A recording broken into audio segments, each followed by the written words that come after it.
Pride and Prejudice by Jane Austen. Chapter 1. It is a truth universally acknowledged that a single man in possession of a good fortune must be in want of a wife.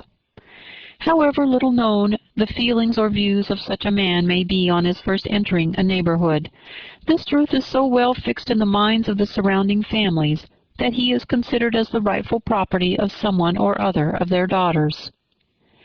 "My dear Mr. Bennet," said his lady to him one day, "have you heard that Netherfield Park is let at last?" Mr. Bennet replied that he had not. "But it is," returned she, "for Mrs. Long has just been here, and she told me all about it." Mr. Bennet made no answer. "Do you not want to know who has taken it?" cried his wife impatiently. "You want to tell me, and I have no objection to hearing it."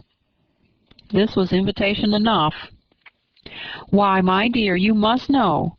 Mrs. Long says that Netherfield is taken by a young man of large fortune from the north of England, and that he came down on Monday in a chaise and four to see the place, and was so much delighted with it that he agreed with Mr. Morris immediately that he is to take possession before Michaelmas, and some of his servants are to be in the house by the end of next week."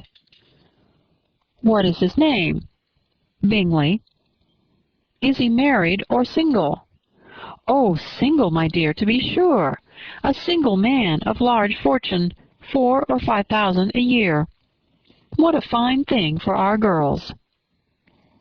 "How so? How can it affect them?" "My dear Mr. Bennet," replied his wife, "how can you be so tiresome? You must know that I am thinking of his marrying one of them." "Is that his design in settling here?" "Design? Nonsense! How can you talk so? But it is very likely that he may fall in love with one of them, and therefore you must visit him as soon as he comes." "I see no occasion for that. You and the girls may go, or you may send them by themselves, which will perhaps be still the better. For as you are as handsome as any of them, Mr. Bingley might like you the best of the party." "My dear, you flatter me. I certainly have had my share of beauty, but I do not pretend to be anything extraordinary now. When a woman has 5 grown-up daughters, she ought to give over thinking of her own beauty. In such cases, a woman has often not much beauty to think of." "But, my dear, you must indeed go and see Mr. Bingley when he comes into the neighborhood." "It is more than I engage for, I assure you." "But consider your daughters. Only think what an establishment it would be for one of them. Sir William and Lady Lucas are determined to go, merely on that account, for in general, you know, they visit no newcomers. Indeed, you must go, for it will be impossible for us to visit him if you do not." "You are over-scrupulous, surely. I dare say Mr. Bingley will be very glad to see you, and I will send a few lines by you to assure him of my hearty consent to his marrying whichever he chooses of the girls, though I must throw in a good word for my little Lizzie." "I desire you will do no such thing. Lizzie is not a bit better than the others, and I'm sure she's not half so handsome as Jane, nor half so good-humored as Lydia, but you are always giving her the preference." "They have none of them much to recommend them," replied he. "They are all silly and ignorant, like other girls, but Lizzie has something more of quickness than her sisters." "Mr. Bennet, how can you abuse your own children in such a way? You take delight in vexing me. You have no compassion of my poor nerves." "You mistake me, my dear. I have a high respect for your nerves. They are my old friends.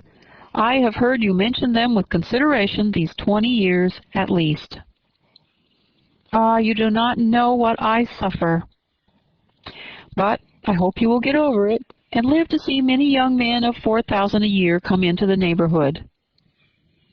"It will be no use to us if 20 such should come, since you will not visit them." "Depend upon it, my dear, that when there are 20, I will visit them all." Mr. Bennet was so odd a mixture of quick parts, sarcastic humor, reserve, and caprice, that the experience of 23 years had been insufficient to make his wife understand his character. Her mind was less difficult to develop. She was a woman of mean understanding, little information, and uncertain temper. When she was discontented, she fancied herself nervous. The business of her life was to get her daughters married. Its solace was visiting and news. Chapter 2. Mr. Bennet was among the earliest of those who waited on Mr. Bingley. He had always intended to visit him, though to the last always assuring his wife that he should not go. Until the evening after the visit was paid, she had no knowledge of it. It was then disclosed in the following manner. Observing his second daughter employed in trimming a hat, he suddenly addressed her with, "I hope Mr. Bingley will like it, Lizzie." "We are not in a way to know what Mr. Bingley likes," said her mother resentfully, "since we are not to visit." "But you forget, mamma," said Elizabeth, "that we shall meet him at the assemblies, and that Mrs. Long has promised to introduce him." "I do not believe Mrs. Long will do any such thing. She has 2 nieces of her own. She is a selfish, hypocritical woman, and I have no opinion of her." "No more have I," said Mr. Bennet, "and I am glad to find that you do not depend on her serving you." Mrs. Bennet deigned not to make any reply, but, unable to contain herself, began scolding one of her daughters. "Don't keep coughing so, Kitty, for heaven's sake.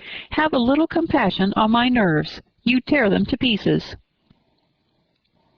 "Kitty has no discretion in her coughs," said her father. "She times them ill." "I do not cough for my own amusement," replied Kitty fretfully. "When is your next ball to be, Lizzie?" "Tomorrow fortnight." "Aye, so it is," cried her mother, "and Mrs. Long does not come back till the day before, so it will be impossible for her to introduce him, for she will not know him herself." "Then, my dear, you may have the advantage of your friend, and introduce Mr. Bingley to her." "Impossible, Mr. Bennet, impossible. When I'm not acquainted with him myself, how can you be so teasing?" "I honor your circumspection. A fortnight's acquaintance is certainly very little. One cannot know what a man really is by the end of a fortnight. But if we do not venture, somebody else will. And after all, Mrs. Long and her nieces must stand their chance, and therefore, as she will think it an act of kindness, if you decline the office, I will take it on myself." The girls stared at their father. Mrs. Bennet said only, "Nonsense, nonsense." "What can be the meaning of that emphatic exclamation?" cried he. "Do you consider the forms of introduction, and the stress that is laid on them, as nonsense? I cannot quite agree with you there. What say you, Mary? For you are a young lady of deep reflection, I know, and read great books, and make extracts." Mary wished to say something very sensible, but knew not how. While Mary is adjusting her ideas, he continued, "Let us return to Mr. Bingley." "I am sick of Mr. Bingley," cried his wife. "I'm sorry to hear that. But why did you not tell me so before? If I had known as much this morning, I certainly would not have called on him. It's very unlucky. But as I have actually paid the visit, we cannot escape the acquaintance now." The astonishment of the ladies was just what he wished, that of Mrs. Bennet perhaps surpassing the rest, though when the first tumult of joy was over, she began to declare that it was what she had expected all the while. "How good it was in you, my dear Mr. Bennet! But I knew I should persuade you at last. I was sure you loved your girls too well to neglect such an acquaintance. Well, how pleased I am! And it is such a good joke, too, that you should have gone this morning and never said a word about it till now." "Now, Kitty, you may cough as much as you choose," said Mr. Bennet, and as he spoke he left the room, fatigued with the raptures of his wife. "What an excellent father you have, girls," said she when the door was shut. "I do not know how you will ever make him amends for his kindness, or me either, for that matter. At our time of life it is not so pleasant, I can tell you, to be making new acquaintances every day. but for your sakes we would do anything. Lydia, my love, though you are the youngest, I dare say Mr. Bingley will dance with you at the next ball."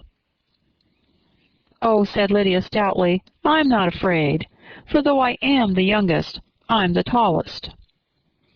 The rest of the evening was spent in conjecturing how soon he would return Mr. Bennet's visit, and determining when they should ask him to dinner. Chapter 3.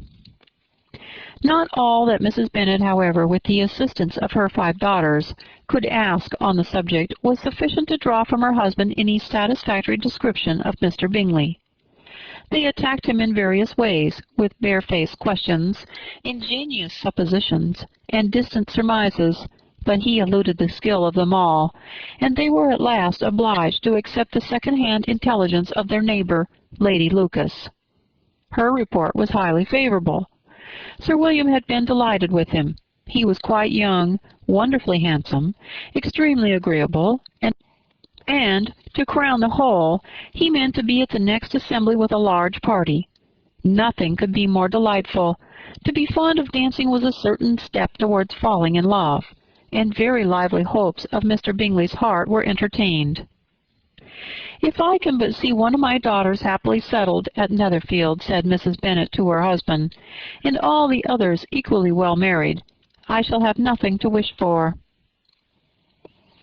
In a few days Mr. Bingley returned Mr. Bennet's visit, and sat about 10 minutes with him in his library. He had entertained hopes of being admitted to a sight of the young ladies, of whose beauty he had heard much, but he saw only the father. The ladies were somewhat more fortunate, for they had the advantage of ascertaining from an upper window that he wore a blue coat and rode a black horse. An invitation to dinner was soon afterwards dispatched, and already had Mrs. Bennet planned the courses that were to do credit to her housekeeping, when an answer arrived which deferred it all. Mr. Bingley was obliged to be in town the following day, and consequently unable to accept the honour of their invitation, and so forth. Mrs. Bennet was quite disconcerted. She could not imagine what business he could have in town so soon after his arrival at Hertfordshire, and she began to fear that he might be always flying about from one place to another, and never settled at Netherfield as he ought to be.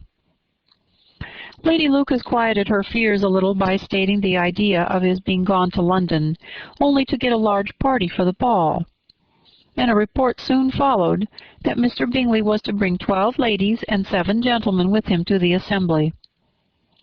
The girls grieved over such a number of ladies, but were comforted the day before the ball by hearing that instead of 12 he had brought only 6 with him from London, his 5 sisters and a cousin. And when the party entered the assembly room, it consisted of 5 altogether: Mr. Bingley, his 2 sisters, the husband of the eldest, and another young man. Mr. Bingley was good-looking and gentlemanlike. He had a pleasant countenance and easy, unaffected manners. His sisters were fine women, with an air of decided fashion.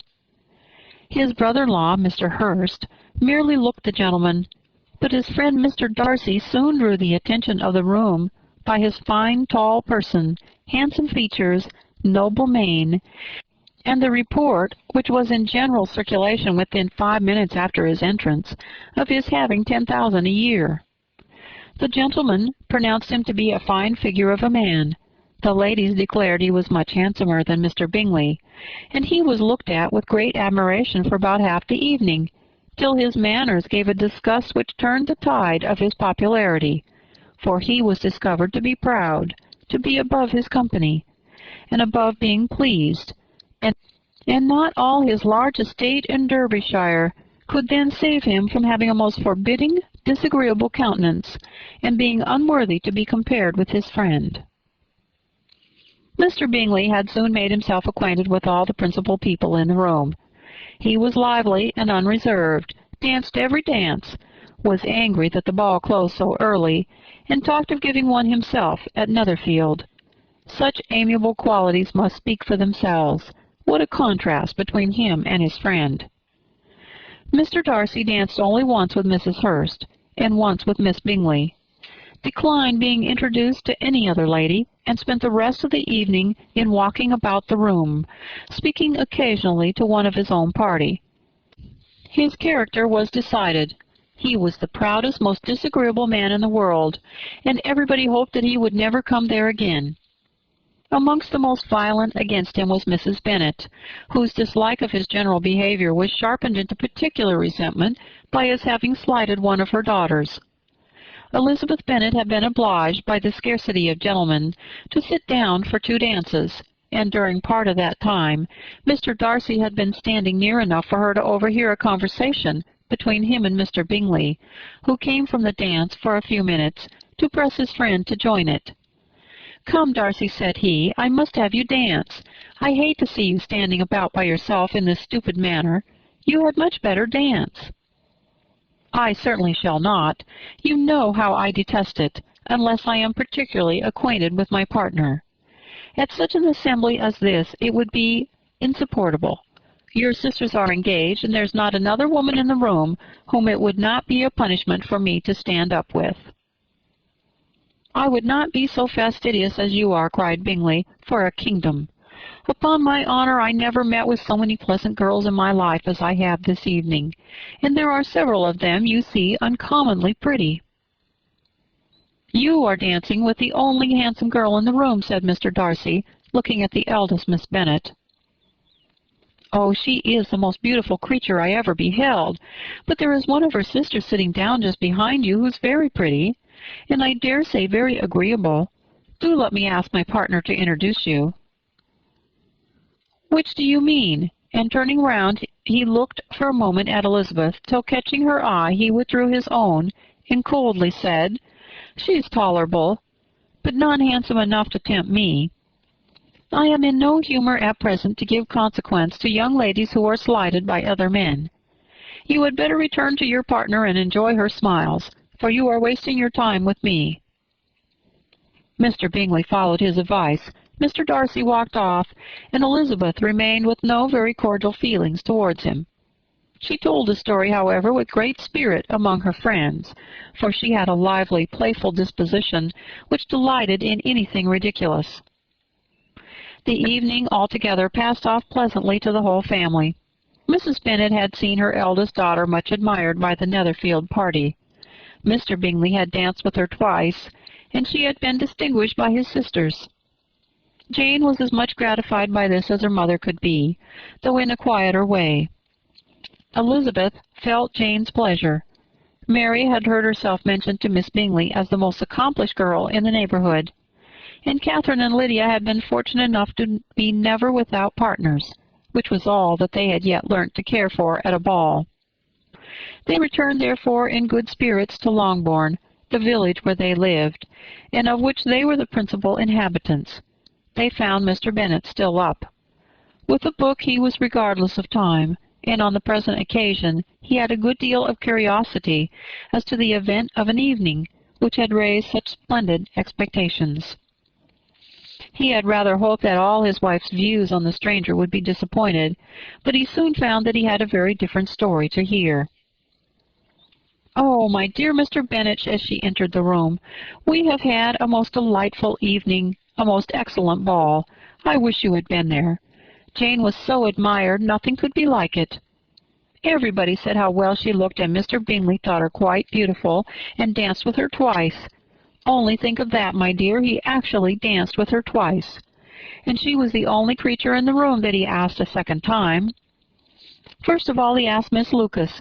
I was so vexed to see him stand up with her, but however he did not admire her at all. Indeed, nobody can, you know, and he seemed quite struck with Jane, as she was going down the dance. So he inquired who she was, and got introduced, and asked her for the next two. Then the 2/3 he danced with Miss King, and the 2/4 with Maria Lucas, and the 2/5 with Jane again, and the 2/6 with Lizzie.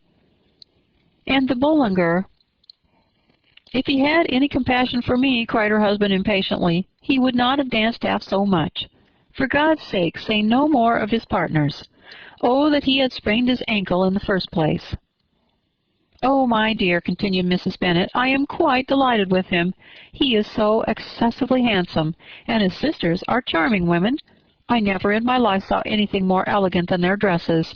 I dare say the lace upon Mrs. Hurst's gown—" Here she was interrupted again. Mr. Bennet protested against any description of finery.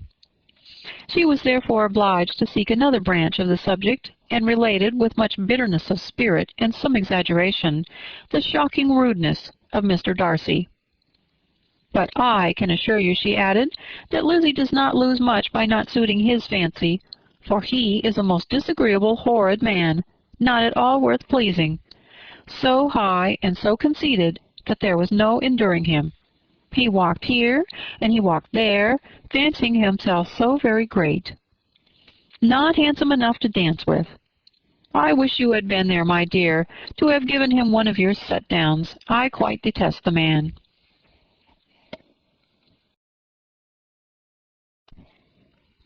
Chapter 4.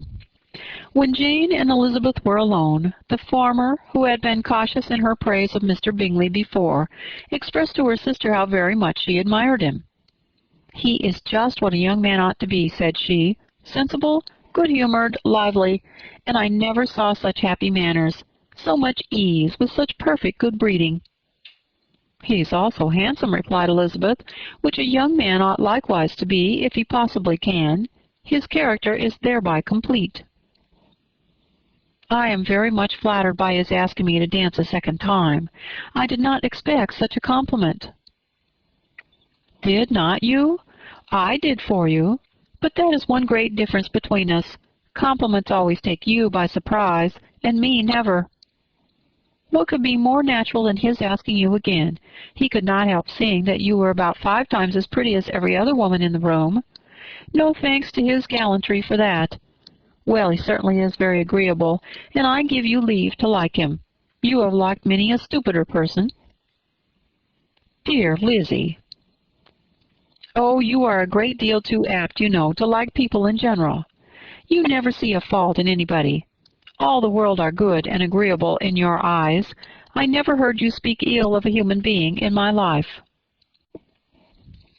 "I would wish not to be hasty in censuring anyone, but I always speak what I think." "I know you do, and it is that which makes the wonder, with your good sense, to be so honestly blind to the follies and nonsense of others. Affectation of candor is common enough. One meets it everywhere. But to be candid, without ostentation or design, to take the good of everybody's character and make it still better, and say nothing of the bad, belongs to you alone. And so you like this man's sisters, too, do you? Their manners are not equal to his." "Certainly not, at first, but they're very pleasing women when you converse with them. Miss Bingley is to live with her brother and keep his house, and I am much mistaken if we shall not find a very charming neighbour in her." Elizabeth listened in silence, but was not convinced.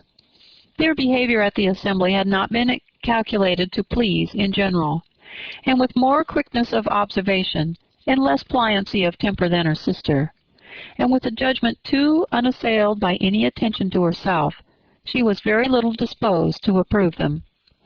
They were in fact very fine ladies, not deficient in good humour when they were pleased, nor in the power of being agreeable when they chose it, but proud and conceited. They were rather handsome, had been educated in one of the first private seminaries in town, had a fortune of £20,000, were in the habit of spending more than they ought, and of associating with people of rank, and were therefore in every respect entitled to think well of themselves and meanly of others. They were of a respectable family in the north of England, a circumstance more deeply impressed on their memories than that their brother's fortune and their own had been acquired by trade. Mr. Bingley inherited property to the amount of nearly £100,000 from his father, who had intended to purchase an estate, but did not live to do it. Mr. Bingley intended it likewise, and sometimes made choice of his country. But as he was now provided with a good house and the liberty of a manor, it was doubtful to many of those who best knew the easiness of his temper, whether he might not spend the remainder of his days at Netherfield, and leave the next generation to purchase. His sisters were very anxious for his having an estate of his own, but though he was now established only as a tenant, Miss Bingley was by no means unwilling to preside at his table, nor was Mrs. Hurst, who had married a man of more fashion than fortune, less disposed to consider his house as her home when it suited her. Mr. Bingley had not been of age 2 years when he was tempted by an accidental recommendation to look at Netherfield House. He did look at it, and into it for half an hour, was pleased with the situation in the principal rooms, satisfied with what the owner said in its praise, and took it immediately. Between him and Darcy there was a very steady friendship, in spite of great opposition of character. Bingley was endeared to Darcy by the easiness, openness, and ductility of his temper, though no disposition could offer a greater contrast to his own, and though with his own he never appeared dissatisfied. On the strength of Darcy's regard, Bingley had the firmest reliance, and of his judgment the highest opinion. In understanding, Darcy was the superior. Bingley was by no means deficient, but Darcy was clever. He was at the same time haughty, reserved, and fastidious, and his manners, though well-bred, were not inviting. In that respect his friend had greatly the advantage. Bingley was sure of being liked wherever he appeared. Darcy was continually giving offence. The manner in which they spoke of the Meryton assembly was sufficiently characteristic. Bingley had never met with more pleasant people, nor prettier girls in his life. Everybody had been most kind and attentive to him. There had been no formality, no stiffness. He had soon felt acquainted with all the room. And as to Miss Bennet, he could not conceive an angel more beautiful. Darcy, on the contrary, had seen a collection of people in whom there was little beauty and no fashion, for none of whom he had felt the smallest interest, and from none received either attention or pleasure. Miss Bennet he acknowledged to be pretty, but she smiled too much. Mrs. Hurst and her sister allowed it to be so, but still they admired her and liked her, and pronounced her to be a sweet girl, and one whom they should not object to know more of. Miss Bennet was therefore established as a sweet girl, and their brother felt authorized by such commendation to think of her as he chose. Chapter 5. Within a short walk of Longbourn lived a family with whom the Bennets were particularly intimate.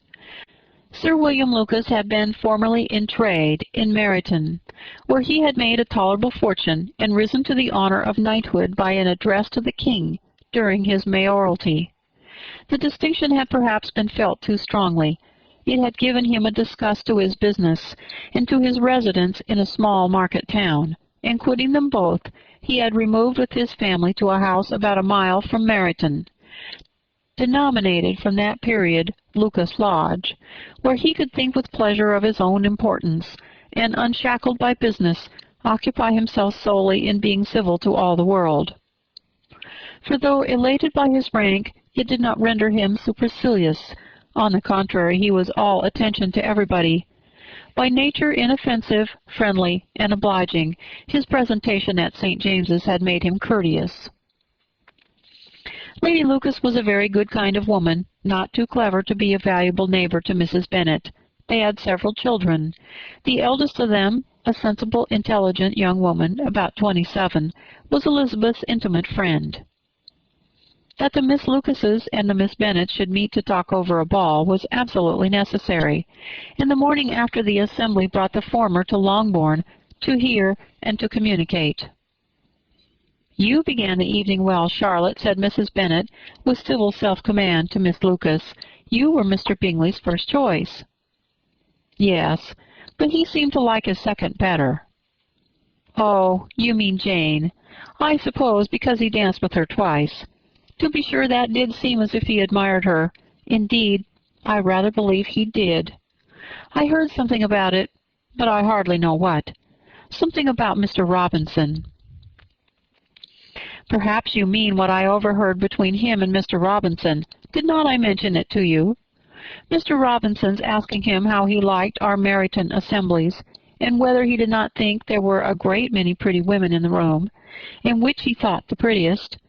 and his answering immediately to the last question, "Oh, the eldest Miss Bennet, beyond a doubt. There cannot be two opinions on that point." "Upon my word! Well, that was very decided indeed. That does seem as if— But, however, it may all come to nothing, you know." "My overhearings were more to the purpose than yours, Eliza," said Charlotte. "Mr. Darcy is not so well worth listening to as his friend, is he? Poor Eliza! To be only just tolerable!" "I beg you would not put it into Lizzie's head to be vexed by his ill treatment, for he is such a disagreeable man that it would be quite a misfortune to be liked by him. Mrs. Long told me last night that he sat close to her for half an hour without once opening his lips." "Are you quite sure, ma'am? Is not there a little mistake?" said Jane. "I certainly saw Mr. Darcy speaking to her." "Aye, because she asked him at last how he liked Netherfield, and he could not help answering her, but she said he seemed very angry at being spoke to." "Miss Bingley told me," said Jane, "that he never speaks much, unless among his intimate acquaintances. With them he is remarkably agreeable." "I do not believe a word of it, my dear. If he had been so very agreeable, he would have talked to Mrs. Long. But I can guess how it was. Everybody says that he is eat up with pride, and I dare say he had heard somehow that Mrs. Long does not keep a carriage, and had come to the ball in a hack chaise." "I do not mind his not talking to Mrs. Long," said Miss Lucas, "but I wish he had danced with Eliza." "Another time, Lizzie," said her mother. "I would not dance with him if I were you." "I believe, ma'am, I may safely promise you never to dance with him." "His pride," said Miss Lucas, "does not offend me so much as pride often does, because there's an excuse for it. One cannot wonder that so very fine a young man, with family, fortune, everything in his favor, should think highly of himself. If I may so express it, he has a right to be proud." "That is very true," replied Elizabeth, "and I could easily forgive his pride, if he had not mortified mine." "Pride," observed Mary, who piqued herself upon the solidity of her reflections, "is a very common failing, I believe. By all that I have ever read, I am convinced that it is very common indeed, that human nature is particularly prone to it, and that there are very few of us who do not cherish a feeling of self-complacency on the score of some quality or the other, real or imaginary. Vanity and pride are different things, though the words are often used synonymously. A person may be proud without being vain. Pride relates more to our opinion of ourselves, vanity to what we would have others think of us. "If I were as rich as Mr. Darcy," cried a young Lucas, who came with his sisters, "I should not care how proud I was. I would keep a pack of foxhounds and drink a bottle of wine every day." "Then you would drink a great deal more than you ought," said Mrs. Bennet, "and if I were to see you at it, I should take away your bottle directly." The boy protested that she should not. She continued to declare that she would, and the argument ended only with the visit. Chapter 6. The ladies of Longbourn soon waited on those of Netherfield. The visit was soon returned in due form. Miss Bennet's pleasing manners grew on the goodwill of Mrs. Hurst and Miss Bingley, and though the mother was found to be intolerable, and the younger sisters not worth speaking to, a wish of being better acquainted with them was expressed towards the two eldest. By Jane this attention was received with the greatest pleasure, but Elizabeth still saw superciliousness in their treatment of everybody, hardly excepting even her sister, and could not like them, though their kindness to Jane, such as it was, had a value as arising in all probability from the influence of their brother's admiration. It was generally evident whenever they met that he did admire her, and to her it was equally evident that Jane was yielding to the preference which she had begun to entertain for him from the first, and was in a way to be very much in love. But she considered with pleasure that it was not likely to be discovered by the world in general, since Jane united, with great strength of feeling, a composure of temper and a uniform cheerfulness of manner which would guard her from the suspicions of the impertinent. She mentioned this to her friend Miss Lucas. "It may perhaps be pleasant," replied Charlotte, "to be able to impose on the public in such a case, but it is sometimes a disadvantage to be so very guarded. If a woman conceals her affection with the same skill from the object of it, she may lose the opportunity of fixing him, and it will then be but poor consolation to believe the world equally in the dark.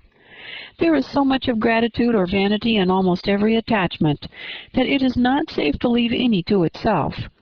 We can all begin freely. A slight preference is natural enough, but there are very few of us who have heart enough to be really in love without encouragement. In 9 cases out of 10, a woman had better show more affection than she feels. Bingley likes your sister, undoubtedly, but he may never do more than like her if she does not help him on." "But she does help him on, as much as her nature will allow. If I can perceive her regard for him, he must be a simpleton indeed not to discover it too." "Remember, Eliza, that he does not know Jane's disposition as you do." "But if a woman is partial to a man and does not endeavor to conceal it, he must find it out." "Perhaps he must if he sees enough of her. But though Bingley and Jane meet tolerably often, it is never for many hours together, and as they always see each other in large mixed parties, it is impossible that every moment should be employed in conversing together. Jane should therefore make the most of every half-hour in which she can command his attention. When she is secure of him, there will be leisure for falling in love as much as she chooses." "Your plan is a good one," replied Elizabeth, "where nothing is in question but the desire of being well married. And if I were determined to get a rich husband, or any husband, I dare say I should adopt it. But these are not Jane's feelings. She is not acting by design. As yet, she cannot even be certain of the degree of her own regard, nor of its reasonableness. She has known him only a fortnight. She danced 4 dances with him at Meryton. She saw him one morning at his own house, and since dined in company with him 4 times. This is not quite enough to make her understand his character." "Not as you represent it. Had she merely dined with him, she might only have discovered whether he had a good appetite. But you must remember that 4 evenings have also been spent together, and 4 evenings may do a great deal." "Yes, these 4 evenings have enabled them to ascertain that they both liked Vincton better than commerce. But with respect to any other leading characteristic, I do not imagine that much has been unfolded." "Well," said Charlotte, "I wish Jane success with all my heart, and if she were married to him tomorrow, I should think she had as good a chance of happiness as if she were to be studying his character for a 12-month. Happiness in marriage is entirely a matter of chance. If the dispositions of the parties are ever so well known to each other, or ever so similar beforehand, it does not advance their felicity in the least. They always continue to grow sufficiently unlike afterwards to have their share of vexation, and it's better to know as little as possible of the defects of the person with whom you are to pass your life." "You make me laugh, Charlotte, but it is not sound. You know it is not sound, and that you would never act in this way yourself." Occupied in observing Mr. Bingley's attentions to her sister, Elizabeth was far from suspecting that she herself was becoming an object of some interest in the eyes of his friend. Mr. Darcy had at first scarcely allowed her to be pretty. He had looked at her without admiration at the ball, and when they next met, he looked at her only to criticize. But no sooner had he made it clear to himself and his friends that she had hardly a good feature in her face, than he began to find it was rendered uncommonly intelligent by the beautiful expression of her dark eyes. To this discovery succeeded some others equally mortifying. Though he had detected with a critical eye more than one failure of perfect symmetry in her form, he was forced to acknowledge her figure to be light and pleasing, and in spite of his asserting that her manners were not those of the fashionable world, he was caught by their easy playfulness. Of this she was perfectly unaware. To her, he was only the man who made himself agreeable nowhere, and who had not thought her handsome enough to dance with. He began to wish to know more of her, and as a step towards conversing with her himself, attended to her conversation with others. His doing so drew her notice. It was at Sir William Lucas's, where a large party were assembled. "What does Mr. Darcy mean," said she to Charlotte, "by listening to my conversation with Colonel Forster?" "That is a question which only Mr. Darcy can answer." "But if he does it any more, I shall certainly let him know that I see what he is about. He has a very satirical eye, and if I do not begin by being impertinent myself, I shall soon grow afraid of him." On his approaching them soon afterwards, though without seeming to have any intention of speaking, Miss Lucas defied her friend to mention such a subject to him, which immediately provoking Elizabeth to do it, she turned to him and said, "Did you not think, Mr. Darcy, that I expressed myself uncommonly well just now, when I was teasing Colonel Forster to give us a ball at Meryton?" "With great energy, but it is a subject which always makes a lady energetic." "You are severe on us." "It will be her turn soon to be teased," said Miss Lucas. "I'm going to open the instrument, Eliza, and you know what follows." "You are a very strange creature by way of a friend, always wanting me to play and sing before anybody and everybody. If my vanity had taken a musical turn, you would have been invaluable. But as it is, I would really rather not sit down before those who must be in the habit of hearing the very best performers." On Miss Lucas's persevering, however, she added, "Very well, if it must be so, it must."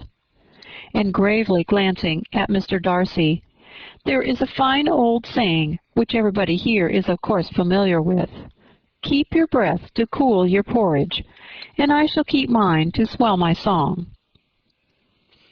Her performance was pleasing, though by no means capital. After a song or two, and before she could reply to the entreaties of several that she would sing again, she was eagerly succeeded at the instrument by her sister Mary, who, having, in consequence of being the only plain one in the family, worked hard for knowledge and accomplishments, was always impatient for display.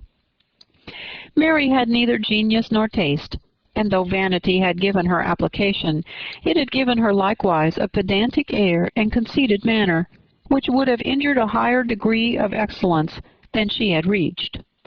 Elizabeth, easy and unaffected, had been listened to with much more pleasure, though not playing half so well, and Mary, at the end of a long concerto, was glad to purchase praise and gratitude by Scotch and Irish airs, at the request of her younger sisters, who, with some of the Lucases and 2 or 3 officers, joined eagerly in dancing at one end of the room.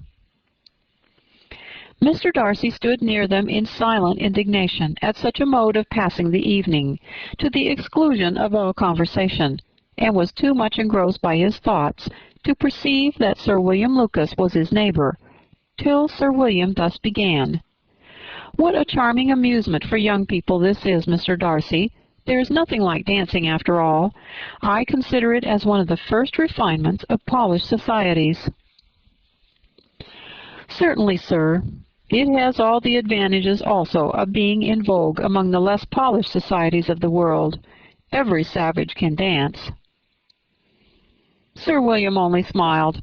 "Your friend performs delightfully," he continued after a pause, on seeing Bingley join the group, "and I doubt not that you are an adept in the science yourself, Mr. Darcy." "You saw me dance at Meryton, I believe, sir?" "Yes, indeed, and received no inconsiderable pleasure from the sight. Do you often dance at St. James's?" "Never, sir." "Do you not think it would be a proper compliment to the place?" "It is a compliment which I never pay to any place if I can avoid it." "You have a house in town, I conclude?" Mr. Darcy bowed. "I had once some thoughts of fixing in town myself, for I am fond of superior society, but I did not feel quite certain that the air of London would agree with Lady Lucas." He paused in hopes of an answer, but his companion was not disposed to make any, and Elizabeth at that instant moving towards them, he was struck with the action of doing a very gallant thing, and called out to her, "My dear Miss Eliza, why are not you dancing? Mr. Darcy, you must allow me to present this young lady to you as a very desirable partner. You cannot refuse to dance, I'm sure, when so much beauty is before you." And taking her hand, he would have given it to Mr. Darcy, who, though extremely surprised, was not unwilling to receive it, when she instantly drew back, and said with some discomposure to Sir William, "Indeed, sir, I have not the least intention of dancing. I entreat you not to suppose that I moved this way in order to beg for a partner." Mr. Darcy, with grave propriety, requested to be allowed the honor of her hand, but in vain. Elizabeth was determined, nor did Sir William at all shake her purpose by his attempt at persuasion. "You excel so much in the dance, Miss Eliza, it's cruel to deny me the happiness of seeing you. And though this gentleman dislikes the amusement in general, he can have no objection, I am sure, to oblige us for 1/2 hour." "Mr. Darcy is all politeness," said Elizabeth, smiling. "He is indeed, but considering the inducement, my dear Eliza, we cannot wonder at his complaisance, for who would object to such a partner?" Elizabeth looked archly, and turned away. Her resistance had not injured her with the gentleman, and he was thinking of her with some complacency, when thus accosted by Miss Bingley. "I can guess the subject of your reverie." "I should imagine not." "You are considering how insupportable it would be to pass many evenings in this manner in such society, and indeed I am quite of your opinion. I was never more annoyed. The insipidity, and yet the noise, the nothingness, and yet the self-importance of all those people. What would I give to hear your strictures on them?" "Your conjecture is totally wrong, I assure you. My mind was more agreeably engaged. I have been meditating on the very great pleasure which a pair of fine eyes in the face of a pretty woman can bestow." Miss Bingley immediately fixed her eyes on his face, and desired he would tell her what lady had the credit of inspiring such reflections. Mr. Darcy replied with great intrepidity, "Miss Elizabeth Bennet." "Miss Elizabeth Bennet," repeated Miss Bingley. "I am all astonishment. How long has she been such a favourite? And pray, when am I to wish you joy?" "That is exactly the question which I expected you to ask. A lady's imagination is very rapid. It jumps from admiration to love, love to matrimony, in a moment. I knew you would be wishing me joy."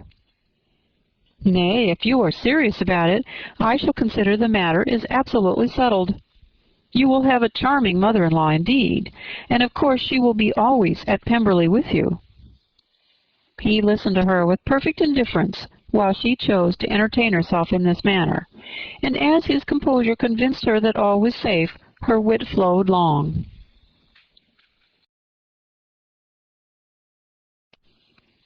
Chapter 7. Mr. Bennet's property consisted almost entirely in an estate of 2,000 a year, which, unfortunately for his daughters, was entailed in default of heirs male on a distant relation, and their mother's fortune, though ample for her situation in life, could but ill supply the deficiency of his. Her father had been an attorney in Meryton, and had left her £4,000. She had a sister married to a Mr. Phillips, who had been a clerk to their father and succeeded him in the business, and a brother settled in London in a respectable line of trade. The village of Longbourn was only 1 mile from Meryton, a most convenient distance for the young ladies, who were usually tempted thither 3 or 4 times a week, to pay their duty to their aunt and to a milliner's shop just over the way. The 2 youngest of the family, Catherine and Lydia, were particularly frequent in these attentions.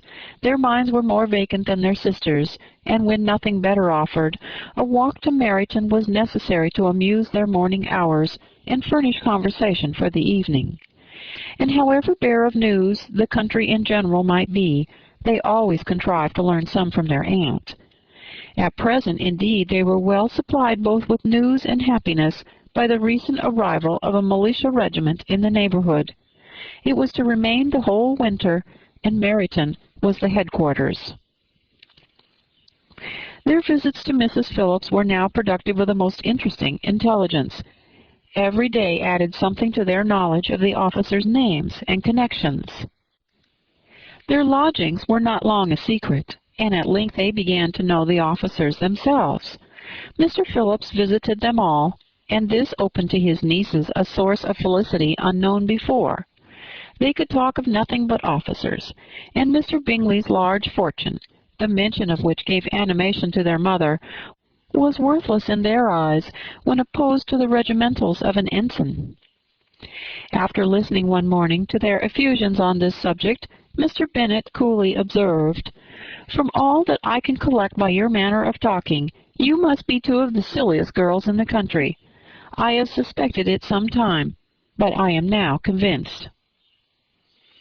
Catherine was disconcerted, and made no answer. But Lydia, with perfect indifference, continued to express her admiration of Captain Carter, and her hope of seeing him in the course of the day, as he was going the next morning to London. "I am astonished, my dear," said Mrs. Bennet, "that you should be so ready to think your own children silly. If I wish to think slightingly of anybody's children, it should not be of my own, however." "If my children are silly, I must hope to be always sensible of it." "Yes, but as it happens, they are all of them very clever." "This is one point, I flatter myself, on which we do not agree. I had hoped that our sentiments coincided in every particular, but I must so differ from you as to think our two youngest daughters uncommonly foolish." "My dear Mr. Bennet, you must not expect such girls to have the sense of their father and mother. When they get to our age, I dare say they will not think about officers any more than we do. I remember the time when I liked a red coat myself very well, and indeed so I do still at my heart. And if a smart young colonel, with 5,000 or 6,000 a year, should want one of my girls, I shall not say nay to him. And I thought Colonel Forster looked very becoming the other night at Sir William's in his regimentals." "Mamma," cried Lydia, "my aunt says that Colonel Forster and Captain Carter do not go so often to Miss Watson's as they did when they first came.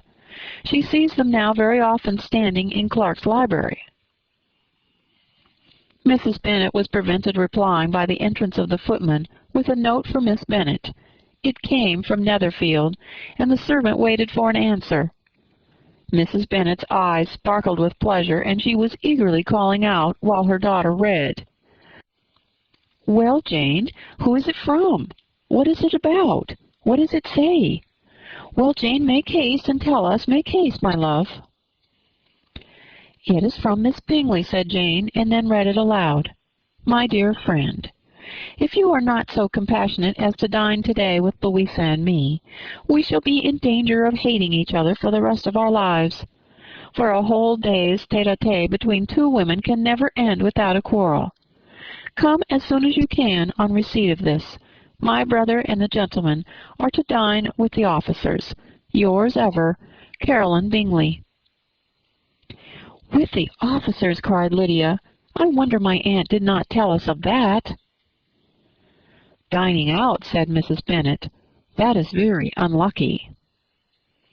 "Can I have the carriage?" said Jane. "No, my dear, you had better go on horseback, because it seems likely to rain, and then you must stay all night." "That would be a good scheme," said Elizabeth, "if you were sure that they would not offer to send her home." "Oh, but the gentlemen will have Mr. Bingley's chaise to go to Meryton, and the Hursts have no horses to theirs." "I had much rather go in the coach." "But, my dear, your father cannot spare the horses, I'm sure. They are wanted in the farm, Mr. Bennet, are not they?" "They are wanted in the farm much oftener than I can get them." "But if you have got them to-day," said Elizabeth, My mother's purpose will be answered." She did at last extort from her father an acknowledgment that the horses were engaged. Jane was therefore obliged to go on horseback, and her mother attended her to the door, with many cheerful prognostics of a bad day. Her hopes were answered. Jane had not been gone long before it rained hard. Her sisters were uneasy for her, but her mother was delighted. The rain continued the whole evening, without intermission. Jane certainly could not come back. "This was a lucky idea of mine, indeed," said Mrs. Bennet more than once, as if the credit of making it rain were all her own. Till the next morning, however, she was not aware of all the felicity of her contrivance. Breakfast was scarcely over when a servant from Netherfield brought the following note for Elizabeth. "My dearest Lizzie, I find myself very unwell this morning, which I suppose is to be imputed to my getting wet through yesterday. My kind friends will not hear of my returning home till I am better. They insist also on my seeing Mr. Jones. Therefore do not be alarmed if you should hear of his having been to me. And excepting a sore throat and headache, there is not much the matter with me. Yours, and so forth." "Well, my dear," said Mr. Bennet, when Elizabeth had read the note aloud, "if your daughter should have a dangerous fit of illness, if she should die, it would be a comfort to know that it was all in pursuit of Mr. Bingley, and under your orders." "Oh, I'm not at all afraid of her dying. People do not die of trifling colds. She will be taken good care of. As long as she stays there, it is all very well. I would go and see her if I could have the carriage." Elizabeth, feeling really anxious, was determined to go to her, though the carriage was not to be had, and she was no horsewoman. Walking was her only alternative. She declared her resolution. "How can you be so silly," cried her mother, "as to think of such a thing, in all this dirt? You will not be fit to be seen when you get there." "I shall be very fit to see Jane, which is all I want." "Is this a hint to me, Lizzie," said her father, "to send for the horses?" "No, indeed. I do not wish to avoid the walk. The distance is nothing when one has a motive. Only 3 miles. I shall be back by dinner." "I admire the activity of your benevolence," observed Mary, "but every impulse of feeling should be guided by reason, and in my opinion exertion should always be in proportion to what is required." "We will go as far as Meryton with you," said Catherine and Lydia. Elizabeth accepted their company, and the 3 young ladies set off together. "If we make haste," said Lydia as they walked along, "perhaps we may see something of Captain Carter before he goes." In Meryton they parted.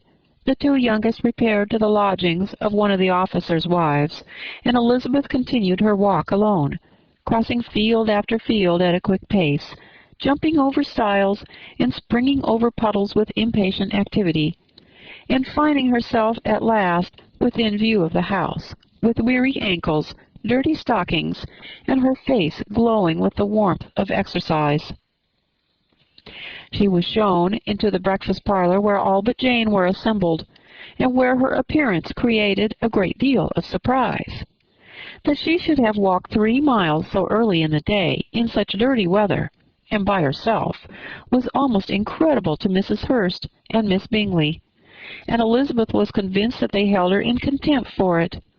She was received, however, very politely by them, and in their brother's manners there was something better than politeness. There was good humor and kindness. Mr. Darcy said very little, and Mr. Hurst nothing at all. The former was divided between admiration of the brilliancy which exercise had given to her complexion, and doubt as to the occasions justifying her coming so far alone. The latter was thinking only of his breakfast. Her inquiries after her sister were not very favorably answered. Miss Bennet had slept ill, and though up, was very feverish, and not well enough to leave her room. Elizabeth was glad to be taken to her immediately, and Jane, who had only been withheld by the fear of giving alarm or inconvenience from expressing in her note how much she longed for such a visit, was delighted at her entrance. She was not equal, however, to much conversation, and when Miss Bingley left them together, could attempt little besides expressions of gratitude for the extraordinary kindness she was treated with. Elizabeth silently attended her.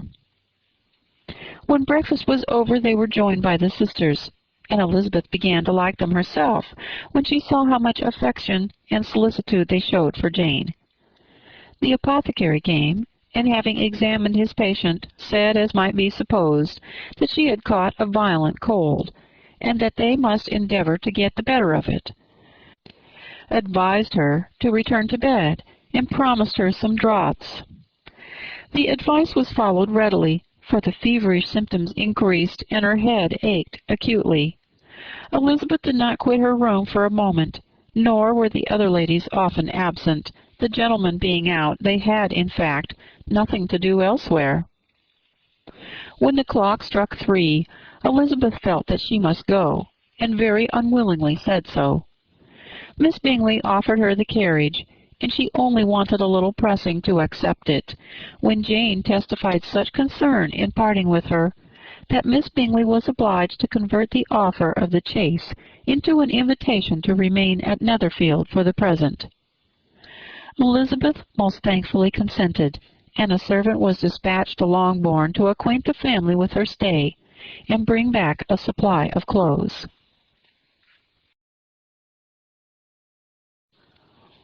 Chapter 8. At 5 o'clock the two ladies retired to dress, and at 6:30 Elizabeth was summoned to dinner. To the civil inquiries which then poured in, and amongst which she had the pleasure of distinguishing the much superior solicitude of Mr. Bingley's, she could not make a very favourable answer. Jane was by no means better. The sisters, on hearing this, repeated 3 or 4 times how much they were grieved, how shocking it was to have a bad cold, and how excessively they liked being ill themselves, and then thought no more of the matter. And their indifference towards Jane, when not immediately before them, restored Elizabeth to the enjoyment of all her original dislike. Their brother, indeed, was the only one of the party whom she could regard with any complacency. His anxiety for Jane was evident, and his attentions to herself most pleasing, and they prevented her feeling herself so much an intruder as she believed she was considered by the others. She had very little notice from any but him. Miss Bingley was engrossed by Mr. Darcy, her sister scarcely less so, and as for Mr. Hurst, by whom Elizabeth sat, he was an indolent man, who lived only to eat, drink, and play at cards, who, when he found her prefer a plain dish to a ragout, had nothing to say to her. When dinner was over, she returned directly to Jane, and Miss Bingley began abusing her as soon as she was out of the room. Her manners were pronounced to be very bad indeed, a mixture of pride and impertinence. She had no conversation, no style, no taste, no beauty. Mrs. Hurst thought the same, and added, "She has nothing, in short, to recommend her, but being an excellent walker. I shall never forget her appearance this morning. She really looked almost wild." "She did, indeed, Louisa. I could hardly keep my countenance. Very nonsensical to come at all. Why must she be scampering about the country, because her sister had a cold? Her hair so untidy, so blousy." "Yes, and her petticoat. I hope you saw her petticoat. 6 inches deep in mud, I am absolutely certain. And the gown, which had been let down to hide it, not doing its office." "Your picture may be very exact, Louisa," said Bingley, "but this was all lost upon me. I thought Miss Elizabeth Bennet looked remarkably well when she came into the room this morning. Her dirty petticoat quite escaped my notice." "You observed it, Mr. Darcy, I'm sure," said Miss Bingley, "and I am inclined to think that you would not wish to see your sister make such an exhibition." "Certainly not." To walk 3 miles, or 4 miles, or 5 miles, whatever it is, above her ankles in dirt, and alone, quite alone. What could she mean by it?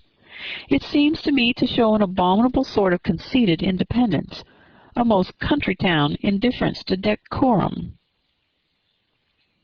"It shows an affection for her sister that is very pleasing," said Bingley.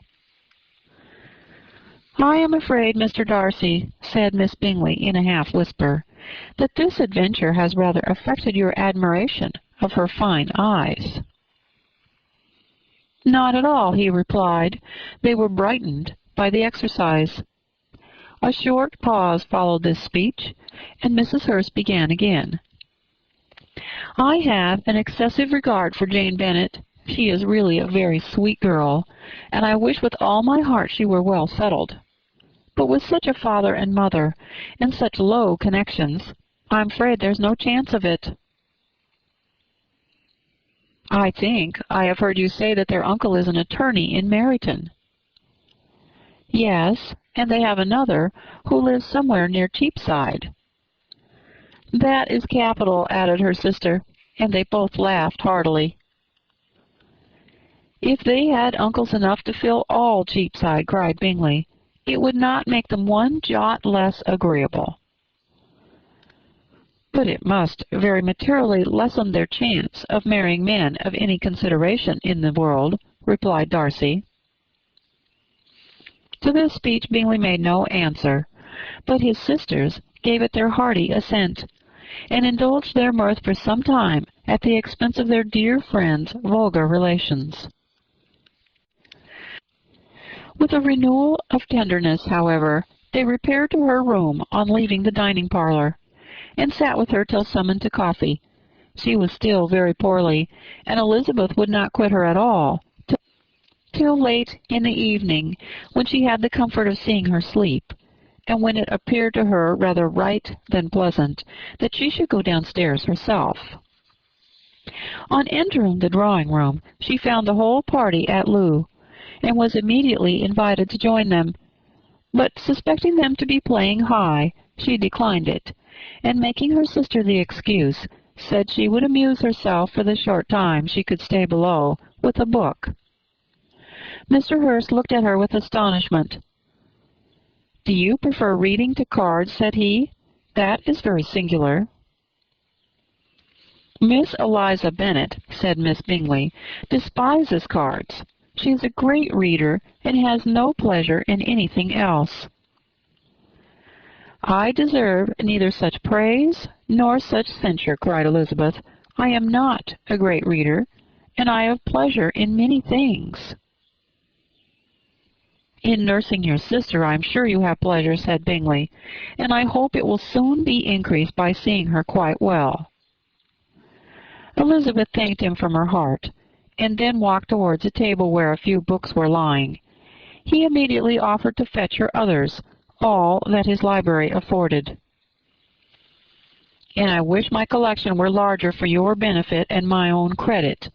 But I'm an idle fellow, and though I have not many, I have more than I ever look into." Elizabeth assured him that she could suit herself perfectly with those in the room. "I'm astonished," said Miss Bingley, "that my father should have left so small a collection of books. What a delightful library you have at Pemberley, Mr. Darcy." "It ought to be good," he replied. "It has been the work of many generations." "And then you have added so much to it yourself. You are always buying books." "I cannot comprehend the neglect of a family library in such days as these." "Neglect! I'm sure you would neglect nothing that can add to the beauties of that noble place. Charles, when you build your house, I wish it may be half as delightful as Pemberley." "I wish it may." "But I would really advise you to make your purchase in that neighborhood, and take Pemberley for a kind of model. There is not a finer county in England than Derbyshire." "With all my heart. I will buy Pemberley itself if Darcy will sell it." "I am talking of possibilities, Charles." "Upon my word, Caroline, I think it more possible to get Pemberley by purchase than by imitation." Elizabeth was so much caught by what passed as to leave her very little attention for her book, and soon, laying it wholly aside, she drew near the card table, and stationed herself between Mr. Bingley and his eldest sister to observe the game. "Is Miss Darcy much grown since the spring?" said Miss Bingley. "Will she be as tall as I am?" "I think she will. She is now about Miss Elizabeth Bennet's height, or rather taller." "How I long to see her again! I never met anybody who delighted me so much. Such a countenance, such manners, and so extremely accomplished for her age. Her performance on the pianoforte is exquisite." "It is amazing to me," said Bingley, "how young ladies can have patience to be so very accomplished as they all are." "All young ladies accomplished? My dear Charles, what do you mean?" "Yes, all of them, I think. They all paint tables, cover screens, and net purses. I scarcely know anyone who cannot do all this, and I'm sure I never heard of a young lady spoken of for the first time without being informed that she was very accomplished." "Your list of the common extent of accomplishments," said Darcy, "has too much truth. The word is applied to many a woman who deserves it no otherwise than by netting a purse or covering a screen. But I am very far from agreeing with you in your estimation of ladies in general. I cannot boast of knowing more than half a dozen in the whole range of my acquaintance that are really accomplished." "Nor I am sure," said Miss Bingley. "Then," observed Elizabeth, "you must comprehend a great deal in your idea of an accomplished woman." "Yes, I do comprehend a great deal in it." "Oh, certainly," cried his faithful assistant. "No one can really be esteemed accomplished who does not greatly surpass what is usually met with. A woman must have a thorough knowledge of music, singing, drawing, dancing, and the modern languages to deserve the word, and besides all this, she must possess a certain something in her air and manner of walking, the tone of her voice, her address and expressions, or the word will be but half deserved." "All this she must possess," added Darcy, "and to all this she must yet add something more substantial, in the improvement of her mind, by extensive reading." "I am no longer surprised at your knowing only 6 accomplished women. I rather wonder now at your knowing any." "Are you so severe upon your own sex as to doubt the possibility of all this?" "I never saw such a woman. I never saw such capacity and taste and application and elegance as you describe united." Mrs. Hurst and Miss Bingley both cried out against the injustice of her implied doubt, and were both protesting that they knew many women who answered this description, when Mr. Hurst called them to order, with bitter complaints of their inattention to what was going forward. As all conversation was thereby at an end, Elizabeth soon afterwards left the room. "Eliza Bennet," said Miss Bingley when the door was closed on her, "is one of those young ladies who seek to recommend themselves to the other sex by undervaluing their own. And with many men I dare say it succeeds, but in my opinion it is a paltry device, a very mean art." "Undoubtedly," replied Darcy, to whom this remark was chiefly addressed. "There is meanness in all the arts which ladies sometimes condescend to employ for captivation. Whatever bears affinity to cunning is despicable." Miss Bingley was not so entirely satisfied with this reply as to continue the subject. Elizabeth joined them again only to say that her sister was worse, and that she could not leave her. Mr. Bingley urged Mr. Jones being sent for immediately, while his sisters, convinced that no country advice could be of any service, recommended an express to town for one of the most eminent physicians. This she would not hear of, but she was not so unwilling to comply with their brother's proposal, and it was settled that Mr. Jones should be sent for early in the morning, if Miss Bennet were not decidedly better. Bingley was quite uncomfortable. His sisters declared that they were miserable. They solaced their wretchedness, however, by duets after supper, while he could find no better relief to his feelings than by giving his housekeeper directions that every possible attention might be paid to the sick lady and her sister.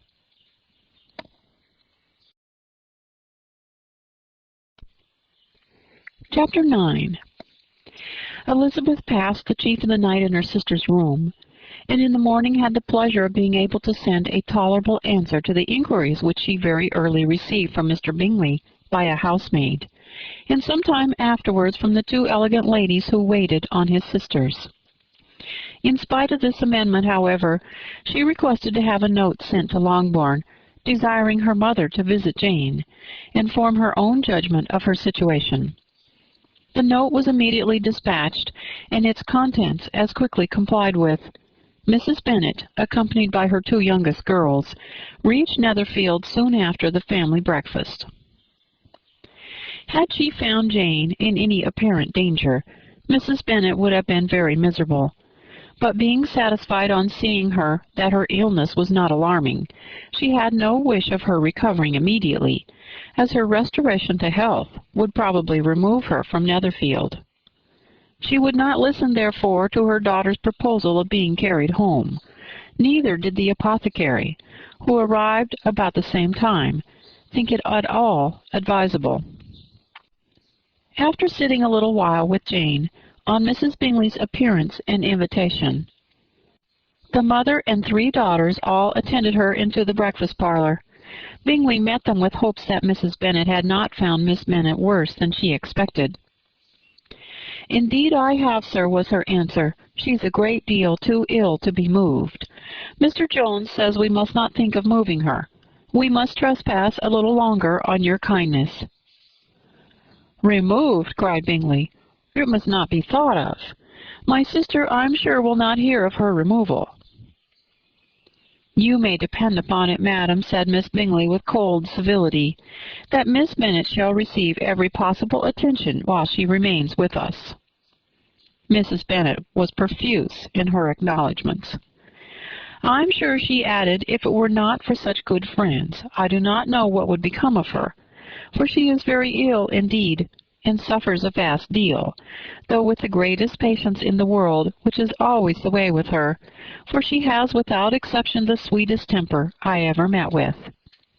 I often tell my other girls they are nothing to her. You have a sweet room here, Mr. Bingley, and a charming prospect over the gravel walk. I do not know a place in the country that is equal to Netherfield. You will not think of quitting it in a hurry, I hope, though you have but a short lease." "Whatever I do is done in a hurry," replied he, "and therefore if I should resolve to quit Netherfield, I should probably be off in 5 minutes. At present, however, I consider myself quite fixed here." "That is exactly what I should have supposed of you," said Elizabeth. "You begin to comprehend me, do you?" cried he, turning towards her. "Oh, yes, I understand you perfectly." "I wish I might take this for a compliment, but to be so easily seen through, I am afraid, is pitiful." "That is as it happens. It does not necessarily follow that a deep, intricate character is more or less estimable than such a one as yours." "Lizzie," cried her mother, "remember where you are, and do not run on in the wild manner that you are suffered to do at home." "I did not know before," continued Bingley immediately, "that you were a studier of character. It must be an amusing study." "Yes, but intricate characters are the most amusing. They have at least that advantage." "The country," said Darcy, "can in general supply but a few subjects for such a study. In a country neighbourhood you move in a very confined and unvarying society. But people themselves alter so much that there is something new to be observed in them forever." "Yes, indeed," cried Miss Bennet, offended by his manner of mentioning a country neighbourhood. "I assure you there is quite as much of that going on in the country as in town." Everybody was surprised, and Darcy, after looking at her for a moment, turned silently away. Mrs. Bennet, who fancied she had gained a complete victory over him, continued her triumph. "I cannot see that London has any great advantage over the country, for my part, except the shops and public places. The country is a vast deal pleasanter. Is not it, Mr. Bingley?" "When I am in the country," he replied, "I never wish to leave it. And when I am in town it is pretty much the same. They have each their advantages, and I can be equally happy in either." "Aye, that's because you have the right disposition." But that gentleman, looking at Darcy, seemed to think the country was nothing at all. "Indeed, mamma, you are mistaken," said Elizabeth, blushing for her mother. "You quite mistook Mr. Darcy. He only meant that there was not such a variety of people to be met with in the country as in town, which you must acknowledge to be true." "Certainly, my dear, nobody said there were. But as to not meeting with many people in this neighborhood, I believe there are few neighborhoods larger. I know we dine with 24 families." Nothing but concern for Elizabeth could enable Bingley to keep his countenance. His sister was less delicate, and directed her eyes towards Mr. Darcy with a very expressive smile. Elizabeth, for the sake of saying something that might turn her mother's thoughts, now asked her if Charlotte Lucas had been at Longbourn since her coming away. "Yes, she called yesterday with her father. What an agreeable man Sir William is, Mr. Bingley, is not he? So much the man of fashion, so genteel and so easy. He had always something to say to everybody. That is my idea of good breeding, and those persons who fancy themselves very important, and never open their mouths, quite mistake the matter." "Did Charlotte dine with you?" "No, she would go home. I fancied she was wanted about the mince pies. For my part, Mr. Bingley, I always keep servants that can do their own work. My daughters are brought up differently. But everybody is to judge for themselves, and the Lucases are a very good sort of girls, I assure you. It's a pity they are not handsome. Not that I think Charlotte so very plain, but then she is our particular friend." "She seems a very pleasant young woman," said Bingley. "Oh dear, yes. But you must own she's very plain. Lady Lucas herself has often said so, and envied me Jane's beauty. I do not like to boast of my own child, but to be sure, Jane, one does not often see anybody better looking. It is what everybody says. I do not trust my own partiality. When she was only 15, there was a gentleman at my brother Gardner's in town, so much in love with her, that my sister-in-law was sure he would make her an offer before we came away. But, however, he did not. Perhaps he thought her too young. However, he wrote some verses on her, and very pretty they were." "And so ended his affection," said Elizabeth impatiently. "There has been many a one, I fancy, overcome in the same way. I wonder who first discovered the efficacy of poetry in driving away love." "I have been used to consider poetry as the food of love," said Darcy. "Of a fine, stout, healthy love it may. Everything nourishes what is strong already. But if it be only a slight, thin sort of inclination, I'm convinced that one good sonnet will starve it entirely away." Darcy only smiled, and the general pause which ensued made Elizabeth tremble lest her mother should be exposing herself again. She longed to speak, but could think of nothing to say, and after a short silence Mrs. Bennet began repeating her thanks to Mr. Bingley for his kindness to Jane, with an apology for troubling him also with Lizzie. Mr. Bingley was unaffectedly civil in his answer, and forced his younger sister to be civil also, and say what the occasion required. She performed her part indeed without much graciousness, but Mrs. Bennet was satisfied, and soon afterwards ordered her carriage. Upon this signal the youngest of her daughters put herself forward. The two girls had been whispering to each other during the whole visit, and the result of it was that the youngest should tax Mr. Bingley with having promised on his first coming into the country to give a ball at Netherfield. Lydia was a stout, well-grown girl of 15, with a fine complexion and good-humored countenance, a favorite with her mother, whose affection had brought her into public at an early age. She had high animal spirits and a sort of natural self-consequence, which the attention of the officers, to whom her uncle's good dinners and her own easy manners recommended her, had increased into assurance. She was very equal, therefore, to address Mr. Bingley on the subject of the ball, and abruptly reminded him of his promise, adding that it would be the most shameful thing in the world if he did not keep it. His answer to this sudden attack was delightful to her mother's ear. "I am perfectly ready, I assure you, to keep my engagement, and when your sister is recovered, you shall, if you please, name the very day of the ball, but you would not wish to be dancing while she was ill." Lydia declared herself satisfied. Oh, yes, it would be much better to wait till Jane was well, and by that time most likely Captain Carter would be at Meryton again. "And when you have given your ball," she added, "I shall insist on their giving one also.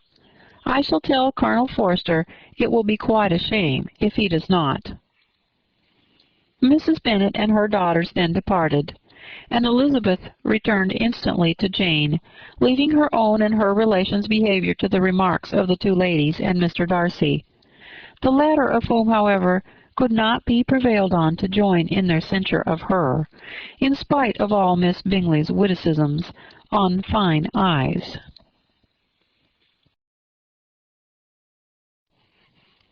Chapter 10. The day passed much as the day before had done.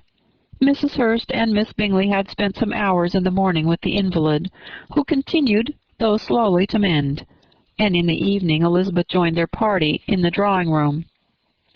The loo table, however, did not appear. Mr. Darcy was writing, and Miss Bingley, seated near him, was watching the progress of his letter, and repeatedly calling off his attention by messages to his sister.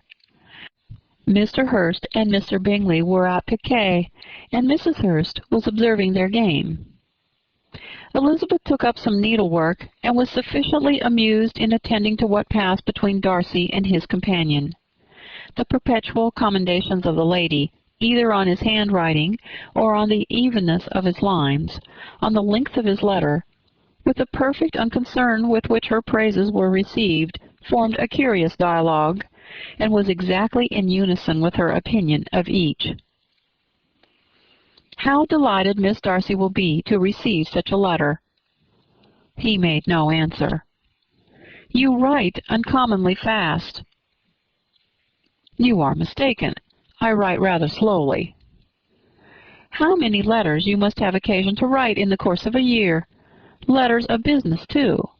How odious I should think them." "It is fortunate, then, that they fall to my lot instead of to yours." "Pray tell your sister that I long to see her." "I have already told her so once, by your desire." "I'm afraid you do not like your pen. Let me mend it for you. I mend pens remarkably well." "Thank you, but I always mend my own." "How can you contrive to write so even?" He was silent. "Tell your sister I am delighted to hear of her improvement on the harp, and pray let her know that I am quite in raptures with her beautiful little design for a table. I think it's infinitely superior to Miss Grantley's." "Will you give me leave to defer your raptures till I write again? At present I have not room to do them justice." "Oh, it is of no consequence. I shall see her in January. But do you always write such charming long letters to her, Mr. Darcy?" "Well, they are generally long, but whether always charming it is not for me to determine. It is a rule with me that a person who can write a long letter with ease cannot write ill." "That will not do for a compliment to Darcy, Caroline," cried her brother, "because he does not write with ease. He studies too much for words of 4 syllables. Do not you, Darcy?" "My style of writing is very different from yours." "Oh," cried Miss Bingley, "Charles writes in the most careless way imaginable. He leaves out half his words and blots the rest. My ideas flow so rapidly that I have not time to express them, by which means my letters sometimes convey no ideas at all to my correspondents." "Your humility, Mr. Bingley," said Elizabeth, "must disarm reproof." "Nothing is more deceitful," said Darcy, "than the appearance of humility. It is often only carelessness of opinion, and sometimes an indirect boast."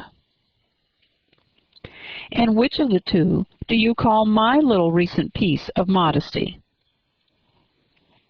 "The indirect boast, for you are really proud of your defects in writing, because you consider them as proceeding from a rapidity of thought and carelessness of execution, which, if not estimable, you think at least highly interesting.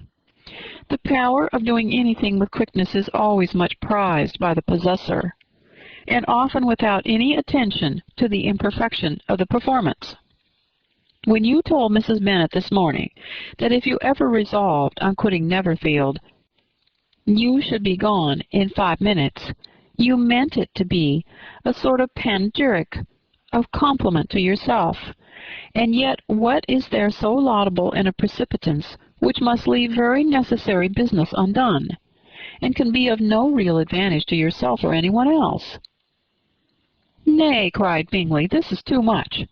To remember at night all the foolish things that were said in the morning, and yet, upon my honor, I believed what I said of myself to be true, and I believe it at this moment. At least, therefore, I did not assume the character of needless precipitance merely to show off before the ladies." "I dare say you believed it, but I am by no means convinced that you would be gone with such celerity. Your conduct would be quite as dependent on chance as that of any man I know. And if, as you were mounting your horse, a friend were to say, 'Bingley, you had better stay till next week,' you would probably do it. You would probably not go, and add another word, might stay a month."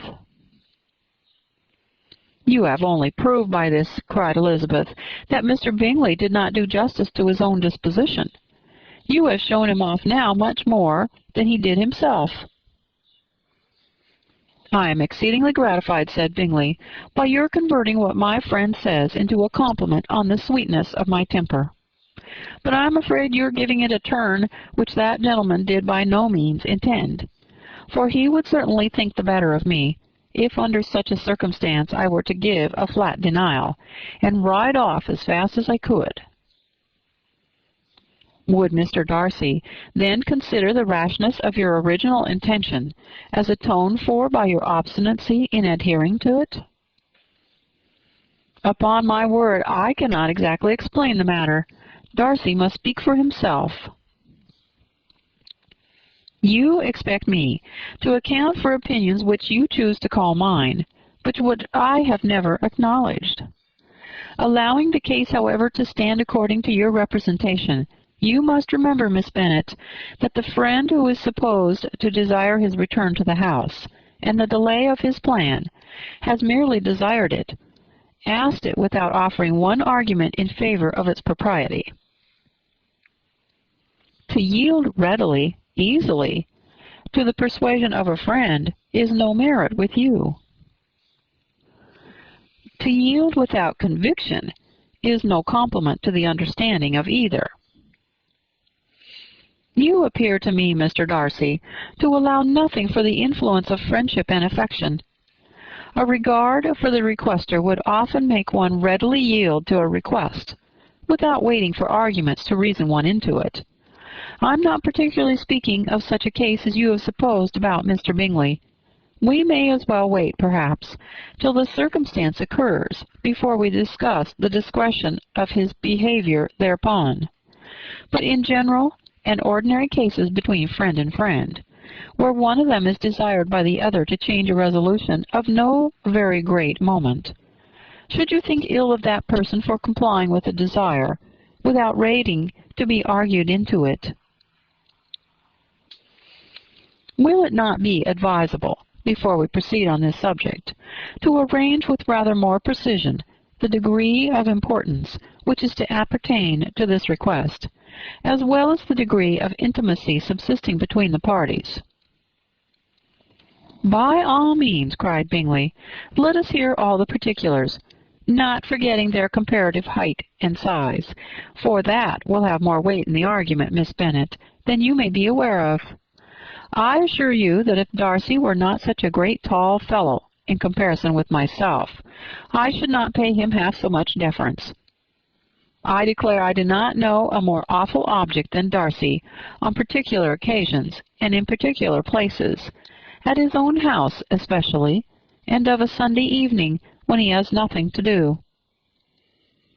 Mr. Darcy smiled, but Elizabeth thought she could perceive that he was rather offended, and therefore checked her laugh. Miss Bingley warmly resented the indignity he had received in an expostulation with her brother for talking such nonsense. "I see your design," Bingley said his friend. "You dislike an argument and want to silence this." "Perhaps I do. Arguments are too much like disputes. If you and Miss Bennet will defer yours till I am out of the room, I shall be very thankful, and then you may say whatever you like of me." "What you ask," said Elizabeth, "is no sacrifice on my side, and Mr. Darcy had much better finish his letter." Mr. Darcy took her advice, and did finish his letter. When that business was over, he applied to Miss Bingley and Elizabeth for the indulgence of some music. Miss Bingley moved with alacrity to the pianoforte, and after a polite request that Elizabeth should lead the way, while the other as politely and more earnestly negatived, she seated herself. Mrs. Hurst sang with her sister, and while they were thus employed, Elizabeth could not help observing, as she turned over some music books that lay on the instrument, how frequently Mr. Darcy's eyes were fixed on her. She hardly knew how to suppose that she could be an object of admiration to so great a man, and yet that he should look at her because he disliked her was still more strange. She could only imagine, however, at last, that she drew his notice because there was something about her more wrong and reprehensible, according to his ideas of right, than in any other person present. The supposition did not pain her. She liked him too little to care for his approbation. After playing some Italian songs, Miss Bingley varied the charm by a lively Scotch air, and soon afterwards Mr. Darcy, drawing near Elizabeth, said to her, "Do not you feel a great inclination, Miss Bennet, to seize such an opportunity of dancing a reel?" She smiled, but made no answer. He repeated the question with some surprise at her silence. "Oh," said she, "I heard you before, but I could not immediately determine what to say in reply. You wanted me, I know, to say yes, that you might have the pleasure of despising my taste.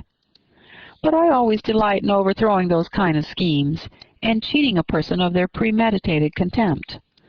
I have therefore made up my mind to tell you that I do not want to dance a reel at all, and now despise me if you dare."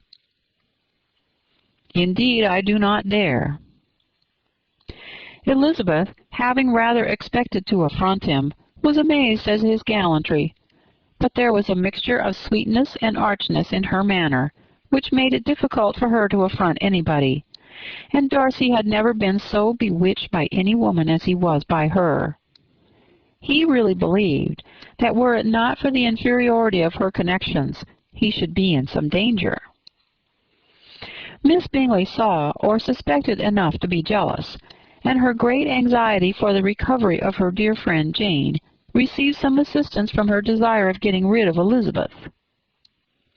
She often tried to provoke Darcy into disliking her guest by talking of their supposed marriage, and planning his happiness in such an alliance. "I hope," said she, as they were walking together in the shrubbery the next day, "you will give your mother-in-law a few hints, when this desirable event takes place, as to the advantage of holding her tongue. And if you can compass it, do cure the younger girls of running after the officers. And if I may mention so delicate a subject, endeavor to check that little something bordering on conceit and impertinence which your lady possesses. Have you anything else to propose for my domestic felicity? Oh, yes. Do let the portraits of your uncle and aunt Phillips get placed in the gallery at Pemberley. Put them next to your great-uncle the judge. They are in the same profession, you know, only in different lines. As for your Elizabeth's picture, you must not attempt to have it taken, for what painter could do justice to those beautiful eyes? It would not be easy indeed to catch their expression, but their color and shape, and the eyelashes, so remarkably fine, might be copied. At that moment they were met from another walk by Mrs. Hurst and Elizabeth herself. "I did not know that you intended to walk," said Miss Bingley, in some confusion, lest they had been overheard. "You used us abominably ill," answered Mrs. Hurst, "running away without telling us that you were coming out." Then, taking the disengaged arm of Mr. Darcy, she left Elizabeth to walk by herself. The path just admitted 3. Mr. Darcy felt their rudeness, and immediately said, "This walk is not wide enough for our party. We had better go into the avenue." But Elizabeth, who had not the least inclination to remain with them, laughingly answered, "No, no, stay where you are. You are charmingly grouped, and appear to uncommon advantage. The picturesque would be spoilt by admitting a 4th. Good-bye." She then ran gaily off, rejoicing as she rambled about, in the hope of being at home again in a day or 2. Jane was already so much recovered as to intend leaving her room for a couple of hours that evening.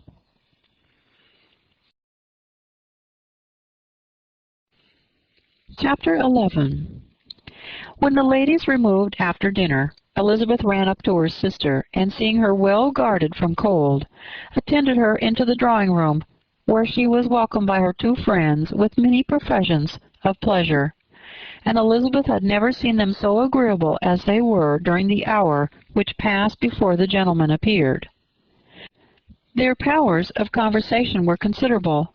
They could describe an entertainment with accuracy, relate an anecdote with humor, and laugh at their acquaintance with spirit. But when the gentlemen entered, Jane was no longer the first object. Miss Bingley's eyes were instantly turned towards Darcy, and she had something to say to him before he had advanced many steps. He addressed himself to Miss Bennet with a polite congratulation. Mr. Hurst also made her a slight bow, and said he was very glad. But diffuseness and warmth remained for Bingley's salutation. He was full of joy and attention. The first half-hour was spent in piling up the fire, lest she should suffer from the change of room, and she removed at his desire to the other side of the fireplace, that she might be farther from the door. He then sat down by her, and talked scarcely to anyone else. Elizabeth, at work in the opposite corner, saw it all with great delight. When the tea was over, Mr. Hurst reminded his sister-in-law of the card-table, but in vain. She had obtained private intelligence that Mr. Darcy did not wish for cards, and Mr. Hurst soon found even his own petition rejected. She assured him that no one intended to play, and the silence of the whole party on the subject seemed to justify her. Mr. Hurst had therefore nothing to do but to stretch himself on one of the sofas and go to sleep. Darcy took up a book, Miss Bingley did the same, and Mrs. Hurst, principally occupied in playing with her bracelets and rings, joined now and then in her brother's conversation with Miss Bennet. Miss Bingley's attention was quite as much engaged in watching Mr. Darcy's progress through his book as in reading her own, and she was perpetually either making some inquiry or looking at his page. She could not win him, however, to make any conversation. He merely answered her question and read on. At length, quite exhausted by the attempt to be amused with her own book, which she had only chosen because it was the 2nd volume of his, she gave a great yawn and said, "How pleasant it is to spend an evening in this way! I declare, after all, there is no enjoyment like reading. How much sooner one tires of anything than of a book. When I have a house of my own, I shall be miserable if I have not an excellent library." No one made any reply. She then yawned again, threw aside her book, and cast her eyes round the room in quest of some amusement, when, hearing her brother mention a ball to Miss Bennet, she turned suddenly towards him and said, "By the by, Charles, are you really serious in meditating a dance at Netherfield? I would advise you, before you determine on it, to consult the wishes of the present party.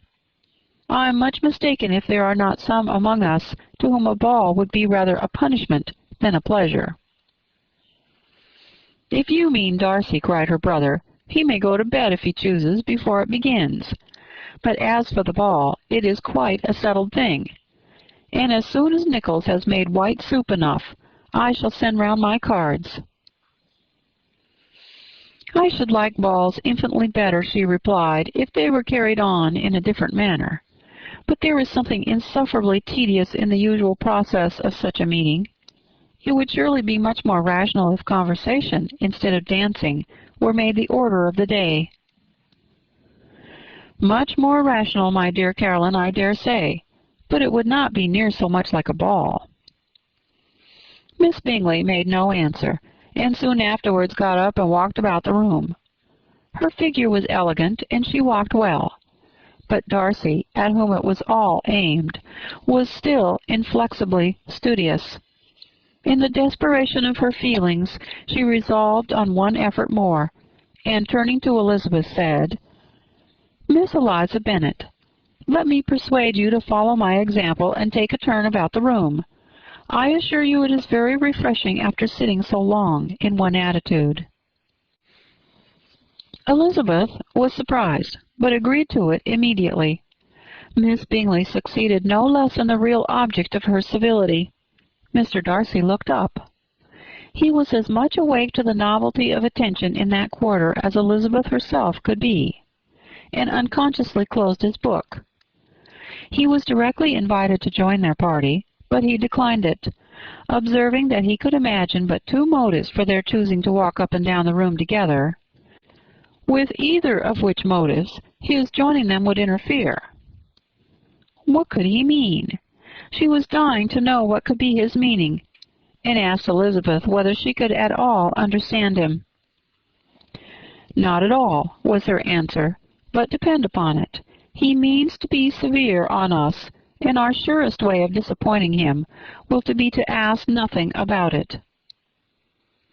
Miss Bingley, however, was incapable of disappointing Mr. Darcy in anything, and persevered therefore in requiring an explanation of his two motives. "I have not the smallest objection to explaining them," said he, as soon as she allowed him to speak.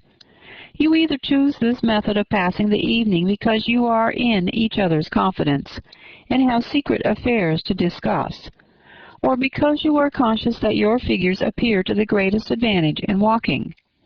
If the first, I shall be completely in your way, and if the second, I can admire you much better as I sit by the fire."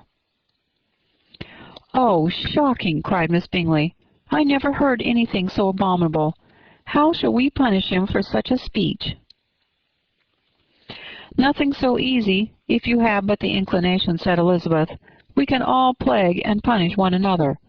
Tease him, laugh at him. Intimate as you are, you must know how it is to be done." "But, upon my honor, I do not. I do assure you that my intimacy has not yet taught me that. Tease calmness of temper and presence of mind. No, no, I feel he may defy us there. And as to laughter, we will not expose ourselves, if you please, by attempting to laugh without a subject. Mr. Darcy may hug himself." "Mr. Darcy is not to be laughed at," cried Elizabeth. "That is an uncommon advantage, and uncommon I hope it will continue, for it would be a great loss to me to have many such acquaintances. I dearly love a laugh." "Miss Bingley," said he, "has given me credit for more than can be. The wisest and the best of men, nay, the wisest and best of their actions, may be rendered ridiculous by a person whose first object in life is a joke. Certainly, replied Elizabeth, there are such people. But I hope I'm not one of them. I hope I never ridicule what is wise or good. Follies and nonsense, whims and inconsistencies do divert me, I own, and I laugh at them whenever I can. But these, I suppose, are precisely what you are without. Perhaps that is not possible for anyone. But it has been the study of my life to avoid those weaknesses which often expose a strong understanding to ridicule, such as vanity and pride.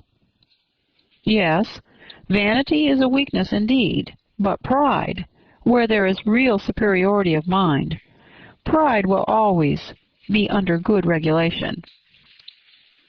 Elizabeth turned away to hide a smile.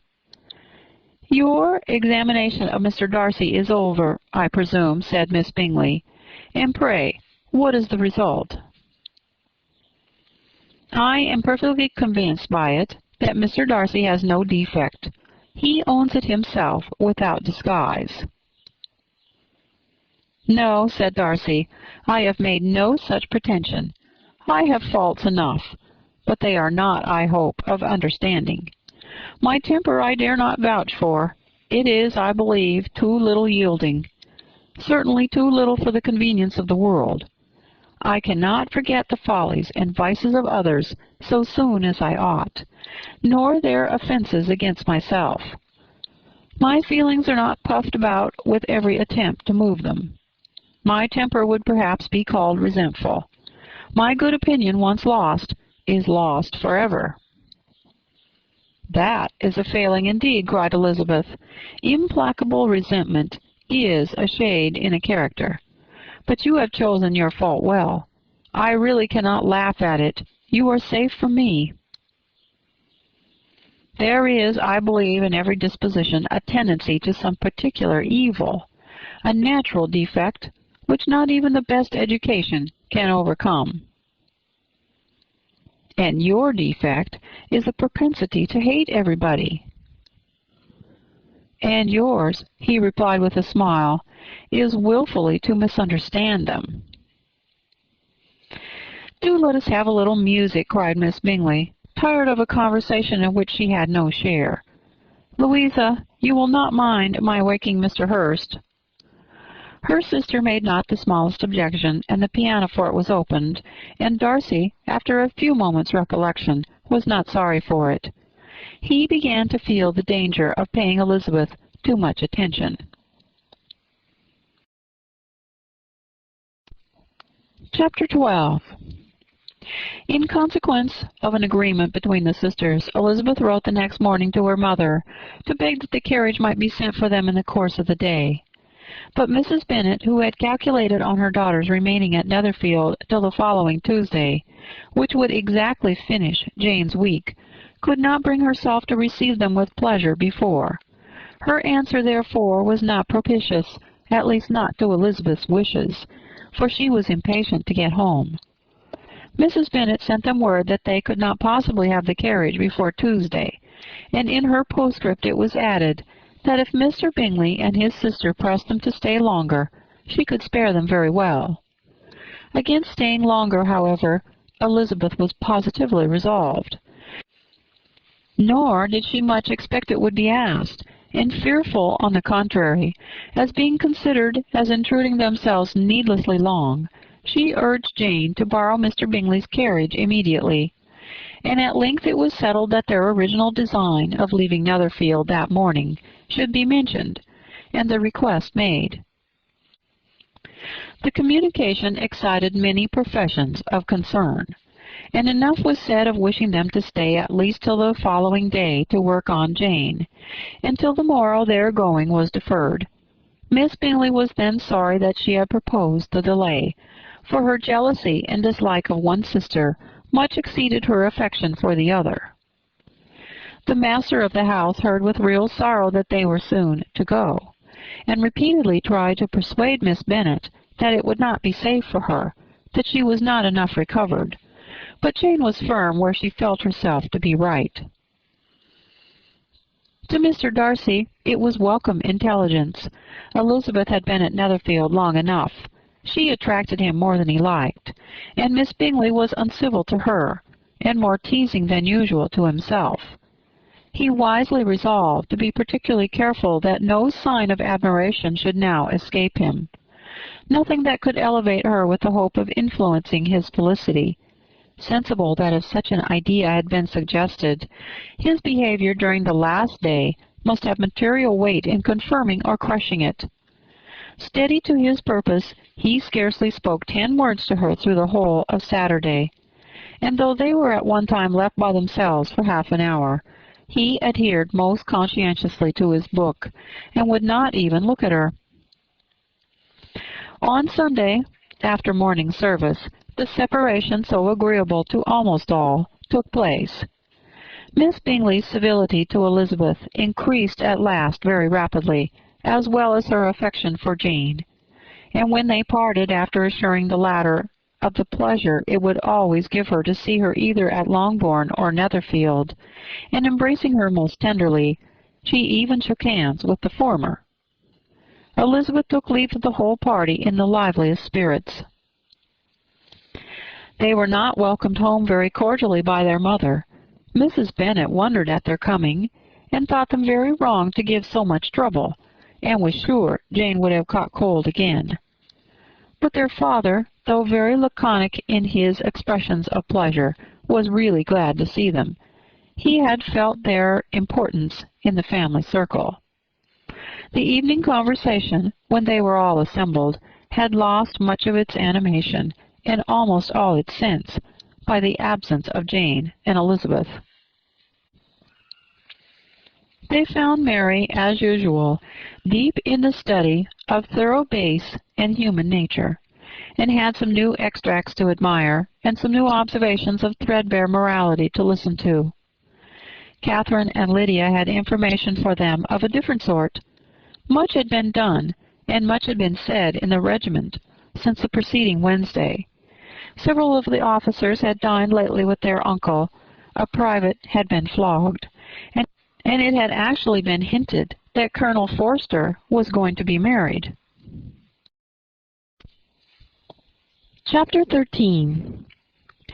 "I hope, my dear," said Mr. Bennet to his wife, as they were at breakfast the next morning, "that you have ordered a good dinner today, because I have reason to expect an addition to our family party."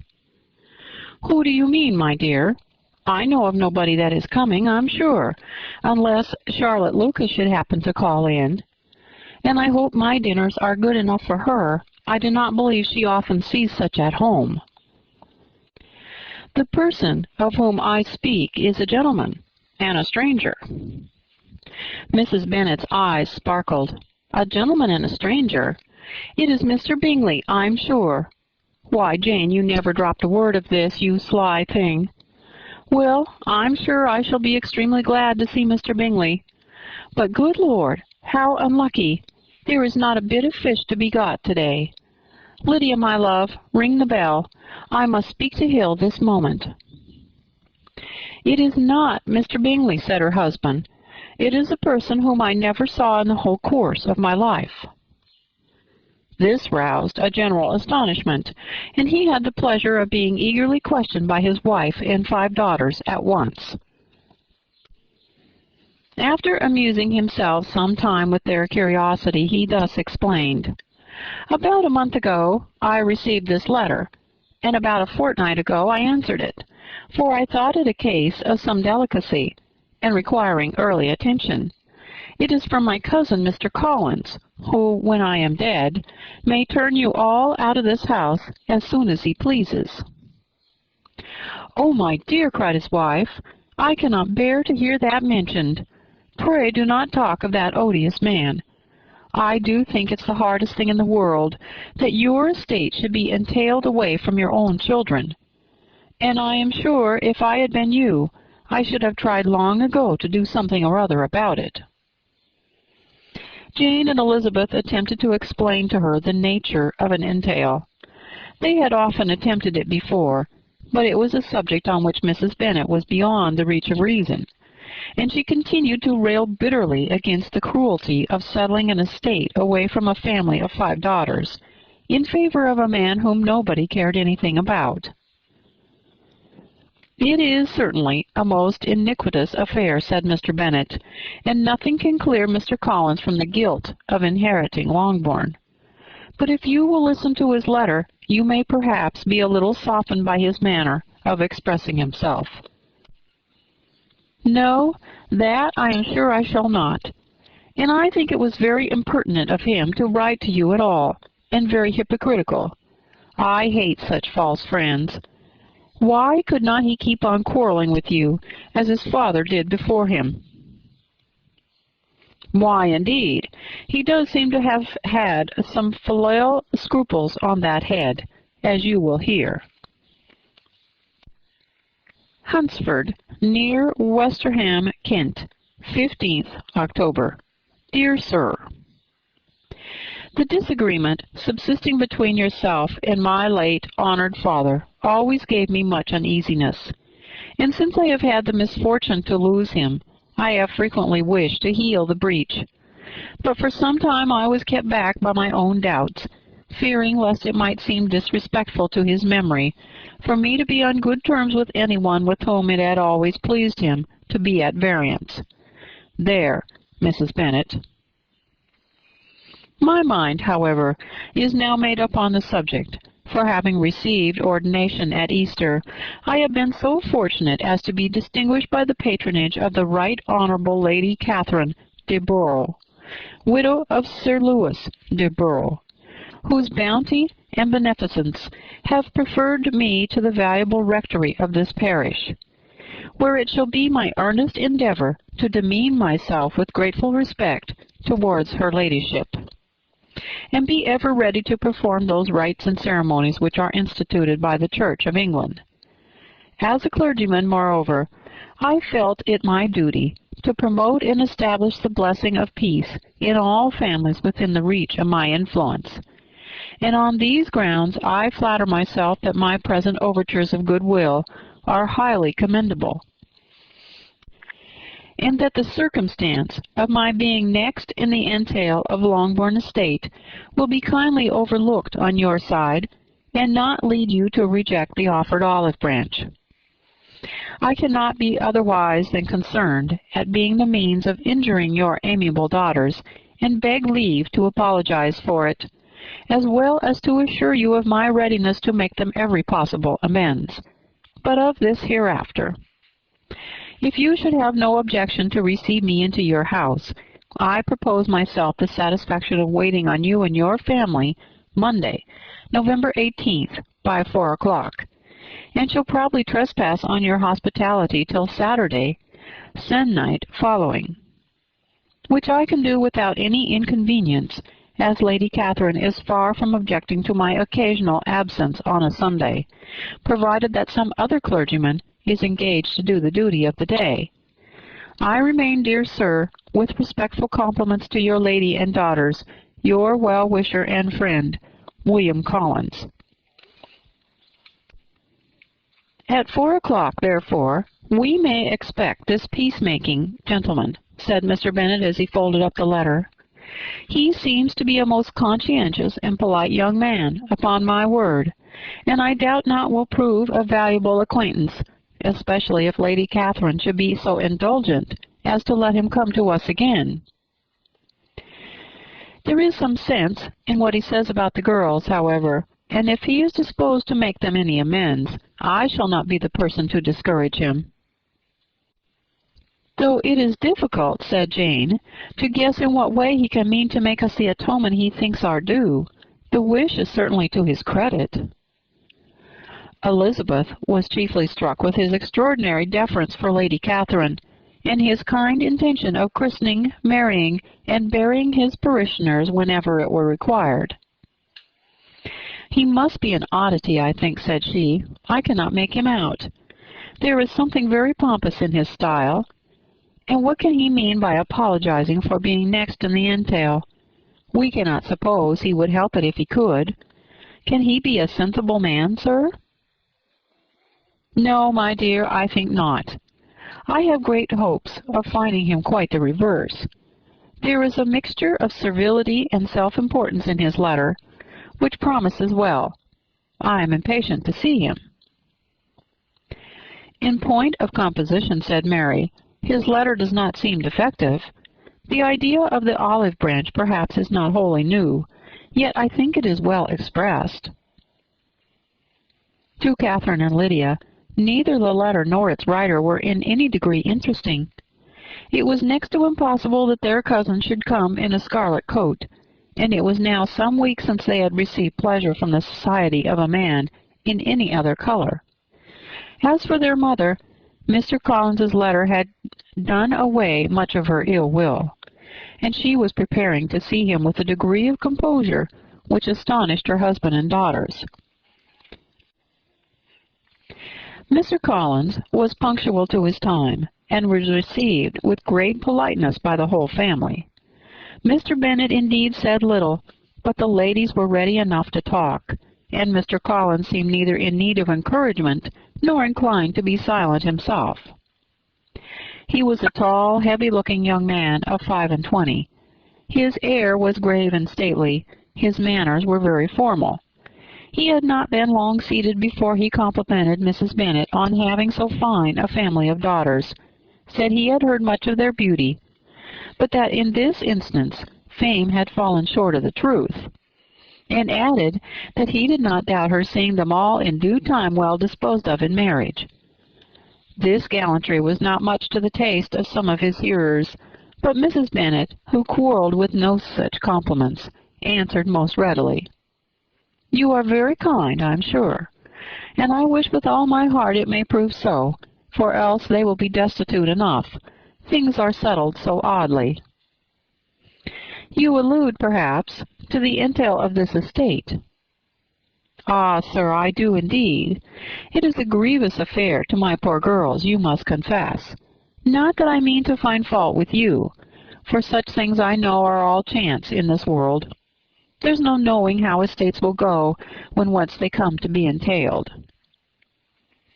I'm very sensible, madam, of the hardship to my fair cousins, and could say much on the subject, but that I am cautious of appearing forward and precipitate. But I can assure the young ladies that I come prepared to admire them. At present I will not say more, but perhaps when we are better acquainted." He was interrupted by a summons to dinner, and the girls smiled on each other. They were not the only objects of Mr. Collins's admiration. The hall, the dining-room, and all its furniture were examined and praised, and his commendation of everything would have touched Mrs. Bennet's heart, but for the mortifying supposition of his viewing it all as his own future property. The dinner, too, in its turn was highly admired, and he begged to know to which of his fair cousins the excellency of its cooking was owing. But here he was set right by Mrs. Bennet, who assured him with some asperity that they were all very well able to keep a good cook, and that her daughters had nothing to do in the kitchen. He begged pardon for having displeased her. In a softened tone she declared herself not at all offended, but he continued to apologize for about a quarter of an hour. Chapter 14.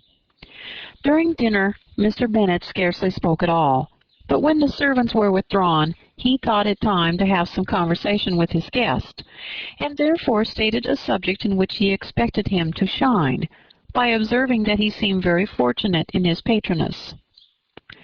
Lady Catherine de Bourgh's attention to his wishes and consideration for his comfort appeared very remarkable.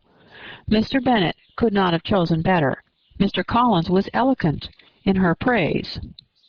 The subject elevated him to more than usual solemnity of manner, and with a most important aspect he protested that he had never in his life witnessed such behavior in a person of rank, such affability and condescension, as he had himself experienced from Lady Catherine.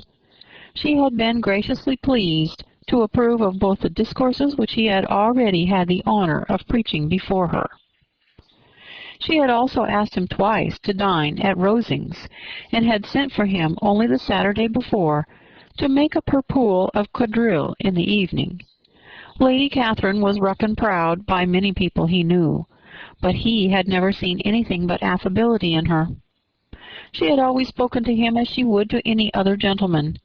She made not the smallest objection to his joining in the society of the neighborhood, nor to his leaving his parish occasionally for a week or two to visit his relations.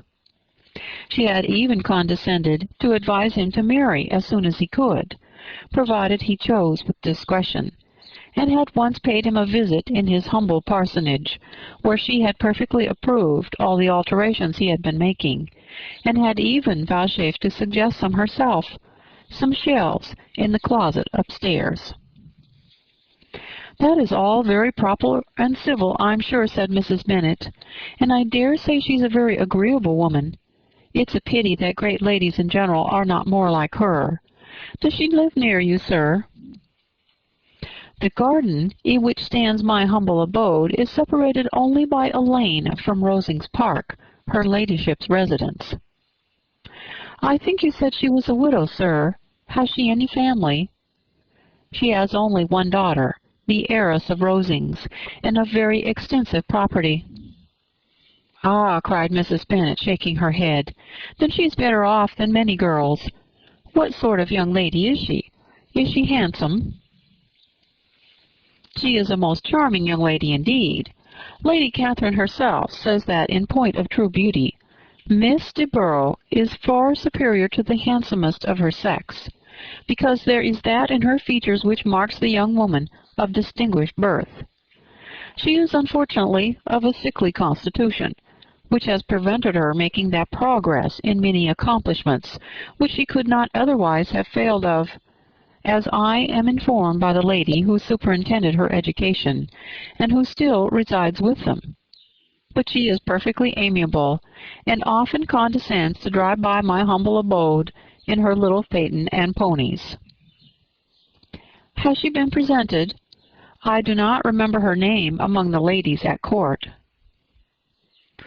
"Her indifferent state of health unhappily prevents her from being in town, and by that means, as I told Lady Catherine myself one day, has deprived the British court of its brightest ornament. Her ladyship seemed pleased with the idea, and you may imagine that I am happy on every occasion to offer those little delicate compliments which are always acceptable to ladies. I have more than once observed to Lady Catherine that her charming daughter seemed born to be a duchess, and that the most elevated rank, instead of giving her consequence, would be adorned by her. These are the kind of little things which please her ladyship, and it is a sort of attention which I conceive myself peculiarly bound to pay." "You judge very properly," said Mr. Bennet, "and it is happy for you that you possess the talent of flattering with delicacy. May I ask whether these pleasing attentions proceed from the impulse of the moment, or are the result of previous study?" "They arise chiefly from what's passing at the time, and though I sometimes amuse myself with suggesting and arranging such little elegant compliments as may be adapted to ordinary occasions, I always wish to give them as unstudied an air as possible." Mr. Bennet's expectations were fully answered. His cousin was as absurd as he had hoped, and he listened to him with the keenest enjoyment, maintaining at the same time the most resolute composure of countenance, and except in an occasional glance at Elizabeth, requiring no partner in his pleasure. By tea-time, however, the dose had been enough, and Mr. Bennet was glad to take his guest into the drawing-room again, and when tea was over, glad to invite him to read aloud to the ladies. Mr. Collins readily assented, and a book was produced, but on beholding it, for everything announced it to be from a circulating library, he started back, and, begging pardon, protested that he never read novels. Kitty stared at him, and Lydia exclaimed. Other books were produced, and after some deliberation he chose Fordyce's Sermons.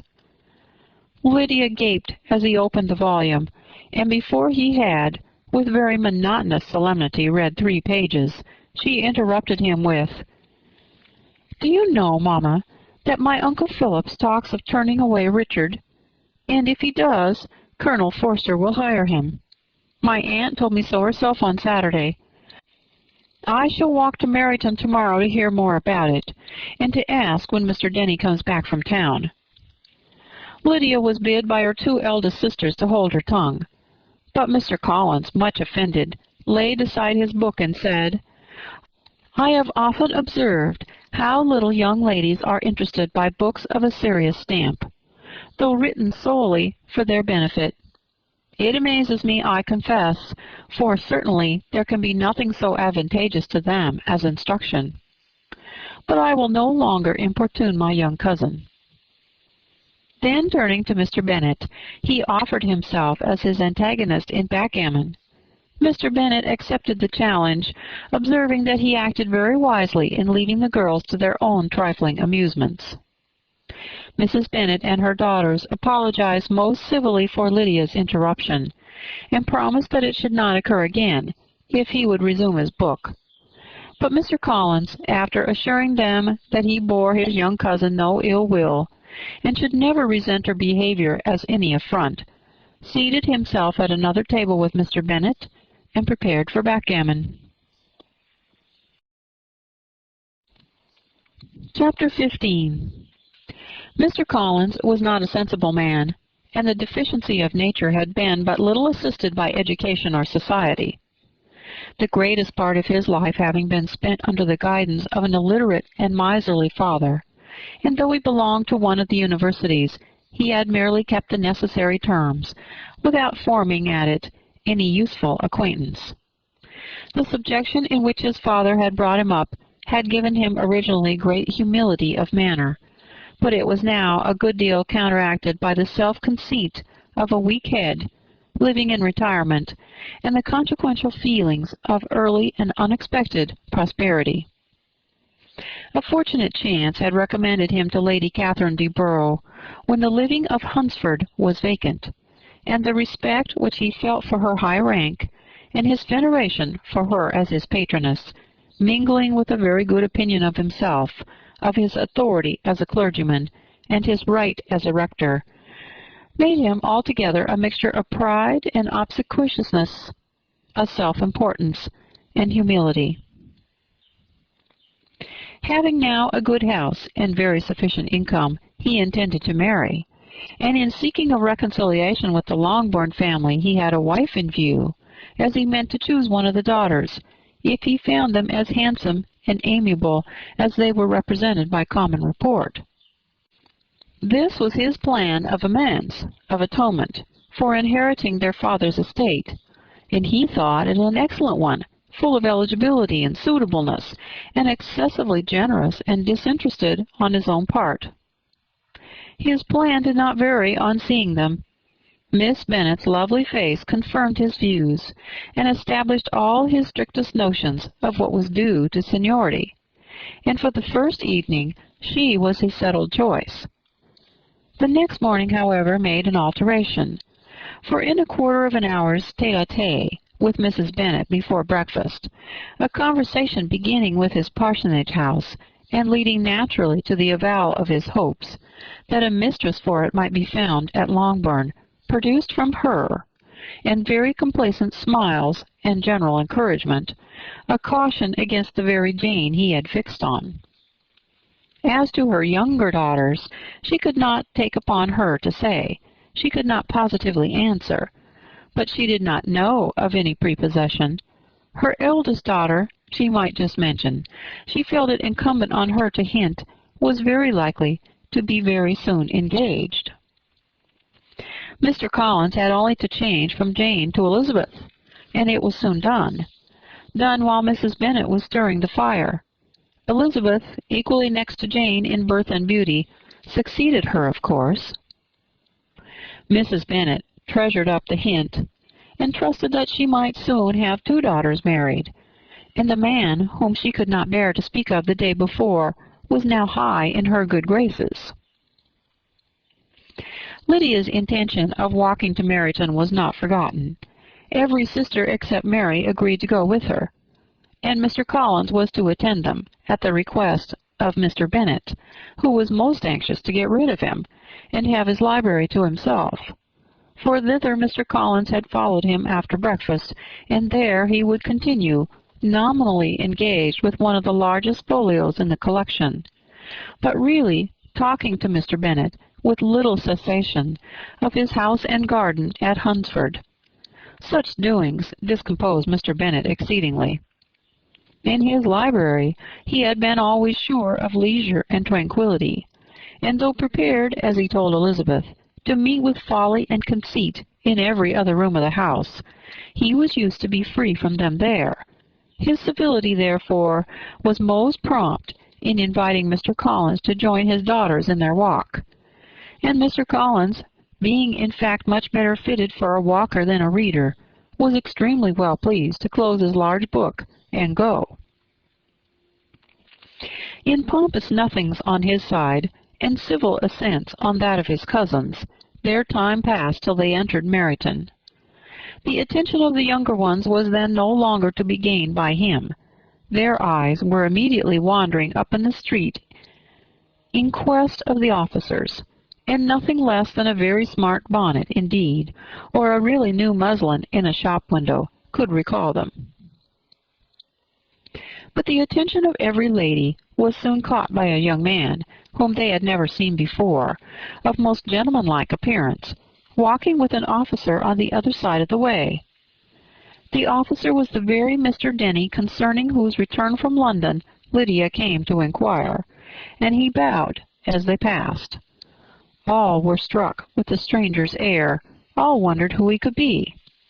And Kitty and Lydia, determined if possible to find out, led the way across the street, under pretense of wanting something in an opposite shop, and fortunately had just gained the pavement when the two gentlemen, turning back, had reached the same spot.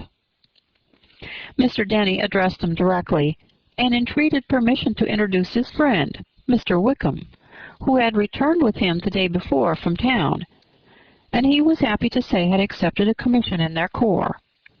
This was exactly as it should be, for the young man wanted only regimentals to make him completely charming. His appearance was greatly in his favor. He had all the best part of beauty, a fine countenance, a good figure, and very pleasing address. The introduction was followed up on his side by a happy readiness of conversation, a readiness at the same time perfectly correct and unassuming, and the whole party were still standing and talking together very agreeably when the sound of horses drew their notice, and Darcy and Bingley were seen riding down the street. On distinguishing the ladies of the group, the two gentlemen came directly towards them, and began the usual civilities. Bingley was the principal spokesman, and Miss Bennet the principal object. He was then, he said, on his way to Longbourn, on purpose to inquire after her. Mr. Darcy corroborated it with a bow, and was beginning to determine not to fix his eyes on Elizabeth, when they were suddenly arrested by the sight of the stranger, and Elizabeth, happening to see the countenance of both as they looked at each other, was all astonishment at the effect of the meeting. Both changed color. One looked white, the other red.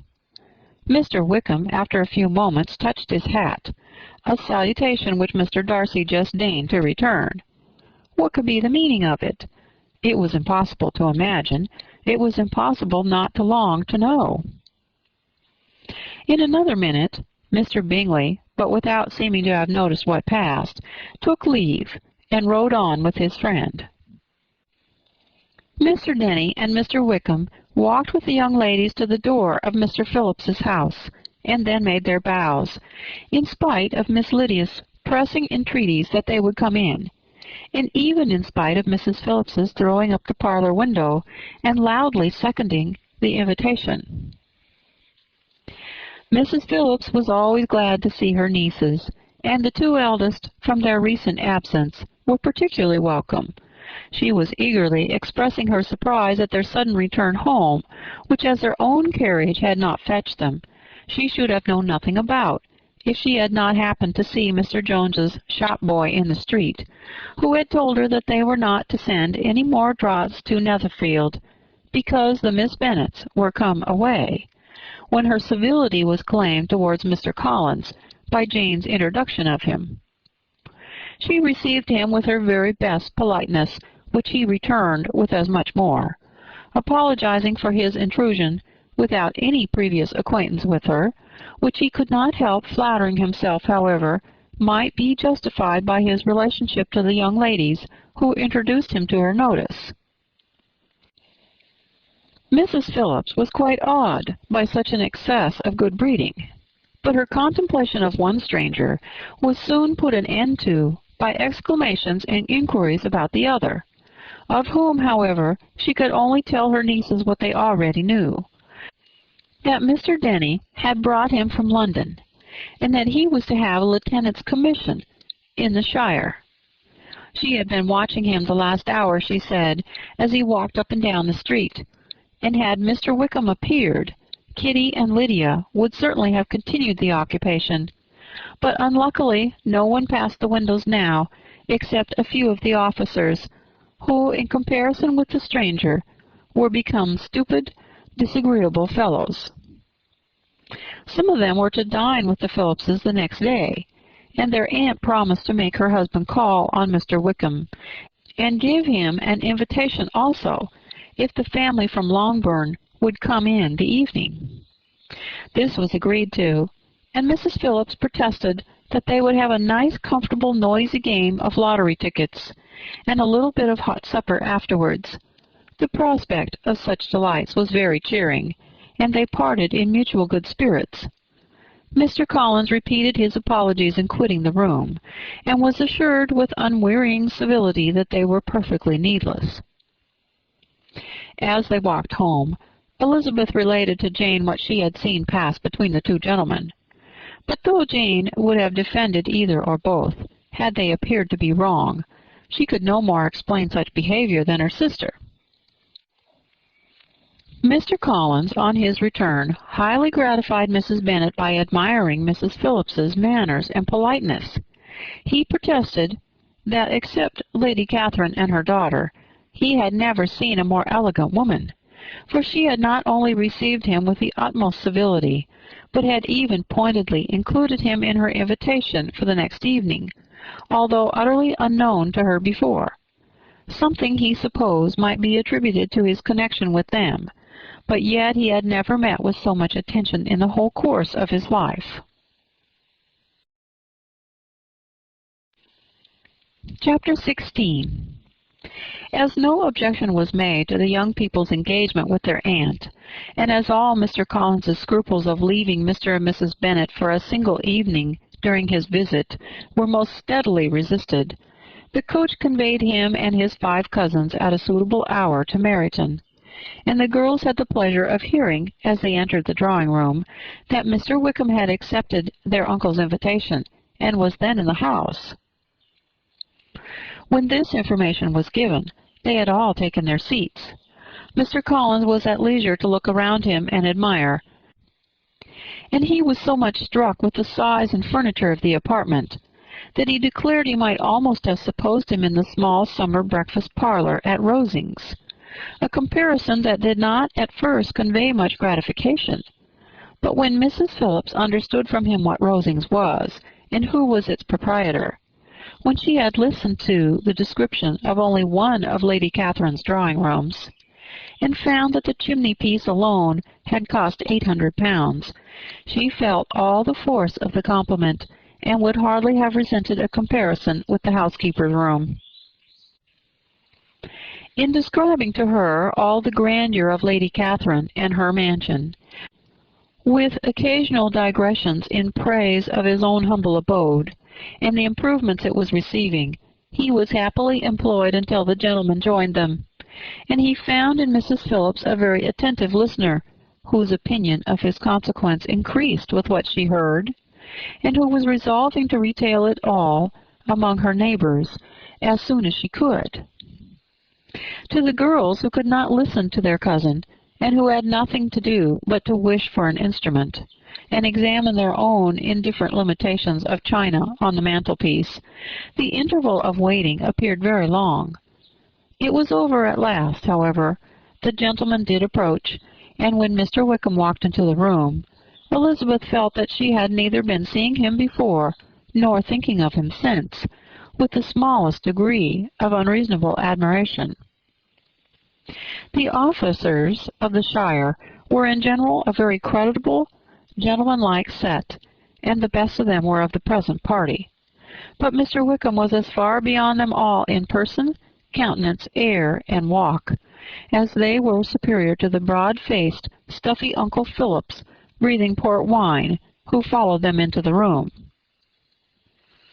Mr. Wickham was the happy man towards whom almost every female eye was turned, and Elizabeth was the happy woman by whom he finally seated himself, and the agreeable manner in which he immediately fell into conversation, though it was only on its being a wet night, and on the probability of a rainy season, made her feel that the commonest, dullest, most threadbare topic might be rendered interesting by the skill of the speaker.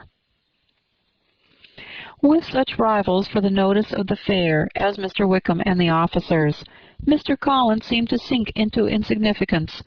To the young ladies he certainly was nothing, but he had still at intervals a kind listener in Mrs. Phillips, and was by her watchfulness most abundantly supplied with coffee and muffin. When the card tables were placed, he had an opportunity of obliging her in return by sitting down to whist. "I know little of the game at present," said he, "but I shall be glad to improve myself, for in my situation in life—" Mrs. Phillips was very thankful for his compliance, but could not wait for his reason. Mr. Wickham did not play at whist, and with ready delight was he received at the other table between Elizabeth and Lydia.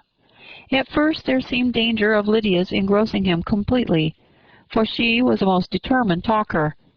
But being likewise extremely fond of lottery tickets, she soon grew too much interested in the game, too eager in making bets and exclaiming after prizes to have attention for anyone in particular.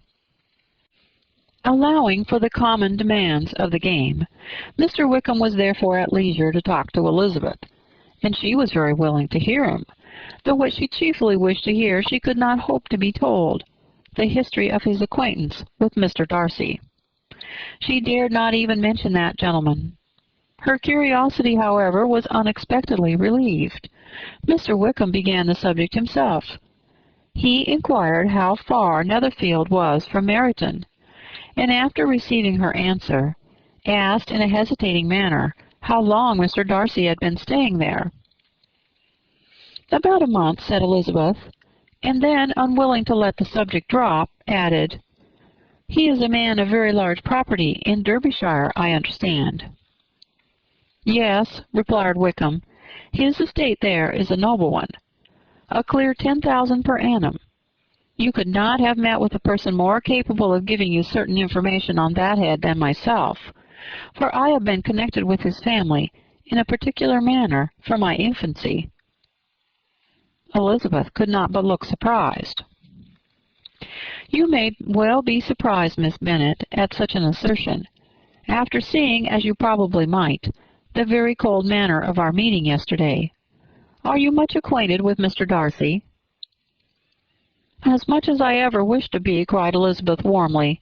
"I have spent 4 days in the same house with him, and I think him very disagreeable."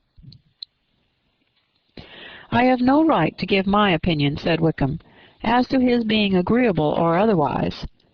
I'm not qualified to form one. I have known him too long and too well to be a fair judge. It's impossible for me to be impartial, but I believe your opinion of him would in general astonish, and perhaps you would not express it quite so strongly anywhere else. Here you are in your own family." "Upon my word, I say no more here than I might say in any house in the neighbourhood, except Netherfield. He is not at all liked in Hertfordshire. Everybody is disgusted with his pride. You will not find him more favourably spoken of by anyone." "I cannot pretend to be sorry," said Wickham after a short interruption, "that he or that any man should not be estimated beyond their deserts, but with him I believe it does not often happen. The world is blinded by his fortune and consequence, or frightened by his high and imposing manners, and sees him only as he chooses to be seen. I should take him, even on my slight acquaintance, to be an ill-tempered man." Wickham only shook his head. "I wonder," said he, at the next opportunity of speaking, "whether he is likely to be in this country much longer." "I do not at all know, but I heard nothing of his going away when I was at Netherfield. I hope your plans in favor of the shire will not be affected by his being in the neighborhood." "Oh no, it is not for me to be driven away by Mr. Darcy. If he wishes to avoid seeing me, he must go.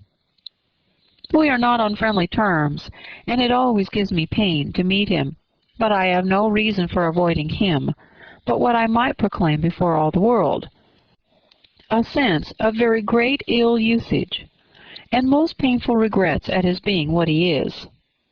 His father, Miss Bennet, the late Mr. Darcy, was one of the best men that ever breathed, and the truest friend I ever had, and I can never be in company with this Mr. Darcy without being grieved to the soul by 1,000 tender recollections. His behavior to myself has been scandalous, but I verily believe I could forgive him anything and everything rather than his disappointing the hopes and disgracing the memory of his father." Elizabeth found the interest of the subject increase, and listened with all her heart, but the delicacy of it prevented further inquiry.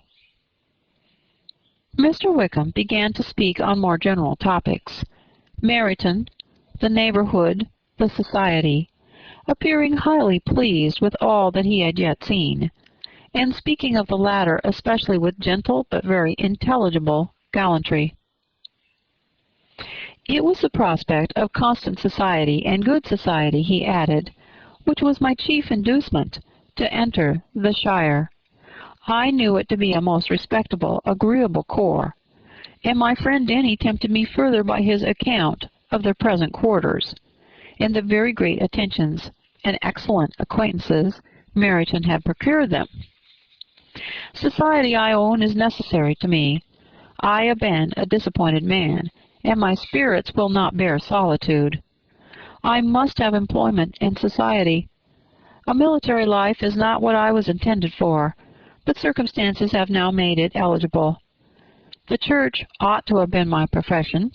I was brought up for the church, and I should at this time have been in possession of a most valuable living, had it pleased the gentleman we were speaking of just now." "Indeed?" "Yes. The late Mr. Darcy bequeathed me the next presentation of the best living in his gift. He was my godfather, and excessively attached to me. I cannot do justice to his kindness. He meant to provide for me amply, and thought he had done it, but when the living fell, it was given elsewhere." "Good heavens!" cried Elizabeth.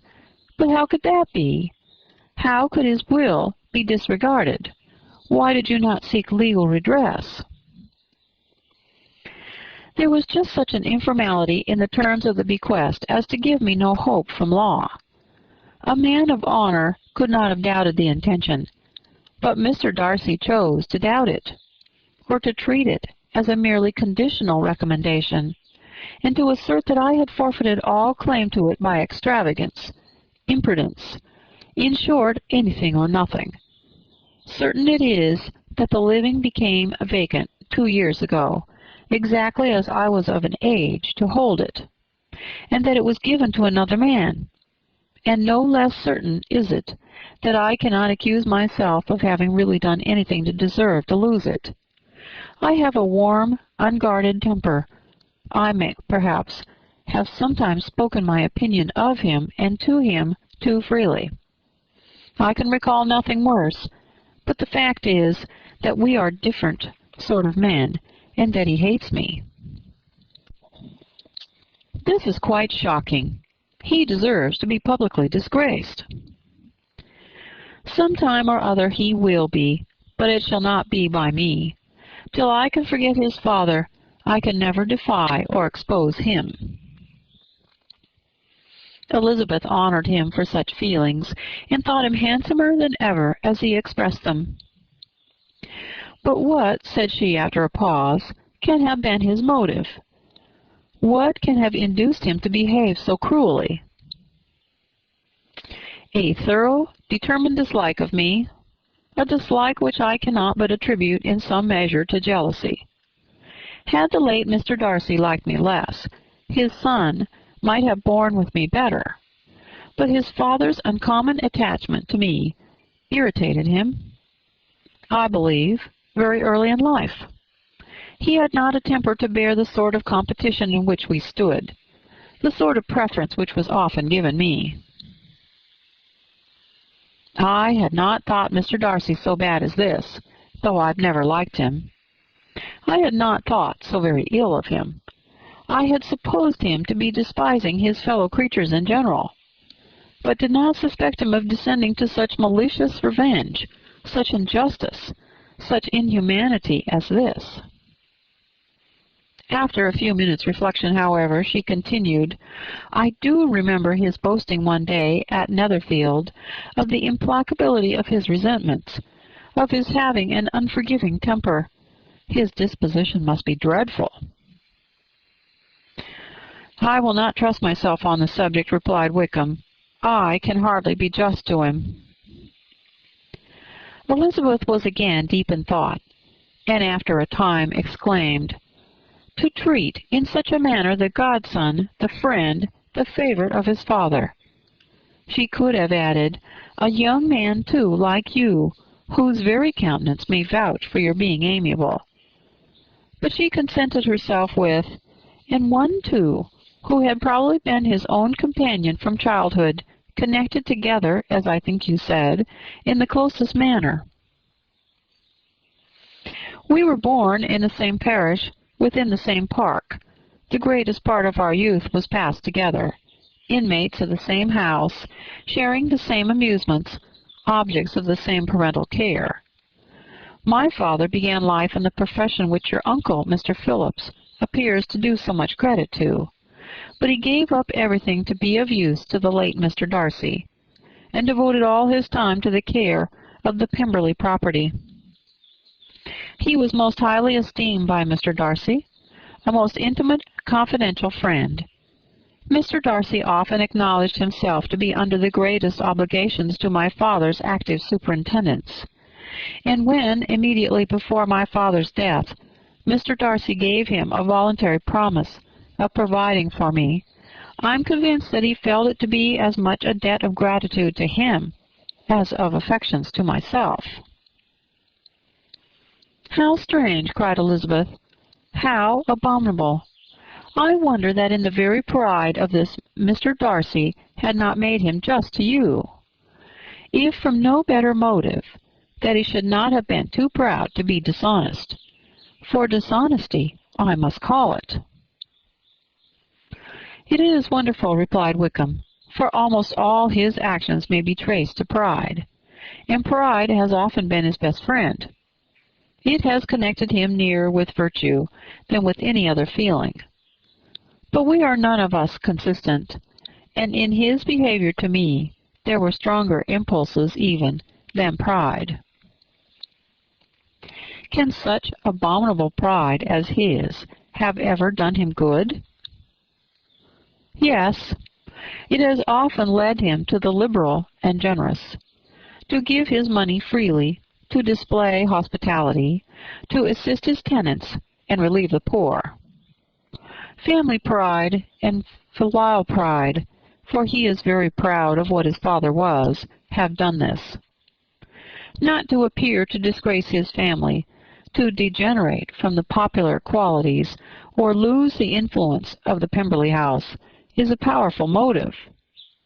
He has also brotherly pride, which, with some brotherly affection, makes him a very kind and careful guardian of his sister, and you will hear him generally cried up as the most attentive and best of brothers." What sort of girl is Miss Darcy?" He shook his head. "I wish I could call her amiable. It gives me pain to speak ill of a Darcy, but she is too much like her brother. Very, very proud. As a child she was affectionate and pleasing, and extremely fond of me, and I have devoted hours and hours to her amusement. But she is nothing to me now. She's a handsome girl, about 15 or 16, and I understand highly accomplished. Since her father's death, her home has been London, where a lady lives with her and superintends her education." After many pauses and many trials of other subjects, Elizabeth could not help reverting once more to the first, saying, "I am astonished at his intimacy with Mr. Bingley. How can Mr. Bingley, who seems good humour itself, and is, I really believe, truly amiable, be in friendship with such a man? How can they suit each other? Do you know Mr. Bingley?" "Not at all." "He is a sweet-tempered, amiable, charming man. He cannot know what Mr. Darcy is." "Probably not. But Mr. Darcy can please where he chooses. He does not want abilities. He can be a conversable companion if he thinks it worth his while. Among those who are at all his equals in consequence, he is a very different man from what he is to the less prosperous. His pride never deserts him, but with the rich he is liberal-minded, just, sincere, rational, honourable, and perhaps agreeable, allowing something for fortune and figure." The whist party soon afterwards breaking up, the players gathered round the other table, and Mr. Collins took his station between his cousin Elizabeth and Mrs. Phillips. The usual inquiries as to his success were made by the latter. It had not been very great. He had lost every point. But when Mrs. Phillips began to express her concern thereupon, he assured her with much earnest gravity that it was not of the least importance, that he considered the money as a mere trifle, and begged she would not make herself uneasy. "I know very well, madam," said he, "that when persons sit down to a card-table they must take their chance of these things, and happily I am not in such circumstances as to make 5 shillings any object. There are undoubtedly many who could not say the same, but thanks to Lady Catherine de Bourgh, I am removed far beyond the necessity of regarding little matters." Mr. Wickham's attention was caught, and after observing Mr. Collins for a few moments, he asked Elizabeth in a low voice whether her relation was very intimately acquainted with the family of de Bourgh. "Lady Catherine de Bourgh," she replied, "has very lately given him a living. I hardly know how Mr. Collins was first introduced to her notice, but he certainly has not known her long." "You know, of course, that Lady Catherine de Bourgh and Lady Anne Darcy were sisters, consequently that she is aunt to the present Mr. Darcy." "No, indeed I did not. I knew nothing at all of Lady Catherine's connections. I never heard of her existence till the day before yesterday." "Her daughter, Miss de Bourgh, will have a very large fortune, and it is believed that she and her cousin will unite the 2 estates." This information made Elizabeth smile, as she thought of poor Miss Bingley. Vain indeed must be all her attentions, vain and useless her affection for his sister and her praise of himself, if he were already self-destined to another. "Mr. Collins," said she, "speaks highly both of Lady Catherine and her daughter, but from some particulars that he has related of her ladyship, I suspect his gratitude misleads him, and that in spite of her being his patroness, she is an arrogant, conceited woman." "I believe her to be both in a great degree," replied Wickham. "I have not seen her for many years, but I very well remember that I never liked her, and that her manners were dictatorial and insolent. She has the reputation of being remarkably sensible and clever, but I rather believe she derives part of her abilities from her rank and fortune, part from her authoritative manner, and the rest from the pride of her nephew, who chooses that everyone connected with him should have an understanding of the first class. Elizabeth allowed that he had given a very rational account of it, and they continued talking together with mutual satisfaction till supper put an end to cards, and gave the rest of the ladies their share of Mr. Wickham's attentions. There could be no conversation in the noise of Mrs. Phillips's supper party, but his manners recommended him to everybody. Whatever he said was said well, and whatever he did, done gracefully. Elizabeth went away with her head full of him. She could think of nothing but of Mr. Wickham, and of what he had told her, all the way home. But there was not time for her even to mention his name as they went, for neither Lydia nor Mr. Collins was once silent. Lydia talked incessantly of lottery tickets, of the fish she had lost, and the fish she had won, and Mr. Collins, in describing the civility of Mr. and Mrs. Phillips, protesting that he did not in the least regard his losses at whist, enumerating all the dishes at supper, and repeatedly fearing that he had crowded his cousins, had more to say than he could well manage before the carriage stopped at Longbourn House.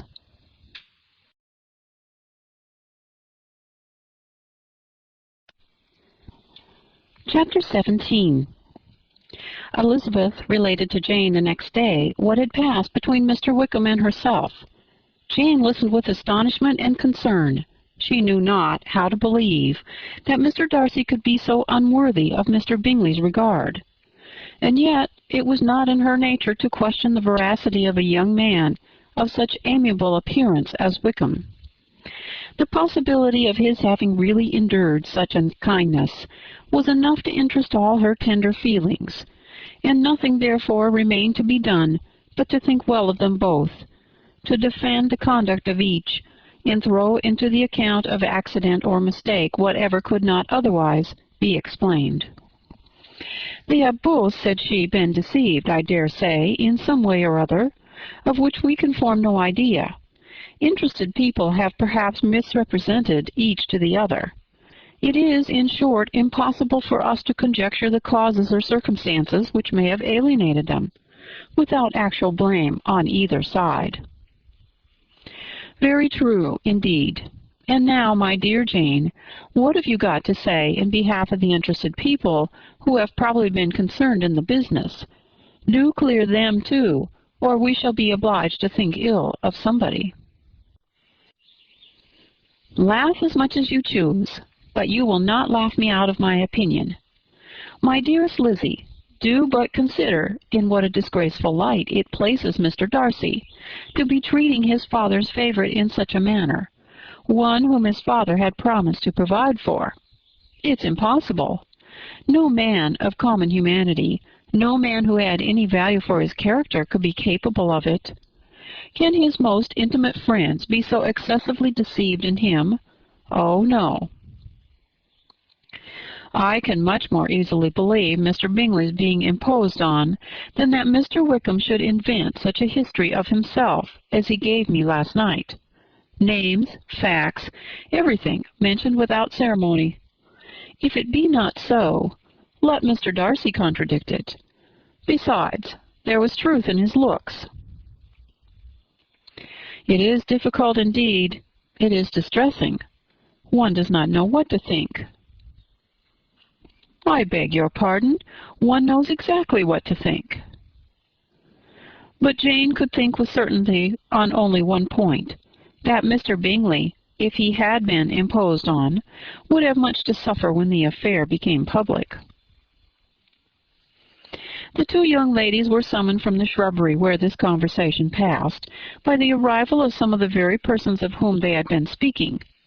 Mr. Bingley and his sisters came to give their personal invitation for the long-expected ball at Netherfield, which was fixed for the following Tuesday.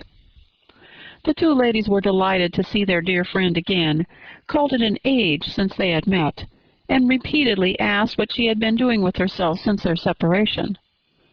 To the rest of the family they paid little attention, avoiding Mrs. Bennet as much as possible, saying not much to Elizabeth and nothing at all to the others. They were soon gone again, rising from their seats with an activity which took their brother by surprise, and hurrying off as if eager to escape from Mrs. Bennet's civilities. The prospect of the Netherfield ball was extremely agreeable to every female of the family. Mrs. Bennet chose to consider it as given in compliment to her eldest daughter, and was particularly flattered by receiving the invitation from Mr. Bingley himself, instead of a ceremonious card. Jane pictured to herself a happy evening in the society of her two friends, and the attentions of their brother. And Elizabeth thought with pleasure of dancing a great deal with Mr. Wickham, and of seeing a confirmation of everything in Mr. Darcy's look and behavior. The happiness anticipated by Catherine and Lydia depended less on any single event or any particular person, for though they each, like Elizabeth, meant to dance half the evening with Mr. Wickham, he was by no means the only partner who could satisfy them, and a ball was, at any rate, a ball. And even Mary could assure her family that she had no disinclination for it. "Well, I can have my mornings to myself," said she. "It is enough. I think it is no sacrifice to join occasionally in evening engagements. Society has claims on us all, and I profess myself one of those who consider intervals of recreation and amusement as desirable for everybody." Elizabeth's spirits were so high on the occasion that though she did not often speak unnecessarily to Mr. Collins, she could not help asking him whether he intended to accept Mr. Bingley's invitation, and if he did, whether he would think it proper to join in the evening's amusement. And she was rather surprised to find that he entertained no scruple whatsoever on that head, and was very far from dreading a rebuke, either from the Archbishop or Lady Catherine de Broglie, by venturing to dance. "I am by no means of opinion, I assure you," said he, "that a ball of this kind, given by a young man of character to respectable people, can have any evil tendency, and I'm so far from objecting to dancing myself that I shall hope to be honored with the hands of all my fair cousins in the course of the evening. And I take this opportunity of soliciting yours, Miss Elizabeth, for the first two dances especially, a preference which I trust my cousin Jane will attribute to the right cause, and not to any disrespect for her." Elizabeth felt herself completely taken in. She had fully proposed being engaged by Mr. Wickham for those very dances, and to have Mr. Collins instead. Her liveliness had never been worse timed. There was no help for it, however.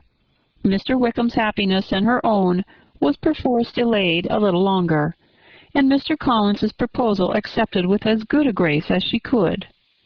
She was not the better pleased with his gallantry from the idea it suggested of something more.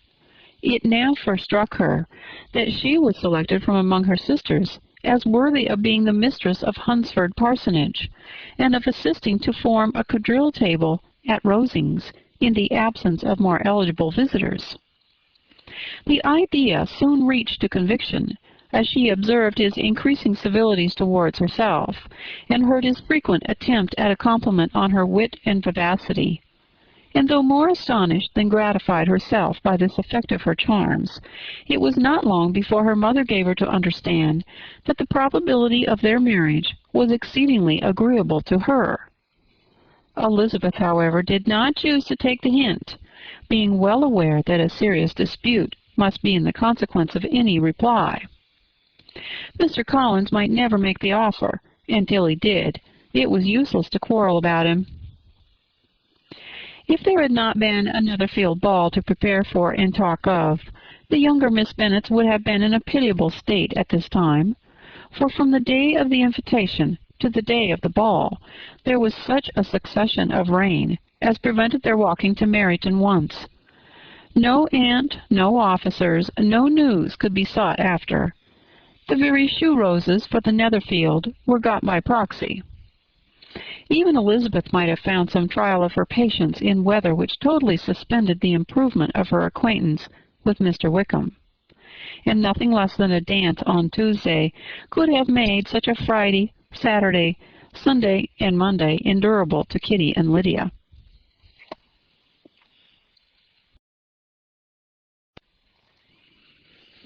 Chapter 18. Till Elizabeth entered the drawing-room at Netherfield and looked in vain for Mr. Wickham among the cluster of red coats there assembled. A doubt of his being present had never occurred to her. The certainty of meeting him had not been checked by any of those recollections that might not unreasonably have alarmed her. She had dressed with more than usual care, and prepared in the highest spirits for the conquest of all that remained unsubdued of his heart, trusting that it was not more than might be won in the course of the evening. But in an instant arose the dreadful suspicion of his being purposely omitted for Mr. Darcy's pleasure in the Bingleys' invitation to the officers, and though this was not exactly the case, the absolute fact of his absence was pronounced by his friend Mr. Denny, to whom Lydia eagerly applied, and who told him that Wickham had been obliged to go to town on business the day before, and was not yet returned, adding, with a significant smile, "I do not imagine his business would have called him away just now, if he had not wished to avoid a certain gentleman here." This part of his intelligence, though unheard by Lydia, was caught by Elizabeth, and, as it assured her that Darcy was not less answerable for Wickham's absence than if her first surmise had been just, every feeling of displeasure against the former was so sharpened by immediate disappointment that she could hardly reply with tolerable civility to the polite inquiries which he directly afterwards approached to make. Attention, forbearance, patience with Darcy was injury to Wickham. She was resolved against any sort of conversation with him, and turned away with a degree of ill humor which she could not wholly surmount even in speaking to Mr. Bingley, whose blind partiality provoked her. But Elizabeth was not formed for ill humor, and though every prospect of her own was destroyed for the evening, it could not dwell long on her spirits, and having told all her griefs to Charlotte Lucas, whom she had not seen for a week, she was soon able to make a voluntary transition to the oddities of her cousin, and to point him out to her particular notice. The 2 first dances, however, brought a return of distress. They were dances of mortification. Mr. Collins, awkward and solemn, apologizing instead of attending, and often moving wrong without being aware of it, gave her all the shame and misery which a disagreeable partner for a couple of dances can give. The moment of her release from him was ecstasy. She danced next with an officer, and had the refreshment of talking of Wickham, and of hearing that he was universally liked. When those dances were over, she returned to Charlotte Lucas, and was in conversation with her, when she found herself suddenly addressed by Mr. Darcy, who took her so much by surprise in his application for her hand, that without knowing what she did, she accepted him. He walked away again immediately, and she was left to fret over her own want of presence of mind. Charlotte tried to console her. "I dare say you will find him very agreeable." "Heaven forbid! That would be the greatest misfortune of all, to find a man agreeable whom one is determined to hate. Do not wish me such an evil." When the dancing recommenced, however, and Darcy approached to claim her hand, Charlotte could not help cautioning her in a whisper not to be a simpleton, and allow her fancy for Wickham to make her appear unpleasant in the eyes of a man of 10 times his consequence. Elizabeth made no answer, and took her place in the set, amazed at the dignity to which she was arrived in being allowed to stand opposite of Mr. Darcy, and reading in her neighbours' looks their equal amazement in beholding it. They stood for some time without speaking a word, and she began to imagine that their silence was to last through the 2 dances, and at first was resolved not to break it, till suddenly fancying that it would be the greater punishment to her partner to oblige him to talk, she made some slight observance on the dance. He replied, and was again silent. After a pause of some minutes, she addressed him a second time with, "It is your turn to say something now, Mr. Darcy." I talked about the dance. You ought to make some kind of remark on the size of the room, or the number of couples." He smiled, and assured her that whatever she wished him to say would be said. "Very well. That reply will do for the present. Perhaps by and by I may observe that private balls are much pleasanter than public ones. But now we may be silent." "Do you talk by rule, then, while you are dancing?" "Sometimes. One must speak a little, you know. It would look odd to be entirely silent for half an hour together, and yet for the advantage of some, conversation ought to be so arranged as that they may have the trouble of saying as little as possible." "Are you consulting your own feelings in the present case, or do you imagine that you are gratifying mine?" "Both," replied Elizabeth archly, "for I have always seen a great similarity in the turn of our minds. We are each of an unsocial, taciturn disposition, unwilling to speak unless we expect to say something that will amaze the whole room, and be handed down to posterity with all the éclat of a proverb." "This is no very striking resemblance of your own character, I am sure," said he. "How near it may be to mine, I cannot pretend to say. You think it a faithful portrait, undoubtedly." "I must not decide on my own performance." He made no answer, and they were again silent till they had gone down the dance, when he asked her if she and her sisters did not very often walk to Meryton.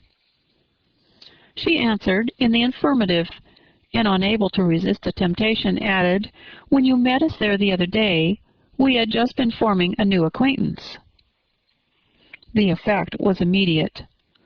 A deeper shade of hauteur overspread his features, but he said not a word, and Elizabeth, though blaming herself for her own weakness, could not go on. At length Darcy spoke, and in a constrained manner said, "Mr. Wickham is blessed with such happy manners as may ensure his making friends. Whether he may be equally capable of retaining them is less certain." "He has been so unlucky as to lose your friendship," replied Elizabeth, with emphasis, "and in a manner which he is likely to suffer from all his life." Darcy made no answer, and seemed desirous of changing the subject. At that moment Sir William Lucas appeared close to them, meaning to pass through the set to the other side of the room. But on perceiving Mr. Darcy he stopped with a bow of superior courtesy to compliment him on his dancing and his partner. "I have been most highly gratified indeed, my dear sir. Such very superior dancing is not often seen. It is evident that you belong to the first circles. Allow me to say, however, that your fair partner does not disgrace you, and that I must hope to have this pleasure often repeated, especially when a certain desirable event, my dear Miss Eliza," glancing at her sister and Bingley, "shall take place. What congratulations will then flow in! I appeal to Mr. Darcy. But let me not interrupt you, sir. You will not thank me for detaining you from the bewitching converse of that young lady, whose bright eyes are also upbraiding me." The latter part of this address was scarcely heard by Darcy, but Sir William's allusion to his friend seemed to strike him forcibly, and his eyes were directed with a very serious expression towards Bingley and Jane, who were dancing together. Recovering himself, however, shortly, he turned to his partner and said, "Sir William's interruption has made me forget what we were talking of." "I do not think we were speaking at all. Sir William could not have interrupted any two people in the room who had less to say for themselves. We have tried 2 or 3 subjects already without success, and what we are to talk of next I cannot imagine." "Books? Oh, no, I'm sure we never read the same, or not with the same feelings."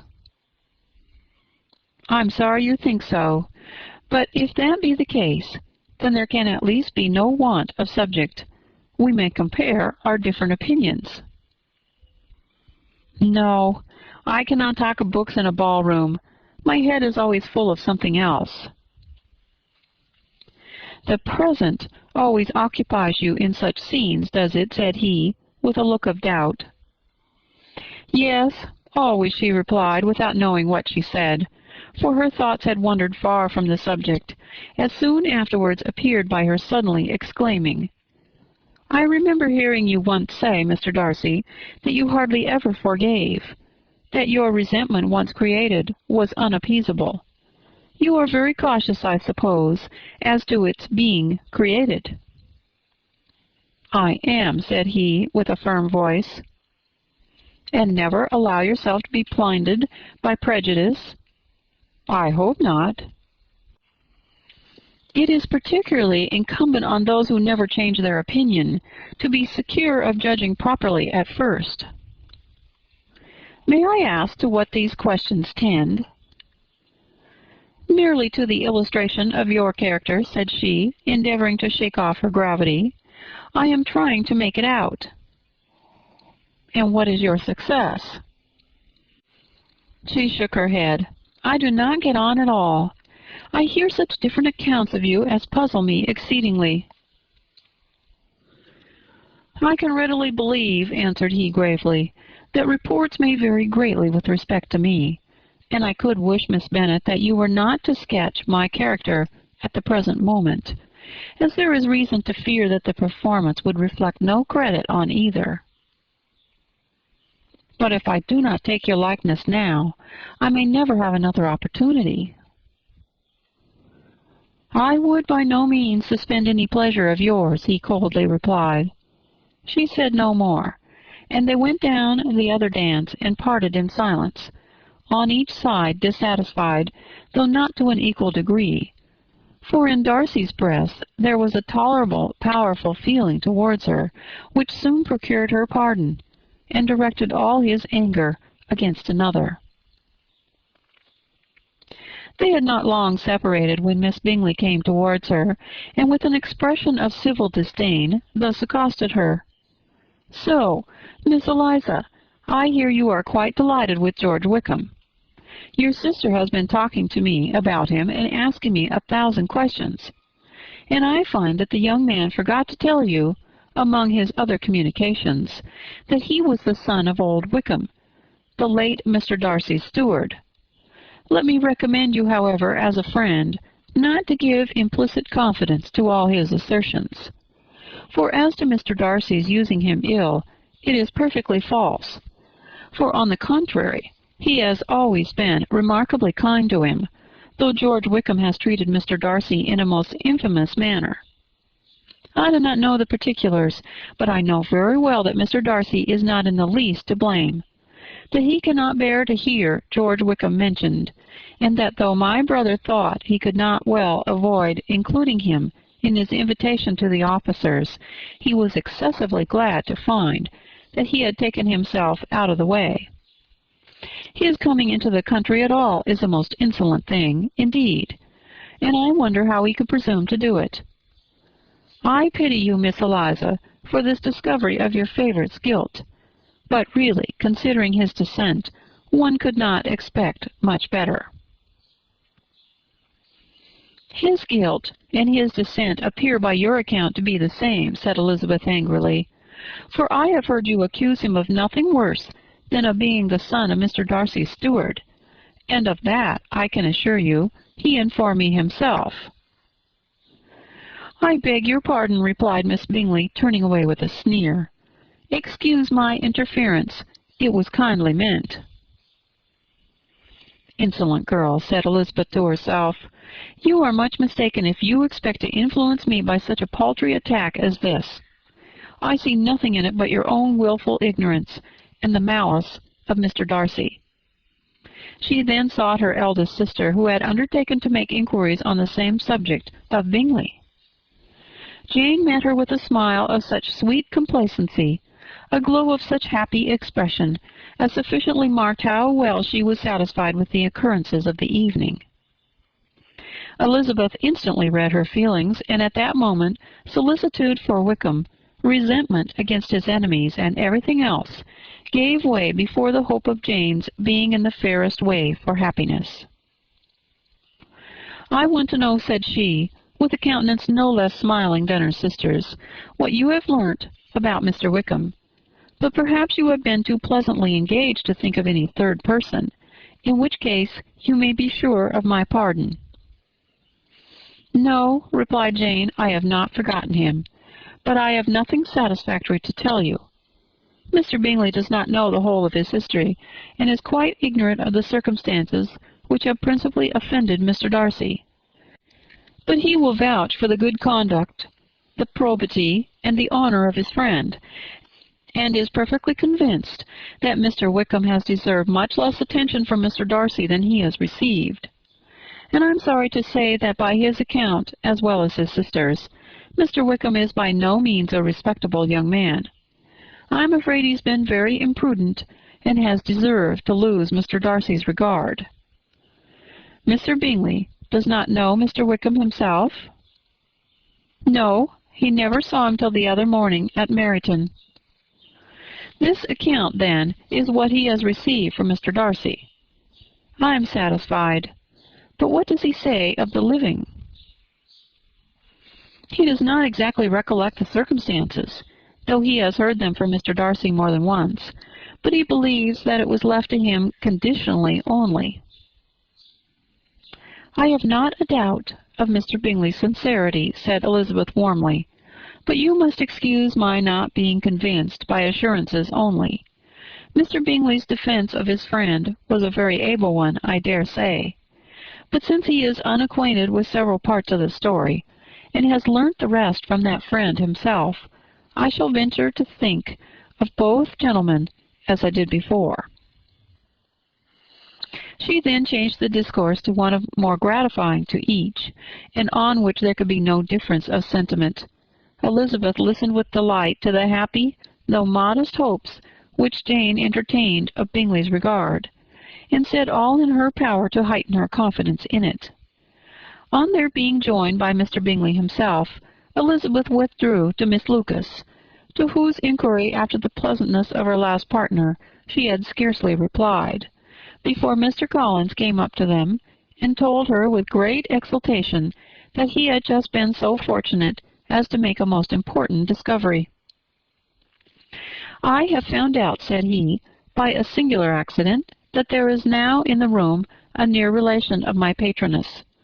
I happened to overhear the gentleman himself mentioning to the young lady who does the honours of this house the names of his cousin, Miss de Bourgh, and of her mother, Lady Catherine.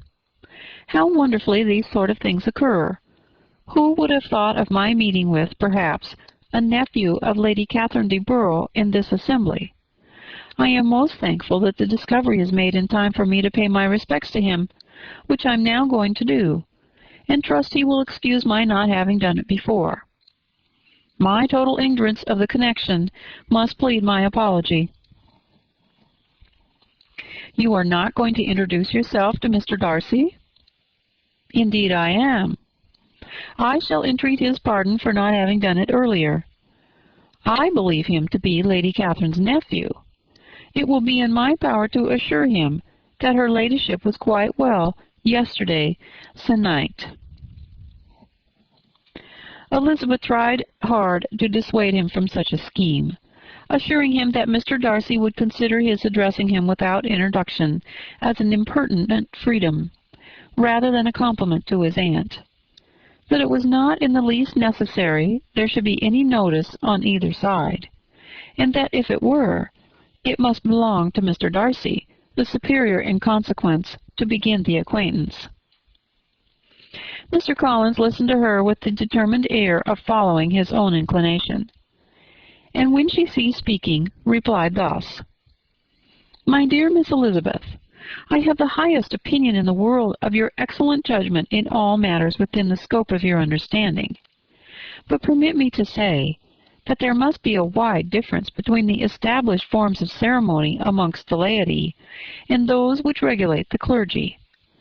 Forgive me leave to observe that I consider the clerical office an equal in point of dignity with the highest rank in the kingdom, provided that a proper humility of behaviour is at the same time maintained.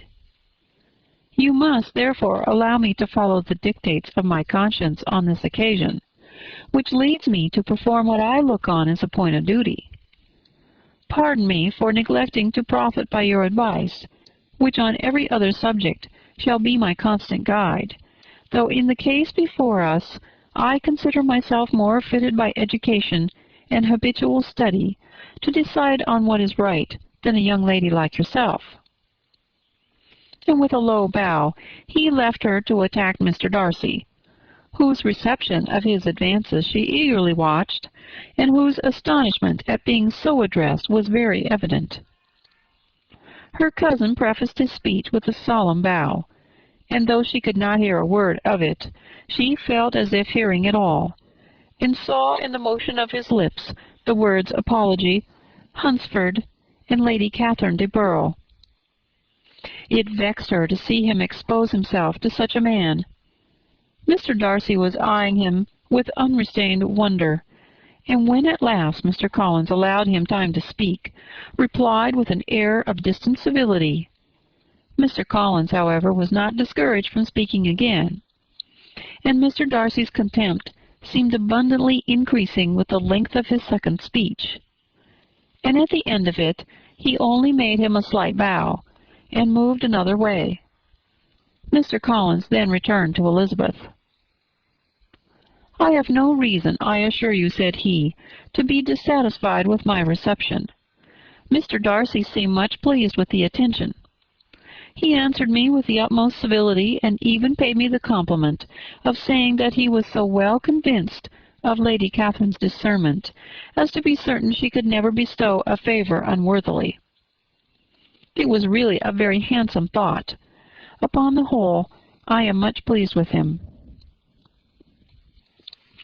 As Elizabeth had no longer any interest of her own to pursue, she turned her attention almost entirely on her sister and Mr. Bingley, and the train of agreeable reflections which her observations gave birth to made her perhaps almost as happy as Jane. She saw her in idea settled in that very house, in all the felicity which a marriage of true affection could bestow, and she felt capable, under such circumstances, of endeavouring even to like Bingley's two sisters. Her mother's thoughts she plainly saw were bent the same way, and she determined not to venture near her lest she might hear too much. When they sat down to supper, therefore, she considered it a most unlucky perverseness which placed them within one of each other. And deeply was she vexed to find that her mother was talking to that one person, Lady Lucas, freely, openly, and of nothing else but of her expectation that Jane would be soon married to Mr. Bingley. It was an animating subject, and Mrs. Bennet seemed incapable of fatigue while enumerating the advantages of the match. His being such a charming young man, and so rich, and living but 3 miles from them, were the first points of self-gratulation. And then it was such a comfort to think how fond the two sisters were of Jane, and to be certain that they must desire the connection as much as she could do. It was, moreover, such a promising thing for her younger daughters, as Jane's marrying so greatly must throw them in the way of other rich men. And lastly, it was so pleasant at her time of life to be able to consign her single daughters to the care of their sister, that she might not be obliged to go into company more than she liked. It was necessary to make this circumstance a matter of pleasure, because on such occasions it is the etiquette. But no one was less likely than Mrs. Bennet to find comfort in staying at home at any period of her life. She concluded with many good wishes that Lady Lucas might soon be equally fortunate, though evidently and triumphantly believing there was no chance of it. In vain did Elizabeth endeavour to check the rapidity of her mother's words, or persuade her to describe her felicity in a less audible whisper, for to her inexpressible vexation she could perceive that the chief of it was overheard by Mr. Darcy, who sat opposite to them. Her mother only scolded her for being nonsensical. "What is Mr. Darcy to me, pray, that I should be afraid of him? I am sure we owe him no such particular civility as to be obliged to say nothing he may not like to hear." "For heaven's sake, madam, speak lower. What advantage can it be to you to offend Mr. Darcy? You will never recommend yourself to his friend by so doing." Nothing that she could say, however, had any influence. Her mother would talk of her views in the same intelligible tone. Elizabeth blushed, and blushed again with shame and vexation. She could not help frequently glancing her eye at Mr. Darcy, though every glance convinced her of what she dreaded. For though he was not always looking at her mother, she was convinced that his attention was invariably fixed by her. The expression of his face changed gradually from indignant contempt to a composed and steady gravity. At length, however, Mrs. Bennet had no more to say, and Lady Lucas, who had been long yawning at the repetition of delights which she saw no likelihood of sharing, was left to the comforts of cold ham and chicken. Elizabeth now began to revive, but not long was the interval of tranquillity, for when supper was over, singing was talked of, and she had the mortification of seeing Mary, after very little entreaty, preparing to oblige the company. By many significant looks and silent entreaties did she endeavor to prevent such a proof of complaisance, but in vain. Mary would not understand them. Such an opportunity of exhibiting was delightful to her, and she began her song. Elizabeth's eyes were fixed on her with most painful sensations, and she watched her progress through the several stanzas with an impatience which was very ill rewarded at their close. For Mary, on receiving amongst the thanks of the table the hint of a hope that she might be prevailed on to favor them again, after the pause of half a minute, began another. Mary's powers were by no means fitted for such a display. Her voice was weak and her manner affected.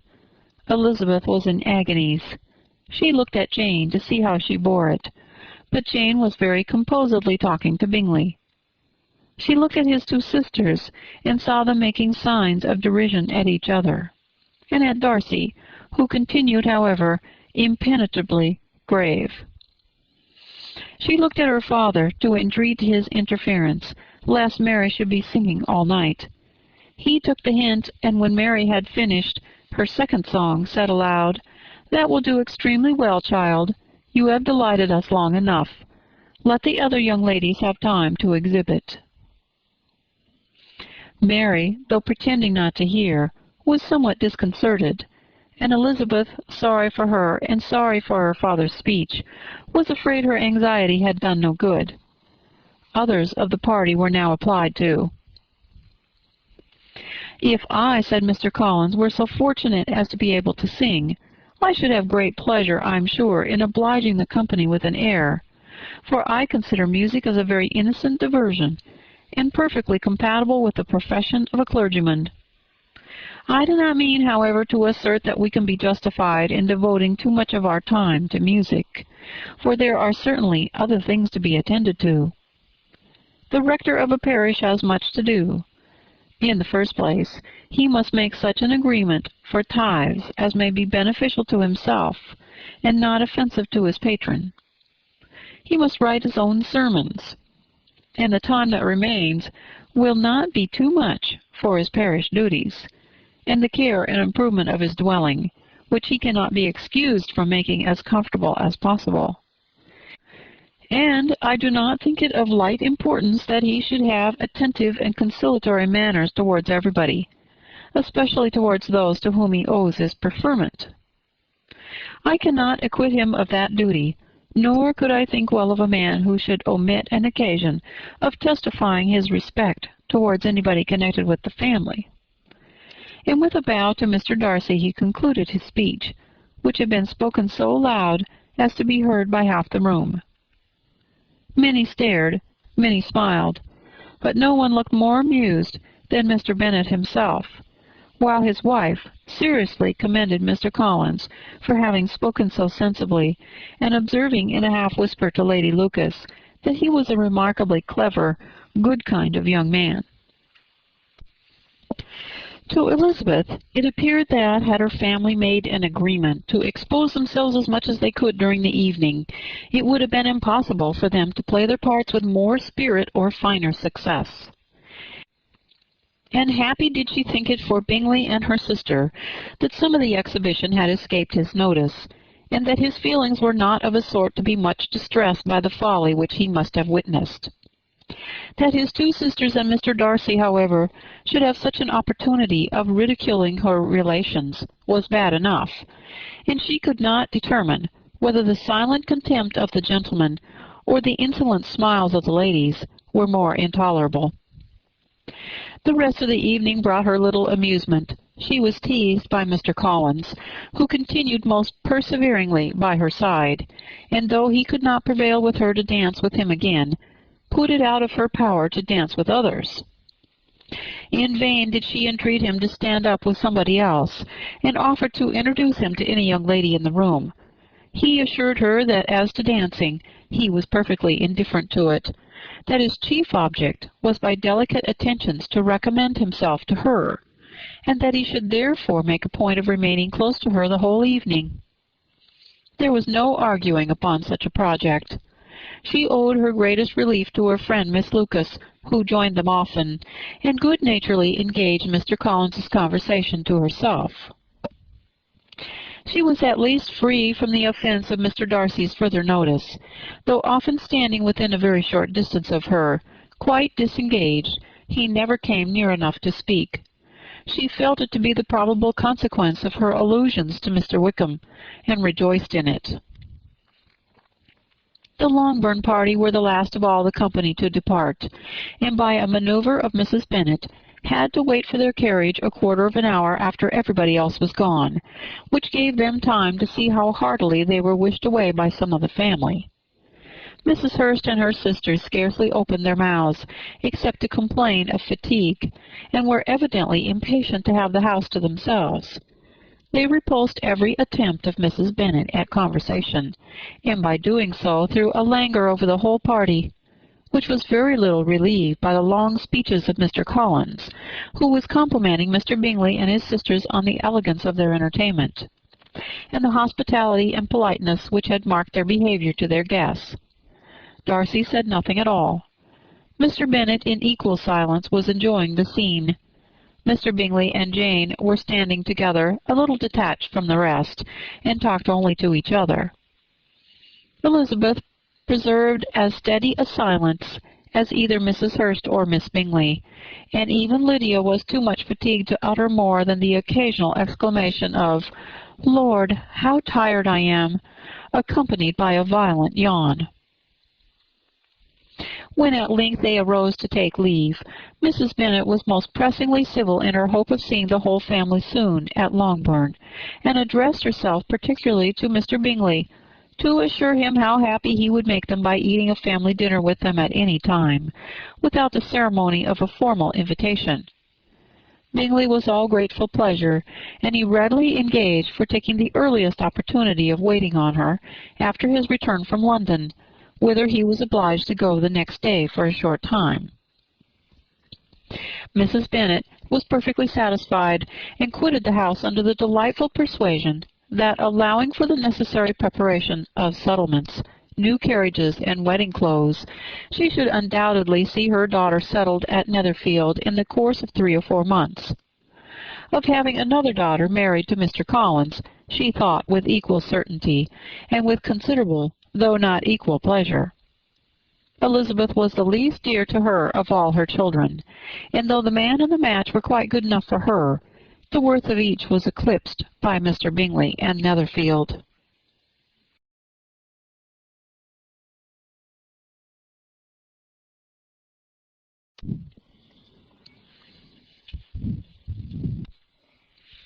Chapter 19.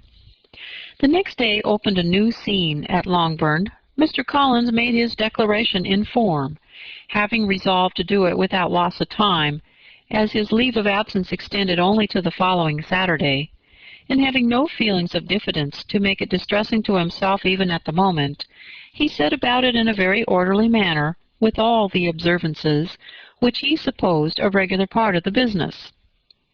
On finding Mrs. Bennet, Elizabeth, and one of the younger girls together, soon after breakfast, he addressed the mother in these words: "May I hope, madam, for your interest with your fair daughter, Elizabeth, when I solicit for the honor of a private audience with her in the course of this morning?" Before Elizabeth had time for anything but a blush of surprise, Mrs. Bennet instantly answered, "Oh dear, yes, certainly. I'm sure Lizzie will be very happy. I'm sure she can have no objection. Come, Kitty, I want you upstairs." And gathering her work together, she was hastening away, when Elizabeth called out, "Dear madam, do not go. I beg you will not go. Mr. Collins must excuse me. He can have nothing to say to me that anybody need not hear. I'm going away myself." "No, no, nonsense, Lizzie. I desire you will stay where you are."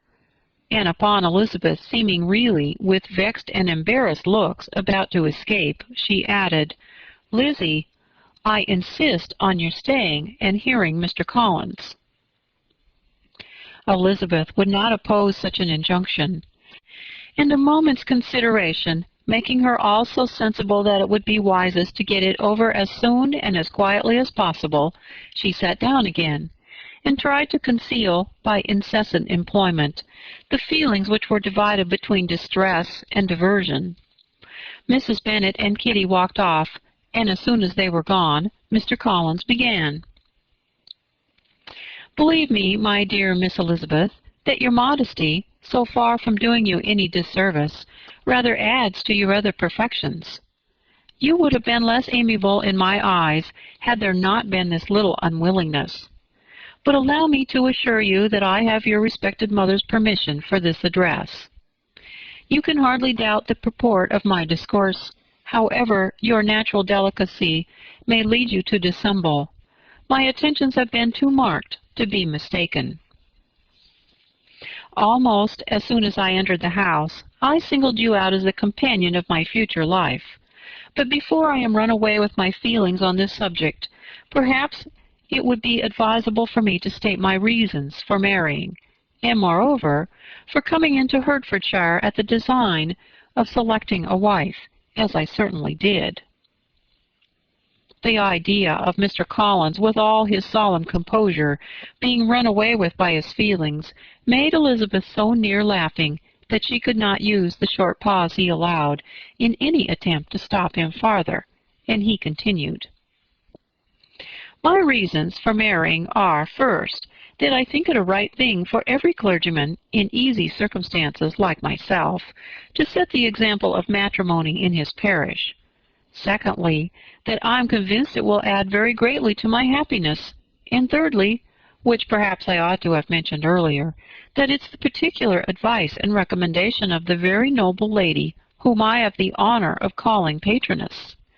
Twice has she condescended to give me her opinion, unasked for, too, on this subject, and it was but the very Saturday night before I left Hunsford, between our pools at quadrille, when Mrs. Jenkinson was arranging Miss de Borough's footstool, that she said, 'Mr. Collins, you must marry. A clergyman like you must marry. Choose properly. Choose a gentlewoman for my sake, and for your own. Let her be an active, useful sort of person, not brought up high, but able to make a small income go a good way. This is my advice. Find such a woman as soon as you can, bring her to Hunsford, and I will visit her. Allow me, by the way, to observe, my fair cousin, that I do not reckon the notice and kindness of Lady Catherine de Boroughh as amongst the least of the advantages in my power to offer. You will find her manners beyond anything I can describe, and your wit and vivacity, I think, must be acceptable to her, especially when tempered with the silence and respect which her rank will inevitably excite. Thus much for my general intention in favor of matrimony. It remains to be told why my views were directed to Longbourn instead of my own neighborhood, where I assure you there are many amiable young women. But the fact is, that being, as I am, to inherit this estate, after the death of your honored father, who, however, may live many years longer, I could not satisfy myself without resolving to choose a wife from among his daughters, that the loss to them might be as little as possible when the melancholy events take place, which, however, as I have already said, may not be for several years. This has been my motive, my fair cousin, and I flatter myself it will not sink me in your esteem. And now nothing remains for me but to assure you, in the most animated language, of the violence of my affection. To fortune I am perfectly indifferent, and shall make no demand of that nature on your father, since I am well aware that it could not be complied with, and that £1,000, in the 4 per cents, which will not be yours till after your mother's decease, is all that you may ever be entitled to. On that head, therefore, I shall be uniformly silent, and you may assure yourself that no ungenerous reproach shall ever pass my lips when we are married. It was absolutely necessary to interrupt him now. "You are too hasty, sir," she cried. "You forget that I have made no answer. Let me do it without further loss of time. Accept my thanks for the compliment you are paying me. I am very sensible of the honor of your proposals, but it is impossible for me to do otherwise than decline them."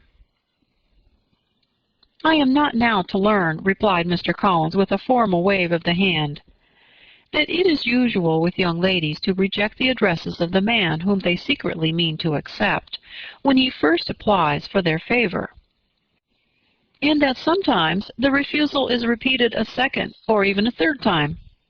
I am therefore by no means discouraged by what you have just said, and shall hope to lead you to the altar ere long."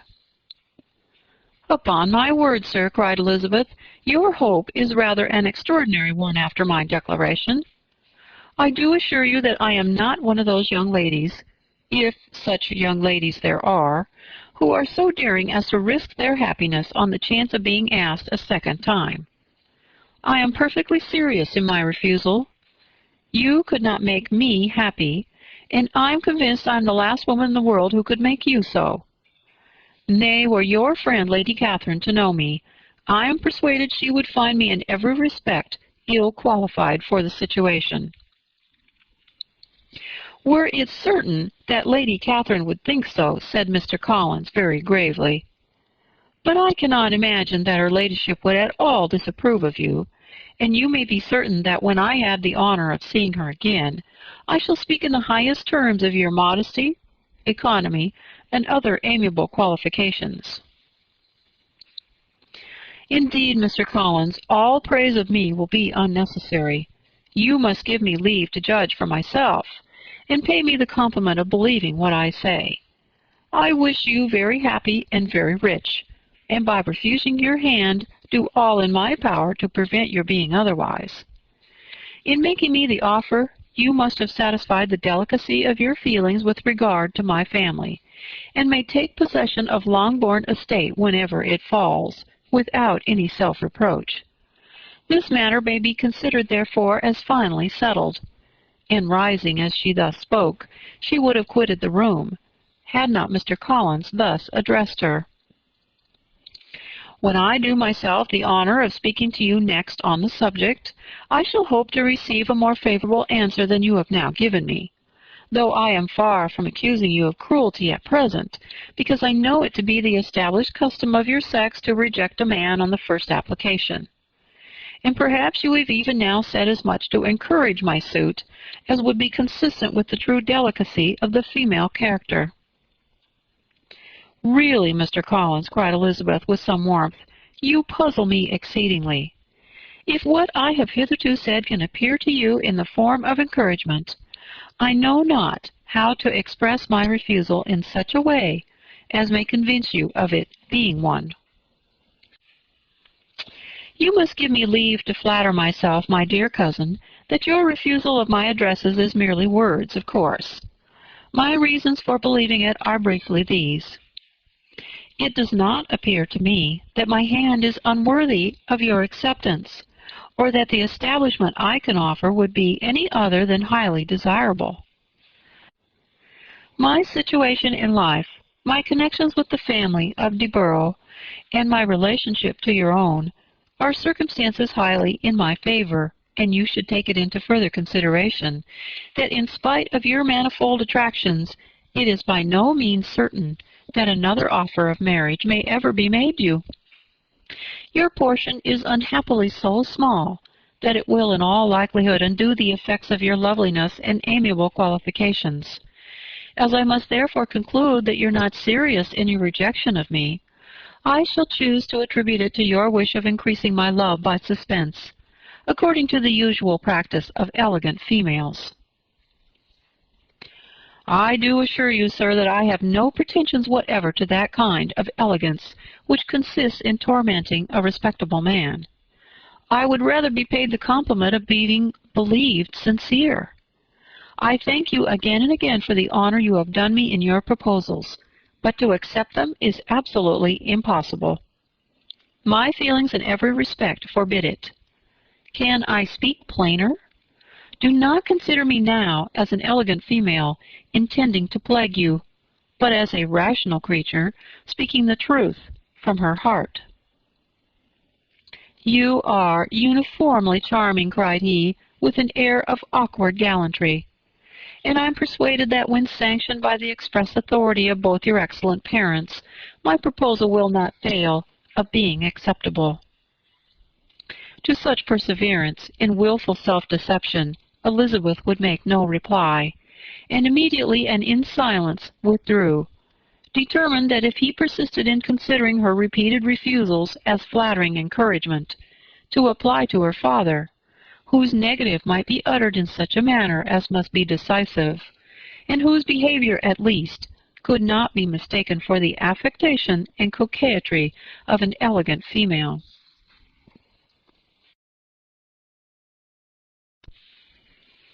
Chapter 20. Mr. Collins was not left long to the silent contemplation of his successful love, for Mrs. Bennet, having dawdled about in the vestibule to watch for the end of the conference, no sooner saw Elizabeth open the door and with quick step pass her towards the staircase, than she entered the breakfast-room, and congratulated both him and herself in warm terms on the happy prospect of their nearer connection. Mr. Collins received in return these felicitations with equal pleasure, and then proceeded to relate the particulars of their interview, with the result of which he trusted he had every reason to be satisfied, since the refusal, which his cousin had steadfastly given him, would naturally flow from her bashful modesty and the genuine delicacy of her character. This information, however, startled Mrs. Bennet. She would have been glad to be equally satisfied that her daughter had meant to encourage him by protesting against his proposals, but she dared not believe it, and could not help saying so. But depend upon it, Mr. Collins, she added, that Lizzie shall be brought to reason. I will speak to her about it myself directly. She is a very headstrong, foolish girl, and does not know her own interest, but I will make her know it. Pardon me for interrupting you, madam, cried Mr. Collins, but if she is really headstrong and foolish, I know not whether she would altogether be a very desirable wife to a man in my situation, who naturally looks for happiness in the marriage state. If, therefore, she actually persists in rejecting my suit, perhaps it were better not to force her into accepting me, because if liable to such defects of temper, she could not contribute much to my felicity. Sir, you quite misunderstand me, said Mrs. Bennet, alarmed. Lizzie is only headstrong in such matters as these. In everything else she is as good-natured a girl as ever lived. I will go directly to Mr. Bennet, and we shall very soon settle it with her, I'm sure. She would not give him time to reply, but hurrying instantly to her husband, called out as she entered the library, "Oh, Mr. Bennet, you are wanted immediately. We are all in an uproar. You must come and make Lizzie marry Mr. Collins, for she vows she will not have him, and if you do not make haste, he will change his mind and not have her." Mr. Bennet raised his eyes from his book as she entered, and fixed them on her face with a calm unconcern which was not in the least altered by her communication. "I have not the pleasure of understanding you," said he, when she had finished her speech. "Of what are you talking?" "Of Mr. Collins and Lizzie. Lizzie declares she will not have Mr. Collins, and Mr. Collins begins to say that he will not have Lizzie." "And what am I to do on the occasion? It seems a hopeless business." "Speak to Lizzie about it yourself. Tell her that you insist upon her marrying him." "Let her be called down. She shall hear my opinion." Mrs. Bennet rang the bell, and Miss Elizabeth was summoned to the library. "Come here, child," cried her father as she appeared. "I have sent for you on an affair of importance. I understand that Mr. Collins has made you an offer of marriage. Is it true?" Elizabeth replied that it was. "Very well. And this offer of marriage you have refused?" "I have, sir." "Very well. We now come to the point. Your mother insists upon your accepting it. Is it not so, Mrs. Bennet?" "Yes, or I will never see her again." "An unhappy alternative is before you, Elizabeth. From this day you must be a stranger to one of your parents. Your mother will never see you again if you do not marry Mr. Collins, and I will never see you again if you do." Elizabeth could not but smile at such a conclusion of such a beginning. But Mrs. Bennet, who had persuaded herself that her husband regarded the affair as she wished, was excessively disappointed. "What do you mean, Mr. Bennet, by talking in this way? You promised me to insist upon her marrying him." "My dear," replied her husband, "I have two small favors to request. First, that you will allow me the free use of my understanding on the present occasion, and secondly, of my room. I shall be glad to have the library to myself as soon as may be." Not yet, however, in spite of her disappointment in her husband, did Mrs. Bennet give up the point. She talked to Elizabeth again and again, coaxed and threatened her by turns. She endeavored to secure Jane in her interest, but Jane, with all possible mildness, declined interfering, and Elizabeth, sometimes with real earnestness, and sometimes with playful gaiety, replied to her attacks. Though her manner varied, however, her determination never did. Mr. Collins, meanwhile, was meditating in solitude on what had passed. He thought too well of himself to comprehend on what motive his cousin could refuse him, and though his pride was hurt, he suffered in no other way. His regard for her was quite imaginary, and the possibility of her deserving her mother's reproach prevented his feeling any regret. While the family were in this confusion, Charlotte Lucas came to spend the day with them. She was met in the vestibule by Lydia, who, flying to her, cried in a half-whisper, "I'm glad you are come, for there is such fun here.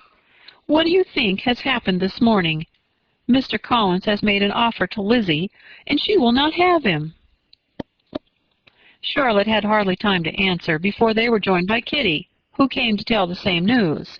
And no sooner had they entered the breakfast-room, where Mrs. Bennet was alone, than she likewise began on the subject, calling on Miss Lucas for her compassion, and entreating her to persuade her friend Lizzie to comply with the wishes of all her family. "Pray do, my dear Miss Lucas," she added, in a melancholy tone, "for nobody is on my side. Nobody takes part with me. I am cruelly used. Nobody feels for my poor nerves." Charlotte's reply was spared by the entrance of Jane and Elizabeth.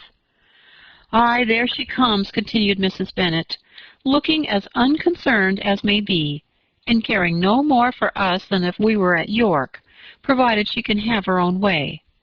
But I tell you what, Miss Lizzie, if you take it into your head to go on refusing every offer of marriage in this way, you will never get a husband at all, and I'm sure I do not know who is to maintain you when your father is dead. I shall not be able to keep you, and so I warn you. I have done with you from this very day. I told you in the library, you know, that I should never speak to you again, and you will find me as good as my word. I have no pleasure in talking to undutiful children. Not that I have much pleasure, indeed, in talking to anybody. People who suffer as I do from nervous complaints can have no great inclination for talking. Nobody can tell what I suffer, but it is always so. Those who do not complain are never pitied. Her daughters listened in silence to this effusion, sensible that any attempt to reason with or soothe her would only increase the irritation.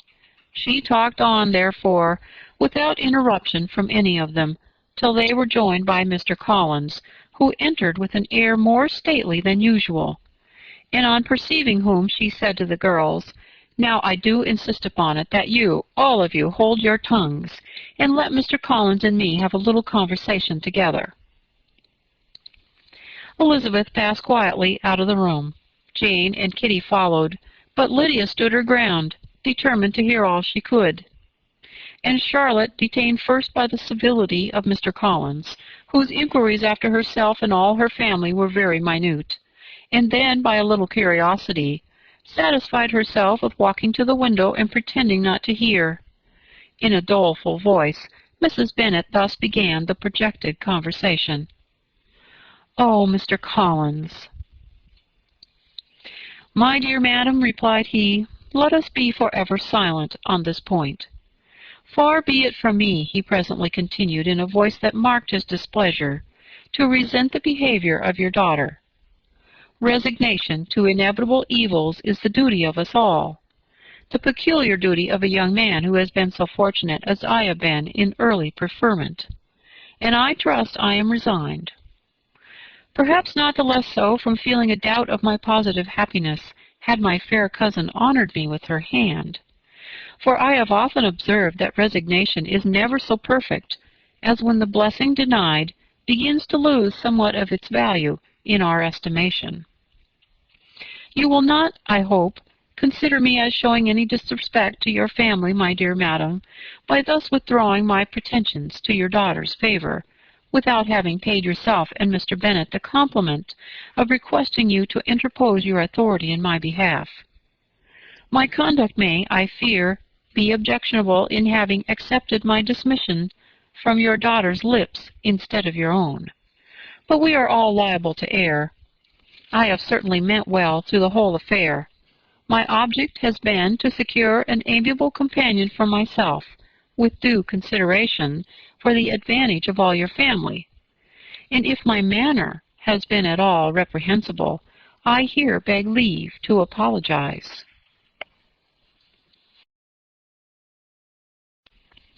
Chapter 21. The discussion of Mr. Collins's offer was now nearly at an end, and Elizabeth had only to suffer from the uncomfortable feelings necessarily attending it, and occasionally from some peevish allusion of her mother. As for the gentleman himself, his feelings were chiefly expressed, not by embarrassment or dejection, or by trying to avoid her, but by stiffness of manner and resentful silence.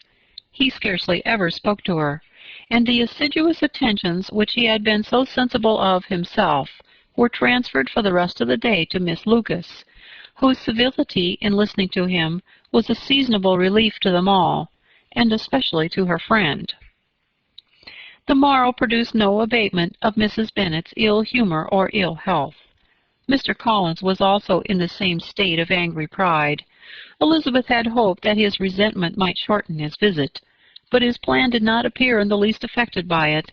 He was always to have gone on Saturday, and to Saturday he still meant to stay. After breakfast the girls walked to Meryton to inquire if Mr. Wickham were returned, and to lament over his absence from the Netherfield ball. He joined them on their entering the town, and attended them to their aunt's, where his regret and vexation, and the concern of everybody, was well talked over. To Elizabeth, however, he voluntarily acknowledged that the necessity of his absence had been self-imposed.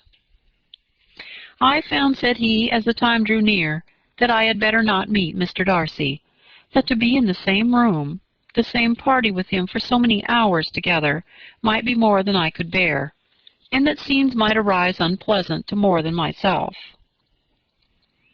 She highly approved his forbearance, and they had leisure for a full discussion of it, and for all the commendation which they civilly bestowed on each other, as Wickham and another officer walked back with them to Longbourn, and during the walk he particularly attended to her.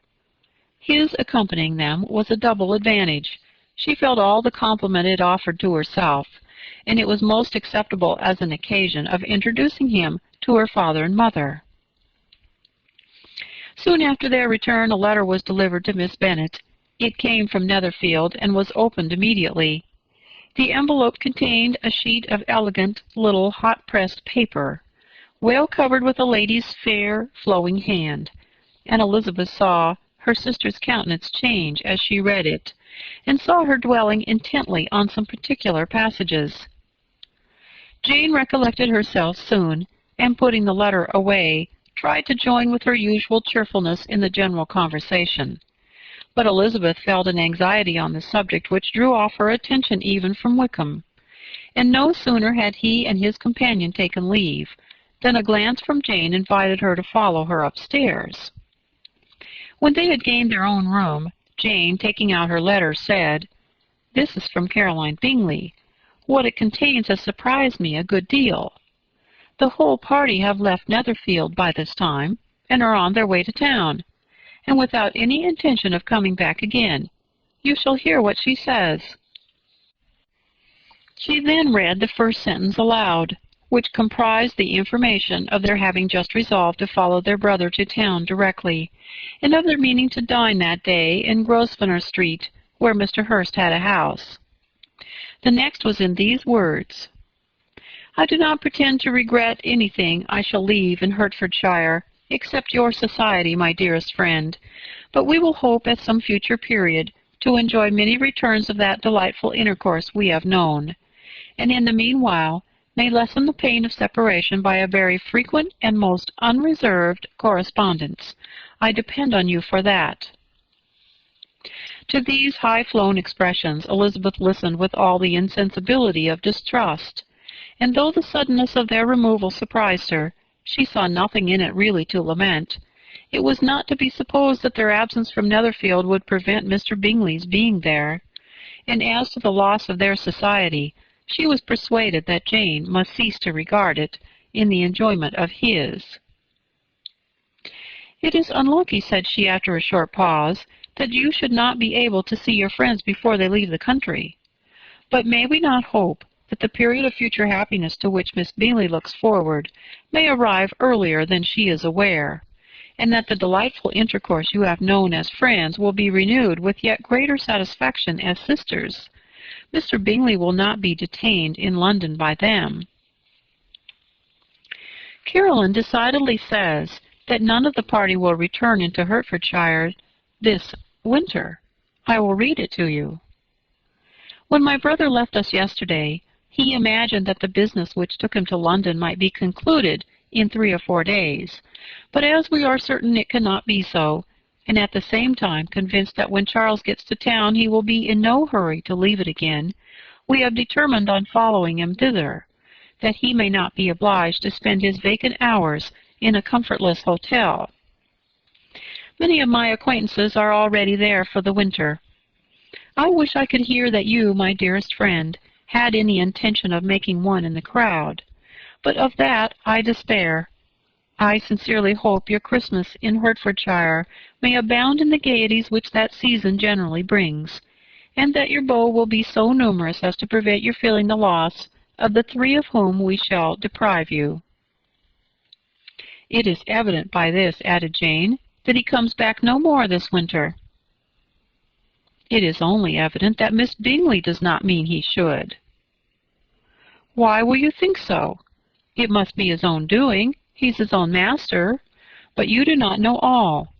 I will read you the passage that particularly hurts me. I will have no reserves from you. Mr. Darcy is impatient to see his sister, and to confess the truth, we are scarcely less eager to meet her again. I really do not think Georgiana Darcy has her equal for beauty, elegance, and accomplishments. And the affection she inspires in Louisa and myself is heightened into something still more interesting, from the hope we dare to entertain of her being hereafter our sister. I do not know whether I ever before mentioned to you my feelings on this subject, but I will not leave the country without confiding them, and I trust you will not esteem them unreasonable. My brother admires her greatly already. He will have frequent opportunity now of seeing her on the most intimate footing. Her relations all wish the connection as much as his own, and a sister's partiality is not misleading me, I think, when I call Charles most capable of engaging any woman's heart. With all these circumstances to favor an attachment, and nothing to prevent it, am I wrong, my dearest Jane, in indulging the hope of an event which will secure the happiness of so many? What think you of this sentence, my dear Lizzie? Said Jane as she finished it. Is it not clear enough? Does it not expressly declare that Caroline neither expects nor wishes me to be her sister, that she is perfectly convinced of her brother's indifference, and that if she suspects the nature of my feelings for him, she means, most kindly, to put me on my guard? Can there be any other opinion on the subject? Yes, there can, for mine is totally different. Will you hear it? Most willingly. You shall have it in a few words. Miss Bingley sees that her brother is in love with you, and wants him to marry Miss Darcy. She follows him to town in the hope of keeping him there, and tries to persuade you that he does not care about you. Jane shook her head. Indeed, Jane, you ought to believe me. No one who has ever seen you together can doubt his affection. Miss Bingley, I am sure, cannot. She's not such a simpleton. Could she have seen half as much love in Mr. Darcy for herself, she would have ordered her wedding clothes. But the case is this. We are not rich enough or grand enough for them, and she is the more anxious to get Miss Darcy for her brother, from the notion that when there has been one intermarriage, she may have less trouble in achieving a second, in which there is certainly some ingenuity, and I dare say it would succeed, if Miss de Bourgh were out of the way. But, my dearest Jane, you cannot seriously imagine that because Miss Bingley tells you her brother greatly admires Miss Darcy, he is in the smallest degree less sensible of your merit than when he took leave of you on Tuesday, or that it will be in her power to persuade him that instead of being in love with you, he is very much in love with her friend. If we thought alike of Miss Bingley, replied Jane, your representation of all this might make me quite easy. But I know the foundation is unjust. Caroline is incapable of wilfully deceiving anyone, and all that I can hope in this case is that she is deceived herself. That's right. You could not have started a more happy idea, since you will not take comfort in mine. Believe her to be deceived by all means. You have now done your duty by her, and must fret no longer. But, my dear sister, can I be happy, even supposing the best, in accepting a man whose sisters and friends are all wishing him to marry elsewhere? You must decide for yourself, said Elizabeth, and if, upon mature deliberation, you find that the misery of dislodging his two sisters is more than equivalent to the happiness of being his wife, I advise you by all means to refuse him. How can you talk so? Said Jane, faintly smiling. You must know that though I should be exceedingly grieved at their disapprobation, I could not hesitate. I did not think you would, and that being the case, I cannot consider your situation with much compassion. But if he returns no more this winter, my choice will never be required. 1,000 things may arise in 6 months. The idea of his returning no more Elizabeth treated with the utmost contempt. It appeared to her merely the suggestion of Caroline's interested wishes, and she could not for a moment suppose that those wishes, however openly or artfully spoken, could influence a young man so totally independent of everyone. She represented to her sister as forcibly as possible what she felt on the subject, and had soon the pleasure of seeing its happy effect. Jane's temper was not desponding, and she was gradually led to hope, though the diffidence of affection sometimes overcame the hope, that Bingley would return to Netherfield and answer every wish of her heart. They agreed that Mrs. Bennet should only hear of the departure of the family, without being alarmed on the score of the gentleman's conduct. But even this partial communication gave her a great deal of concern, and she bewailed it as exceedingly unlucky that the ladies should happen to go away just as they were all getting so intimate together. After lamenting it, however, at some length, she had the consolation of thinking that Mr. Bingley would soon be down again, and soon dining at Longbourn. And the conclusion of all was the comfortable declaration that though he had been invited only to a family dinner, she would take care to have 2 full courses.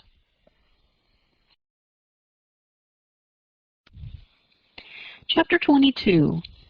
The Bennets were engaged to dine with the Lucases, and again during the chief of the day was Miss Lucas so kind as to listen to Mr. Collins. Elizabeth took an opportunity to thank her. "It keeps him in good humor," said she, "and I am more obliged to you than I can express." Charlotte assured her friend of her satisfaction in being useful, and that it amply repaid her for the little sacrifice of her time. This was very amiable, but Charlotte's kindness extended farther than Elizabeth had any conception of. Its object was nothing else than to secure her from any return of Mr. Collins's addresses by engaging them towards herself. Such was Miss Lucas's scheme, and appearances were so favorable that when they parted at night she would have felt almost sure of success if he had not been to leave Hertfordshire so very soon. But here she did injustice to the fire and independence of his character, for it led him to escape out of Longbourn House the next morning with admirable slyness, and hasten to Lucas Lodge to throw himself at her feet. He was anxious to avoid the notice of his cousins, from a conviction that if they saw him depart, they could not fail to conjecture his design, and he was not willing to have the attempt known till its success could be known likewise. For though feeling almost secure, and with reason, for Charlotte had been tolerably encouraging, he was comparatively diffident since the adventure of Wednesday. His reception, however, was of the most flattering kind. Miss Lucas perceived him from an upper window as he walked towards the house, and instantly set out to meet him accidentally in the lane. But little had she dared to hope that so much love and eloquence awaited her there. In as short a time as Mr. Collins's long speeches would allow, everything was settled between them to the satisfaction of both, and as they entered the house, he earnestly entreated her to name the day that was to make him the happiest of men. And though such a solicitation must be waived for the present, the lady felt no inclination to trifle with his happiness. The stupidity with which he was favored by nature must guard his courtship from any charm that could make a woman wish for its continuance. And Miss Lucas, who accepted him solely from the pure and disinterested desire of an establishment, cared not how soon that establishment were gained. Sir William and Lady Lucas were speedily applied to for their consent, and it was bestowed with a most joyful alacrity. Mr. Collins's present circumstances made it a most eligible match for their daughter, to whom they could give little fortune, and his prospects of future wealth were exceedingly fair. Lady Lucas began directly to calculate, with more interest than the matter had ever excited before, how many years longer Mr. Bennet was likely to live.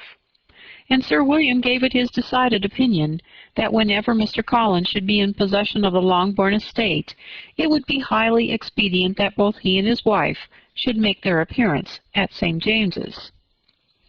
The whole family, in short, were properly overjoyed on the occasion.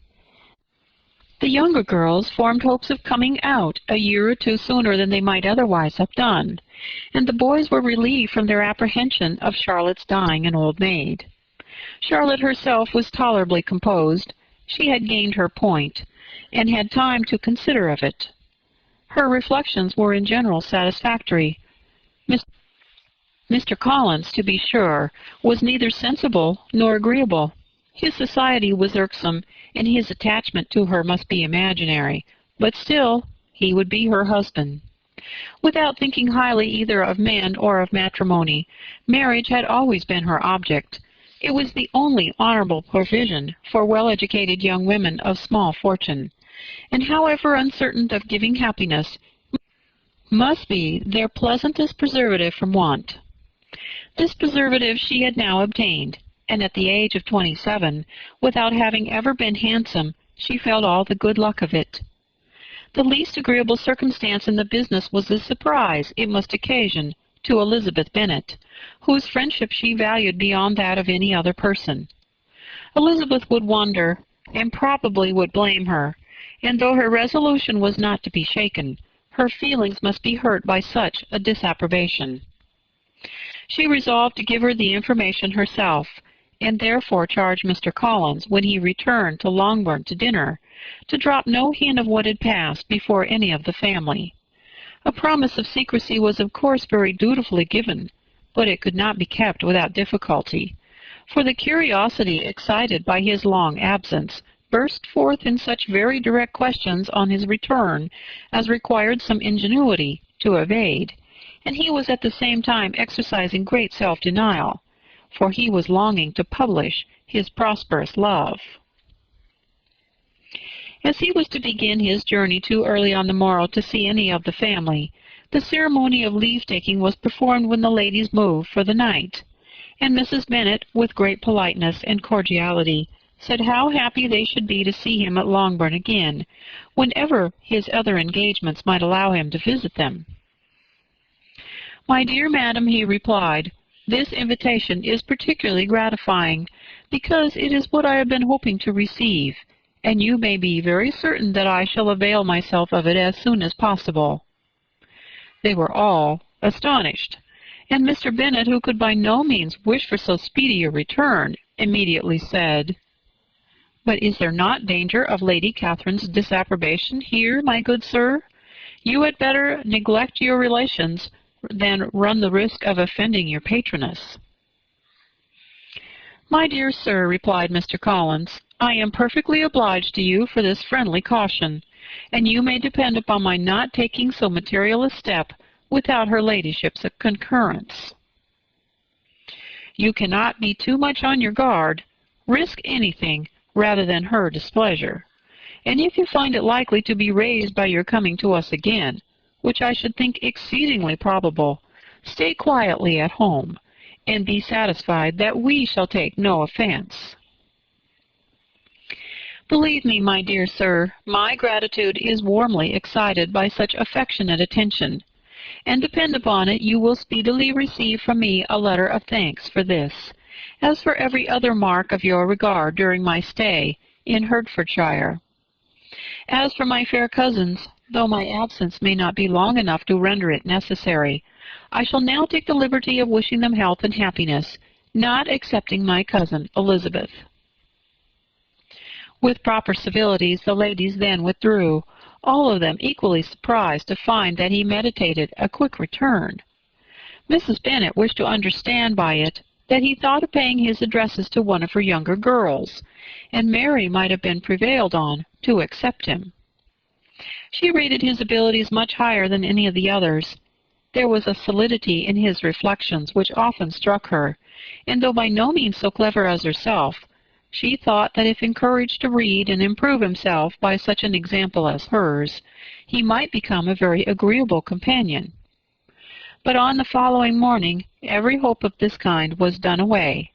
Miss Lucas called soon after breakfast, and in a private conference with Elizabeth related the event of the day before. The possibility of Mr. Collins's fancying himself in love with her friend had once occurred to Elizabeth within the last day or two, but that Charlotte could encourage him seemed almost as far from possibility as she could encourage him herself, and her astonishment was consequently so great as to overcome at first the bounds of decorum, and she could not help crying out, "Engaged to Mr. Collins? My dear Charlotte, impossible!" The steady countenance which Miss Lucas had commanded in telling her story gave way to a momentary confusion here on receiving so direct a reproach, though as it was no more than she expected, she soon regained her composure and calmly replied, "Why should you be surprised, my dear Eliza? Do you think it incredible that Mr. Collins should be able to procure any woman's good opinion, because he was not so happy as to succeed with you?" But Elizabeth had now recollected herself, and making a strong effort for it, was able to assure her with tolerable firmness that the prospect of their relationship was highly grateful to her, that in that she wished her all imaginable happiness. "I see what you are feeling," replied Charlotte. "You must be surprised, very much surprised, so lately as Mr. Collins was wishing to marry you. But when you have had time to think it all over, I hope you will be satisfied with what I have done. I'm not romantic, you know, I never was. I ask only a comfortable home, and considering Mr. Collins's character, connections, and situation in life, I'm convinced that my chance of happiness with him is as fair as most people can boast on entering the marriage state." Elizabeth quietly answered, "Undoubtedly," and after an awkward pause, they returned to the rest of the family. Charlotte did not stay much longer, and Elizabeth was then left to reflect on what she had heard. It was a long time before she became at all reconciled to the idea of so unsuitable a match. The strangeness of Mr. Collins's making 2 offers of marriage within 3 days was nothing in comparison of his being now accepted. She had always felt that Charlotte's opinion of matrimony was not exactly like her own, but she could not have supposed it possible that when called into action she would have sacrificed every better feeling to worldly advantage. Charlotte, the wife of Mr. Collins, was a most humiliating picture. And to the pang of a friend disgracing herself and sunken her esteem, was added the distressing conviction that it was impossible for that friend to be tolerably happy in the lot she had chosen.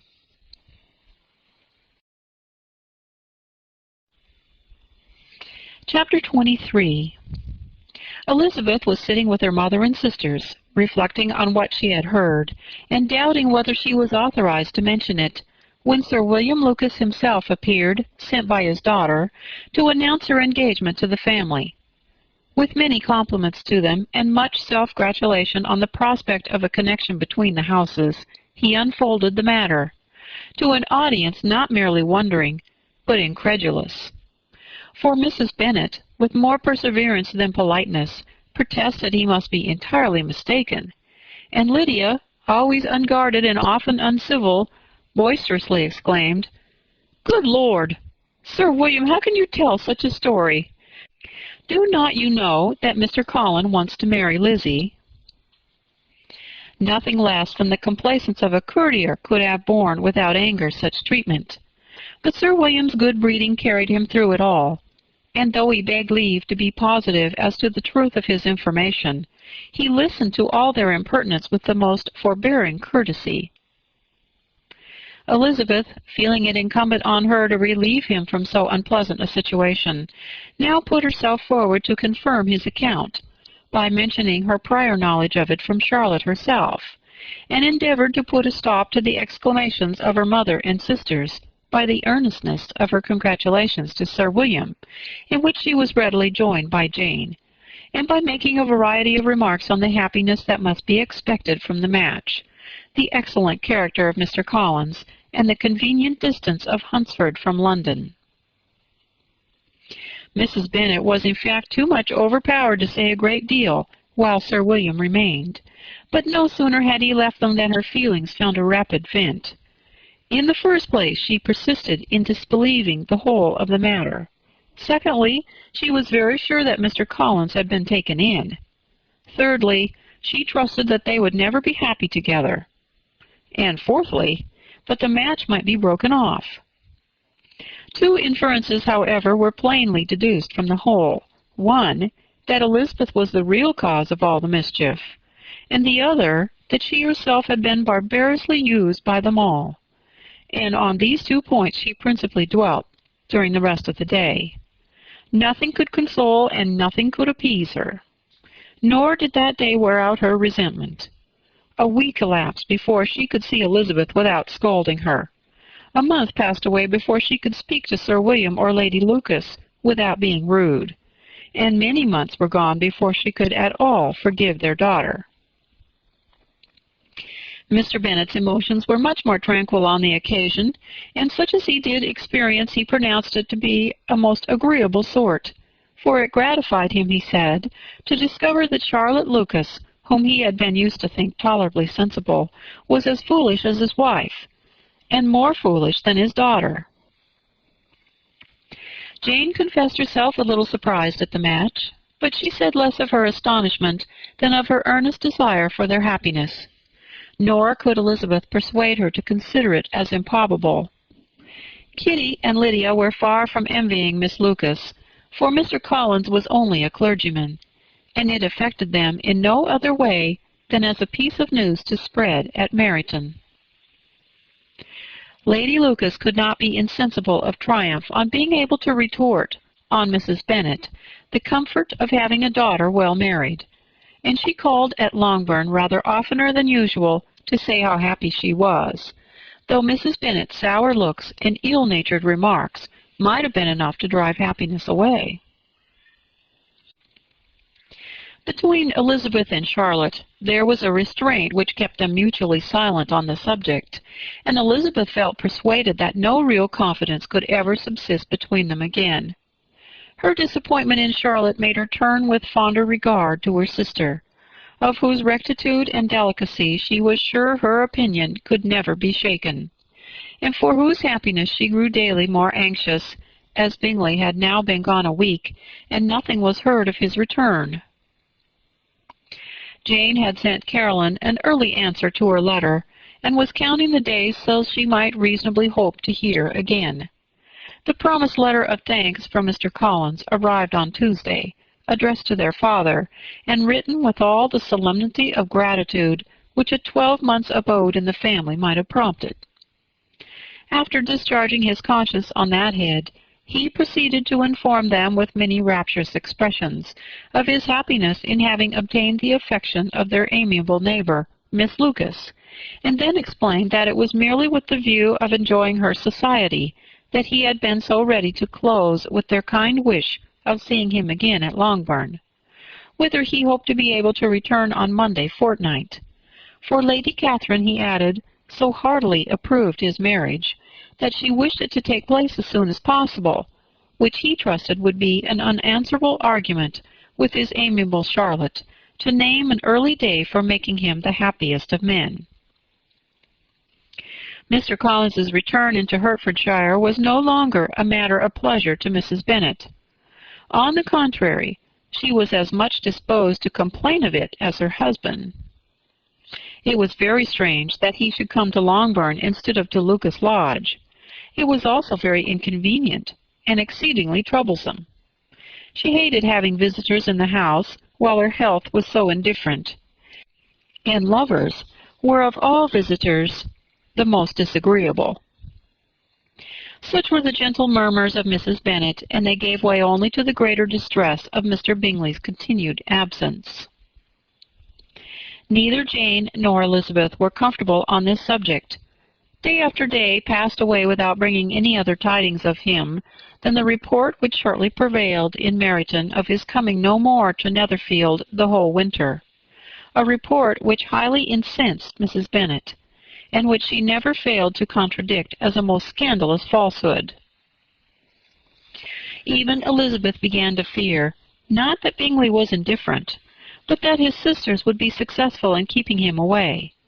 Unwilling as she was to admit an idea so destructive of Jane's happiness, and so dishonorable to the stability of her lover, she could not prevent its frequently occurring.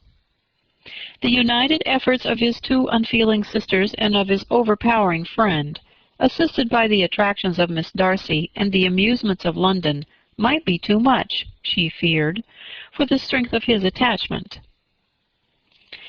As for Jane, her anxiety under this suspense was, of course, more painful than Elizabeth's. but whatever she felt she was desirous of concealing, and between herself and Elizabeth, therefore, the subject was never alluded to. But as no such delicacy restrained her mother, an hour seldom passed in which she did not talk of Bingley, express her impatience for his arrival, or even require Jane to confess that if he did not come back, she should think herself very ill-used. It needed all Jane's steady mildness to bear these attacks with tolerable tranquillity. Mr. Collins returned most punctually on the Monday fortnight, but his reception at Longbourn was not quite so gracious as it had been on his first introduction. He was too happy, however, to need much attention, and luckily for the others, the business of love-making relieved them from a great deal of his company. The chief of every day was spent by him at Lucas Lodge, and he sometimes returned to Longbourn only in time to make an apology for his absence before the family went to bed. Mrs. Bennet was really in a most pitiable state. The very mention of anything concerning the match threw her into an agony of ill humor, and wherever she went she was sure of hearing it talked of. The sight of Miss Lucas was odious to her. As her successor in that house, she regarded her with jealous abhorrence. Whenever Charlotte came to see them, she concluded her to be anticipating the hour of possession, and whenever she spoke in a low voice to Mr. Collins, was convinced that they were talking of the Longbourn estate, and resolving to turn herself and her daughters out of the house as soon as Mr. Bennet were dead. She complained bitterly of all this to her husband. "Indeed, Mr. Bennet," said she, "it's very hard to think that Charlotte Lucas should ever be mistress of this house, that I should be forced to make way for her, and live to see her take my place in it." "My dear, do not give way to such gloomy thoughts. Let us hope for better things. Let us flatter ourselves that I may be the survivor." This was not very consoling to Mrs. Bennet, and therefore, instead of making any answer, she went on as before. "I cannot bear to think that they should have all this estate. If it was not for the entail, I should not mind it." "What should you not mind?" "I should not mind anything at all." "Let us be thankful that you are preserved from a state of such insensibility." "I never can be thankful, Mr. Bennet, for anything about the entail. How anyone could have conscience to entail away an estate from one's own daughters, I cannot understand. And all for the sake of Mr. Collins, too. Why should he have it more than anybody else?" "I leave it to yourself to determine," said Mr. Bennet.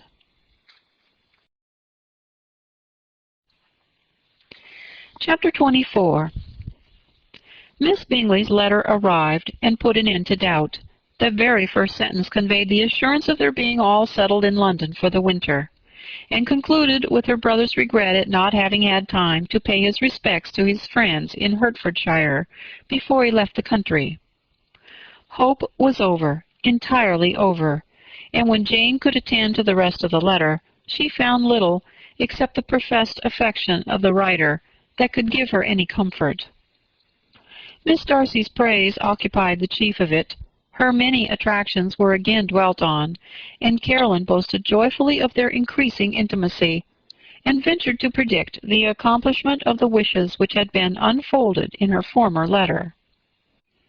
She wrote also, with great pleasure, of her brother's being an inmate of Mr. Darcy's house, and mentioned with rapture some plans of the latter with regard to new furniture. Elizabeth, to whom Jane very soon communicated the chief of all this, heard it in silent indignation. Her heart was divided between concern for her sister and resentment against all others. To Caroline's assertion of her brother's being partial to Miss Darcy, she paid no credit. That he was really fond of Jane, she doubted no more than she had ever done. And much as she had always been disposed to like him, she could not think without anger, hardly without contempt, on that easiness of temper, that want of proper resolution, which now made him the slave of his designing friends, and led him to sacrifice his own happiness to the caprice of their inclinations. Had his own happiness, however, been the only sacrifice, he might have been allowed to sport with it in whatever manner he thought best. But her sister's was involved in it, and she thought he must be sensible himself. It was a subject, in short, on which reflection would be long indulged, and must be unavailing. She could think of nothing else. And yet, whether Bingley's regard had really died away, or were suppressed by his friend's interference, whether he had been aware of Jane's attachment, or whether it had escaped his observation, whatever were the case, though her opinion of him must be materially affected by the difference, her sister's situation remained the same, her peace equally wounded. A day or two passed before Jane had courage to speak of her feelings to Elizabeth, but at last, on Mrs. Bennet's leaving them together, after a longer irritation than usual about Netherfield and its master, she could not help saying, "Oh, that my dear mother had more command over herself! She can have no idea of the pain she gives me by her continual reflections on him. But I will not repine. It cannot last long. He will be forgot, and we shall all be as we were before." Elizabeth looked at her sister with incredulous solicitude, but said nothing. "You doubt me," cried Jane, slightly coloring. "Indeed, you have no reason. He may live in my memory as the most amiable man of my acquaintance, but that is all. I have nothing either to hope or fear, and nothing to reproach him with. Thank God, I have not that pain. A little time, therefore, I shall certainly try to get the better." With a stronger voice she soon added, "I have this comfort immediately, that it has not been more than an error of fancy on my side, and that it has done no harm to anyone but myself." "My dear Jane," exclaimed Elizabeth, "you are too good. Your sweetness and disinterestedness are really angelic. I do not know what to say to you. I feel as if I never done you justice, or loved you as you deserve." Miss Bennet eagerly disclaimed all extraordinary merit, and threw back the praise on her sister's warm affection. "Nay," said Elizabeth, "this is not fair. You wish to think all the world respectable, and are hurt if I speak ill of anybody. I only want to think you perfect, and you set yourself against it.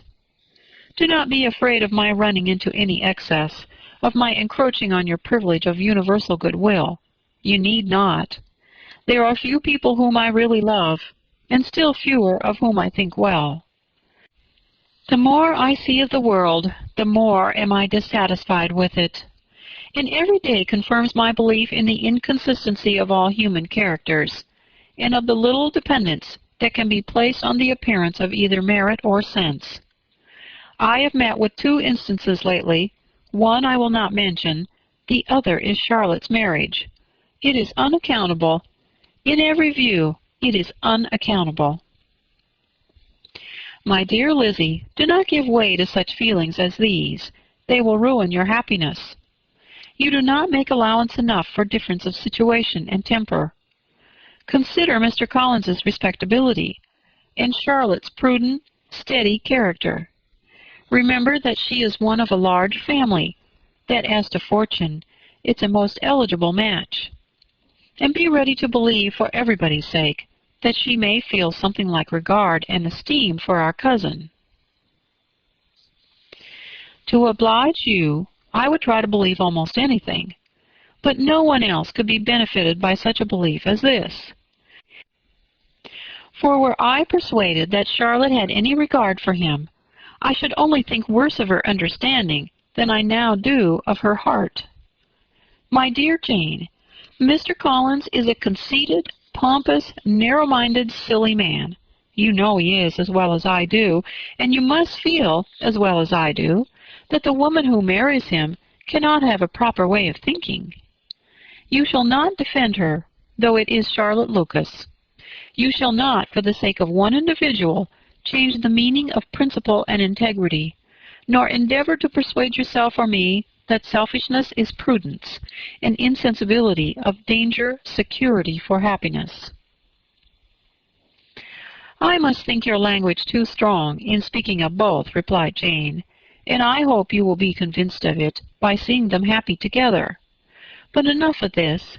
You alluded to something else. You mentioned 2 instances. I cannot misunderstand you, but I entreat you, dear Lizzie, not to pay me by thinking that person to blame, and saying your opinion of him is sunk. We must not be so ready to fancy ourselves intentionally injured. We must not expect a lively young man to be always so guarded and circumspect. It is very often nothing but our own vanity that deceives us. Women fancy admiration means more than it does, and men take care that they should. If it is designedly done, they cannot be justified. But I have no idea of there being so much design in the world as some persons imagine." "I am far from attributing any part of Mr. Bingley's conduct to design," said Elizabeth. "But without scheming to do wrong, or to make others unhappy, there may be error and there may be misery. Thoughtlessness, want of attention to other people's feelings, and want of resolution will do the business." "And do you impute it to either of those?"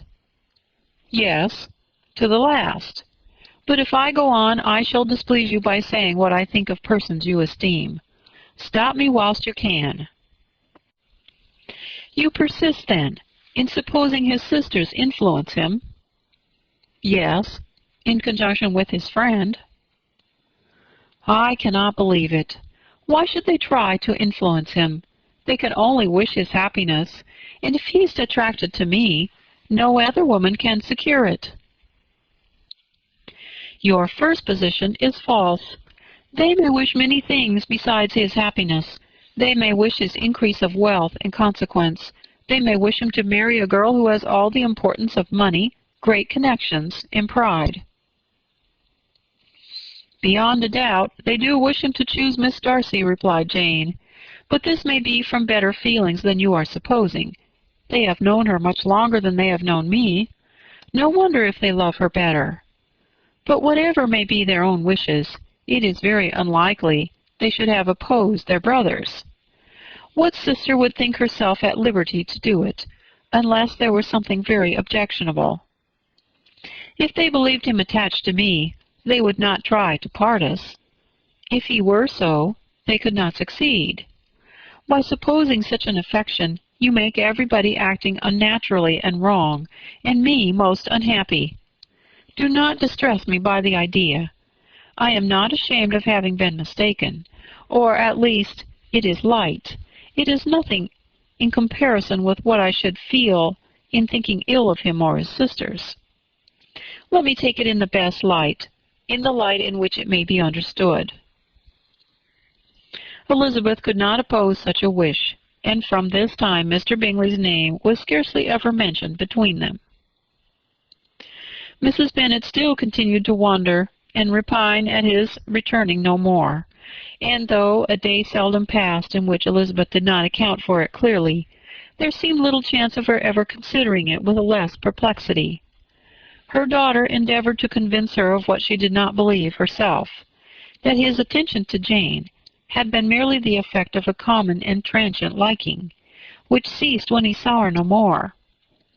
But though the probability of this statement was admitted at the time, she had the same story to repeat every day.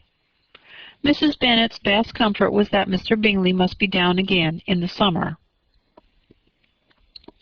Mr. Bennet treated the matter differently. "So, Lizzie," said he one day, "your sister is crossed in love, I find. I congratulate her. Next to being married, a girl likes to be crossed in love a little now and then. It is something to think of, and gives her a sort of distinction among her companions. When is your turn to come? You will hardly bear to be long outdone by Jane. Now it is your time. Here are officers enough at Meryton to disappoint all the young ladies in the country. Let Wickham be your man. He is a pleasant fellow, and would jilt you creditably." "Thank you, sir, but a less agreeable man would satisfy me. We must not all expect Jane's good fortune." "True," said Mr. Bennet, "but it's a comfort to think that whatever of that kind may befall you, you have an affectionate mother who will always make the most of it." Mr. Wickham's society was of material service in dispelling the gloom which the late perverse occurrences had thrown on many of the Longbourn family. They saw him often, and to his other recommendations was now added that of general unreserve. The whole of what Elizabeth had already heard, his claims on Mr. Darcy, and all that he had suffered from him, was now openly acknowledged and publicly canvassed, and everybody was pleased to think how much they had always disliked Mr. Darcy before they had known anything of the matter. Miss Bennet was the only creature who could suppose there might be any extenuating circumstances in the case, unknown to the society of Hertfordshire. Her mild and steady candor always pleaded for allowances, and urged the possibility of mistakes. But by everybody else, Mr. Darcy was condemned as the worst of men.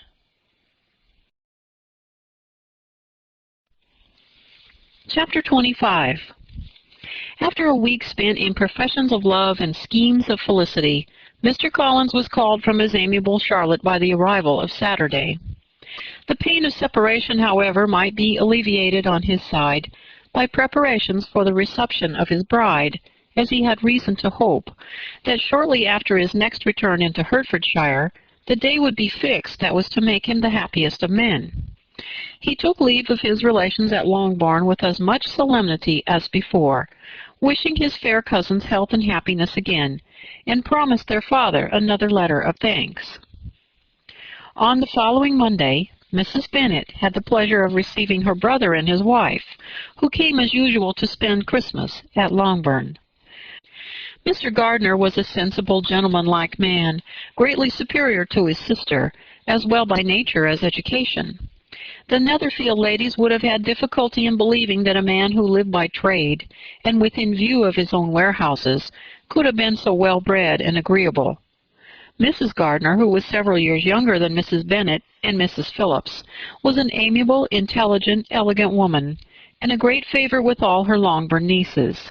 Between the two eldest and herself, especially, there subsisted a very particular regard.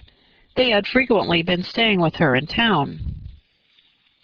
The first part of Mrs. Gardiner's business on her arrival was to distribute her presents and describe the newest fashions. When this was done, she had a less active part to play. It became her turn to listen. Mrs. Bennet had many grievances to relate, and much to complain of. They had all been ill-used since she last saw her sister. 2 of her girls had been on the point of marriage, and after all there was nothing in it. "I do not blame Jane," she continued, "for Jane would have got Mr. Bingley if she could. But Lizzie, oh, sister, it is very hard to think that she might have been Mr. Collins's wife by this time, had not it been for her own perverseness. He made her an offer in this very room, and she refused him. The consequence of it is that Lady Lucas will have a daughter married before I have, and that Longbourn estate is just as much entailed as ever. The Lucases are very artful people indeed, sister. They are all for what they can get. I am sorry to say it of them, but so it is. It makes me very nervous and poorly to be thwarted so in my own family, and to have neighbors who think of themselves before anybody else. However, your coming just at this time is the greatest of comforts, and I'm very glad to hear what you tell us of long sleeves." Mrs. Gardiner, to whom the chief of this news had been given before, in the course of Jane and Elizabeth's correspondence with her, made her sister a slight answer, and in compassion to her nieces, turned the conversation. When alone with Elizabeth afterwards, she spoke more on the subject. "It seems likely to have been a desirable match for Jane," said she. "I am sorry it went off. But these things happen so often.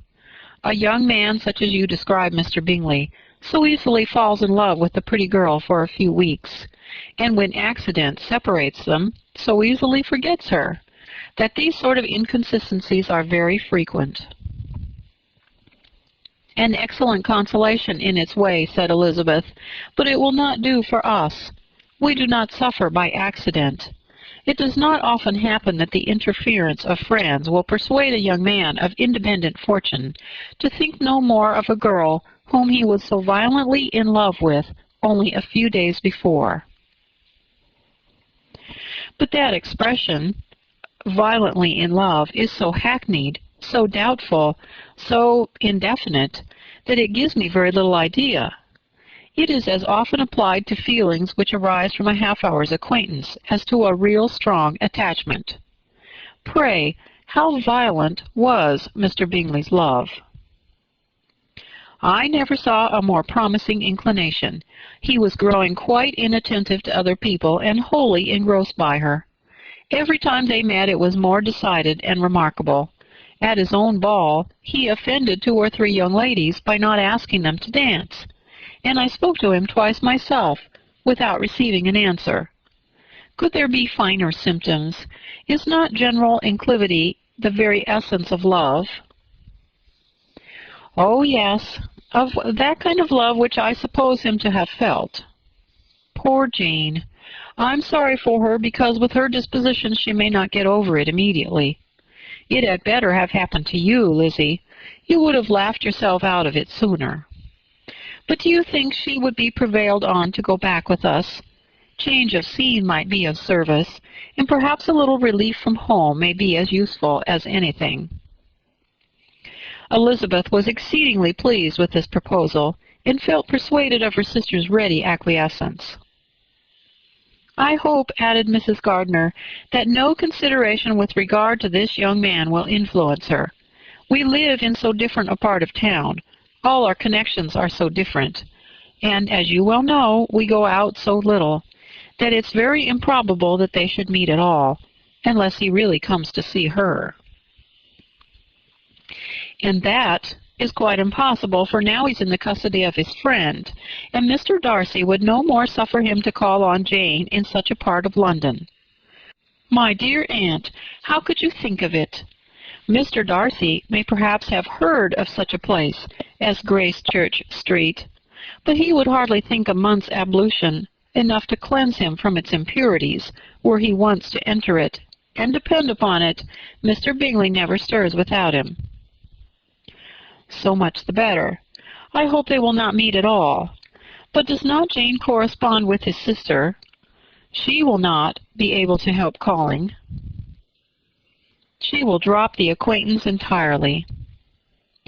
But in spite of the certainty in which Elizabeth affected to place this point, as well as the still more interesting one of Bingley's being withheld from seeing Jane, she felt a solicitude on the subject which convinced her, on examination, that she did not consider it entirely hopeless. It was possible, and sometimes she thought it probable, that his affection might be reanimated, and the influence of his friend successfully combated by the more natural influence of Jane's attractions.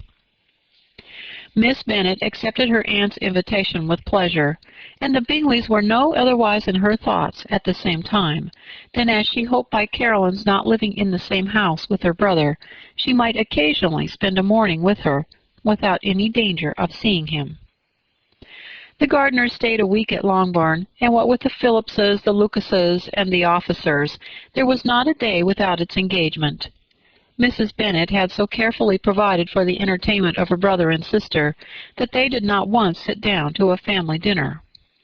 When the engagement was for home, some of the officers always made part of it, of which officers Mr. Wickham was sure to be one, and on these occasions Mrs. Gardiner, rendered suspicious by Elizabeth's warm commendation of him, narrowly observed them both. Without supposing them, from what she saw, to be very seriously in love, their preference of each other was plain enough to make her a little uneasy, and she resolved to speak to Elizabeth on the subject before she left Hertfordshire, and represent to her the imprudence of encouraging such an attachment. To Mrs. Gardiner, Wickham had one means of affording pleasure, unconnected with his general powers. About 10 or a dozen years ago, before her marriage, she had spent a considerable time in that very part of Derbyshire to which he belonged. They had, therefore, many acquaintances in common, and though Wickham had been little there since the death of Darcy's father 5 years before, It was yet in his power to give her fresher intelligence of her former friends than she had been in the way of procuring. Mrs. Gardner had seen Pemberley and known the late Mr. Darcy by character perfectly well. Here, consequently, was an inexhaustible subject of discourse. In comparing her recollection of Pemberley with the minute description which Wickham could give, and in bestowing her tribute of praise on the character of its late possessor, she was delighting both him and herself. On being made acquainted with the present Mr. Darcy's treatment of him, she tried to remember something of that gentleman's reputed disposition when quite a lad, which might agree with it, and was confident at last that she recollected having heard Mr. Fitzwilliam Darcy formerly spoken of as a very proud, ill-natured boy.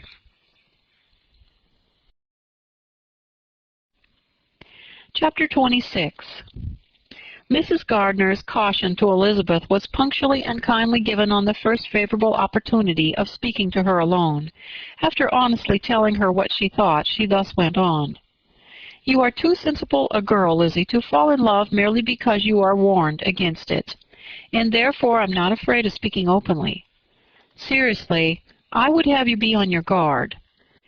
Do not involve yourself, or endeavor to involve him, in an affection which the want of fortune would make so very imprudent. I have nothing to say against him. He is a most interesting young man, and if he had the fortune he ought to have, I should think you could not do better. But as it is, you must not let your fancy run away with you. You have sense, and we all expect you to use it. Your father would depend on your resolution and good conduct, I'm sure. You must not disappoint your father." "My dear aunt, this is being serious indeed." "Yes, and I hope to engage you to be serious likewise." "Well, then, you need not be under any alarm. I will take care of myself, and of Mr. Wickham, too. He shall not be in love with me if I can prevent it." "Elizabeth, you are not serious now." "I beg your pardon. I will try again. At present I am not in love with Mr. Wickham. No, I certainly am not. But he is, beyond all comparison, the most agreeable man I ever saw, and if he becomes really attached to me, I believe it will be better that he should not. I see the imprudence of it. Oh, that abominable Mr. Darcy! My father's opinion of me does me the greatest honor, and I should be miserable to forfeit it. My father, however, is partial to Mr. Wickham. In short, my dear aunt, I should be very sorry to be the means of making any of you unhappy. But since we see every day that where there is affection, young people are seldom withheld by immediate want of fortune from entering into engagements with each other, how can I promise to be wiser than so many of my fellow creatures, if I am tempted? Or how can I even know that it would be wisdom to resist? All that I can promise you, therefore, is not to be in a hurry. I will not be in a hurry to believe myself his first object. When I am in company with him, I will not be wishing. In short, I will do my best. Perhaps it will be as well if you discourage his coming here so very often. At least you should not remind your mother of inviting him." "As I did the other day," said Elizabeth with a conscious smile. "Very true. It will be wise in me to refrain from that. But do not imagine that he is always here so often. It is on your account that he has been so frequently invited this week. You know my mother's ideas as to the necessity of constant company for her friends. But really, and upon my honor, I will try to do what I think to be the wisest, and now I hope you are satisfied." Her aunt assured her that she was, and Elizabeth, having thanked her for the kindness of her hints, they parted, a wonderful instance of advice being given on such a point without being resented. Mr. Collins returned to Hertfordshire soon after it had been quitted by the Gardners and Jane, but as he took up his abode with the Lucases, his arrival was no great inconvenience to Mrs. Bennet. His marriage was now fast approaching, and she was at length so far resigned as to think it inevitable, and even repeatedly to say, in an ill-natured tone, that she wished they might be happy. Thursday was to be the wedding day, and on Wednesday Miss Lucas paid her a farewell visit. And when she rose to take leave, Elizabeth, ashamed of her mother's ungracious and reluctant good wishes, and sincerely affected herself, accompanied her out of the room. As they went downstairs together, Charlotte said, "I shall depend on hearing from you very often, Eliza." "That you certainly shall." "And I have another favor to ask. Will you come and see me?" "We shall often meet, I hope, in Hertfordshire." "I am not likely to leave Kent for some time. Promise me, therefore, to come to Hunsford." Elizabeth could not refuse, though she foresaw little pleasure in the visit. "My father and Maria are to come to me in March," added Charlotte, "and I hope you will consent to be of the party. Indeed, Eliza, you will be as welcome to me as either of them." The wedding took place. The bride and bridegroom set off for Kent from the church door, and everybody had as much to say or to hear on the subject as usual. Elizabeth soon heard from her friend, and their correspondence was as regular and frequent as it had ever been. That it should be equally unreserved was impossible. Elizabeth could never address her without feeling that all the comfort of intimacy was over, and though determined not to slacken as a correspondent, it was for the sake of what had been, rather than what was. Charlotte's first letters were received with a good deal of eagerness. There could not be curiosity to know how she would speak of her new home, how she would like Lady Catherine, and how happy she would dare pronounce herself to be, though when the letters were read, Elizabeth felt that Charlotte expressed herself on every point exactly as she might have foreseen. She wrote cheerfully, seemed surrounded with comforts, and mentioned nothing which she could not praise. The house, furniture, neighborhood, and roads were all to her taste, and Lady Catherine's behavior was most friendly and obliging. It was Mr. Collins's picture of Hunsford and Rosings rationally softened, and Elizabeth perceived that she must wait for her own visit there to know the rest. Jane had already written a few lines to her sister to announce their safe arrival in London, and when she wrote again, Elizabeth hoped it would be in her power to say something of the Bingleys. Her impatience for this second letter was well rewarded, as impatience generally is. Jane had been a week in town without either seeing or hearing from Caroline. She accounted for it, however, by supposing that her last letter to her friend from Longbourn had by some accident been lost. "My aunt," she continued, "is going tomorrow into that part of the town, and I shall take the opportunity of calling in Grosvenor Street." She wrote again when the visit was paid and she had seen Miss Bingley. "I did not think Caroline in spirits," were her words, "but she was very glad to see me, and reproached me for giving her no notice of my coming to London. I was right, therefore my last letter had never reached her. I inquired after their brother, of course. He was well, but so much engaged with Mr. Darcy that they scarcely ever saw him.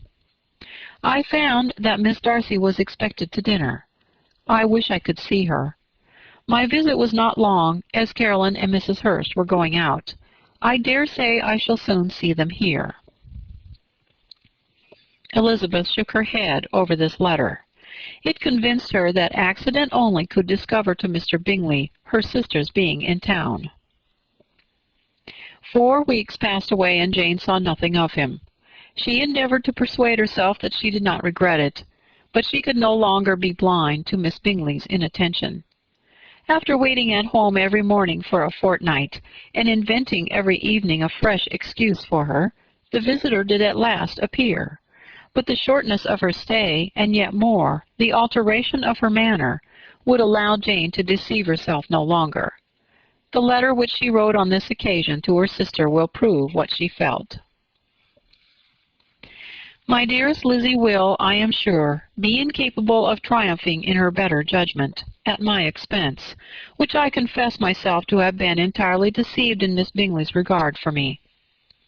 But, my dear sister, though the event has proved you right, do not think me obstinate if I still assert that, considering what her behavior was, my confidence was as natural as your suspicion. I do not at all comprehend her reason for wishing to be intimate with me, but if the same circumstance were to happen again, I am sure I should be deceived again.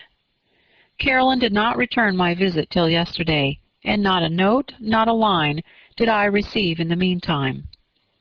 When she did come, it was very evident that she had no pleasure in it.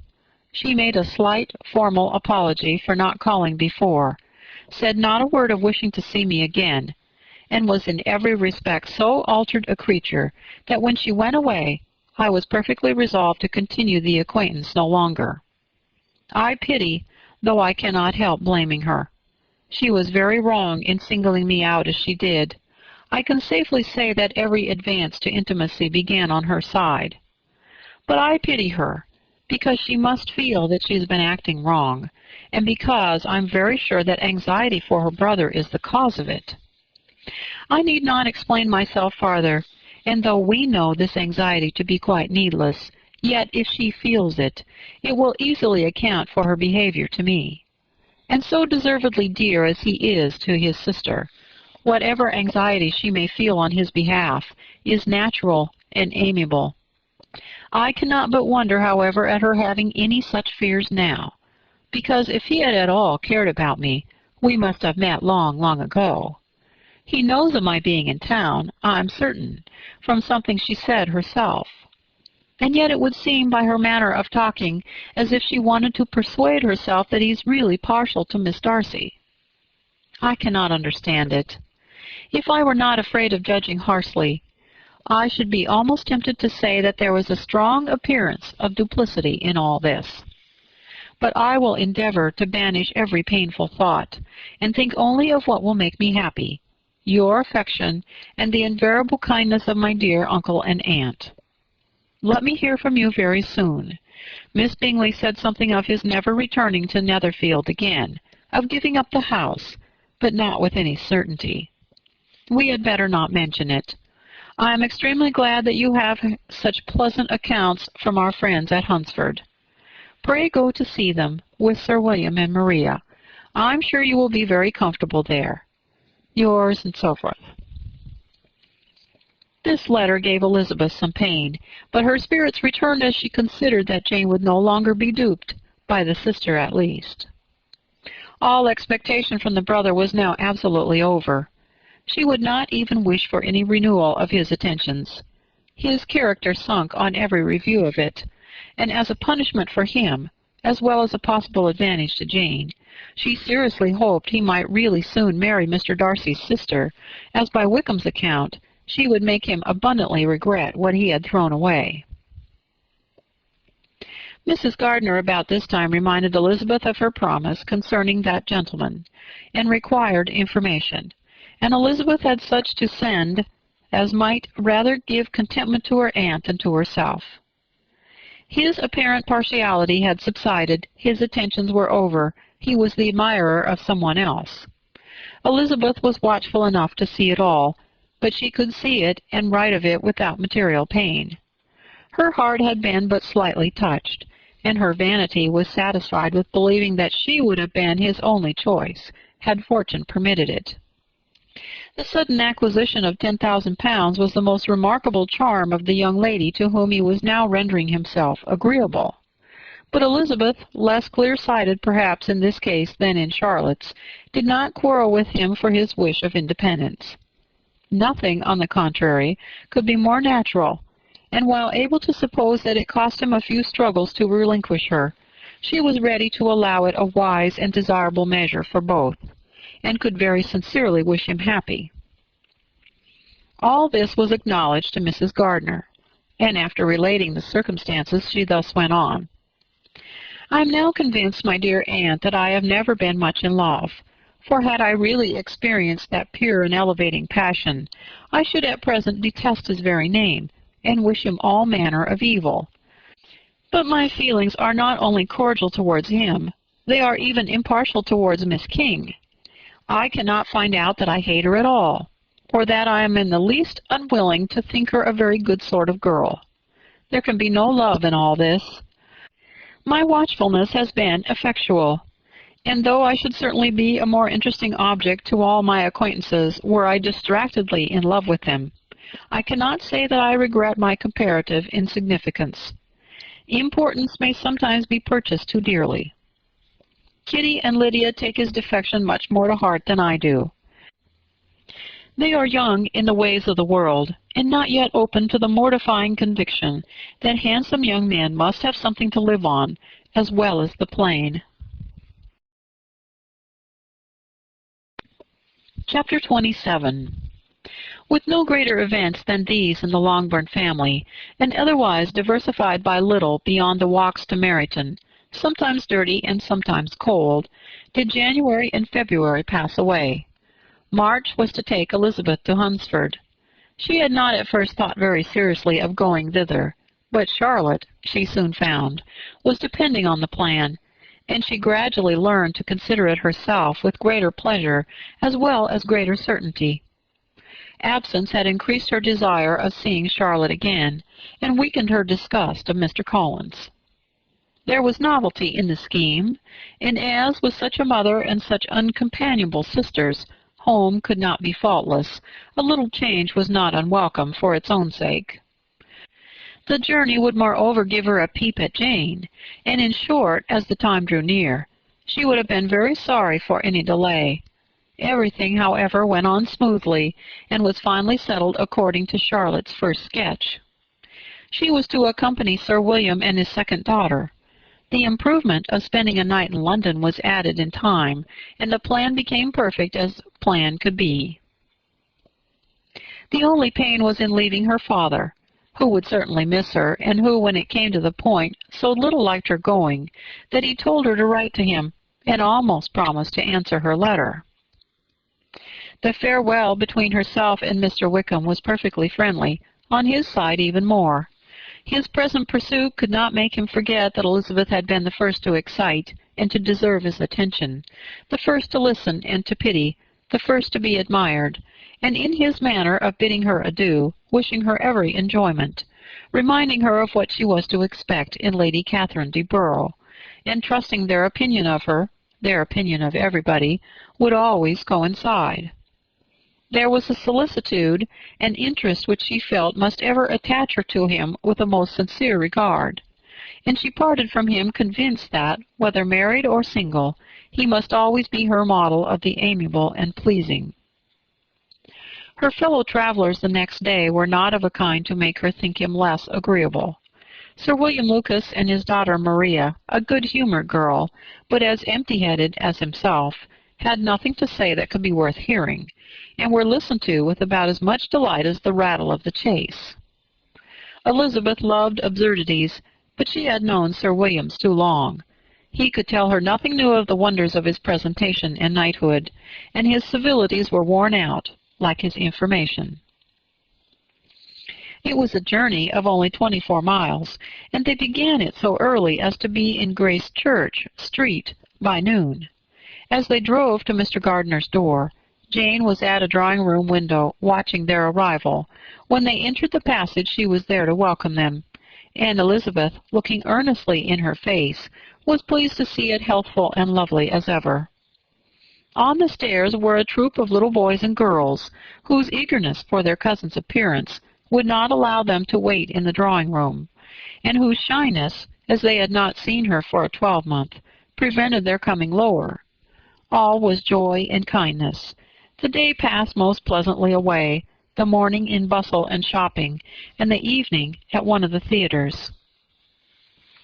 Elizabeth then contrived to sit by her aunt. Their first subject was her sister, and she was more grieved than astonished to hear, in reply to her minute inquiries, that though Jane always struggled to support her spirits, there were periods of dejection. It was reasonable, however, to hope that they would not continue long. Mrs. Gardiner gave her the particulars also of Miss Bingley's visit in Grace Church Street, and repeated the conversations occurring at different times between Jane and herself, which proved that the former had, from her heart, given up the acquaintance. Mrs. Gardiner then rallied her niece on Wickham's desertion, and complimented her on bearing it so well. "But, my dear Elizabeth," she added, "what sort of girl is Miss King? I should be sorry to think our friend mercenary." "Pray, my dear aunt, what is the difference in matrimonial affairs between the mercenary and the prudent motive? Where does discretion end and avarice begin? Last Christmas you were afraid of his marrying me, because it would be imprudent. And now, because he's trying to get a girl with only 10,000 pounds, you want to find out that he's mercenary. If you will only tell me what sort of girl Miss King is, I shall know what to think. She's a very good kind of girl, I believe. I know no harm of her. But he paid her not the smallest attention till her grandfather's death made her mistress of this fortune. No. Why should he? If it were not allowable for him to gain my affections because I had no money, what occasion could there be for making love to a girl whom he did not care about and who was equally poor? But there seems indelicacy in directing his attention towards her so soon after this event. A man in distressed circumstances has not time for all those elegant decorums which other people may observe. If she does not object to it, why should we? Her not objecting does not justify him. It only shows her being deficient in something herself, sense or feeling. Well, cried Elizabeth, have it as you choose. He shall be mercenary, and she shall be foolish. No, Lizzie, that is not what I choose. I should be sorry, you know, to think ill of a young man who has lived so long in Derbyshire. Oh, if that's all, I have a very poor opinion of young men who live in Derbyshire, and their intimate friends who live in Hertfordshire are not much better. I am sick of them all. Thank heaven, I am going tomorrow where I shall find a man who has not one agreeable quality, who has neither manner nor sense to recommend him. Stupid men are the only ones worth knowing, after all. Take care, Lizzie. That speech savors strongly of disappointment. Before they were separated by the conclusion of the play, she had the unexpected happiness of an invitation to accompany her uncle and aunt in a tour of pleasure which they had proposed taking in the summer. "We have not quite determined how far it shall carry us," said Mrs. Gardiner, "but perhaps to the lakes." No scheme could have been more agreeable to Elizabeth, and her acceptance of the invitation was most ready and grateful. "My dear, dear aunt," she rapturously cried, "what delight! What felicity! You give me fresh life and vigor. Adieu to disappointment and spleen. What are men to rocks and mountains? Oh, what hours of transport we shall spend! And when we do return, it shall not be like other travelers, without being able to give one accurate idea of anything. We will know where we've gone. We will recollect what we've seen. Lakes, mountains, and rivers shall not be jumbled together in our imaginations. Nor when we attempt to describe any particular scene, will we begin quarreling about its relative situation. Let our first effusions be less insupportable than those of the generality of travelers." Chapter 28. Every object in the next day's journey was new and interesting to Elizabeth, and her spirits were in a state of enjoyment, for she had seen her sister looking so well as to banish all fear for her health, and the prospect of her northern tour was a constant source of delight. When they left the high road for the lane to Hunsford, every eye was in search of the parsonage, and every turning expected to bring it in view. The paling of Rosings Park was their boundary on one side. Elizabeth smiled at the recollection of all that she had heard of its inhabitants. At length the parsonage was discernible.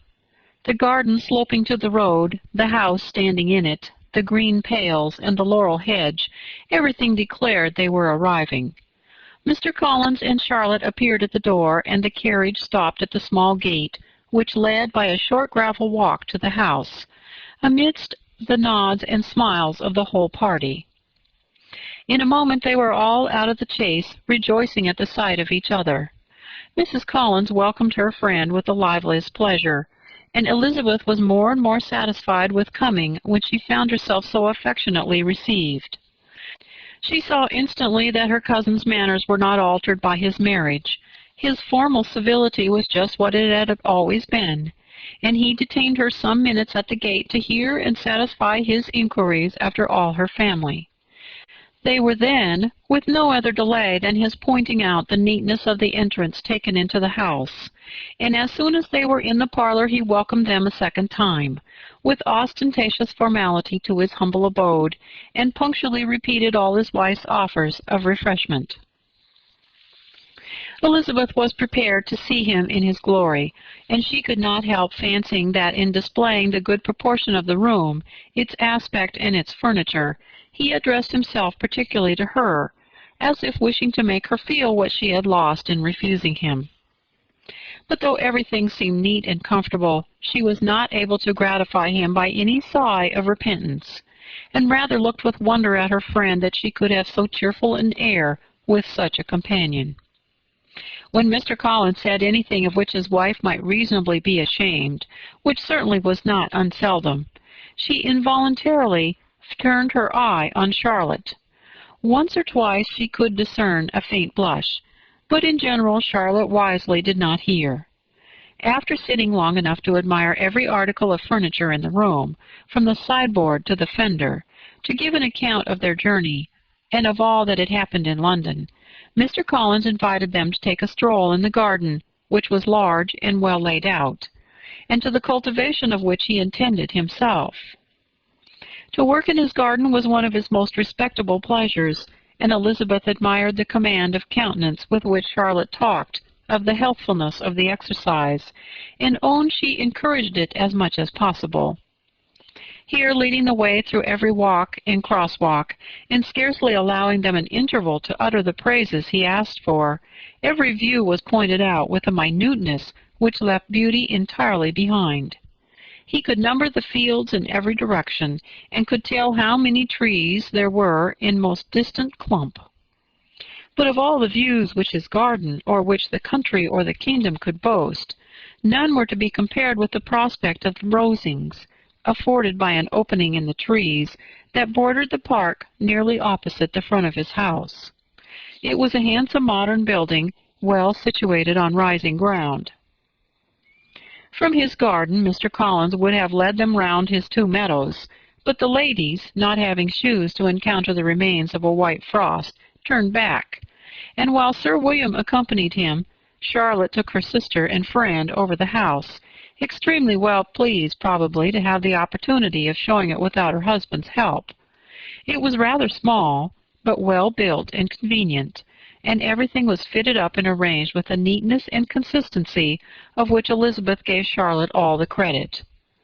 When Mr. Collins could be forgotten, there was really a great air of comfort throughout, and by Charlotte's evident enjoyment of it, Elizabeth supposed he must be often forgotten. She had already learnt that Lady Catherine was still in the country. It was spoken of again while they were at dinner, when Mr. Collins, joining in, observed, "Yes, Miss Elizabeth, you will have the honour of seeing Lady Catherine de Bourgh on the ensuing Sunday at church, and I need not say you will be delighted with her. She is all affability and condescension, and I doubt not but you will be honoured with some portion of her notice when the service is over. I have scarcely any hesitation in saying that she will include you and my sister Maria in every invitation with which she honors us during your stay here. Her behavior to my dear Charlotte is charming. We dine at Rosings twice every week, and are never allowed to walk home. Her ladyship's carriage is regularly ordered for us. I should say one of her ladyship's carriages, for she has several." "Lady Catherine is a very respectable, sensible woman indeed," added Charlotte, "and a most attentive neighbor." "Very true, my dear, that is exactly what I say. She is a sort of woman whom one cannot regard with too much deference." The evening was spent chiefly in talking over Hertfordshire news, and telling again what had been already written, and when it closed, Elizabeth, in the solitude of her chamber, had to meditate upon Charlotte's degree of contentment, to understand her address in guiding and composure in bearing with her husband, and to acknowledge that it was all done very well. She had also to anticipate how her visit would pass, the quiet tenor of their usual employments, the vexatious interruptions of Mr. Collins, and the gaieties of their intercourse with Rosings. A lively imagination soon settled it all. About the middle of the next day, as she was in her room getting ready for a walk, a sudden noise below seemed to speak the whole house in confusion, and after listening a moment, she heard somebody running upstairs in a violent hurry and calling loudly after her. She opened the door and met Maria in the landing place, who, breathless with agitation, cried out, "Oh, my dear Eliza, pray make haste and come into the dining-room, for there is such a sight to be seen. I will not tell you what it is. Make haste and come down this moment." Elizabeth asked questions in vain. Maria would tell her nothing more, and down they ran into the dining-room, which fronted the lane, in quest of this wonder. It was two ladies stopping in a low phaeton at the garden gate. "And this is all?" cried Elizabeth. "I expected at least the pigs were got into the garden, and here is nothing but Lady Catherine and her daughter." "La, my dear," said Maria, quite shocked at the mistake, "it is not Lady Catherine. The old lady is Mrs. Jenkinson, who lives with them, and the other is Miss de Burgh. Only look at her. She is quite a little creature. Who would have thought she could be so thin and small?" "She's abominably rude to keep Charlotte out of doors in all this wind. Why does she not come in?" "Oh, Charlotte says she hardly ever does. It's the greatest of favors when Miss de Burgh comes in." "I like her appearance," said Elizabeth, struck with other ideas. "She looks sickly and cross. Yes, she will do for him very well. She will make him a very proper wife." Mr. Collins and Charlotte were both standing at the gate in conversation with the ladies, and Sir William, to Elizabeth's high diversion, was stationed in the doorway, in earnest contemplation of the greatness before him, and constantly bowing whenever Miss de Burgh looked that way. At length there was nothing more to be said. The ladies drove on, and the others returned into the house. Mr. Collins no sooner saw the two girls than he began to congratulate them on their good fortune, which Charlotte explained by letting them know that the whole party was asked to dine at Rosings the next day.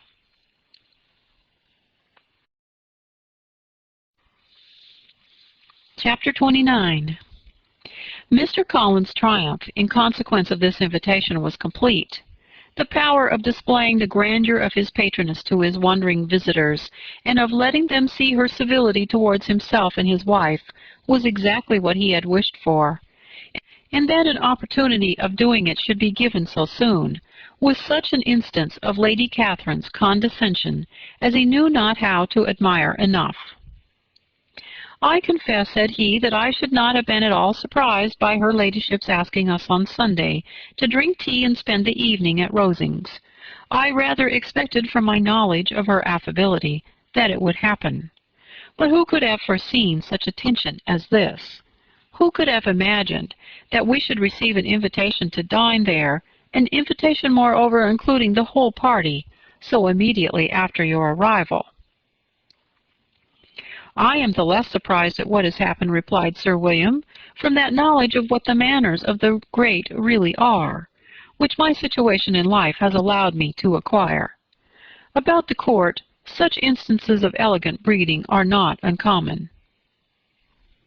Scarcely anything was talked of the whole day or next morning but their visit to Rosings. Mr. Collins was carefully instructing them in what they were to expect, that the sight of such rooms, so many servants, and so splendid a dinner, might not wholly overpower them.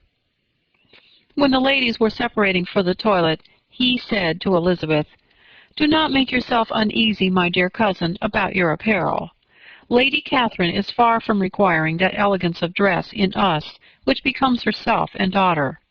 I would advise you merely to put on whatever of your clothes is superior to the rest. There is no occasion for anything more. Lady Catherine will not think the worse of you for being simply dressed. She likes to have the distinction of rank preserved." While they were dressing, he came 2 or 3 times to their different doors to recommend their being quick, as Lady Catherine very much objected to be kept waiting for her dinner. Such formidable accounts of her ladyship and her manner of living quite frightened Maria Lucas, who had been little used to company, and she looked forward to her introduction at Rosings with as much apprehension as her father had done to his presentation at St. James's. As the weather was fine, they had a pleasant walk of about half a mile across the park.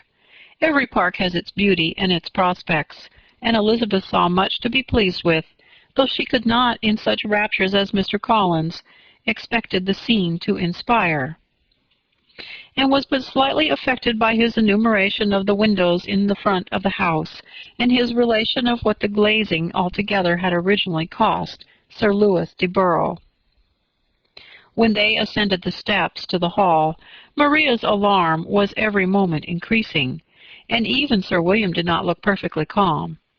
Elizabeth's courage did not fail her.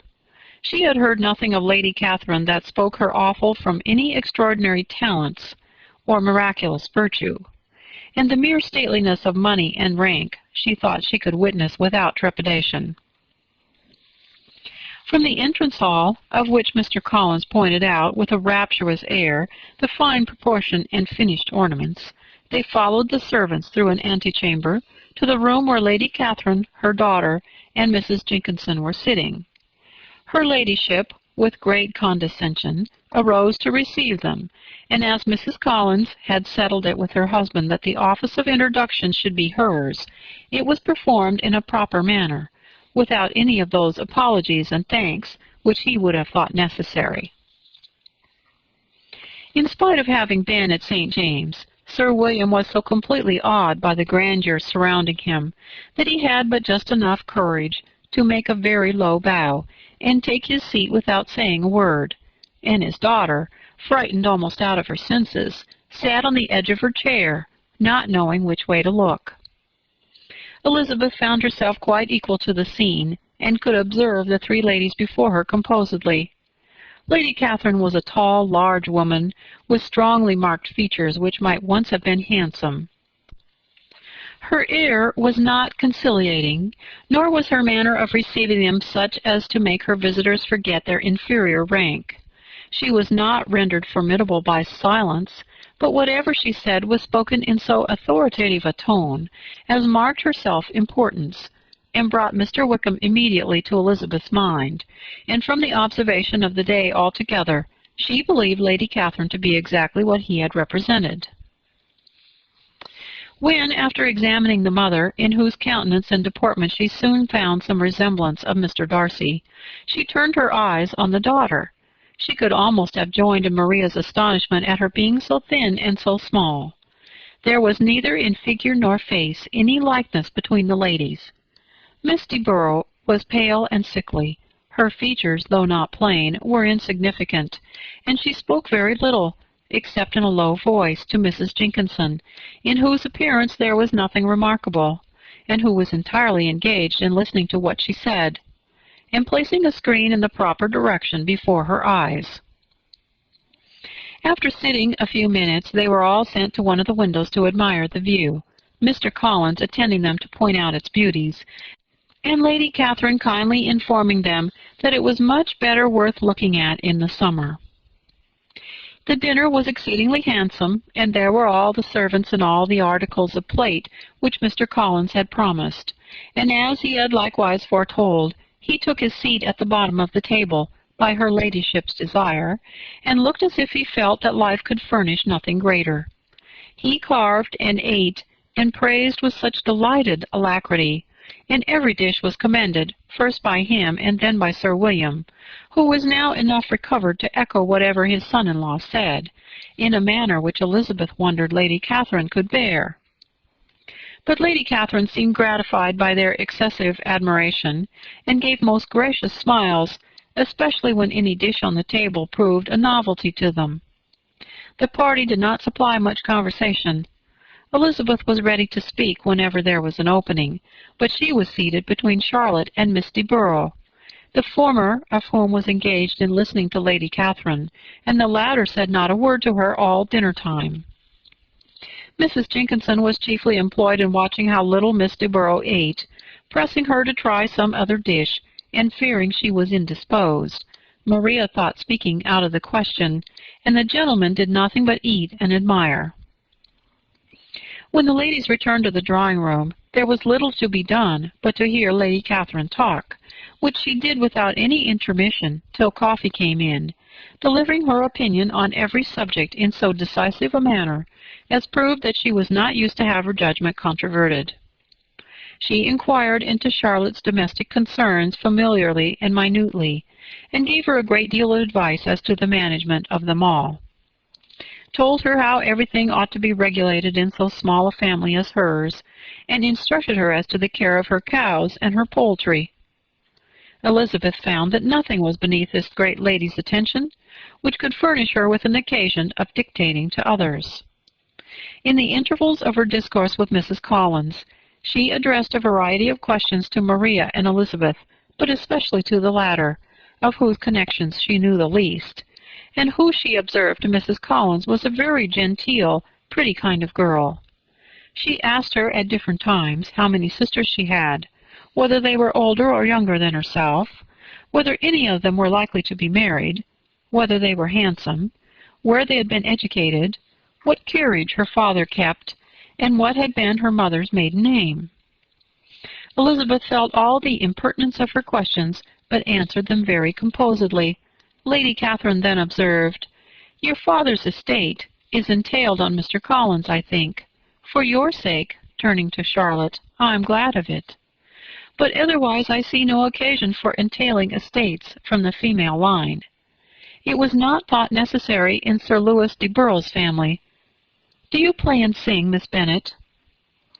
"A little." "Oh, then, sometime or other we shall be happy to hear you. Our instrument is a capital one, probably superior to— You shall try it some day. Do your sisters play and sing?" "One of them does." "Why did not you all learn? You ought all to have learned. The Miss Webbs all play, and their father has not so good an income as yours. Do you draw?" "No, not at all." "What, none of you?" "Not one." "That is very strange. But I suppose you had no opportunity. Your mother should have taken you to town every spring for the benefit of masters." "My mother would have had no objection, but my father hates London." "Has your governess left you?" "We never had any governess." "No governess? How is that possible? 5 daughters brought up at home without a governess? I never heard of such a thing. Your mother must have been quite a slave to your education." Elizabeth could hardly help smiling as she assured her that that had not been the case. "Then who taught you? Who attended to you? Without a governess you must have been neglected." "Compared with some families, I believe we were, but such of us as wished to learn never wanted the means. We were always encouraged to read, and had all the masters that were necessary. Those who chose to be idle certainly might." "Aye, no doubt. But that is what a governess will prevent. And if I had known your mother, I should have advised her most strenuously to engage one. I always say that nothing is to be done in education without steady and regular instruction, and nobody but a governess can give it. It is wonderful how many families I have been the means of supplying in that way. I am always glad to get a young person well placed out. 4 nieces of Mrs. Jenkinson are most delightfully situated through my means, and it was but the other day that I recommended another young person, who was merely accidentally mentioned to me, and the family are quite delighted with her. Mrs. Collins, did I tell you of Lady Metcalfe's calling yesterday to thank me? She finds Miss Pope a treasure. 'Lady Catherine,' said she, 'you have given me a treasure.' Are any of your younger sisters out, Miss Bennet?" "Yes, ma'am, all." "All? What, all 5 out at once? Very odd. And you only the second. The younger ones out before the elder are married. Your younger sisters must be very young." "Yes, my youngest is not 16. Perhaps she is full young to be much in company. But really, ma'am, I think it would be very hard upon younger sisters that they should not have their share of society and amusement, because the elder may not have the means or inclination to marry early. The last born has as good a right to the pleasures of youth as the first, and to be kept back on such a motive, I think it would be not very likely to promote sisterly affection or delicacy of mind. "Upon my word," said her ladyship, "you give your opinion very decidedly for a young person. Pray, what is your age?" "With 3 younger sisters grown up," replied Elizabeth, smiling. "Your ladyship can hardly expect me to own it." Lady Catherine seemed quite astonished at not receiving a direct answer, and Elizabeth suspected herself to be the first creature who had ever dared to trifle with so dignified impertinence. "You cannot be more than 20, I am sure. Therefore you need not conceal your age." "I am not 21." When the gentlemen had joined them, and tea was over, the card tables were placed. Lady Catherine, Sir William, and Mr. and Mrs. Collins sat down to quadrille, and as Miss de Bourgh chose to play at casino, the 2 girls had the honor of assisting Mrs. Jenkinson to make up her party. Their table was superlatively stupid. Scarcely a syllable was uttered that did not relate to the game, except when Mrs. Jenkinson expressed her fears of Miss de Bourgh's being too hot or too cold, or having too much or too little light. A great deal more passed at the other table. Lady Catherine was, generally speaking, stating the mistakes of the 3 others, or relating some anecdote of herself. Mr. Collins was employed in agreeing to everything her ladyship said, thanking her for every fish he won, and apologizing if he thought he won too many. Sir William did not say much. He was storing his memory with anecdotes and noble names. When Lady Catherine and her daughter had played as long as they chose, the tables were broken up. The carriage was offered to Mrs. Collins, gratefully accepted and immediately ordered. The party then gathered round the fire to hear Lady Catherine determine what weather they were to have on the morrow. From these instructions they were summoned by the arrival of the coach, and with many speeches of thankfulness on Mr. Collins' side, and as many bows on Sir William's, they departed. As soon as they had driven from the door, Elizabeth was called on by her cousin to give her opinion of all she had seen at Rosings, which, for Charlotte's sake, she made more favorable than it really was. But her commendation, though costing her some trouble, could by no means satisfy Mr. Collins, and he was very soon obliged to take her ladyship's praise into his own hands.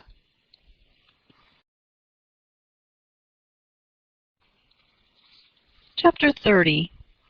Sir William stayed only a week at Hunsford, but his visit was long enough to convince him of his daughter's being most comfortably settled, and of her possessing such a husband and such a neighbor as were not often met with. While Sir William was with them, Mr. Collins devoted his morning to driving him out in his gig, and showing him the country. But when he went away, the whole family returned to their usual employments, and Elizabeth was thankful to find that they did not see more of her cousin by the alteration, for the chief of the time between breakfast and dinner was now passed by him either at work in the garden, or in reading and writing, and looking out the window in his own book-room, which fronted the road. The room in which the ladies sat was backwards. Elizabeth, at first, had rather wondered that Charlotte should not prefer the dining parlor for common use. It was a better-sized room, and had a more pleasant aspect. But she soon saw that her friend had an excellent reason for what she did, for Mr. Collins would undoubtedly have been much less in his own apartment had they sat in one equally lively, and she gave Charlotte credit for the arrangement. From the drawing-room they could distinguish nothing in the lane, and were indebted to Mr. Collins for the knowledge of what carriages went along, and how often especially Miss de Bourgh drove by in her phaeton, which he never failed coming in to inform them of, though it happened every day. She was not unfrequently stopped at the parsonage, and had a few minutes' conversation with Charlotte, but was scarcely ever prevailed on to get out. Very few days passed in which Mr. Collins did not walk to Rosings, and not many in which his wife did not think it necessary to go likewise, until Elizabeth recollected that there might be other family livings to be disposed of. She could not understand the sacrifice of so many hours. Now and then they were honored with a call from her ladyship, and nothing escaped her observation that was passing in the room during these visits. She examined into their employments, looked at their work, advised them to do it differently, found fault with the arrangement of the furniture, or detected the housemaid in negligence, and if she accepted any refreshment, seemed to do it only for the sake of finding out that Mrs. Collins's joints of meat were too large for her family. Elizabeth soon perceived that though this great lady was not in the commission of the peace of the county, she was a most active magistrate in her own parish, the minutest concerns of which were carried to her by Mr. Collins, and whenever any of the cottagers were disposed to be quarrelsome, discontented, or too poor, she sallied forth into the village to settle their differences, silence their complaints, and scold them into harmony and plenty. The entertainment of dining at Rosings was repeated about twice a week, and allowing for the loss of Sir William, and there being only one card table in the evening, every such entertainment was the counterpart of the first. Their other engagements were few, as the style of living in the neighborhood in general was beyond the Collinses' reach. This, however, was no evil to Elizabeth, and upon the whole she spent her time comfortably enough. There were half-hours of pleasant conversation with Charlotte, and the weather was so fine for the time of year that she had often great enjoyment out of doors. Her favorite walk, and where she frequently went while the others were calling on Lady Catherine, was along the open grove which edged that side of the park, where there was a nice sheltered path which no one seemed to value but herself, and where she felt beyond the reach of Lady Catherine's curiosity. In this quiet way the first fortnight of her visit soon passed away. Easter was approaching, and the week preceding it was to bring an addition to the family at Rosings, which in so small a circle must be important. Elizabeth had heard soon after her arrival that Mr. Darcy was expected there in the course of a few weeks, and though there were not many of her acquaintances whom she did not prefer, his coming would furnish one comparatively new to look at in their Rosings parties, and she might be amused in seeing how hopeless Miss Bingley's designs on him were by his behavior to his cousin, for whom he was evidently destined by Lady Catherine, who talked of his coming with the greatest satisfaction, spoke of him in terms of the highest admiration, and seemed almost angry to find that he had already been frequently seen by Miss Lucas and herself. His arrival was soon known at the parsonage, for Mr. Collins was walking the whole morning within view of the lodges opening onto Hunsford Lane, in order to have the earliest assurance of it, and after making his bow as the carriage turned into the park, hurried home with the great intelligence. On the following morning he hastened to Rosings to pay his respects. There were two nephews of Lady Catherine to require them, for Mr. Darcy had brought with him a Colonel Fitzwilliam, the younger son of his uncle, and to the great surprise of all the party, when Mr. Collins returned, the gentleman accompanied him. Charlotte had seen them from her husband's room, crossing the road, and immediately running into the other, told the girls what an honor they might expect, adding, "I may thank you, Eliza, for this piece of civility. Mr. Darcy would never have come so soon to wait upon me." Elizabeth had scarcely time to disclaim all right to the compliment before their approach was announced by the doorbell, and shortly afterwards the three gentlemen entered the room. Colonel Fitzwilliam, who led the way, was about 30, not handsome, but in person and address most truly the gentleman. Mr. Darcy looked just as he had been used to look in Hertfordshire, paid his compliments with his usual reserve to Mrs. Collins, and whatever might be his feelings towards her friend, met her with every appearance of composure. Elizabeth merely curtsied to him without saying a word. Colonel Fitzwilliam entered into conversation directly with the readiness and ease of a well-bred man, and talked very pleasantly, but his cousin, after having addressed a slight observation on the house and garden to Mrs. Collins, sat for some time without speaking to anybody. At length, however, his civility was so far awakened as to inquire of Elizabeth after the health of her family. She answered him in the usual way, and after a moment's pause added, "My eldest sister has been in town these 3 months. Have you never happened to see her there?"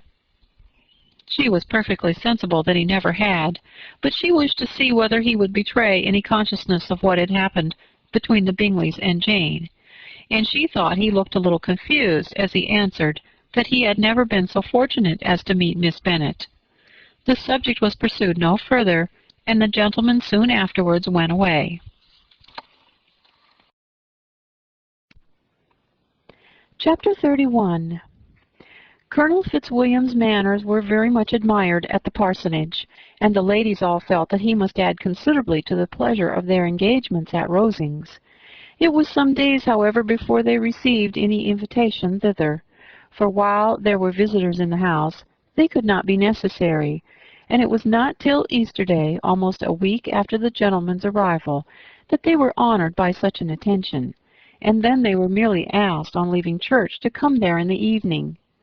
For the last week they had seen very little of either Lady Catherine or her daughter. Colonel Fitzwilliam had called at the parsonage more than once during the time, but Mr. Darcy they had only seen at church. The invitation was accepted, of course, and at a proper hour they joined the party in Lady Catherine's drawing-room. Her ladyship received them civilly, but it was plain that their company was by no means so acceptable as when she could get nobody else, and she was, in fact, almost engrossed by her nephews, speaking to them, especially to Darcy, much more than to any other person in the room. Colonel Fitzwilliam seemed really glad to see them. Anything was a welcome relief to him at Rosings, and Mrs. Collins's pretty friend had moreover caught his fancy very much. He now seated himself by her, and talked so agreeably of Kent and Hertfordshire, of travelling and staying at home, of new books and music, that Elizabeth had never been half so well entertained in that room before. And they conversed with so much spirit and flow as to draw the attention of Lady Catherine herself, as well as of Mr. Darcy. His eyes had been soon and repeatedly turned towards them with a look of curiosity, and that her ladyship, after a while, shared the feeling, was more openly acknowledged, for she did not scruple to call out, "What is it that you are saying, Fitzwilliam? What is it you're talking of? What are you telling Miss Bennet? Let me hear what it is." "We are speaking of music, madam," he said, when no longer able to avoid a reply. "Of music? Then pray speak loud. It is, of all subjects, my delight. I must have my share in the conversation, if you're speaking of music. There are few people in England, I suppose, who have more true enjoyment of music than myself, or a better natural taste. If I had ever learnt, I should have been a great proficient, and so would Anne if her health had allowed her to apply. I'm confident that she would have performed delightfully. How does Georgiana get on, Darcy?" Mr. Darcy spoke with affectionate praise of his sister's proficiency. "I'm very glad to hear such a good account of her," said Lady Catherine, "and pray tell her from me that she cannot expect to excel if she does not practice a great deal." "I assure you, madam," he replied, "that she does not need such advice. She practices constantly." "So much the better. It cannot be done too much, and when I next write to her I shall charge her not to neglect it on any account. I often tell young ladies that no excellence in music is to be acquired without constant practice. I have told Miss Bennet several times that she will never play really well until she practices more. And though Mrs. Collins has no instrument, she's very welcome, as I have often told her, to come to Rosings every day and play on the pianoforte in Miss Jenkinson's room. She would be in nobody's way, you know, in that part of the house." Mr. Darcy looked a little ashamed of his aunt's ill-breeding, and made no answer. When coffee was over, Colonel Fitzwilliam reminded Elizabeth of having promised to play to him, and she sat down directly to the instrument. He drew a chair near her. Lady Catherine listened to half a song, and then talked, as before, to her other nephew, till the latter walked away from her, and making with his usual deliberation towards the pianoforte, stationed himself so as to command a full view of the fair performer's countenance. Elizabeth saw what he was doing, and at the first convenient pause turned to him with an arch smile, and said, "You mean to frighten me, Mr. Darcy, by coming in all this state to hear me? But I will not be alarmed, though your sister does play so well. There's a stubbornness about me that can never bear to be frightened at the will of others. My courage always rises up with every attempt to intimidate me." "I shall not say that you are mistaken," he replied, "because you could not really believe me to entertain any design of alarming you. And I have had the pleasure of your acquaintance long enough to know that you find great enjoyment in occasionally professing opinions which in fact are not your own." Elizabeth laughed heartily at this picture of herself, and said to Colonel Fitzwilliam, "Your cousin will give you a very pretty notion of me, and teach you not to believe a word I say.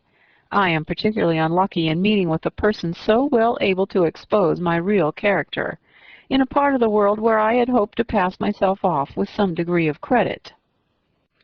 Indeed, Mr. Darcy, it's very ungenerous in you to mention all that you knew to my disadvantage in Hertfordshire, and give me leave to say, very impolitic too, for it's provoking me to retaliate, and such things may come out as will shock your relations to hear." "I'm not afraid of you," said he, smilingly. "Pray let me hear what you have to accuse him of," cried Colonel Fitzwilliam.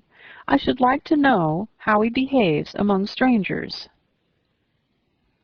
"You shall hear, then, but prepare yourself for something very dreadful. The first time of my ever seeing him in Hertfordshire, you must know, was at a ball, and at this ball, what do you think he did? He danced only 4 dances. I'm sorry to pain you, but so it was. He danced only 4 dances, though gentlemen were scarce, and to my certain knowledge, more than one young lady was sitting down in one of a partner. Mr. Darcy, you cannot deny the fact." "I had not at that time the honor of knowing any lady in the assembly beyond my own party." "True, and nobody can ever be introduced in a ballroom. Well, Colonel Fitzwilliam, what do I play next? My fingers wait your orders." "Perhaps," said Darcy, "I should have judged better had I sought an introduction, but I am ill qualified to recommend myself to strangers." "Shall we ask your cousin the reason of this?" said Elizabeth, still addressing Colonel Fitzwilliam. "Shall we ask him why a man of sense and education, and who has lived in the world, is ill qualified to recommend himself to strangers?" "I can answer your question," said Fitzwilliam, "without applying to him.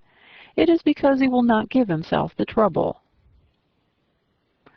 "I certainly have not the talent, which some people possess," said Darcy, "of conversing easily with those I have never seen before.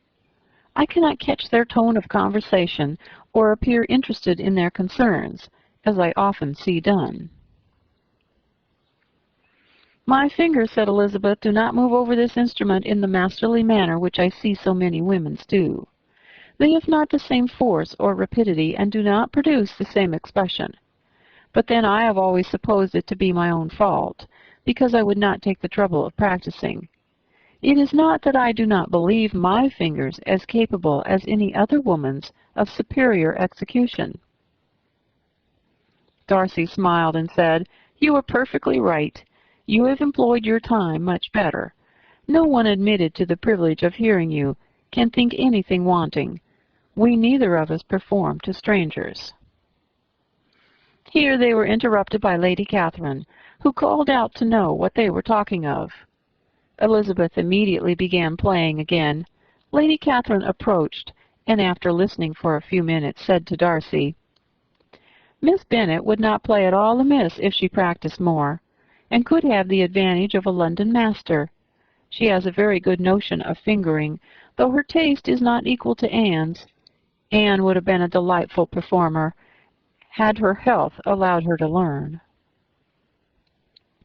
Elizabeth looked at Darcy to see how cordially he assented to his cousin's praise, but neither at that moment nor at any other could she discern any symptom of love. And from the whole of his behavior to Miss de Bourgh she derived this comfort for Miss Bingley, that he might have been just as likely to marry her had she been his relation. Lady Catherine continued her remarks on Elizabeth's performance, mixing with them many instructions on execution and taste. Elizabeth received them all with the forbearance of civility, and, at the request of the gentleman, remained at the instrument till her ladyship's carriage was ready to take them all home. Chapter 32.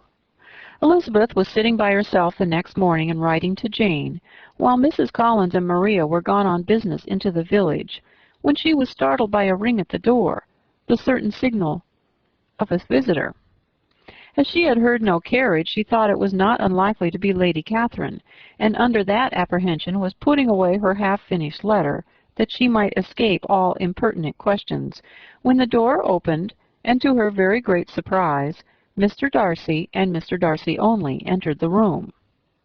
He seemed astonished, too, on finding her alone, and apologized for his intrusion by letting her know that he had understood all the ladies to be within. They then sat down, and when her inquiries after Rosings were made, seemed in the danger of sinking into total silence. It was absolutely necessary, therefore, to think of something, and in this emergence, recollecting when she had seen him last in Hertfordshire, and feeling curious to know what he would say on the subject of their hasty departure, she observed, "How very suddenly you all quitted Netherfield last November, Mr. Darcy. It must have been a most agreeable surprise to Mr. Bingley to see you all after him so soon, for if I recollect right, he went but the day before. He and his sisters were well, I hope, when you left London?" "Perfectly so, I thank you." She found that she was to receive no other answer, and after a short pause added, "I think I have understood that Mr. Bingley has not much idea of ever returning to Netherfield again." "I have never heard him say so, but it's probable that he may spend very little of his time there in the future. He has many friends, and he is at a time of life when friends and engagements are continually increasing." "If he means to be but little at Netherfield, it would be better for the neighborhood that he should give up the place entirely, for then we might possibly get a settled family there. But perhaps Mr. Bingley did not take the house so much for the convenience of the neighborhood as for his own, and we must expect him to keep or quit it on the same principle." "I should not be surprised," said Darcy, "if he were to give it up as soon as any eligible purchase offers." Elizabeth made no answer. She was afraid of talking longer of his friend, and having nothing else to say, was now determined to leave the trouble of finding a subject to him. He took the hint, and soon began with, "This seems a very comfortable house. Lady Catherine, I believe, did a great deal to it when Mr. Collins first came to Hunsford." "I believe she did, and I'm sure she could not have bestowed her kindness on a more grateful object." "Mr. Collins appears very fortunate in his choice of a wife." "Yes, indeed. His friends may well rejoice in his having met with one of the few sensible women who would have accepted him, or have made him happy if they had. My friend has an excellent understanding, though I'm not certain that I consider her marrying Mr. Collins as the wisest thing she ever did. She seems perfectly happy, however, and in a prudential light it is certainly a very good match for her." "It must be very agreeable to her to be settled within so easy a distance of her own family and friends." "An easy distance, do you call it? It is nearly 50 miles. "And what is 50 miles of good road? Little more than half a day's journey. Yes, I would call it a very easy distance." "I should never have considered the distance as one of the advantages of the match," cried Elizabeth. "I should never have said Mrs. Collins was settled near her family." "It is proof of your own attachment to Hertfordshire. Anything beyond the very neighborhood of Longbourn, I suppose, would appear far." As he spoke there was a sort of smile which Elizabeth fancied she understood. He must be supposing her to be thinking of Jane and Netherfield, and she blushed as she answered, "I do not mean to say that a woman may not be settled too near her family. The far and the near must be relative, and depend on varying circumstances. Where there is fortune to make the expenses of traveling unimportant, distance becomes no evil. But that is not the case here. Mr. and Mrs. Collins have a comfortable income, but not such a one as will allow of frequent journeys, and I am persuaded my friend would not call herself near her family under less than half the present distance."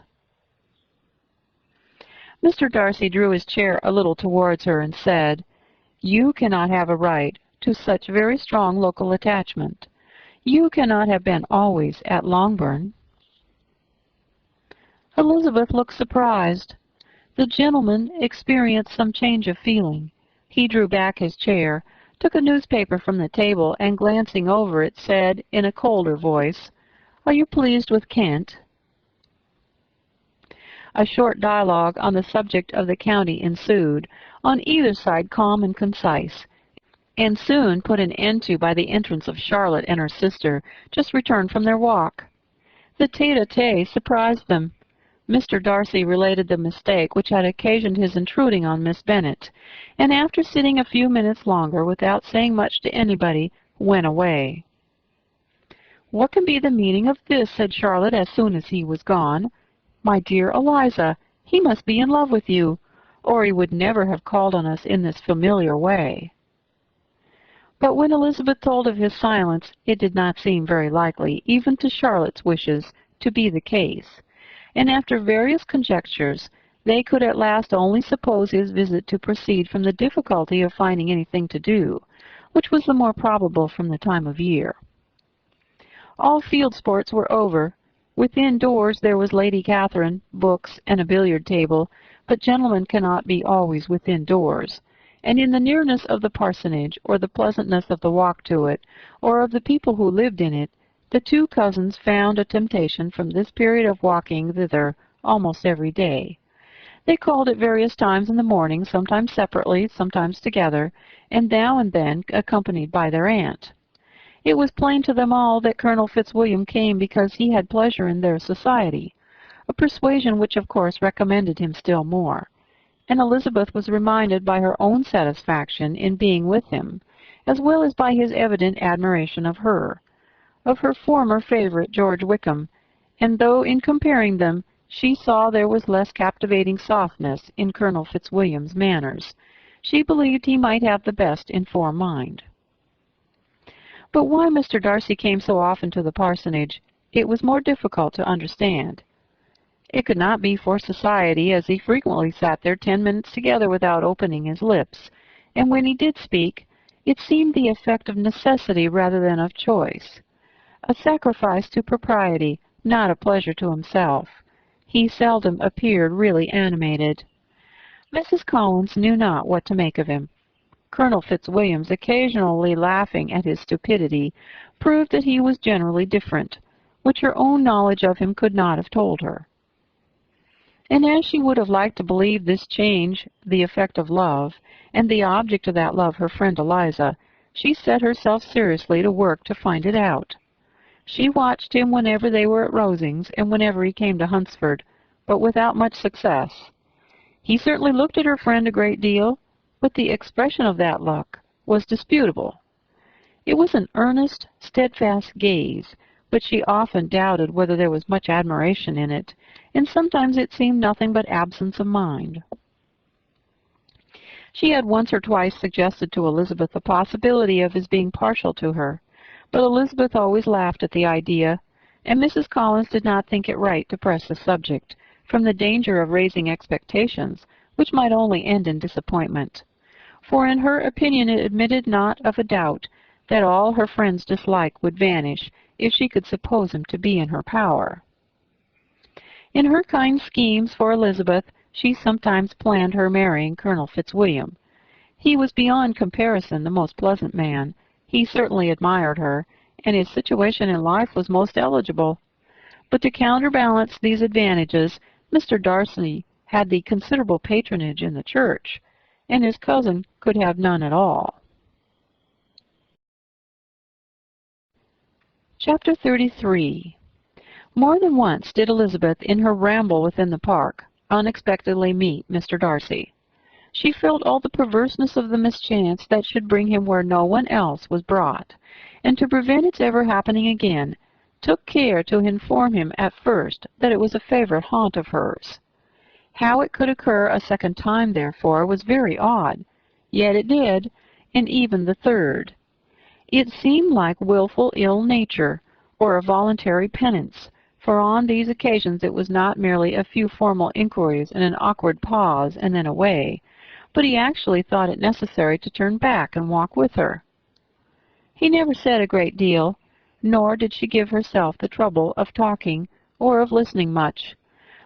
But it struck her in the course of their third rencontre that he was asking some old, unconnected questions about her pleasure in being at Hunsford, her love of solitary walks, and her opinion of Mr. and Mrs. Collins's happiness, and that in speaking of Rosings and her not perfectly understanding the house, he seemed to expect that whenever she came into Kent again, she would be staying there too. His words seemed to imply it. Could he have Colonel Fitzwilliam in his thoughts? She supposed if he meant anything, he must mean an allusion to what might arise in that quarter. It distressed her a little, and she was quite glad to find herself at the gate in the pales opposite the parsonage. She was engaged one day as she walked in perusing Jane's last letter, and when dwelling on some passage which proved that Jane had not written in spirits, when instead of being again surprised by Mr. Darcy, she saw on looking up that Colonel Fitzwilliam was meeting her.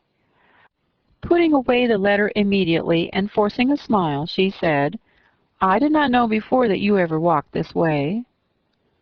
"I've been making a tour of the park," he replied, "as I generally do every year, and intend to close it with a call at the parsonage. Are you going much farther?" "No, I should have turned in a moment." And accordingly she did turn, and they walked towards the parsonage together. "Do you certainly leave Kent on Saturday?" said she.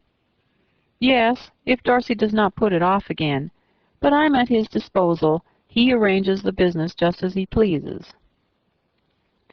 And if not able to please himself in the arrangement, he has at least great pleasure in the power of choice.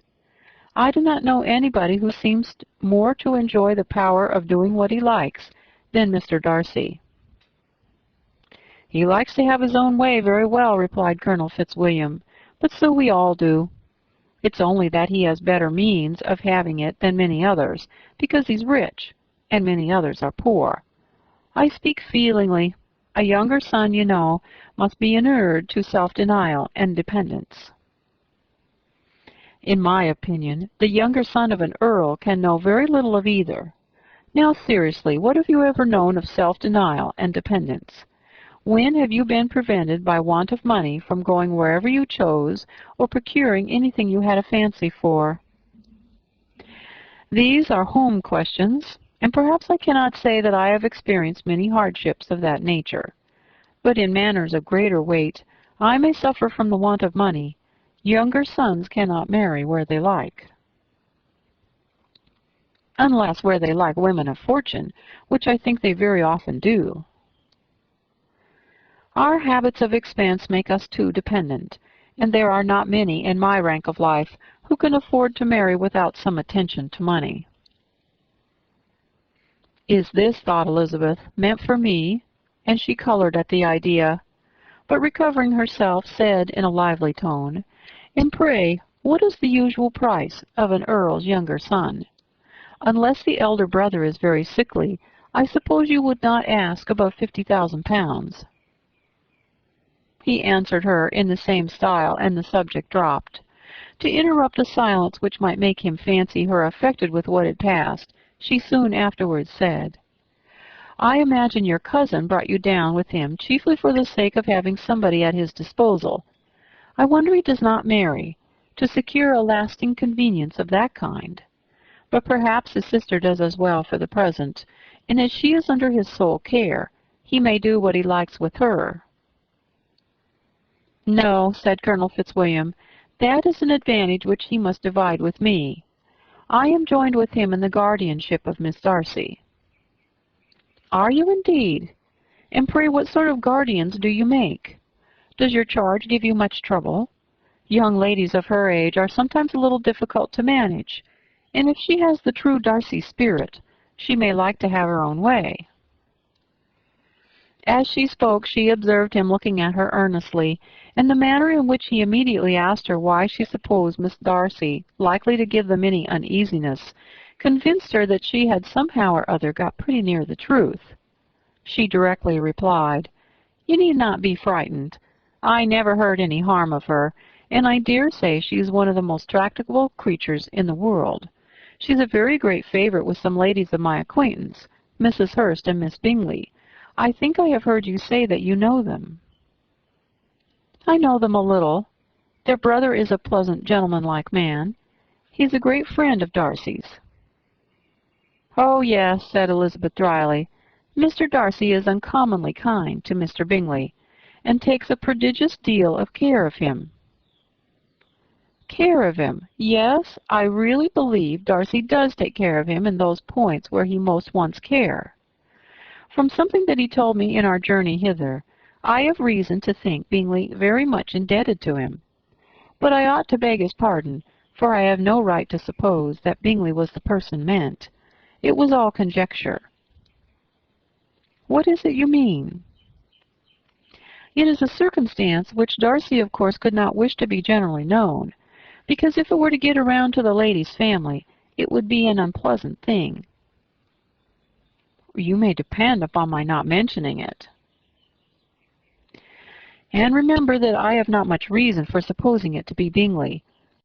What he told me was merely this, that he congratulated himself on having lately saved a friend from the inconveniences of a most imprudent marriage, but without mentioning names or any other particulars, and I only suspected it to be Bingley from believing him the kind of young man to get into a scrape of that sort, and from knowing them to have been together the whole of last summer." "Did Mr. Darcy give you his reasons for this interference?" "I understood that there were some very strong objections against the lady." "And what arts did he use to separate them?"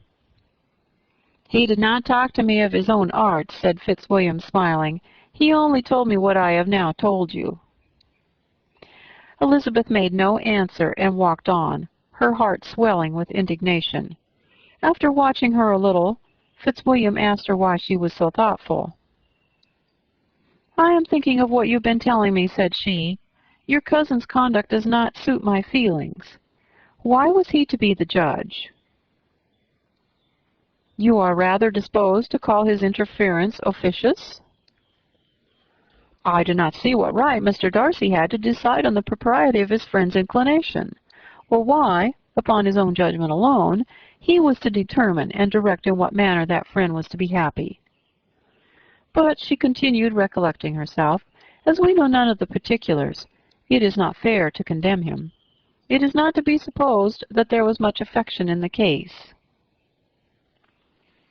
"That is not an unnatural surmise," said Fitzwilliam, "but it is lessening the honor of my cousin's triumph very sadly."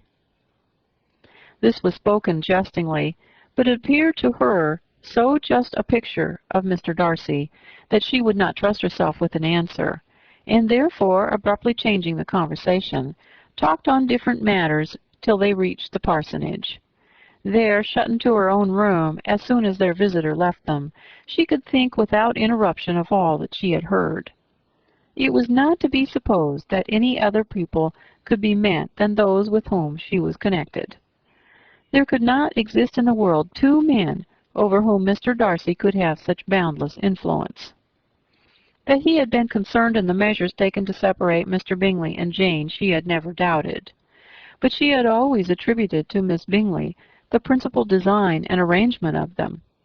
If his own vanity, however, did not mislead him, he was the cause. His pride and caprice were the cause of all that Jane had suffered and still continued to suffer. He had ruined for a while every hope of happiness for the most affectionate, generous heart in the world, and no one could say how lasting an evil he might have inflicted. There were some very strong objections against the lady, were Cousin Fitzwilliam's words, and these strong objections probably were her having one uncle who was a country attorney and another who was in business in London. To Jane herself she exclaimed, there could be no possibility of objection, all loveliness and goodness as she is. Her understanding excellent, her mind improved, and her manners captivating. Neither could anything be urged against my father, who, though with some peculiarities, has abilities which Mr. Darcy himself need not disdain, and respectability which he probably will never reach.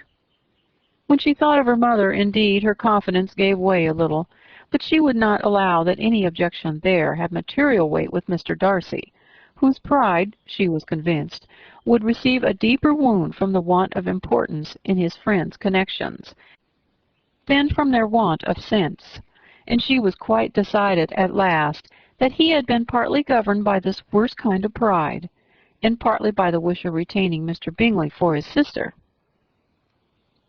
The agitation and tears which the subject occasioned brought on a headache, and it grew so much worse towards the evening that, added to her unwillingness to see Mr. Darcy, it determined her not to attend her cousins to Rosings, where they were engaged to drink tea. Mrs. Collins, seeing that she was really unwell, did not press her to go, and as much as possible prevented her husband from pressing her. But Mr. Collins could not conceal his apprehension of Lady Catherine's being rather displeased by her staying at home.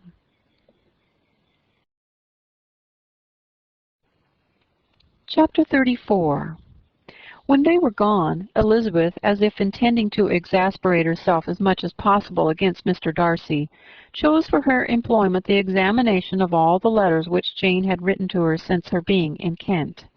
They contained no actual complaint, nor was there any revival of past occurrences or any communication of present sufferings. But in all, and in almost every line of each, there was a want of that cheerfulness which had been used to characterize her style, and which, proceeding from the serenity of a mind at ease with itself, and kindly disposed towards everyone, had been scarcely ever clouded. Elizabeth noticed every sentence conveying the idea of uneasiness, with an attention which it had hardly received on the first perusal. Mr. Darcy's shameful boast of what misery he had been able to inflict gave her a keener sense of her sister's sufferings. It was some consolation to think that his visit to Rosings was to end on the day after next, and a still greater that in less than a fortnight she should herself be with Jane again, and enabled to contribute to the recovery of her spirits by all that affection could do. She could not think of Darcy's leaving Kent without remembering that his cousin was to go with him. But Colonel Fitzwilliam had made it clear that he had no intentions at all, and agreeable as he was, she did not mean to be unhappy about him. While settling this point, she was suddenly roused by the sound of the doorbell, and her spirits were a little fluttered by the idea of its being Colonel Fitzwilliam himself, who had once before called late in the evening, and might now come to inquire particularly after her. But this idea was soon banished, and her spirits were very differently affected, when, to her utter amazement, she saw Mr. Darcy walk into the room. In a hurried manner he immediately began an inquiry after her health, imputing his visit to a wish of hearing that she were better. She answered him with cold civility. He sat down for a few moments, and then, getting up, walked about the room. Elizabeth was surprised, but said not a word. After a silence of several minutes, he came towards her in an agitated manner, and thus began. "In vain have I struggled. It will not do. My feelings will not be repressed. You must allow me to tell you how ardently I admire and love you." Jane's astonishment was beyond expression. She stared, colored, doubted, and was silent. This he considered sufficient encouragement, and the avowal of all that he felt and had long felt for her immediately followed. He spoke well, but there were feelings besides those of the heart to be detailed, and he was not more eloquent on the subject of tenderness than of pride. His sense of her inferiority, of its being a degradation, of the family obstacles which judgment had always opposed to inclination, were dwelt on with a warmth which seemed due to the consequence he was wounding, but was very unlikely to recommend his suit. In spite of her deeply rooted dislike, she could not be insensible to the compliment of such a man's affection, and though her intentions did not vary for an instant, she was at first sorry for the pain he was to receive, till, roused to resentment by his subsequent language, she lost all compassion in anger. She tried, however, to compose herself to answer him with patience, when he should have done. He concluded with representing to her the strength of that attachment, which, in spite of all his endeavors, he had found impossible to conquer, and with expressing his hope that it would now be rewarded by her acceptance of his hand. As he said this, she could easily see that he had no doubt of a favorable answer. He spoke of apprehension and anxiety, but his countenance expressed real security. Such a circumstance could only exasperate farther, and when he ceased, the color rose into her cheeks, and she said, "In such cases as this, it is, I believe, the established mode to express a sense of obligation for the sentiments avowed, however unequally they may be returned. It is natural that obligation should be felt, and if I should feel gratitude, I would now thank you. But I cannot. I have never desired your good opinion, and you have certainly bestowed it most unwillingly. I am sorry to have occasioned pain to anyone. It has been most unconsciously done, however, and I hope will be of short duration. The feelings which you tell me have long prevented the acknowledgment of your regard, can have little difficulty in overcoming it after this explanation." Mr. Darcy, who was leaning against the mantelpiece with his eyes fixed on her face, seemed to catch her words with no less resentment than surprise. His complexion became pale with anger, and the disturbance of his mind was visible in every feature. He was struggling for the appearance of composure, and would not open his lips till he believed himself to have attained it. The pause was to Elizabeth's feelings dreadful. At length, in a voice of forced calmness, he said, "And this is all the reply which I am to have the honor of expecting? I might, perhaps, wish to be informed why, with so little endeavor at civility, I am thus rejected. But it is of small importance." "I might as well inquire," replied she, "why, with so evident a design of offending and insulting me, you chose to tell me that you liked me against your will, against your reason, and even against your character. Was not this some excuse for incivility, if I was uncivil? But I have other provocations. You know I have. Had not my own feelings decided against you, had they been indifferent, or had they even been favorable, do you think that any consideration would tempt me to accept the man who has been the means of ruining, perhaps forever, the happiness of a most beloved sister?" As she pronounced these words, Mr. Darcy changed color, but the emotion was short, and he listened without attempting to interrupt her while she continued. "I have every reason in the world to think ill of you. No motive can excuse the unjust and ungenerous part you acted there. You dare not, you cannot deny that you have been the principal, if not the only means, of dividing them from each other, of exposing one to the censure of the world for caprice and instability, the other to its derision for disappointed hopes, and involving them both in misery of the acutest kind." She paused, and saw with no slight indignation that he was listening with the air which proved him wholly unmoved by any feeling of remorse. He even looked at her with a smile of affected incredulity. "Can you deny that you have done it?" she repeated. With assumed tranquillity he then replied, "I have no wish of denying that I did everything in my power to separate my friend from your sister, or that I rejoice in my success. Towards him I have been kinder than towards myself." Elizabeth disdained the appearance of noticing this civil reflection, but its meaning did not escape, nor was it likely to conciliate her. "But it is not merely this affair," she continued, "on which my dislike is founded. Long before it had taken place, my opinion of you was decided. Your character was unfolded in the recital which I received many months ago from Mr. Wickham. On this subject, what can you have to say? In what imaginary act of friendship can you here defend yourself? Or under what misrepresentation can you here impose upon others?" "You take an eager interest in that gentleman's concerns," said Darcy in a less tranquil tone, and with a heightened color. "Who that knows what his misfortunes have been can help feeling an interest in him?" "His misfortunes," repeated Darcy contemptuously. "Yes, his misfortunes have been great indeed." "And of your infliction," cried Elizabeth with energy. "You have reduced him to his present state of poverty, comparative poverty. You have withheld the advantages which you must know to have been designed for him. You have deprived the best years of his life of that independence which was no less his due than his desert. You have done all this, and yet you can treat the mention of his misfortune with contempt and ridicule." "And this," cried Darcy as he walked with quick steps across the room, "is your opinion of me. This is the estimation in which you hold me.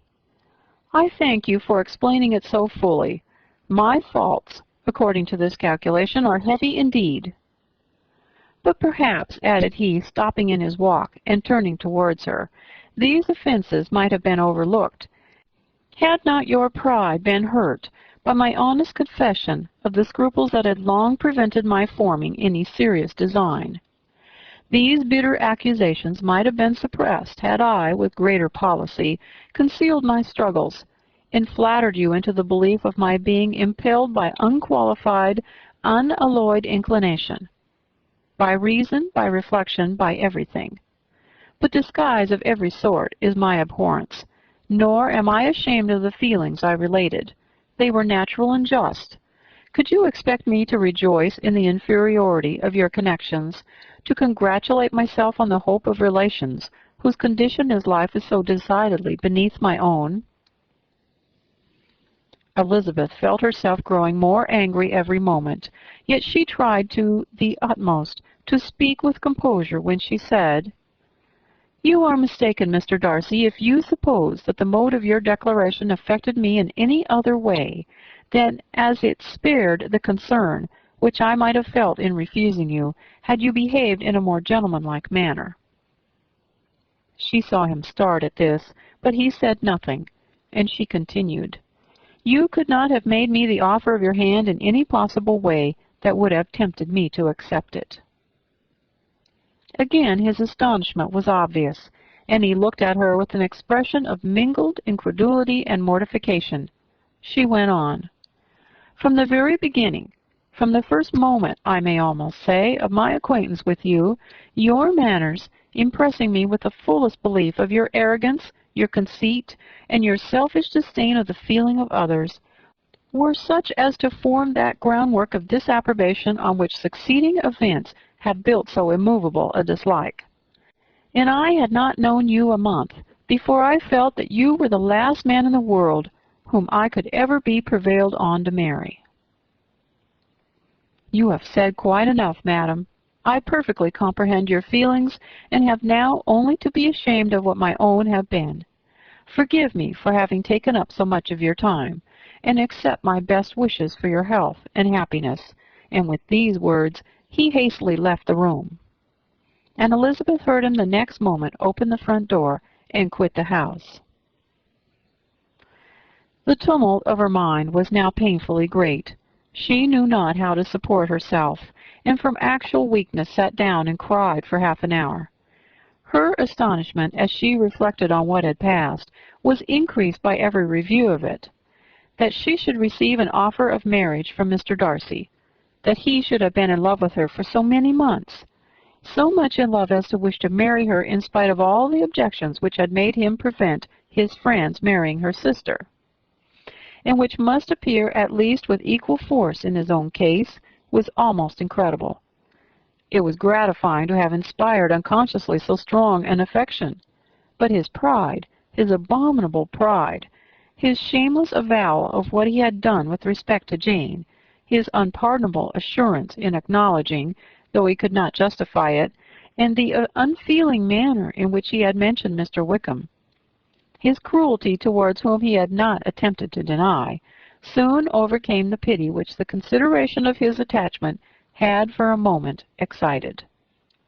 She continued in very agitating reflections till the sound of Lady Catherine's carriage made her feel how unequal she was to encounter Charlotte's observation, and hurried her away to her room.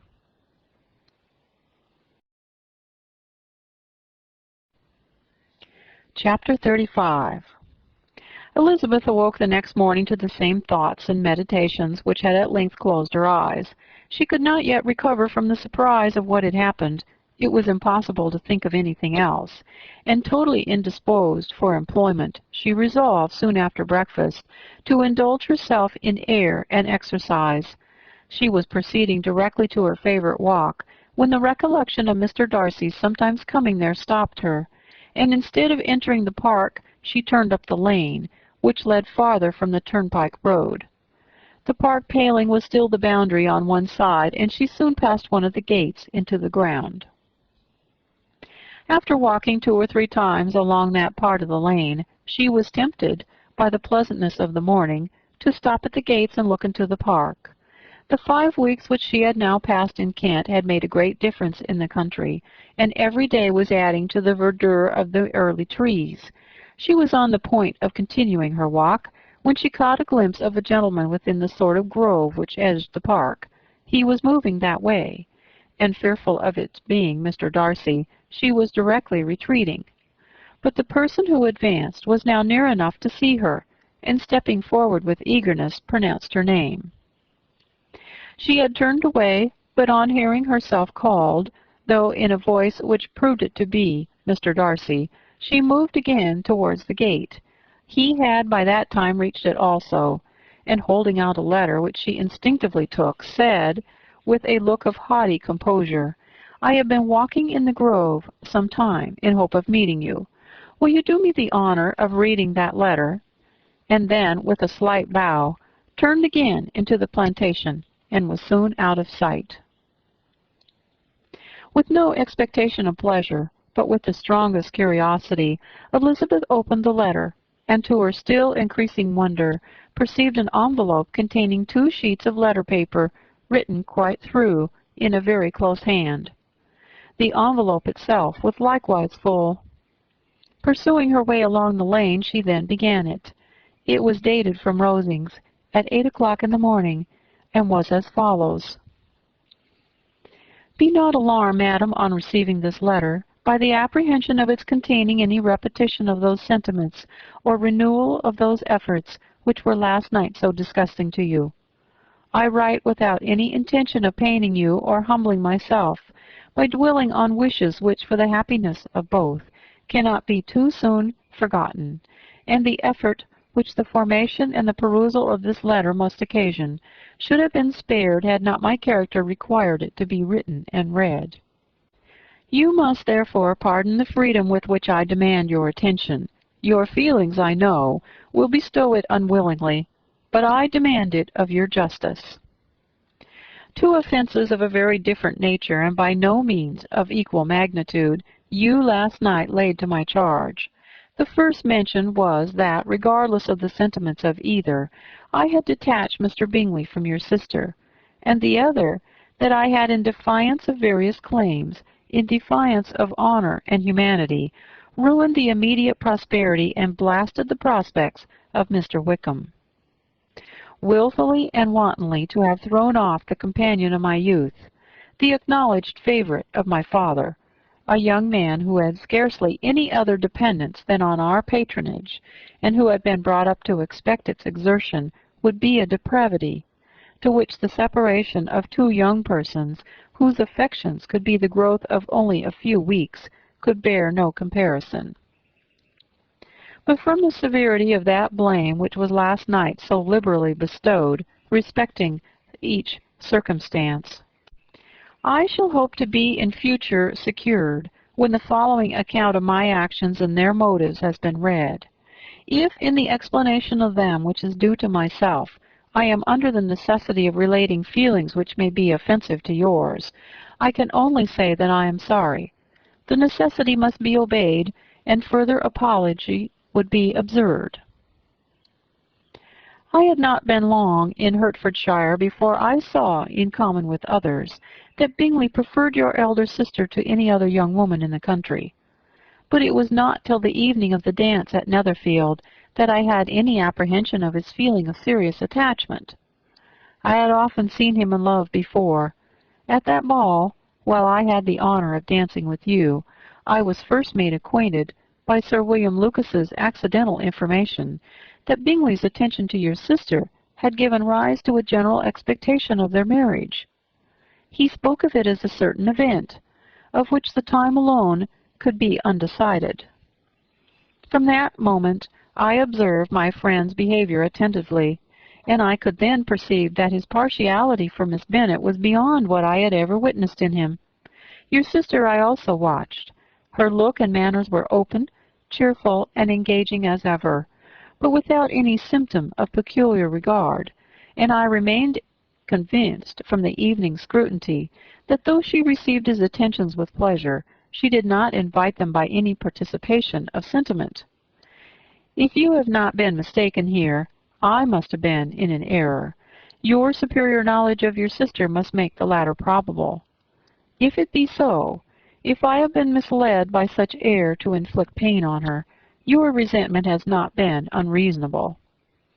But I shall not scruple to assert that the serenity of your sister's countenance and air was such as might have given the most acute observer a conviction that, however amiable her temper, her heart was not likely to be easily touched. That I was desirous of believing her indifferent is certain, but I will venture to say that my investigations and decisions are not usually influenced by my hopes or fears. I did not believe her to be indifferent because I wished it. I believed it on impartial conviction, as truly as I wished it in reason. My objections to the marriage were not merely those which I last night acknowledged to have required the utmost force of passion to put aside.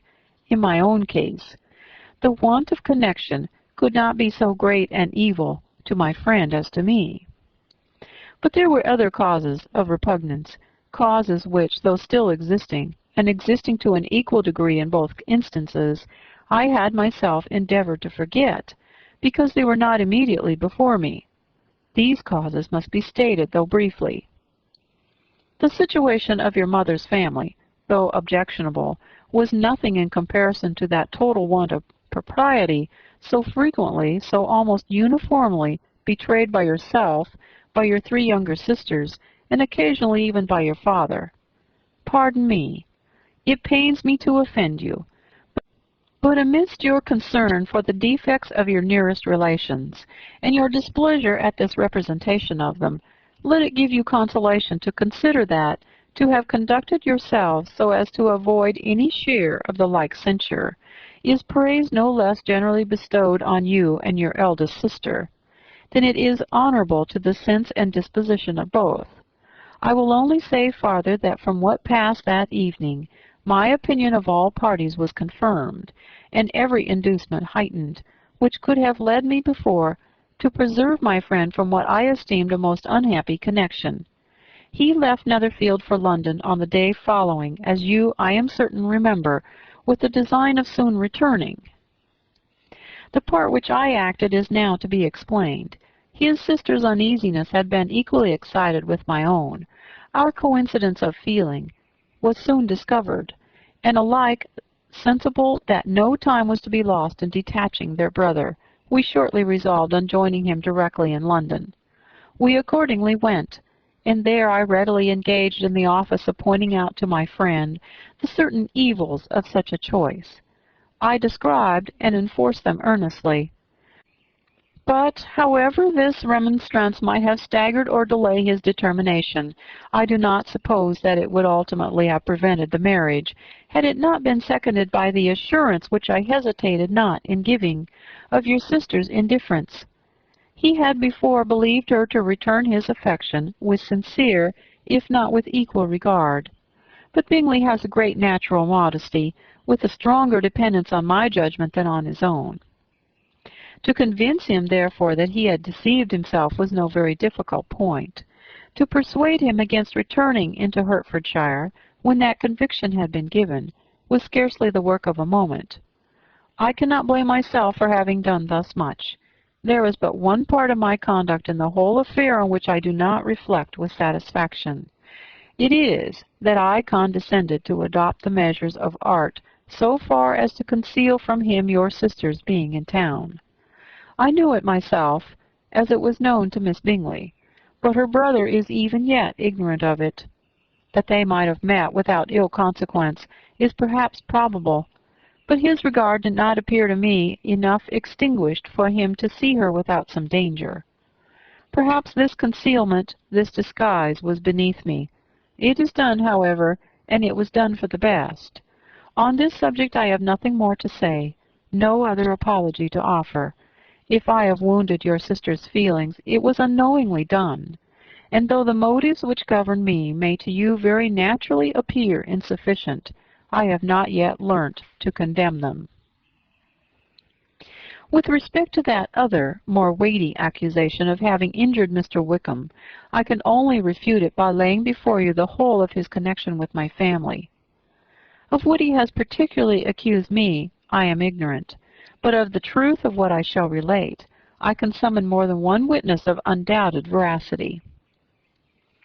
Mr. Wickham is the son of a very respectable man, who had for many years the management of all the Pemberley estates, and whose good conduct in the discharge of his trust naturally inclined my father to be of service to him. And on George Wickham, who was his godson, his kindness was therefore liberally bestowed. My father supported him at school, and afterwards at Cambridge. Most important assistance, as his own father, always poor from the extravagance of his wife, would have been unable to give him a gentleman's education. My father was not only fond of this young man's society, whose manners were always engaging, he had also the highest opinion of him, and hoping the church would be his profession, intended to provide for him in it. As for myself, it is many, many years since I first began to think of him in a very different manner. The vicious propensities, the want of principle which he was careful to guard from the knowledge of his best friend, could not escape the observation of a young man of nearly the same age with himself, and who had opportunities of seeing him in unguarded moments, which Mr. Darcy could not have. Here again I shall give you pain, to what degree you only can tell. But whatever may be the sentiments which Mr. Wickham has created, a suspicion of their nature shall not prevent me from unfolding his real character. It adds even another motive. My excellent father died about 5 years ago, and his attachment to Mr. Wickham was to the last so steady that in his will he particularly recommended it to me, to promote his advancement in the best manner that his profession might allow, and if he took orders, desired that a valuable family living might be his as soon as it became vacant. There was also a legacy of £1,000. His own father did not long survive mine, and within half a year from these events, Mr. Wickham wrote to inform me that, having finally resolved against taking orders, he hoped I should not think it unreasonable for him to expect some more immediate pecuniary advantage, in lieu of the preferment, by which he could not be benefited. He had some intention, he added, of studying law, and as I must be aware that the interest of £1,000 would be a very insufficient support therein, I rather wished than believed him to be sincere, but at any rate was perfectly ready to accede to his proposal. I knew that Mr. Wickham ought not to be a clergyman. The business was therefore soon settled. He resigned all claim to assistance in the church, were it possible that he could ever be in a situation to receive it, and accepted in return £3,000. All connection between us seemed now dissolved. I thought too ill of him to invite him to Pemberley, or admit his society in town. In town I believe he chiefly lived, but his studying the law was a mere pretense, and being now free from all restraint, his life was a life of idleness and dissipation. For about 3 years I heard little of him, but on the decease of the incumbent of the living which had been designed for him, he applied to me again by letter for the presentation. His circumstances, he assured me, and I had no difficulty in believing it, were exceedingly bad.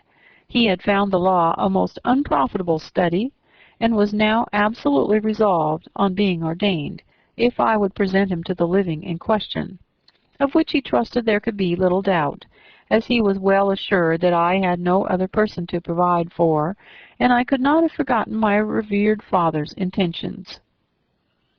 You will hardly blame me for refusing to comply with this entreaty, or for resisting every repetition to it.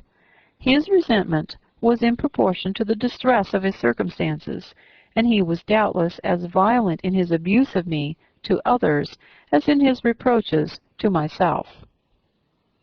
After this period, every appearance of acquaintance was dropped. How he lived I know not, but last summer he was again most painfully obtruded on my notice. I must now mention a circumstance which I would wish to forget myself, and which no obligation less than the present should induce me to unfold to any human being. Having said thus much, I feel no doubt of your secrecy. My sister, who is more than 10 years my junior, was left to the guardianship of my mother's nephew, Colonel Fitzwilliam, and myself. About a year ago, she was taken from school, and an establishment formed for her in London, and last summer she went with the lady who presided over it to Ramsgate, and thither also went Mr. Wickham, undoubtedly by design, for there proved to have been a prior acquaintance between him and Mrs. Young, in whose character we were most unhappily deceived. And by her connivance and aid, he so far recommended himself to Georgiana, whose affectionate heart retained a strong impression of his kindness to her as a child, that she was persuaded to believe herself in love, and to consent to an elopement. She was then but 15, which must be her excuse, and after stating her impudence, I am happy to add that I owed the knowledge of it to herself. I joined them unexpectedly a day or two before the intended elopement, and then Georgiana, unable to support the idea of grieving and offending a brother whom she almost looked up to as a father, acknowledged the whole to me. You may imagine what I felt and how I acted. Regard for my sister's credit and feelings prevented any public exposure, but I wrote to Mr. Wickham, who left the place immediately, and Mrs. Young was of course removed from her charge. Mr. Wickham's chief object was unquestionably my sister's fortune, which is £30,000, but I cannot help supposing that the hope of revenging himself on me was a strong inducement. His revenge would have been complete indeed.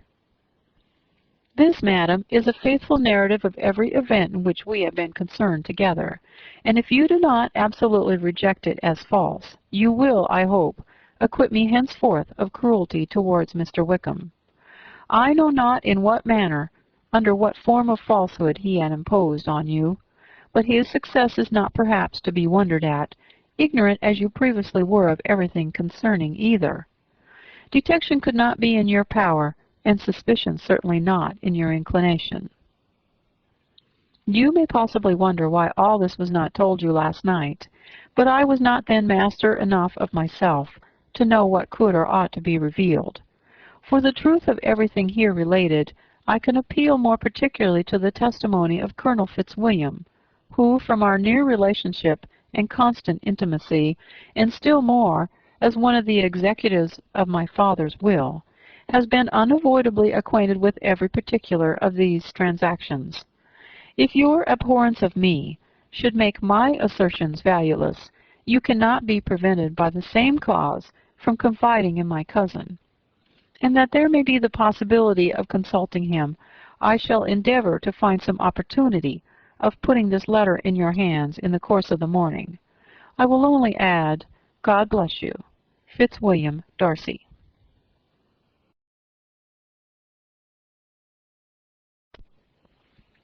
Chapter 36.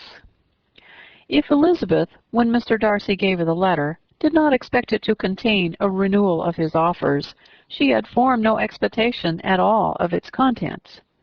But such as they were, it may be well supposed how eagerly she went through them, and what a contrariety of emotion they excited. Her feelings as she read were scarcely to be defined. With amazement did she first understand that he believed any apology to be in his power, and steadfastly was she persuaded that he could have no explanation to give, which a just sense of shame would not conceal. With a strong prejudice against everything he might say, She began his account of what had happened at Netherfield. She read with an eagerness which hardly left her power of comprehension, and from impatience of knowing what the next sentence might bring, was incapable of attending to the sense of the one before her eyes. His belief of her sister's insensibility she instantly resolved to be false, and his account of the worst objections to the match, made her too angry to have any wish of doing him justice. He expressed no regret for what he had done, which satisfied her. His style was not penitent, but haughty. It was all pride and insolence. But when this subject was succeeded by his account of Mr. Wickham, when she read with somewhat clearer attention a relation of events which, if true, must overthrow every cherished opinion of his worth, and which bore so alarmingly an affinity to his own history of himself, her feelings were yet more acutely painful and more difficult of definition. Astonishment, apprehension, and even horror oppressed her. She wished to discredit it entirely, repeatedly exclaiming, "This must be false. This cannot be. This must be the grossest falsehood." And when she had gone through the whole letter, though scarcely knowing anything of the last page or two, put it hastily away, protesting that she would not regard it, that she would never look in it again. In this perturbed state of mind, with thoughts that could rest on nothing, she walked on. But it would not do. In half a minute the letter was unfolded again, and collecting herself as well as she could, she began with the mortifying perusal of all that related to Wickham, and commanded herself so far as to examine the meaning of every sentence. The account of his connection with the Pemberley family was exactly what he had related himself, and the kindness of the late Mr. Darcy, though she had not before known its extent, agreed equally well with his own words. So far each recital confirmed the other, but when she came to the will, the difference was great. What Wickham had said of the living was fresh in her memory, and as she recalled his very words, it was impossible not to feel that there was gross duplicity on one side or the other. And for a few moments she flattered herself that her wishes did not err. But when she read and reread with the closest attention the particulars immediately following of Wickham's resigning all pretensions to the living, of his receiving in lieu so considerable a sum as £3,000, again was she forced to hesitate. She put down the letter, weighed every circumstance with what she meant to be impartiality, deliberated on the probability of each statement, but with little success. On both sides it was only assertion. Again she read on, but every line proved more clearly that the affair, which she had believed it impossible that any contrivance could so represent as to render Mr. Darcy's conduct in it less than infamous, was capable of a turn which must make him entirely blameless throughout the whole. The extravagance and general profligacy which he scrupled not to lay to Mr. Wickham's charge exceedingly shocked her, the more so as she could bring no proof of its injustice. She had never heard of him before his entrance into the shire militia, in which he had engaged at the persuasion of the young man who, on meeting him accidentally in town, had there renewed a slight acquaintance. Of his former way of life nothing had been known in Hertfordshire but what he had told himself. As to his real character, had information been in her power, she had never felt a wish of inquiring. His countenance, voice, and manner had established him at once in the possession of every virtue. She tried to recollect some instance of goodness, some distinguished trait of integrity or benevolence, that might rescue him from the attacks of Mr. Darcy, or at least, by the predominance of virtue, atone for those casual airs under which she would endeavor to class what Mr. Darcy had described as the idleness and vice of many years' continuance. But no such recollection befriended her. She could see him instantly before her in every charm of air and address, but she could remember no more substantial good than the general approbation of the neighborhood and the regard which his social powers had gained him in the mass. After pausing on this point a considerable while, she once more continued to read. But alas! The story which followed, of his designs on Miss Darcy, received some confirmation from what had passed between Colonel Fitzwilliam and herself only the morning before, and at last she was referred for the truth of every particular to Colonel Fitzwilliam himself, from whom she had previously received the information of his near concern in all his cousin's affairs, and whose character she had no reason to question. At one time she had almost resolved on applying to him, but the idea was checked by the awkwardness of the application, and at length wholly banished by the conviction that Mr. Darcy would never have hazarded such a proposal if he had not been well assured of his cousin's corroboration. She perfectly remembered everything that had passed in conversation between Wickham and herself in their first evening at Mr. Phillips's. Many of his expressions were still fresh in her memory. She was now struck with the impropriety of such communications to a stranger, and wondered it had escaped her before. She saw the indelicacy of putting himself forward as he had done, and the inconsistency of his professions with his conduct. She remembered that he had boasted of having no fear of seeing Mr. Darcy, that Mr. Darcy might leave the country, but that he should stand his ground, yet he had avoided the Netherfield ball the very next week. She remembered also that till the Netherfield family had quitted the country, he had told his story to no one but herself, but that after their removal it had been everywhere discussed, that he had then no reserves, no scruples in sinking Mr. Darcy's character, though he had assured her that respect for the father would always prevent him exposing the son. How differently did everything now appear in which he was concerned! His attentions to Miss King were now the consequence of views solely and hatefully mercenary, and the mediocrity of her fortune proved no longer the moderation of his wishes, but his eagerness to grasp at anything. His behavior to herself could now have no tolerable motive. He had either been deceived with regard to her fortune, or had been gratifying his vanity by encouraging the preference which she believed she had most incautiously shown. Every lingering struggle in his favor grew fainter and fainter, and in farther justification of Mr. Darcy, she could not but allow that Mr. Bingley, when questioned by Jane, had long ago asserted this blamelessness in the affair, that proud and repulsive as were his manners, she had never, in the whole course of their acquaintance, an acquaintance which had latterly brought them much together, and given her a sort of intimacy with his ways,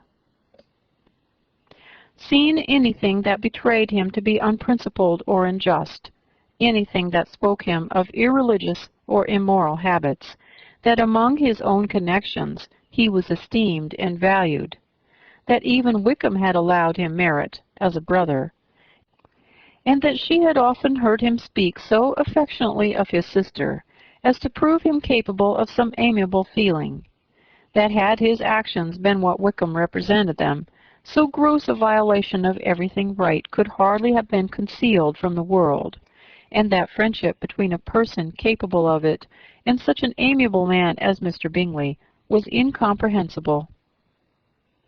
She grew absolutely ashamed of herself. Of neither Darcy nor Wickham could she think without feeling that she had been blind, partial, prejudiced, absurd. "How despicably have I acted," she cried, "I who have prided myself on my discernment, I who have valued myself on my abilities, who have often disdained the generous candor of my sisters, and gratified my vanity in useless or blamable distrust. How humiliating is this discovery, yet how just a humiliation! Had I been in love, I could not have been more wretchedly blind. But vanity, not love, has been my folly.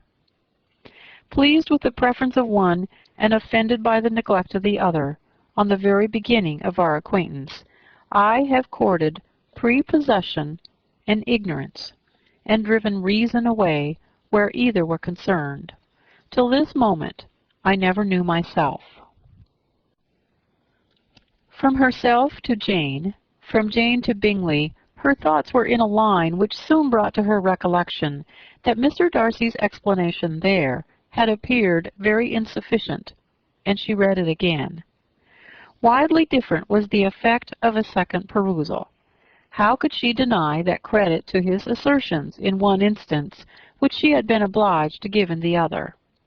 He declared himself to have been totally unsuspicious of her sister's attachment, and she could not help remembering what Charlotte's opinion had always been. Neither could she deny the justice of his description of Jane. She felt that Jane's feelings, though fervent, were little displayed, and that there was a constant complacency in her air and manner, not often united with great sensibility.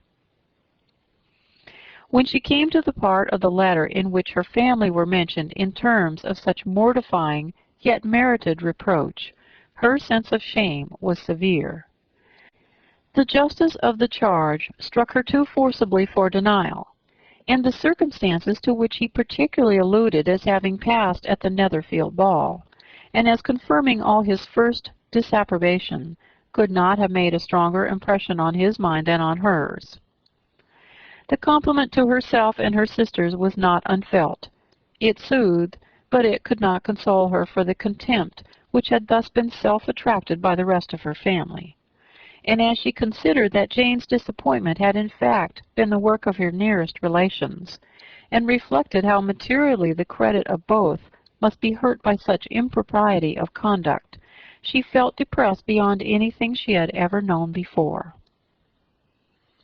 After wandering along the lane for 2 hours, giving way to every variety of thought, reconsidering events, determining probabilities, and reconciling herself, as well as she could, to a change so sudden and so important, fatigue, and a recollection of her long absence, made her at length return home, and she entered the house with the wish of appearing cheerful as usual, and the resolution of repressing such reflections as to make her unfit for conversation. She was immediately told that the 2 gentlemen from Rosings had each called during her absence, Mr. Darcy only for a few moments to take leave, but that Colonel Fitzwilliam had been sitting with them at least an hour, hoping for her return, and almost resolving to walk after her till she could be found. Elizabeth could but just affect concern in missing him. She really rejoiced at it. Colonel Fitzwilliam was no longer an object. She could think only of her letter.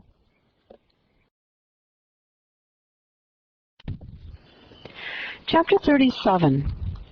The 2 gentlemen left Rosings the next morning, and Mr. Collins, having been in waiting near the lodges to make them his parting obeisance, was able to bring home the pleasing intelligence of their appearing in very good health, and in as tolerable spirits as could be expected after the melancholy scene so lately gone through at Rosings.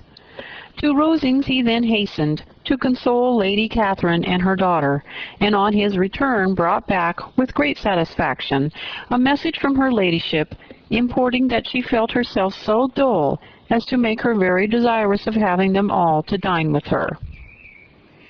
Elizabeth could not see Lady Catherine without recollecting that, had she chosen it, she might by this time have been presented to her as her future niece, nor could she think without a smile of what her ladyship's indignation would have been. What would she have said? How would she have behaved? Were questions with which she amused herself. Their first subject was a diminution of the Rosings party. "I assure you I feel it exceedingly," said Lady Catherine. "I believe nobody feels the loss of friends so much as I do. But I'm particularly attached to these young men, and know them to be so much attached to me. They were excessively sorry to go, but so they always are. The dear Colonel rallied his spirits tolerably till just at last, but Darcy seemed to feel it most acutely, more, I think, than last year. His attachment to Rosings certainly increases." Mr. Collins had a compliment, an allusion, to throw in here, which were kindly smiled on by the mother and daughter. Lady Catherine observed, after dinner, that Miss Bennet seemed out of spirits, and immediately accounting for it herself, by supposing that she did not like to go home again so soon, she added, "But if that is the case, you must write to your mother to beg that you may stay a little longer. Mrs. Collins will be very glad of your company, I'm sure." "I am much obliged to your ladyship for your kind invitation," replied Elizabeth, "but it is not in my power to accept it. I must be in town next Saturday." "Why, at any rate, you will have been here only 6 weeks. I expected you to stay 2 months. I told Mrs. Collins so before you came. There can be no occasion for your going so soon. Mrs. Bennet could certainly spare you for another fortnight." "But my father cannot. He wrote last week to hurry my return." "Oh, your father, of course, may spare you if your mother can. Daughters are never of so much consequence to a father. And if you will stay another month complete, it will be in my power to take one of you as far as London, for I am going there in June, for a week, and as Dawson does not object to the barouche box, there will be very good room for one of you. And indeed, if the weather should happen to be cool, I should not object to taking you both, as you are neither of you large." "You are all kindness, madam, but I believe we must abide by our original plan." Lady Catherine seemed resigned. "Mrs. Collins, you must send a servant with them. You know I always speak my mind, and I cannot bear the idea of 2 young women traveling post by themselves. It is highly improper. You must contrive to send somebody. I have the greatest dislike in the world to that sort of thing. Young women should always be properly guarded and attended, according to their situation in life. When my son Georgiana went to Ramsgate last summer, I made a point of having her 2 men-servants go with her. Miss Darcy, the daughter of Mr. Darcy of Pemberley, and Lady Anne, could not have appeared with propriety in a different manner. I am excessively attentive to all those things. You must send John with the young ladies, Mrs. Collins. I am glad it occurred to me to mention it, for it would be really discreditable for you to let them go alone. My uncle is to send a servant for us." "Oh, your uncle. He keeps a manservant, does he? I am very glad you have somebody who thinks of those things. Where shall you change horses?" "Oh, Bromley, of course. If you mention my name at the bell, you will be attended to." Lady Catherine had many other questions to ask respecting their journey, and as she did not answer them all herself, attention was necessary, which Elizabeth believed to be lucky for her, or, with a mind so occupied, she might have forgotten where she was. Reflection must be reserved for solitary hours, whenever she was alone. She gave way to it as the greatest relief, and not a day went by without a solitary walk, in which she might indulge in all the delight of unpleasant recollections. Mr. Darcy's letter she was in a fair way of soon knowing by heart. She studied every sentence, and her feelings towards its writer were at times widely different. When she remembered the style of his address, she was still full of indignation. But when she considered how unjustly she had condemned and upbraided him, her anger was turned against herself, and his disappointed feelings became the object of compassion. His attachment excited gratitude, his general character respect, but she could not approve him, nor could she for a moment repent her refusal, or feel the slightest inclination ever to see him again. In her own past behavior there was a constant source of vexation and regret, and in the unhappy defects of her family a subject of yet heavier chagrin. They were hopeless of remedy. Her father, contented with laughing at them, would never exert himself to restrain the wild giddiness of his youngest daughters, and her mother, with manners so far from right herself, was entirely insensible of the evil. Elizabeth had frequently united with Jane in an endeavor to check the imprudence of Catherine and Lydia, but while they were supported by their mother's indulgence, what chance could there be of improvement? Catherine, weak-spirited, irritable, and completely under Lydia's guidance, had been always affronted by their advice, and Lydia, self-willed and careless, would scarcely give them a hearing. They were ignorant, idle, and vain. While there was an officer in Meryton, they would flirt with him, and while Meryton was within a walk of Longbourn, they would be going there forever. Anxiety on Jane's behalf was another prevailing concern, and Mr. Darcy's explanation, by restoring Bingley to all her former good opinion, heightened the sense of what Jane had lost. His affection was proved to have been sincere, and his conduct cleared of all blame, unless any could attach to the implicitness of his confidence in his friend. How grievous then was the thought that of a situation so desirable in every respect, so replete with advantage, so promising for happiness, Jane had been deprived by the folly and indecorum of her own family. When to these recollections was added the development of Wickham's character, it may be easily believed that the happy spirits, which had seldom been depressed before, were now so much affected as to make it almost impossible for her to appear tolerably cheerful. Their engagements at Rosings were as frequent during the last week of her stay as they had been at first. The very last evening was spent there, and her ladyship again inquired minutely into the particulars of their journey, gave them directions as to the best method of packing, and was so urgent on the necessity of placing gowns in only the right way, that Maria thought herself obliged on her return to undo all the work of the morning and pack her trunk afresh. When they parted, Lady Catherine, with great condescension, wished them a good journey and invited them to come to Hunsford again next year, and Miss de Bourgh exerted herself so far as to curtsy and hold out her hand to both. Chapter 38.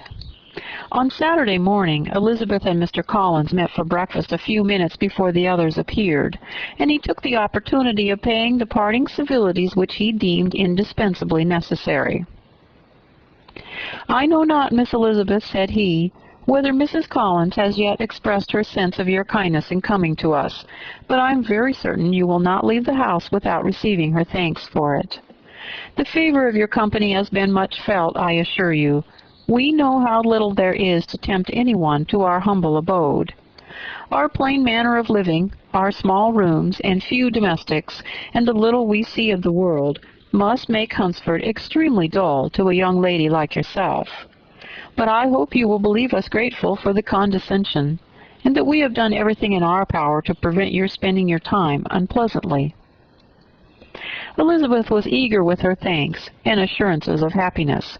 She had spent 6 weeks with great enjoyment, and the pleasure of being with Charlotte and the kind attentions she had received must make her feel the obliged.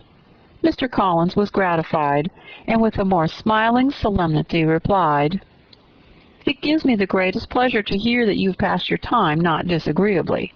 We've certainly done our best, and most fortunately having it in our power to introduce you to very superior society, and from our connection with Rosings, the frequent means of varying the humble home scene, I think we may flatter ourselves that your Hunsford visit cannot have been entirely irksome.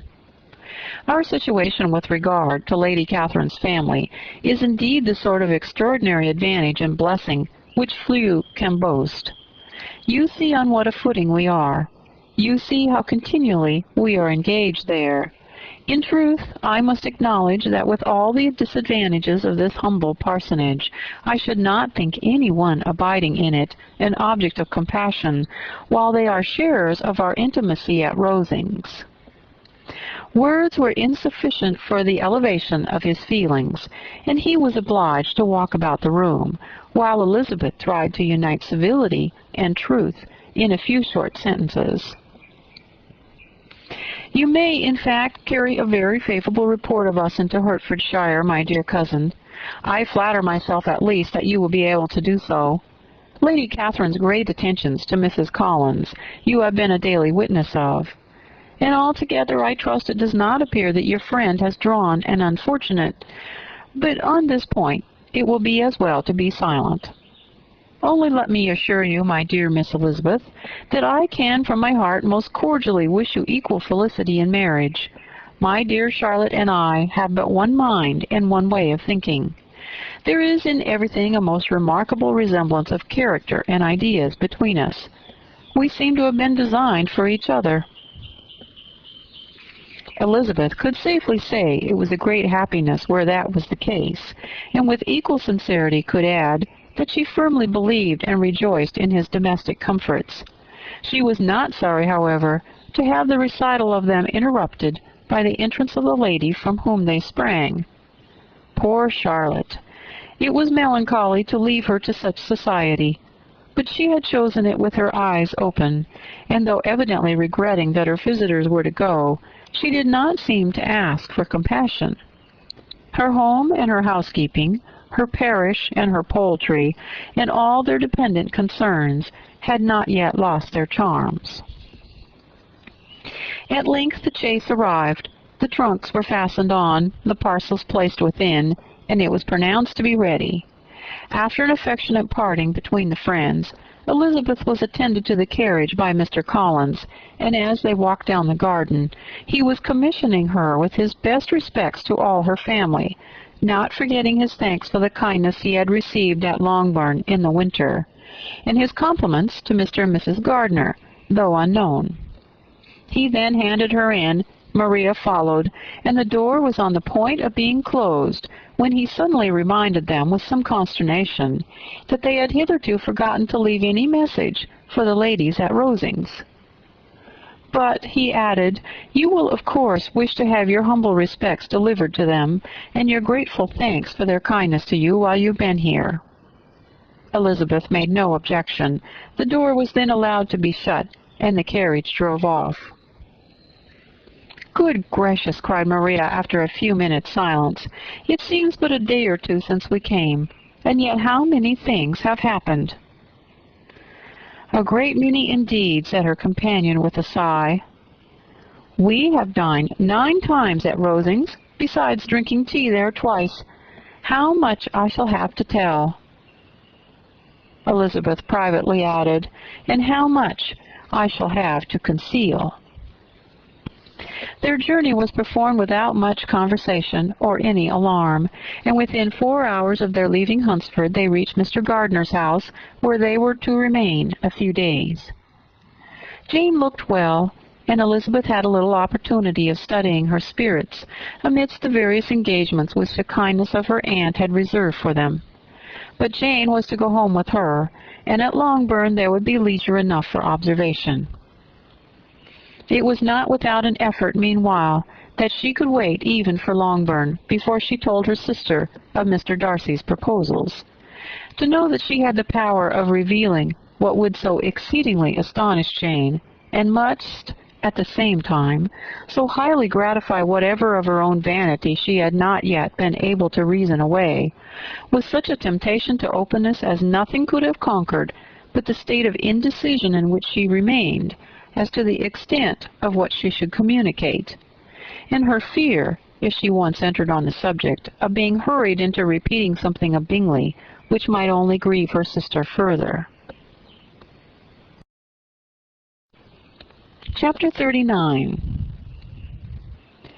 It was the 2nd week in May, in which the 3 young ladies set out together from Gracechurch Street, in Hertfordshire, and as they drew near the appointed inn where Mr. Bennet's carriage was to meet them, they quickly perceived, in token of the coachman's punctuality, both Kitty and Lydia looking out of a dining-room upstairs.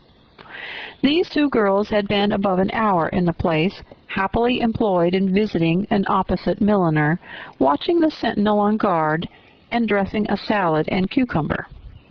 After welcoming their sisters, they triumphantly displayed a table set out with such cold meat as an inn larder usually affords, exclaiming, "Is not this nice? Is not this an agreeable surprise?" "And we mean to treat you all," added Lydia, "but you must lend us the money, for we have just spent ours at the shop out there."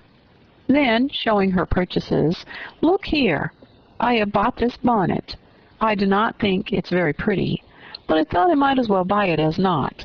I shall pull it to pieces as soon as I get home, and see if I can make it up any better."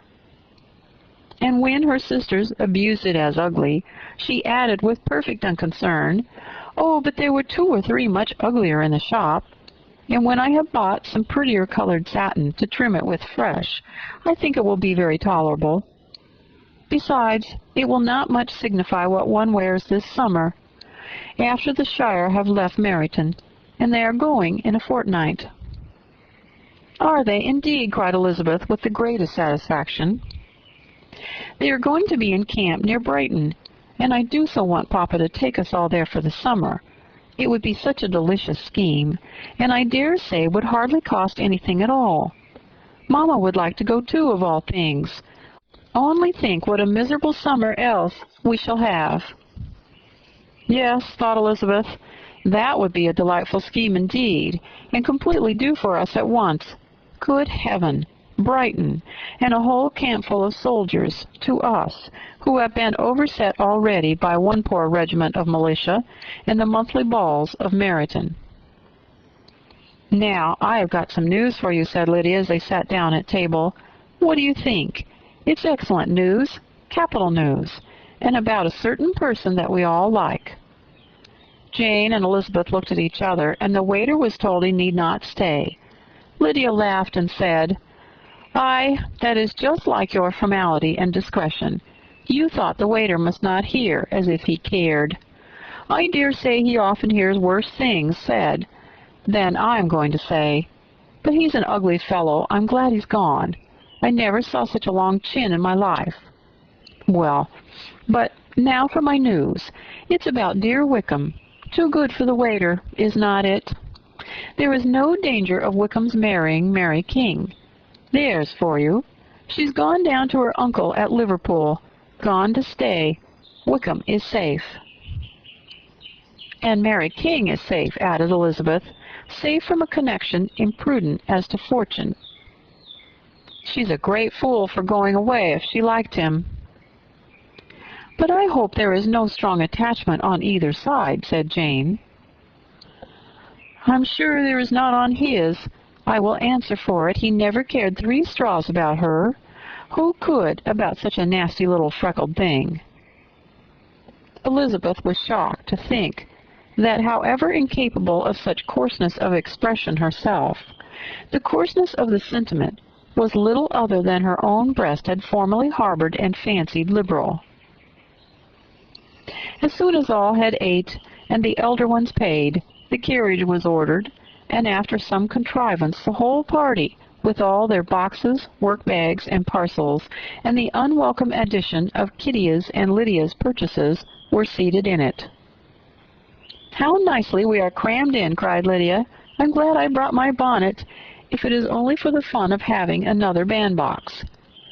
Well, now let us be quite comfortable and snug, and talk and laugh all the way home. And in the first place, let us hear what has happened to you all since you went away. Have you seen any pleasant men? Have you had any flirting?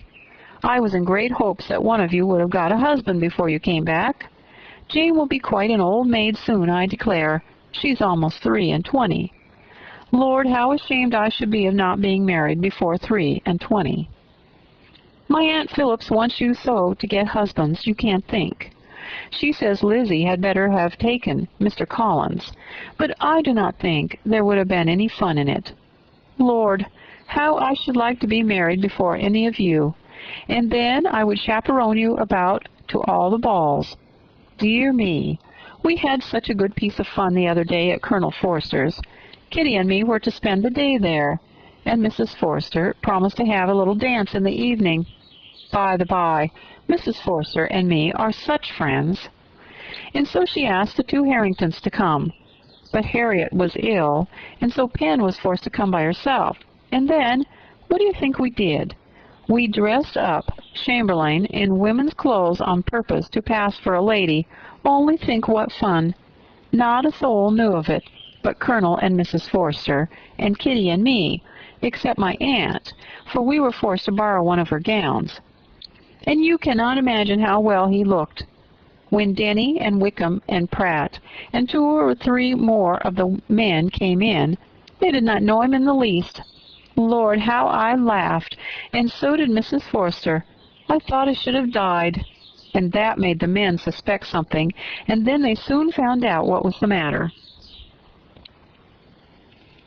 With such kind of histories of their parties and good jokes, did Lydia, assisted by Kitty's hints and additions, endeavor to amuse her companions all the way to Longbourn.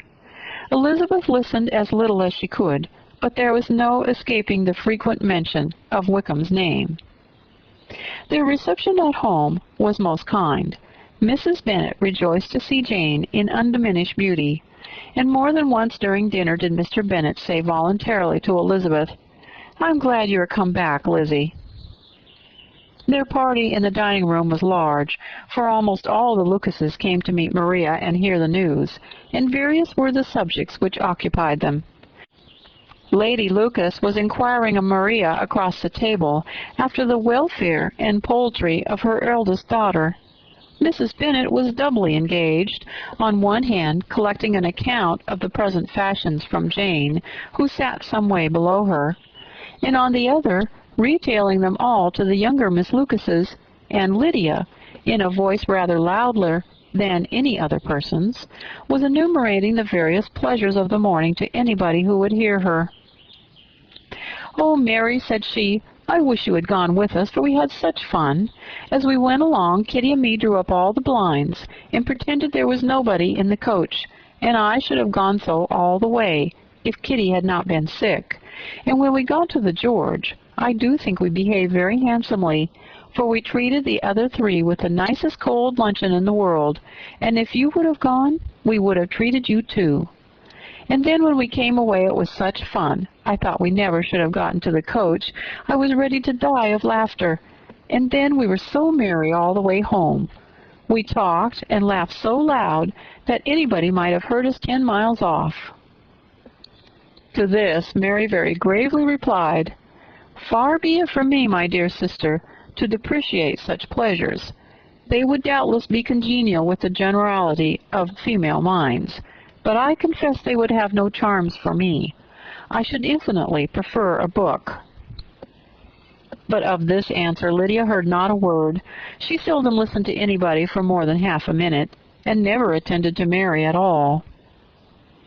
In the afternoon Lydia was urgent with the rest of the girls to walk to Meryton, and see how everybody went on. But Elizabeth steadily opposed the scheme. It should not be said that the Miss Bennets could not be home half a day before they were in pursuit of the officers. There was another reason, too, for her opposition. She dreaded seeing Wickham again, and was resolved to avoid it as long as possible. The comfort to her of the regiment's approaching removal was indeed beyond expression. In a fortnight they were to go, and once gone, she hoped there could be nothing more to plague her on his account. She had not been many hours at home before she found that the Brighton scheme, of which Lydia had given them a hint at the inn, was under frequent discussion between her parents. Elizabeth saw directly that her father had not the smallest intention of yielding, but his answers were at the same time so vague and equivocal that her mother, though often disheartened, had never yet despaired of succeeding at last. Chapter 40. Elizabeth's impatience to acquaint Jane with what had happened could no longer be overcome, and at length, resolving to suppress every particular in which her sister was concerned, and preparing her to be surprised, she related to her the next morning the chief of the scene between Mr. Darcy and herself. Miss Bennet's astonishment was soon lessened by the strong sisterly partiality which made any admiration of Elizabeth appear perfectly natural, and all surprise was shortly lost in other feelings. She was sorry that Mr. Darcy should have delivered his sentiments in a manner so little suited to recommend them, but still more was she grieved for the unhappiness which her sister's refusal must have given him. "His being so sure of succeeding was wrong," said she, "and certainly ought not to have appeared, but consider how much it must increase his disappointment." "Indeed," replied Elizabeth, "I am heartily sorry for him, but he has other feelings which will probably soon drive away his regard for me. You do not blame me, however, for refusing him. Blame you? Oh, no. But you blame me for having spoken so warmly of Wickham? No, I do not know that you were wrong in saying what you did. But you will know it when I've told you what happened the very next day. She then spoke of the letter, repeating the whole of its contents, as far as they concerned George Wickham. What a stroke was this for poor Jane, who could willingly have gone through the world without believing that so much wickedness existed in the whole race of mankind, as was here collected in one individual. Nor was Darcy's vindication, though grateful to her feelings, capable of consoling her for such discovery. Most earnestly did she labor to prove the probability of error, and seek to clear one without involving the other. "This will not do," said Elizabeth. "You never will be able to make both of them good for anything. Take your choice, but you must be satisfied with only one. There is but such a quantity of merit between them, just enough to make one good sort of man, and of late it has been shifting about pretty much. For my part, I am inclined to believe it all Mr. Darcy's, but you shall do as you choose." It was some time, however, before a smile could be extorted from Jane. "I do not know when I have been more shocked," said she. "Wickham so very bad. It is almost past belief. And poor Mr. Darcy. Dear Lizzie, only consider what he must have suffered. Such a disappointment, and with the knowledge of your ill opinion, too, and having to relate such a thing of his sister. It's really too distressing. I'm sure you must feel it so." "Oh, no, my regret and compassion are all done away by seeing you so full of both. I know you will do him such ample justice that I'm growing every moment more unconcerned and indifferent. Your profusion makes me saving, and if you lament over him much longer, my heart will be as light as a feather." Poor Wickham! There's such an expression of goodness in his countenance, such an openness and gentleness in his manner. There certainly was some great mismanagement in the education of those two young men. One has got all the goodness, and the other all the appearance of it. I never thought Mr. Darcy so deficient in the appearance of it as you used to do. And yet I meant to be uncommonly clever in taking so decided a dislike to him without any reason. It is such a spur to one's genius, such an opening for wit, to have a dislike of that kind. One may be continually abusive without saying anything just, but one cannot be always laughing at a man without now and then stumbling on something witty. Lizzie, when you first read that letter, I'm sure you could not treat the matter as you do now. Indeed, I could not. I was uncomfortable enough. I was very uncomfortable, I may say, unhappy, and with no one to speak to of what I felt, no Jane to comfort me and say that I had not been so very weak and vain and nonsensical as I knew I had. Oh, how I wanted you! How unfortunate that you should have used such very strong expressions in speaking of Wickham to Mr. Darcy, for now they do appear wholly undeserved. Certainly, but the misfortune of speaking with bitterness is a most natural consequence of the prejudices I had been encouraging. There's one point on which I want your advice. I want to be told whether I ought, or ought not, to make our acquaintances in general understand Wickham's character. Miss Bennet paused a little, and then replied, "Surely there can be no occasion for exposing him so dreadfully. What is your own opinion?" "That it ought not to be attempted.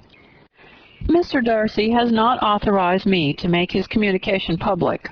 On the contrary, every particular relative to his sister was meant to be kept as much as possible to myself, and if I endeavor to undeceive people as to the rest of his conduct, who will believe me? The general prejudice against Mr. Darcy is so violent that it would be the death of half the good people in Meryton to attempt to place him in an amiable light. I'm not equal to it. Wickham will soon be gone, and therefore it will not signify to anybody here what he really is.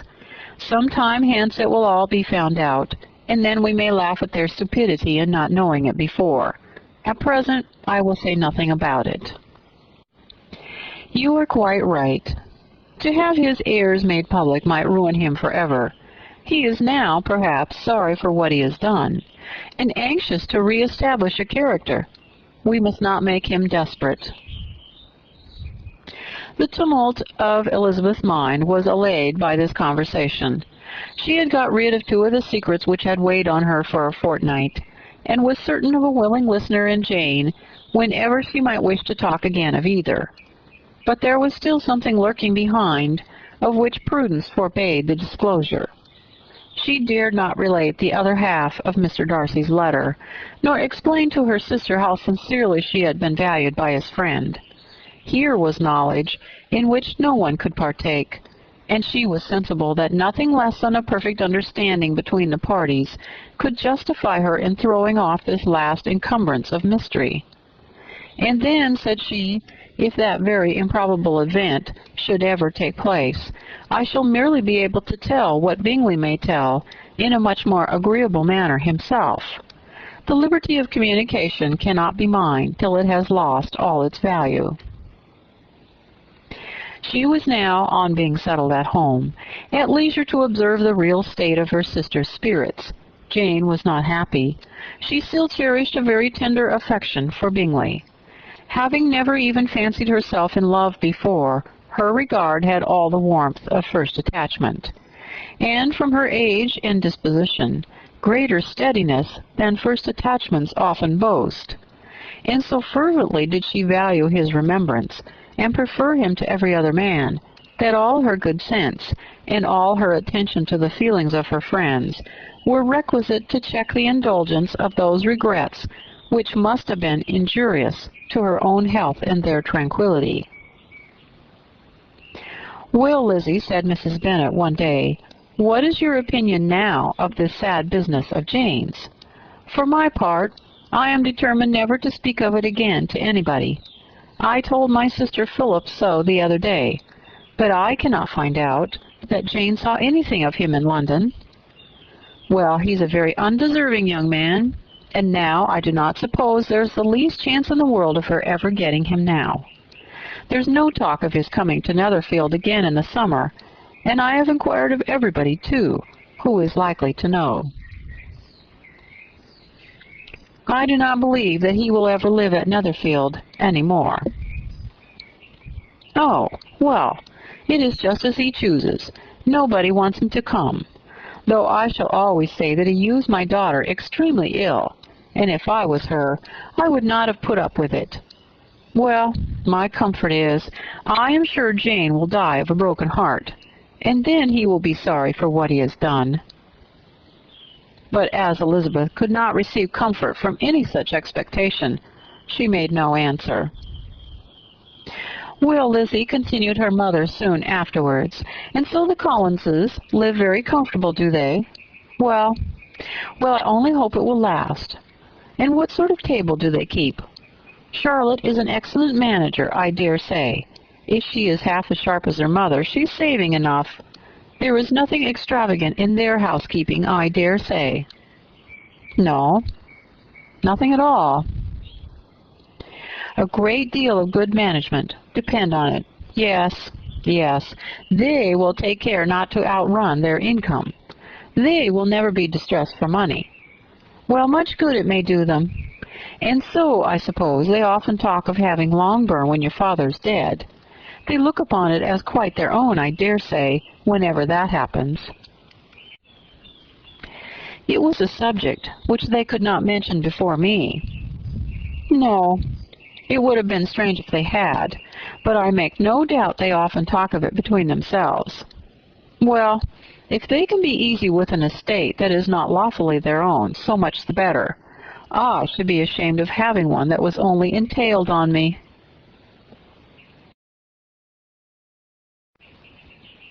Chapter 41. The first week of their return was soon gone. The second began, It was the last of the regiment's stay in Meryton, and all the young ladies in the neighborhood were drooping apace. The dejection was almost universal. The elder Miss Bennets alone were still able to eat, drink, and sleep, and pursue the usual course of their employments. Very frequently were they reproached for this insensibility by Kitty and Lydia, whose own misery was extreme, and who could not comprehend such hard-heartedness in any of the family. "Good heaven! What is to become of us? What are we to do?" would they often exclaim in the bitterness of woe. "How can you be smiling so, Lizzie?" Their affectionate mother shared all their grief. She remembered what she had herself endured on a similar occasion 25 years ago. "I'm sure," said she, "I cried for 2 days together when Colonel Miller's regiment went away. I thought I should have broken my heart." "I am sure I shall break mine," said Lydia. "If one could but go to Brighton," observed Mrs. Bennet. "Oh, yes, if one could but go to Brighton, but Papa is so disagreeable." "A little sea-bathing would set me up forever." "And my Aunt Phillips is sure it would do me a great deal of good," added Kitty. Such were the kind of lamentations resounding perpetually through Longbourn House. Elizabeth tried to be diverted by them, but all sense of pleasure was lost in shame. She felt anew the justice of Mr. Darcy's objections, and never had she been so much disposed to pardon his interference in the views of his friend. But the gloom of Lydia's prospect was shortly cleared away, for she received an invitation from Mrs. Forster, the wife of the colonel of the regiment, to accompany her to Brighton. This invaluable friend was a very young woman, and very lately married. A resemblance in good humor and good spirits had recommended her and Lydia to each other, and out of their 3 months' acquaintance they had been intimate too.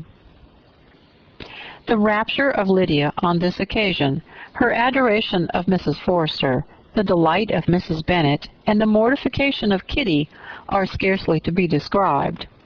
Wholly inattentive to her sister's feelings, Lydia flew about the house in restless ecstasy, calling for everyone's congratulations, and laughing and talking with more violence than ever, whilst the luckless Kitty continued in the parlor repining at her fate, in terms as unreasonable as her accent was peevish.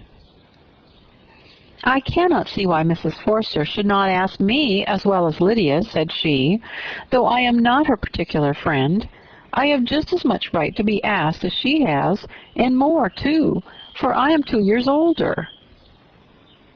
In vain did Elizabeth attempt to make her reasonable, and Jane to make her resigned. As for Elizabeth herself, this invitation was so far from exciting in her the same feelings as in her mother and Lydia, that she considered it as the death warrant of all possibility of common sense for the latter, and detestable as such a step must make her were it known, she could not help secretly advising her father not to let her go.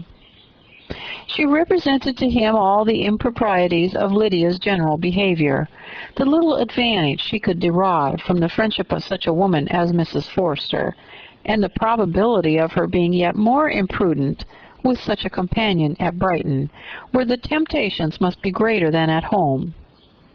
He heard her attentively, and then said, "Lydia will never be easy till she has exposed herself in some public place or other, and we can never expect her to do it with so little expense or inconvenience to her family as under the present circumstances."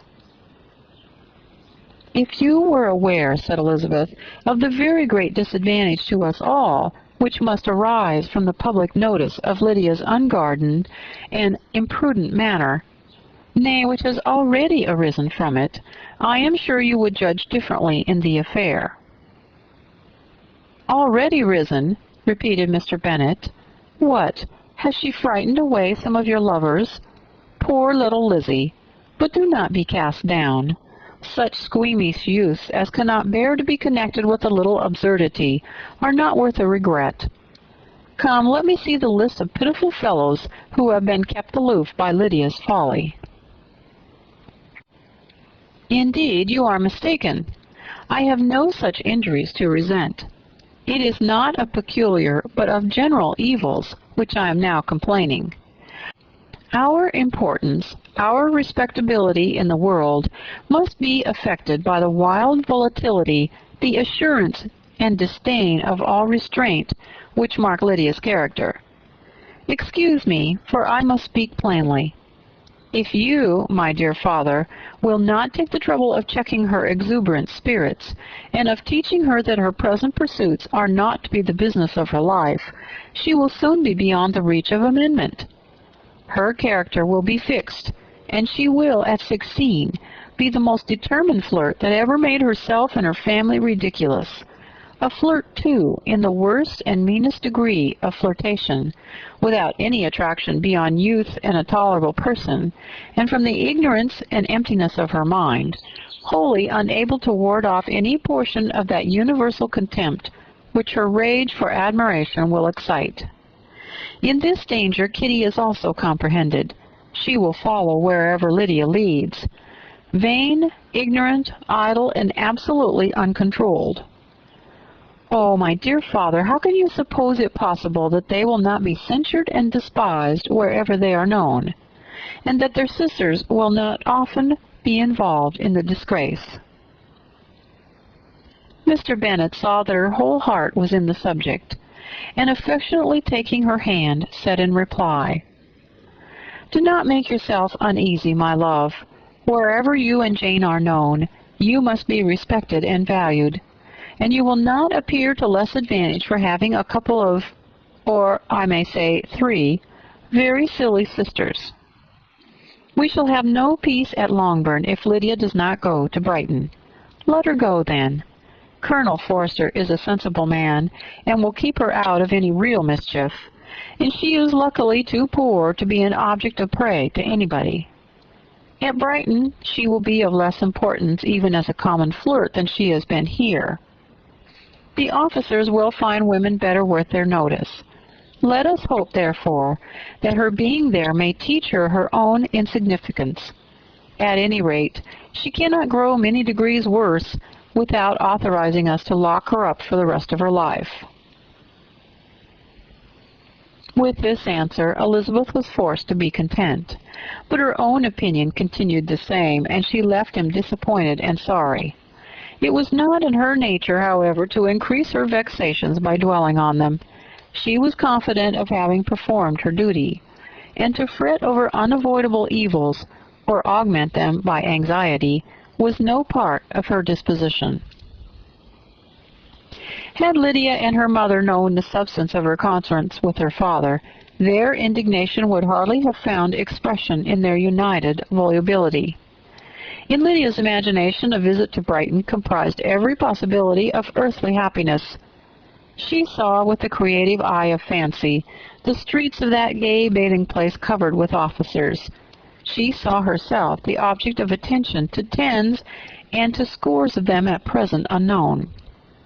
She saw all the glories of the camp, its tents stretched forth in beauteous uniformity of lines, crowded with the young and the gay, and dazzling with scarlet, and to complete the view, she saw herself seated beneath a tent, tenderly flirting with at least 6 officers at once.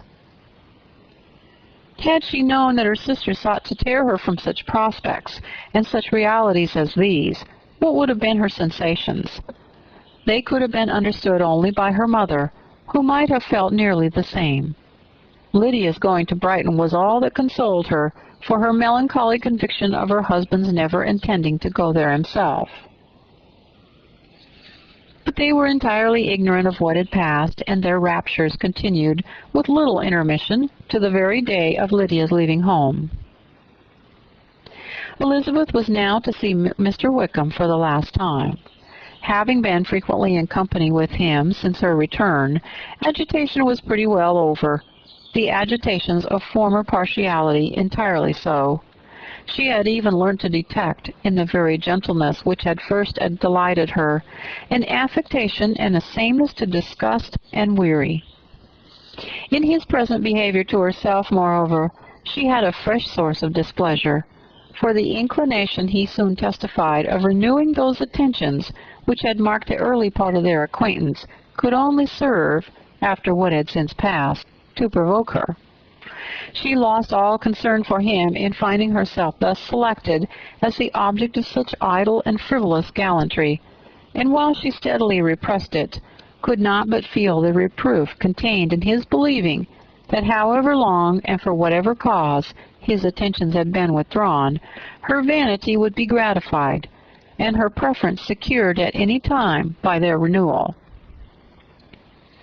On the very last day of the regiment's remaining at Meryton, he dined with other of the officers at Longbourn, and so little was Elizabeth disposed to part from him in good humor, that on his making some inquiry as to the manner in which her time had passed at Hunsford, she mentioned Colonel Fitzwilliam's and Mr. Darcy's having both spent 3 weeks at Rosings, and asked him if he was acquainted with the former. He looked surprised, displeased, alarmed, but with a moment's recollection and a returning smile, replied that he had formerly seen him often, and after observing that he was a very gentlemanlike man, asked her how she liked him. Her answer was warmly in his favor. With an air of indifference, he soon afterwards added, "How long did you say he was at Rosings?" "Nearly 3 weeks." "And you saw him frequently?" "Yes, almost every day." "His manners are very different from his cousin's." "Yes, very different. But I think Mr. Darcy improves on acquaintance." "Indeed!" cried Wickham, with a look which did not escape her. "And pray, may I ask—" But checking himself, he added in a gayer tone, "Is it in address that he improves? Has he designed to add aught of civility to his ordinary style? For I dare not hope," he continued in a lower and more serious tone, "that he is improved in essentials." "Oh, no," said Elizabeth. "In essentials I believe he is very much what he ever was." While she spoke, Wickham looked as if scarcely knowing whether to rejoice over her words or to distrust their meaning. There was something in her countenance which made him listen with an apprehensive and anxious attention, while she added, "When I said that he improved on acquaintance, I did not mean that either his mind or manners were in a state of improvement, but that from knowing him better, his disposition was better understood." Wickham's alarm now appeared in a heightened complexion, an agitated look. For a few minutes he was silent, till, shaking off his embarrassment, he turned to her again, and said in the gentlest of accents, "You, who so well know my feelings towards Mr. Darcy, will readily comprehend how sincerely I must rejoice that he is wise enough to assume even the appearance of what is right. His pride in that direction may be of service, if not to himself, to many others, for it must deter him from such foul misconduct as I have suffered by. I only fear that the sort of cautiousness to which you, I imagine, have been alluding, is merely adopted on his visits to his aunt, of whose good opinion and judgment he stands much in awe. His fear of her has always operated, I know, when they were together, and a good deal is to be imputed to his wish of forwarding the match between Miss de Bourgh, which I am certain he has very much at heart." Elizabeth could not repress a smile at this, but she answered only by a slight inclination of the head. She saw that he wanted to engage her on the old subject of his grievances, and she was in no humor to indulge him. The rest of the evening passed with the appearance, on his side, of usual cheerfulness, but with no further attempt to distinguish Elizabeth, and they parted at last with mutual civility, and possibly a mutual desire of never meeting again. When the party broke up, Lydia returned with Miss Forster to Meryton, from whence they were to set out early the next morning. The separation between her and her family was rather noisy than pathetic. Kitty was the only one who shed tears, but she did weep from vexation and envy. Mrs. Bennet was diffuse in her good wishes for the felicity of her daughter, and impressive in her injunctions that she should not miss the opportunity of enjoying herself as much as possible. Advice which there was every reason to believe would be well attended to. And in the clamorous happiness of Lydia herself in bidding farewell, the more gentle adieux of her sisters were uttered without being heard.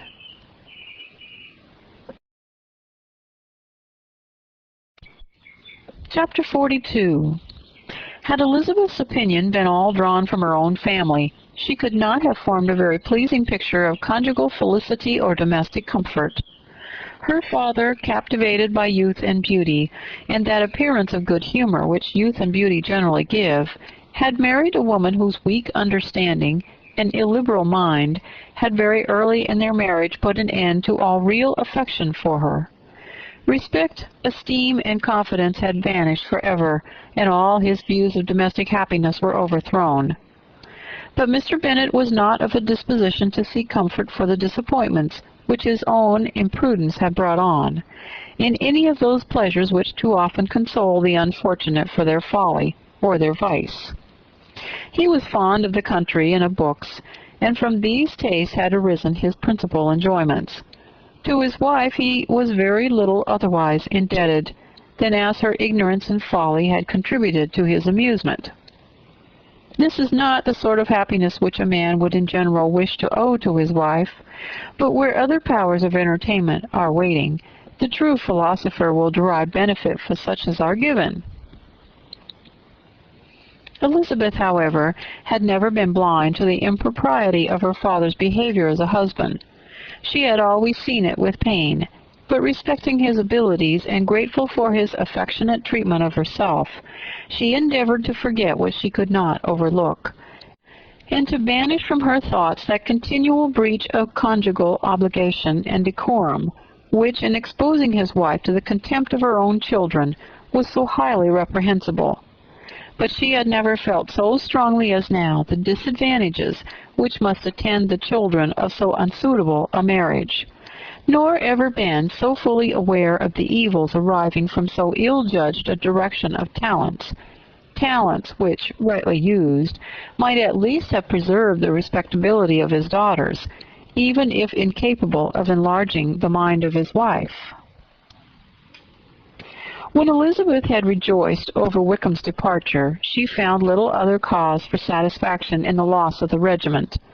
Their parties abroad were less varied than before, and at home she had a mother and sister whose constant repinings at the dullness of everything around them threw a real gloom over their domestic circle.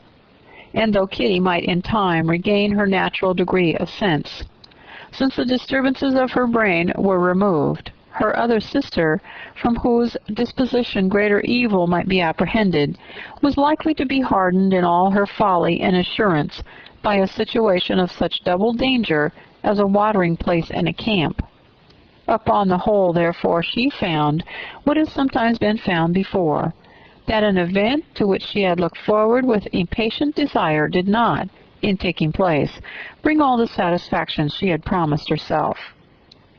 It was consequently necessary to name some other period of the commencement of actual felicity, to have some other point on which her wishes and hopes might be fixed, and by again enjoying the pleasure of anticipation, console herself for the present, and prepare for another disappointment. Her tour to the lakes was now the object of her happiest thoughts. It was her best consolation for all the uncomfortable hours which the discontentedness of her mother and Kitty made inevitable, and could she have included Jane in the scheme, every part of it would have been perfect. But it is fortunate, thought she, that I have something to wish for. Were the whole arrangement complete, my disappointment would be certain. But here, by carrying with me one ceaseless source of regret in my sister's absence, I may reasonably hope to have all my expectations of pleasure realized. A scheme of which every part promises delight can never be successful, and general disappointment is only warded off by the defense of some little peculiar vexation. When Lydia went away, she promised to write very often, and very minutely to her mother and Kitty. But her letters were always long expected, and always very short. Those to her mother contained little else than that they were just returned from the library where such and such officers had attended them, and where she had seen such beautiful ornaments as made her quite wild. That she had a new gown, or a new parasol, which she would have described more fully, but was obliged to leave off in a violent hurry, as Mrs. Forster called her, and they were going to the camp. And from her correspondence with her sister, there was still less to be learnt, for her letters to Kitty, though rather longer, were much too full of lines under the words to be made public. After the first fortnight of 3 weeks of her absence, health, good humor, and cheerfulness began to reappear at Longbourn. Everything wore a happier aspect. The families who had been in town for the winter came back again, and summer finery and summer engagements arose. Mrs. Bennet was restored to her usual querulous serenity, and by the middle of June, Kitty was so much recovered as to be able to enter Meryton without tears, an event of such happy promise as to make Elizabeth hope that by the following Christmas she might be so tolerably reasonable as not to mention an officer above once a day, unless, by some cruel and malicious arrangement at the War Office, another regiment should be quartered in Meryton. The time fixed for the beginning of their northern tour was now fast approaching, and a fortnight only was wanting of it, when a letter arrived from Mrs. Gardiner, which at once delayed its commencement and curtailed its extent. Mr. Gardiner would be prevented by business from setting out till a fortnight later in July, and must be in London again within a month. And as that left too short a period for them to go so far, and see so much as they had proposed, or at least to see it with the leisure and comfort they had built on, they were obliged to give up the lakes, and substitute a more contracted tour, and, according to the present plan, were to go no farther northwards than Derbyshire. In that county there was enough to be seen to occupy the chief of their 3 weeks, and to Mrs. Gardiner it had a peculiarly strong attraction.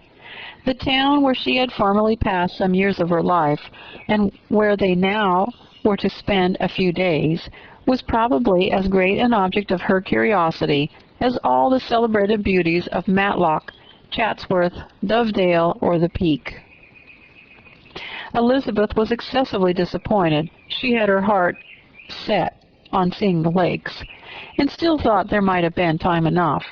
But it was her business to be satisfied, and certainly her temper to be happy, and all was soon right again. With the mention of Derbyshire there were many ideas connected. It was impossible for her to see the word without thinking of Pemberley and its owner. "But surely," said she, "I may enter his country with impunity, and rob it of a few petrified spars without his receiving me." The period of expectation was now doubled. 4 weeks were to pass away before her uncle and aunt's arrival. But they did pass away, and Mr. and Mrs. Gardiner, with their 4 children, did at length appear at Longbourn. The children, 2 girls of 6 and 8 years old, and 2 younger boys, were to be left under the particular care of their cousin Jane, who was the general favorite, and whose steady sense and sweetness of temper exactly adapted her for attending to them in every way, teaching them, playing with them, and loving them. The Gardiners stayed only 1 night at Longbourn, and set off the next morning with Elizabeth in pursuit of novelty and amusement. One enjoyment was certain, that of suitableness as companions, a suitableness which comprehended health and temper to bear inconveniences, cheerfulness to enhance every pleasure, and affection and intelligence which might supply it among themselves if there were disappointments abroad. It is not the object of this work to give a description of Derbyshire, nor of any of the remarkable places through which their route thither lay. Oxford, Blenheim, Warwick, Kenilworth, Birmingham, and so forth are sufficiently known. A small part of Derbyshire is all the present concern. To the little town of Lambton, the scene of Mrs. Gardiner's former residence, and where she had lately learned that some acquaintances still remained, they bent their steps. After having seen all the principal wonders of the country, and within 5 miles of Lambton, Elizabeth found from her aunt that Pemberley was situated. It was not in their direct road, nor more than a mile or two out of it. In talking over their route the evening before, Mrs. Gardner expressed an inclination to see the place again. Mr. Gardner declared his willingness, and Elizabeth was applied to for her approbation. "My love, should you not like to see a place of which you have heard so much?" said her aunt. "A place, too, with which so many of your acquaintances are connected. Wickham passed all his youth there, you know." Elizabeth was distressed. She felt that she had no business at Pemberley, and was obliged to assume a disinclination for seeing it. She must own that she was tired of great houses. After going over so many, she really had no pleasure in fine carpets or satin curtains. Mrs. Gardner abused her stupidity. "If it were merely a fine house, richly furnished," said she, "I should not care about it myself. But the grounds are delightful. They have some of the finest woods in the country." Elizabeth said no more, but her mind could not acquiesce. The possibility of meeting Mr. Darcy while viewing the place instantly occurred. It would be dreadful. She blushed at the very idea, and thought it would be better to speak openly to her aunt than to run such a risk. But against this there were objections, and she finally resolved that it could be the last resource, if her private inquiries as to the absence of the family were unfavorably answered. Accordingly, when she retired at night, she asked the chambermaid whether Pemberley were not a very fine place, what was the name of its proprietor, and, with no little alarm, whether the family were down for the summer. A most welcome negative followed the last question, and her alarms being now removed, she was at leisure to feel a great deal of curiosity to see this house herself, and when the subject was revived the next morning, and she was again applied to, could readily answer, with a proper air of indifference, that she had not really any dislike to the scheme. To Pemberley, therefore, they were to go. Chapter 43. Elizabeth, as they drove along, watched for the first appearance of Pemberley Woods with some perturbation, and when at length they turned in at the lodge, her spirits were in a high flutter. The park was very large, and contained great variety of ground. They entered it in one of its lowest points, and drove for some time through a beautiful wood stretching over a wide extent. Elizabeth's mind was too full for conversation, but she saw and admired every remarkable spot and point of view. They gradually ascended for half a mile, and then found themselves at the top of a considerable eminence, where the wood ceased, and the eye was instantly caught by Pemberley House, situated on the opposite side of a valley, into which the road with some abruptness wound. It was a large, handsome stone building, standing well on rising ground, and backed by a ridge of high woody hills, and in front a stream of some natural importance was swelled into greater, but without any artificial appearance. Its banks were neither formal nor falsely adorned. Elizabeth was delighted. She had never seen a place for which nature had done more, or where natural beauty had been so little counteracted by an awkward taste. They were all of them warm in their admiration, and at that moment she felt that to be mistress of Pemberley might be something. They descended the hill, crossed the bridge, and drove to the door, and while examining the nearer aspect of the house, all her apprehension of meeting its owner returned. She dreaded lest the chambermaid had been mistaken. On applying to see the place, they were admitted into the hall, and Elizabeth, as they waited for the housekeeper, had leisure to wonder at her being where she was. The housekeeper came, a respectable-looking elderly woman, much less fine and more civil than she had any notion of finding her. They followed her into the dining parlor. It was a large, well-proportioned room, handsomely fitted up. Elizabeth, after slightly surveying it, went to a window to enjoy its prospect. The hill, crowned with wood, which they had descended, receiving increased abruptness from the distance, was a beautiful object.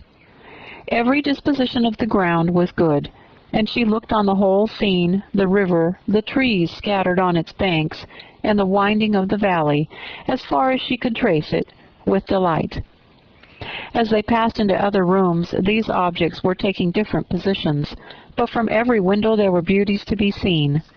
The rooms were lofty and handsome, and their furniture suitable to the fortune of their proprietor. But Elizabeth saw, with admiration of his taste, that it was neither gaudy nor uselessly fine, and with less of splendor and more real elegance than the furniture of Rosings. And of this place, thought she, I might have been mistress. With these rooms I might now have been familiarly acquainted. Instead of viewing them as a stranger, I might have rejoiced in them as my own, and welcomed to them as visitors my uncle and aunt. But no, recollecting herself, that could never be. My uncle and aunt would have been lost to me. I should not have been allowed to invite them. That was a lucky recollection. It saved her from something like regret. She longed to inquire of the housekeeper whether her master was really absent, but had not courage for it. At length, however, the question was asked by her uncle, and she turned away with alarm, while Mrs. Reynolds replied that he was, adding, "But we expect him tomorrow, with a large party of friends."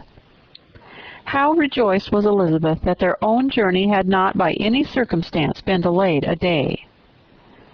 Her aunt now called her to look at a picture. She approached, and saw the likeness of Mr. Wickham suspended, amongst several other miniatures, over the mantelpiece. Her aunt asked her smilingly how she liked it. The housekeeper came forward and told them it was a picture of a young gentleman, the son of her late master's steward, who had been brought up by him at his own expense. He has now gone into the army, she added, but I'm afraid he turned out very wild. Mrs. Gardner looked at her niece with a smile, but Elizabeth could not return it. "And that," said Mrs. Reynolds, pointing to another of the miniatures, "is my master, and very like him. It was drawn at the same time as the other, about 8 years ago." "I have heard much of your master's fine person," said Mrs. Gardner, looking at the picture. "It's a handsome face. But, Lizzie, you can tell us whether it is like or not." Mrs. Reynolds' respect for Elizabeth seemed to increase on this intimation of her knowing her master. "Does that young lady know Mr. Darcy?" Elizabeth colored and said, "A little." "And do not you think him a very handsome gentleman, ma'am?" "Yes, very handsome." "I am sure I know none so handsome, but in the gallery upstairs you will see a finer, larger picture of him than this. This room has been my late master's favorite room, and these miniatures are just as they used to be then. He was very fond of them." This accounted to Elizabeth for Mr. Wickham's being among them. Mrs. Reynolds then directed their attention to one of Miss Darcy, drawn when she was only 8 years old. "And is Miss Darcy as handsome as her brother?" said Mr. Gardner. "Oh, yes, the handsomest young lady that ever was seen, and so accomplished. She plays and sings all day long. In the next room is a new instrument just come down for her, a present from my master. She comes here tomorrow with him." Mrs. Gardner, whose manners were easy and pleasant, encouraged her communicativeness by his questions and remarks. Mrs. Reynolds, either from pride or attachment, had evidently great pleasure in talking of her master and his sister. "Is your master much at Pemberley in the course of the year?" "Not so much as I could wish, sir, but I dare say he may spend half his time here, and Miss Darcy is always down for the summer months." "Except," thought Elizabeth, "when she goes to Ramsgate." "If your master would marry, you might see more of him." "Yes, sir, but I don't know when that will be. I do not know who is good enough for him." Mr. and Mrs. Gardner smiled. Elizabeth could not help saying, "It is very much to his credit, I'm sure, that you should think so." "I say no more than the truth, and what everybody will say that knows him," replied the other. Elizabeth thought this was going pretty far, and she listened with increasing astonishment as the housekeeper added, "I have never had a cross word from him in my life, and I have known him ever since he was 4 years old." This was praise, of all others most extraordinary, most opposite to her ideas. That he was not a good-tempered man had been her firmest opinion. Her keenest attention was awakened. She longed to hear more, and was grateful to her uncle for saying, "There are a very few people of whom so much can be said. You are lucky in having such a master." "Yes, sir, I know I am. If I were to go through the world, I could not meet with a better. But I have always observed that they who are good-natured when children are good-natured when they grow up, and he was always the sweetest-tempered, most generous-hearted boy in the world." Elizabeth almost stared at her. "Can this be Mr. Darcy?" thought she. "His father was an excellent man," said Mrs. Gardner. "Yes, ma'am, that he was indeed, and his son will be just like him, just as affable to the poor." Elizabeth listened, wondered, doubted, and was impatient for more. Mrs. Reynolds could interest her on no other point. She related the subjects of the pictures, the dimensions of the room, and the price of the furniture, in vain. Mr. Gardner, highly amused by the kind of family prejudice to which he attributed her excessive commendation of her master, soon led again to the subject, and she dwelt with energy on his many merits as they proceeded together up the great staircase. "He is the best landlord and the best master," said she, "that ever lived. Not like the wild young men nowadays, who think of nothing but themselves. There is not one of his tenants or servants but what will give him a good name. Some people call him proud, but I'm sure I never saw anything of it. To my fancy, it is only because he does not rattle away like other young men." "In what an amiable light does this place him," thought Elizabeth. "This fine account of him," whispered her aunt as they walked, "is not quite consistent with his behavior to our poor friend. Perhaps we might be deceived." "That is not very likely. Our authority was too good." On reaching the spacious lobby above, they were shown into a very pretty sitting-room, lately fitted up with greater elegance and lightness than the apartments below, and were informed that it was but just done to give pleasure to Miss Darcy, who had taken a liking to the room when last at Pemberley. "He is certainly a good brother," said Elizabeth as she walked towards one of the windows. Mrs. Reynolds anticipated Miss Darcy's delight when she should enter the room, and this is always the way with him, she added. "Whatever can give his sister any pleasure is sure to be done in a moment. There is nothing he would not do for her." The picture gallery and 2 or 3 of the principal bedrooms were all that remained to be shown. In the former were many good paintings, but Elizabeth knew nothing of the art, and from such as had been already visible below, she had willingly turned to look at some drawings of Miss Darcy's in crayons, whose subjects were usually more interesting and also more intelligible. In the gallery there were many family portraits, but they could have little to fix the attention of a stranger. Elizabeth walked on in quest of the only face whose features would be known to her. At last it arrested her, and she beheld a striking resemblance to Mr. Darcy, with such a smile over the face as she remembered to have sometimes seen when he looked at her. She stood several minutes before the picture in earnest contemplation, and returned to it again before they quitted the gallery. Mrs. Reynolds informed them that it had been taken in his father's lifetime. There was certainly at this moment in Elizabeth's mind a more gentle sensation towards the original than she had ever felt in the height of their acquaintance. The commendation bestowed on him by Mrs. Reynolds was of no trifling nature. What praise is more valuable than the praise of an intelligent servant? As a brother, a landlord, a master, she considered how many people's happiness were in his guardianship, how much of pleasure or pain it was in his power to bestow, how much of good or evil must be done by him. Every idea that had been brought forward by the housekeeper was favorable to his character, and as she stood before the canvas on which he was represented, and fixed his eyes upon herself, she thought of his regard with a deeper sentiment of gratitude than it had ever raised before. She remembered its warmth, and softened its impropriety of expression. When all of the house that was open to general inspection had been seen, They returned downstairs, and taking leave of the housekeeper, were consigned over to the gardener, who met them at the hall door. As they walked across the lawn towards the river, Elizabeth turned back to look again. Her uncle and aunt stopped also, and while the former was conjecturing as to the date of the building, the owner of it himself suddenly came forward from the road, which led behind it to the stables.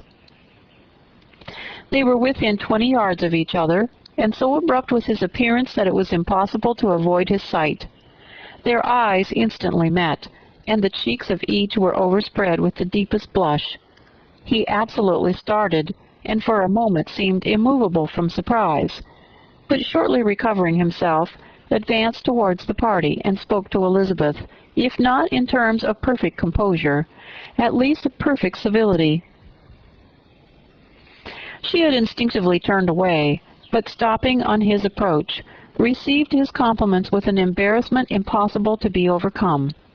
Had his first appearance, or his resemblance to the picture they had just been examining, been insufficient to assure the other two that they now saw Mr. Darcy, the gardener's expression of surprise on beholding his master must immediately have told it. They stood a little aloof while he was talking to their niece, who, astonished and confused, scarcely dared lift her eyes to his face, and knew not what answer she returned to his civil inquiries after her family. Amazed at the alteration of his manner since they last parted, every sentence that he uttered was increasing her embarrassment, and every idea of the impropriety of her being found there recurring to her mind. The few minutes in which they continued together were some of the most uncomfortable of her life. Nor did he seem much more at ease. When he spoke, his accent had none of its usual sedateness, and he repeated his inquiries as to the time of her having left Longbourn, and of her stay in Derbyshire, so often, and in so hurried a way, as plainly spoke the distraction of his thoughts. At length every idea seemed to fail him, and, after standing a few moments without saying a word, he suddenly recollected himself, and took leave. The others then joined her, and expressed their admiration of his figure, but Elizabeth heard not a word, and wholly engrossed by her own feelings, followed them in silence. She was overpowered by shame and vexation. Her coming here was the most unfortunate, the most ill-judged thing in the world. How strange must it appear to him! In what a disgraceful light might it not strike so vain a man! It might seem as if she had purposely thrown herself in his way again. Oh, why did she come? Or why did he thus come a day before he was expected? Had they been only 10 minutes sooner, they should have been beyond the reach of his discrimination, for it was plain that he was that moment arrived, that moment alighted from his horse or his carriage. She blushed again and again over the perverseness of the meeting, and his behavior, so strikingly altered. What could it mean? That he should even speak to her was amazing, but to speak with such civility, to inquire after her family. Never in her life had she seen his manners so little dignified. Never had he spoken with such gentleness as on this unexpected meeting. What a contrast did it offer to his last address in Rosings Park, when he put his letter into her hand. She knew not what to think, or how to account for it. They had now entered a beautiful walk by the side of the water, and every step was bringing forward a nobler fall of ground, or a finer reach of the woods, to which they were approaching. But it was some time before Elizabeth was sensible of any of it, and though she answered mechanically to the repeated appeals of her uncle and aunt, seemed to direct her eyes to such objects as they pointed out, she distinguished no part of the scene. Her thoughts were all fixed on that one spot of Pemberley House, whichever it might be, where Mr. Darcy then was. She longed to know what at that moment was passing in his mind, in what manner he thought of her, and whether, in defiance of everything, she was still dear to him. Perhaps he had been civil only because he felt himself at ease, yet there had been that in his voice which was not like ease. Whether he had felt more of pain or of pleasure in seeing her she could not tell, but he certainly had not seen her with composure. At length, however, the remarks of her companions on her absence of mind aroused her, and she felt the necessity of appearing more like herself. They entered the woods, and bidding adieu to the river for a while, ascended some of the higher grounds, when, in spots where the opening of trees gave the eye power to wander, were many charming views of the valley, the opposite hills, with the long range of woods overspreading many, and occasionally part of the stream. Mr. Gardner expressed a wish of going round the whole park, but feared it might be beyond a walk. With a triumphant smile, they were told that it was 10 miles round. It settled the matter, and they pursued the accustomed circuit, which brought them again, after some time, in a descent among hanging woods, to the edge of the water and one of its narrowest parts. They crossed it by a simple bridge, in character with the general air of the scene. It was a spot less adorned than any they had yet visited, and the valley here contracted into a glen, allowed room only for the stream and a narrow walk amidst the rough coppice wood which bordered it. Elizabeth longed to explore its windings, but when they had crossed the bridge and perceived their distance from the house, Mrs. Gardner, who was not a great walker, could go no farther, and thought only of returning to the carriage as quickly as possible. Her niece was, therefore, obliged to submit, and they took their way towards the house on the opposite side of the river, in the nearest direction, but their progress was slow, for Mr. Gardner, though seldom able to indulge the taste, was very fond of fishing, and was so much engaged in watching the occasional appearance of some trout in the water, and talking to the man about them, that he advanced but little. Whilst wandering on in this slow manner, they were again surprised, and Elizabeth's astonishment was quite equal to what it had been at first, by the sight of Mr. Darcy approaching them, and at no great distance. The walk being here less sheltered than on the other side, allowed them to see him before they met. Elizabeth, however astonished, was at least more prepared for an interview than before, and resolved to appear and to speak with calmness if he really intended to meet them. For a few moments, indeed, she felt that he would probably strike into some other path. The idea lasted while a turning in the walk concealed him from their view. The turning past, he was immediately before them. With a glance she saw that he had lost none of his recent civility, and to imitate his politeness, she began as they met to admire the beauty of the place. But she had not got beyond the words delightful and charming, when some unlucky recollections obtruded, and she fancied that praise of Pemberley from her might be mischievously construed. Her color changed, and she said no more. Mrs. Gardner was standing a little behind, and on her pausing, he asked her if she would do him the honor of introducing him to her friends. This was a stroke of civility for which she was quite unprepared, and she could hardly suppress a smile at his being now seeking the acquaintance of some of those very people against whom his pride had revolted in his offer to herself. What will be his surprise, she thought, when he knows who they are? He takes them now for people of fashion. The introduction, however, was immediately made, and as she named their relationship to herself, she stole a sly look at him to see how he bore it, and was not without the expectation of his decamping as fast as he could from such disgraceful companions. That he was surprised by the connection was evident. He sustained it, however, with fortitude, and so, far from going away, turned back with them, and entered into conversation with Mr. Gardner. Elizabeth could not be but pleased, could not but triumph. It was consoling that he should know she had some relations for whom there was no need to blush. She listened most attentively to all that passed between them, and gloried in every expression, every sentence of her uncle, which marked his intelligence, his taste, or his good manners. The conversation soon turned upon fishing, and she heard Mr. Darcy invite him with the greatest civility to fish there as often as he chose, while he continued in the neighborhood, offering at the same time to supply him with fishing tackle, and pointing out those parts of the stream where there was usually most sport. Mrs. Gardner, who was walking arm in arm with Elizabeth, gave her a look expressive of her wonder. Elizabeth said nothing, but it gratified her exceedingly. The compliment must be all for herself. Her astonishment, however, was extreme, and continually was she repeating, "Why is he so altered?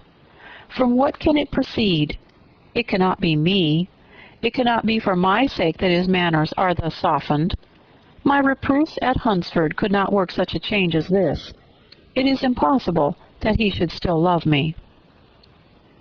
After walking some time in this way, the two ladies in front, the two gentlemen behind, on resuming their places, after descending to the brink of the river for the better inspection of some curious water plant, there chanced to be a little alteration. It originated in Mrs. Gardiner, who, fatigued by the exercise of the morning, found Elizabeth's arm inadequate to her support, and consequently preferred her husband's. Mr. Darcy took her place by her niece, and they walked on together. After a short silence, the lady first spoke. She wished him to know that she had been assured of his absence before she came to the place, and accordingly began by observing that his arrival had been very unexpected. "For your housekeeper," she added, "informed us that you would certainly not be here till tomorrow, and indeed, before we left Bakewell, we understood that you were not immediately expected in the country." He acknowledged the truth of it all, and said that business with his steward had occasioned his coming forward a few hours before the rest of the party with whom he had been traveling. "They will join me early tomorrow," he continued, "and among them are some who will claim an acquaintance with you, Mr. Bingley and his sisters." Elizabeth answered only by a slight bow. Her thoughts were instantly driven back to the time when Mr. Bingley's name had been last mentioned between them, and if she might judge from his complexion, his mind was not very differently engaged.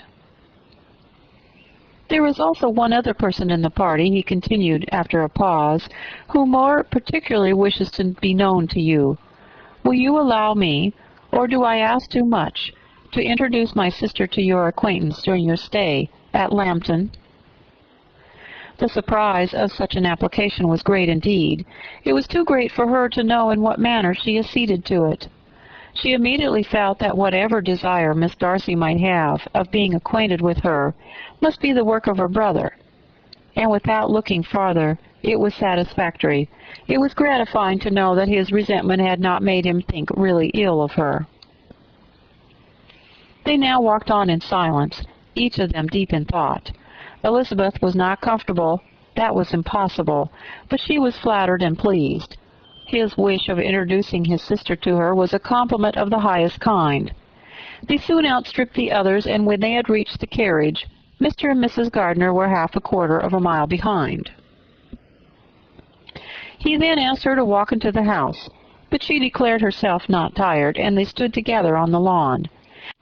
At such a time much might have been said, and silence was very awkward. She wanted to talk, but there seemed an embargo on every subject. At last she recollected that she had been traveling, and they talked of Matlock and Dovedale with great perseverance. Yet time and her aunt moved slowly, and her patience and her ideas were nearly worn out before the tete-a-tete was over. On Mr. and Mrs. Gardiner's coming up, they were all pressed to go into the house and take some refreshment, but this was declined, and they parted on each side with utmost politeness. Mr. Darcy handed the ladies into the carriage, and when it drove off, Elizabeth saw him walking slowly towards the house.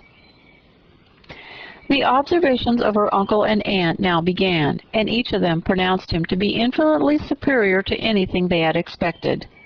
"He is perfectly well behaved, polite, and unassuming," said her uncle.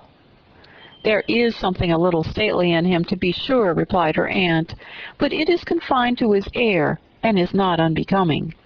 I can now say with the housekeeper that though some people may call him proud, I have seen nothing of it. I was never more surprised than by his behavior to us. It was more than civil, it was really attentive, and there was no necessity for such attention. His acquaintance with Elizabeth was very trifling." "To be sure, Lizzie," said her aunt, "he is not so handsome as Wickham, or rather he was not Wickham's countenance, but his features are perfectly good. But how came you to tell me that he was so disagreeable?" Elizabeth excused herself as well as she could. said that she had liked him better when they met in Kent than before, and that she had never seen him so pleasant as this morning. "But perhaps he may be a little whimsical in his civilities," replied her uncle. "You great men often are, and therefore I shall not take him at his word about fishing, as he might change his mind another day and warn me off his grounds." Elizabeth felt they had entirely mistaken his character, but said nothing. "From what we have seen of him," continued Mrs. Gardner, "I really should not have thought that he could have behaved in so cruel a way to anybody as he has done by poor Wickham. He has not an ill-natured look. On the contrary, there is something pleasing about his mouth when he speaks, and there is something of dignity in his countenance that would not give one an unfavorable idea of his heart. But to be sure, the good lady who showed us the house did give him a most flaming character. I could hardly help laughing aloud sometimes. But he is a liberal master, I suppose, and that, in the eye of a servant, comprehends every virtue." Elizabeth here felt herself called on to say something in vindication of his behavior to Wickham, and therefore gave him to understand, in as guarded a manner as she could, that by what she had heard from his relations in Kent, his actions were capable of a very different construction, and that his character was by no means so faulty, nor Wickham's so amiable, as they had been considered at Hertfordshire. In confirmation of this she related the particulars of all the pecuniary transactions in which they had been connected, without actually naming her authority, but stating it to be such as might be relied on. Mrs. Gardner was surprised and concerned, but as they were now approaching the scene of her former pleasures, every idea gave way to the charm of recollection, and she was too much engaged in pointing out to her husband all the interesting spots in its environs to think of anything else. Fatigued as she had been by the morning's walk, they had no sooner dined than she set off again in quest of her former acquaintance, and the evening was spent in the satisfactions of an intercourse renewed after many years' discontinuance. The occurrences of the day were too full of interest to leave Elizabeth much attention for any of these new friends, and she could do nothing but think, and think with wonder, of Mr. Darcy's civility, and above all, of his wishing her to be acquainted with his sister.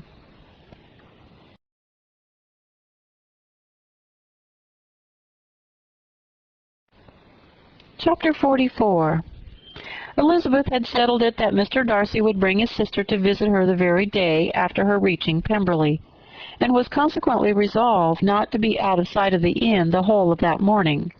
But her conclusion was false, for on the very morning after their own arrival at Lambton, these visitors came. They had been walking about the place with some of their new friends, and were just returning to the inn to dress themselves for dining with the same family, when the sound of a carriage drew them to a window, and they saw a gentleman and lady in a curricle driving up the street. Elizabeth, immediately recognizing the livery, guessed what it meant, and imparted no small degree of surprise to her relations by acquainting them with the honor which she expected. Her uncle and aunt were all amazement, and the embarrassment of her manner as she spoke, joined to the circumstances itself, and many of the circumstances of the preceding day, opened to them a new idea on the business. Nothing had ever suggested it before, but they now felt that there was no other way of accounting for such attentions from such a quarter than by supposing a partiality for their niece. While these newly born notions were passing in their heads, the perturbation of Elizabeth's feelings was every moment increasing. She was quite amazed at her own discomposure, but amongst other causes of disquiet, she dreaded lest the partiality of the brother should have said too much in her favor, and more than commonly anxious to please, she naturally suspected that every power of pleasing would fail her. She retreated from the window, fearful of being seen, and as she walked up and down the room, endeavoring to compose herself, saw such looks of inquiring surprise in her uncle and aunt as made everything worse. Miss Darcy and her brother appeared, and this formidable introduction took place. With astonishment did Elizabeth see that her new acquaintance was at least as much embarrassed as herself. Since her being at Lambton, She had heard that Miss Darcy was exceedingly proud, but the observation of a very few minutes convinced her that she was only exceedingly shy. She found it difficult to obtain even a word from her beyond a monosyllable. Miss Darcy was tall and on a larger scale than Elizabeth, and though little more than 16, her figure was formed and her appearance womanly and graceful. She was less handsome than her brother, but there was sense and good humor in her face, and her manners were perfectly unassuming and gentle. Elizabeth, who had expected to find in her as acute and unembarrassed an observer as ever Mr. Darcy had been, was much relieved by discerning such different feelings. They had not long been together before Darcy told her that Bingley was also coming to wait on her, and she barely had time to express her satisfaction and prepare for such a visitor, when Bingley's quick step was heard on the stairs, and in a moment he entered the room. All Elizabeth's anger against him had been long done away, but had she still felt any, it could hardly have stood its ground against the unaffected cordiality with which he expressed himself on seeing her again. He inquired in a friendly, though general way, after her family, and looked and spoke with the same good-humored ease that he had ever done. To Mr. and Mrs. Gardiner he was scarcely a less interesting personage than to herself. They had long wished to see him. The whole party before them, indeed, excited a lively attention. The suspicions which had just risen of Mr. Darcy and their niece directed their observation towards each with an earnest though guarded inquiry, and they soon drew from those inquiries a full conviction that one of them at least knew what it was to love. Of the lady's sensations they remained a little in doubt, but that the gentleman was overflowing with admiration was evident enough. Elizabeth, on her side, had much to do. She wanted to ascertain the feelings of each of her visitors. She wanted to compose her own, and to make herself agreeable to all, and in the latter object, where she feared most to fail, she was most sure of success, for those to whom she endeavored to give pleasure were prepossessed in her favor. Bingley was ready, Georgiana was eager, and Darcy determined to be pleased. In seeing Bingley, her thoughts naturally flew to her sister, and oh, how ardently did she long to know whether any of his were directed in a like manner. Sometimes she could fancy that he talked less than on former occasions, and once or twice pleased herself with the notion that as he looked at her, he was trying to trace a resemblance. But though this might be imaginary, she could not be deceived as to his behavior to Miss Darcy, who had been set up as a rival to Jane. No look appeared on either side that spoke particular regard. Nothing occurred between them that could justify the hopes of his sister. On this point she was soon satisfied, and 2 or 3 little circumstances occurred ere they parted, which in her anxious interpretation denoted a recollection of Jane not untinctured by tenderness, and a wish of saying more that might lead to the mention of her had he dared. He observed to her at a moment when others were talking together, and in a tone which had something of real regret, that it was a very long time since he had had the pleasure of seeing her, and before she could reply he added, "It is above 8 months. We have not met since the 26th of November, when we were all dancing together at Netherfield." Elizabeth was pleased to find his memory so exact, and he afterwards took occasion to ask her, when unattended to by any of the rest, whether all her sisters were at Longbourn. There was not much in the question, nor in the preceding remark, but there was a look and a manner which gave them meaning. It was not often that she could turn her eyes on Mr. Darcy himself, but whenever she did catch a glimpse, she saw an expression of general complacence, and in all that he said she heard an accent so far removed from hauteur or disdain of his companions, as convinced her that the improvement of manners which she had yesterday witnessed, however temporary its existence might prove, had at least outlived one day. When she saw him thus seeking the acquaintance and courting the good opinion of people with whom any intercourse a few months ago would have been a disgrace, when she saw him thus civil, not only to himself, but to the very relations whom he had openly disdained, and recollected their last lively scene in Hunsford Parsonage. The difference, the change was so great, and struck so forcibly on her mind, that she could hardly restrain her astonishment from being visible. Never, even in the company of his dear friends at Netherfield, or his dignified relations at Rosings, had she seen him so desirous to please, so free from self-consequence or unbending reserve, as now, when no importance could result from the success of his endeavors, and when even the acquaintance of those to whom his attentions were addressed would draw down the ridicule and censure of the ladies both of Netherfield and Rosings. Their visitors stayed with them above half an hour, and when they arose to depart, Mr. Darcy called on his sister to join him in expressing their wish of seeing Mr. and Mrs. Gardiner and Miss Bennet to dinner at Pemberley before they left the country. Miss Darcy, though with a diffidence which marked her little in the habit of giving invitations, readily obeyed. Mrs. Gardiner looked at her niece, desirous of knowing how she, whom the invitation most concerned, felt disposed as to its acceptance, but Elizabeth had turned away her head. Presuming, however, that this studied avoidance spoke rather of momentary embarrassment than any dislike of the proposal, and seeing in her husband, who was fond of society, a perfect willingness to accept it, she ventured to engage for her attendance, and the day after the next was fixed on. Bingley expressed great pleasure in the certainty of seeing Elizabeth again, having still a great deal to say to her, and many inquiries to make after all their Hertfordshire friends. Elizabeth, construing all this into a wish of hearing her speak of her sister, was pleased, and on this account, as well as some others, found herself, when their visitors left them, capable of considering the last half-hour with some satisfaction, though while it was passing, the enjoyment of it had been little. Eager to be alone, and fearful of inquiries or hints from her uncle and aunt, she stayed with them only long enough to hear their favorable opinion of Bingley, and then hurried away to dress.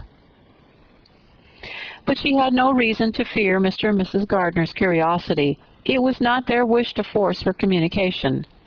It was evident that she was much better acquainted with Mr. Darcy than they had before any idea of.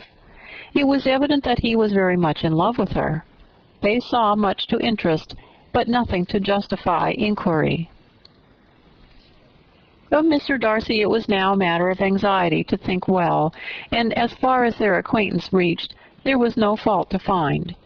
They could not be untouched by his politeness, and had they drawn his character from their own feelings and his servant's report, without any reference to any other account, the circle in Hertfordshire to which he was known would not have recognized it for Mr. Darcy. There was now an interest, however, in believing the housekeeper, and they soon became sensible that the authority of a servant who had known him since he was 4 years old, and whose manners indicated respectability, was not to be hastily rejected. Neither had anything occurred in the intelligence of their Lamberton friends that could materially lessen its weight. They had nothing to accuse him of but pride. Pride he probably had, and if not, it would certainly be imputed by the inhabitants of a small market town where the family did not visit. It was acknowledged, however, that he was a liberal man, and did much good among the poor.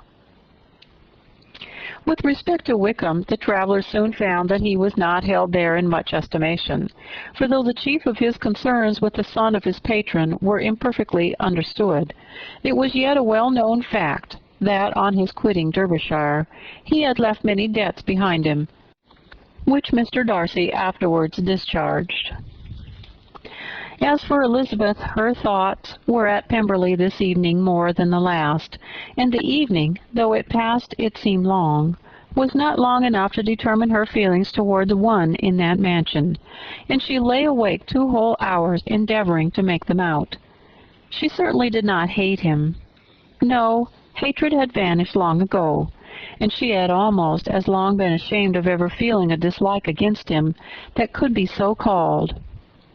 The respect created by the conviction of his valuable qualities, though at first unwillingly admitted, had for some time ceased to be repugnant to her feeling, and it was now heightened into somewhat of a friendlier nature by the testimony so highly in his favor, and bringing forward his disposition in so amiable a light, which yesterday had produced.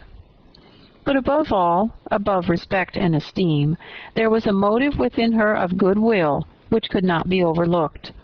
It was gratitude, gratitude not merely for having once loved her, but for loving her still well enough to forgive all the petulance and acrimony of her manner in rejecting him, and all the unjust accusations accompanying her rejection.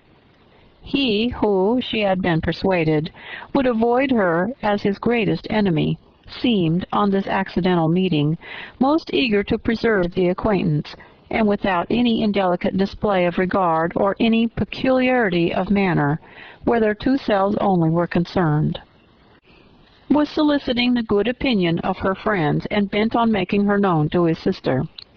Such a change in a man of so much pride excited not only astonishment, but gratitude, for to love, ardent love, it must be attributed, and as such its impressions on her was of a sort to be encouraged, as by no means unpleasing, though it could not be exactly defined. She respected, she esteemed, she was grateful to him.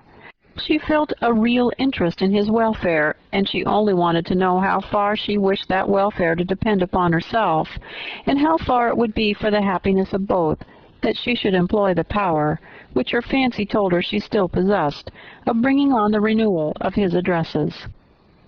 It had been settled in the evening between the aunt and niece that such a striking civility as Miss Darcy's in coming to them on the very day of her arrival at Pemberley, for she had reached it only to a late breakfast, ought to be imitated, though it could not be equaled, by some exertion of politeness on their side, and consequently that it would be highly expedient to wait on her at Pemberley the following morning. They were, therefore, to go. Elizabeth was pleased, though when she asked herself the reason, she had very little to say in reply. Mr. Gardner left them soon after breakfast. The fishing scheme had been renewed the day before, and a positive engagement made on his meeting some of the gentlemen at Pemberley by noon.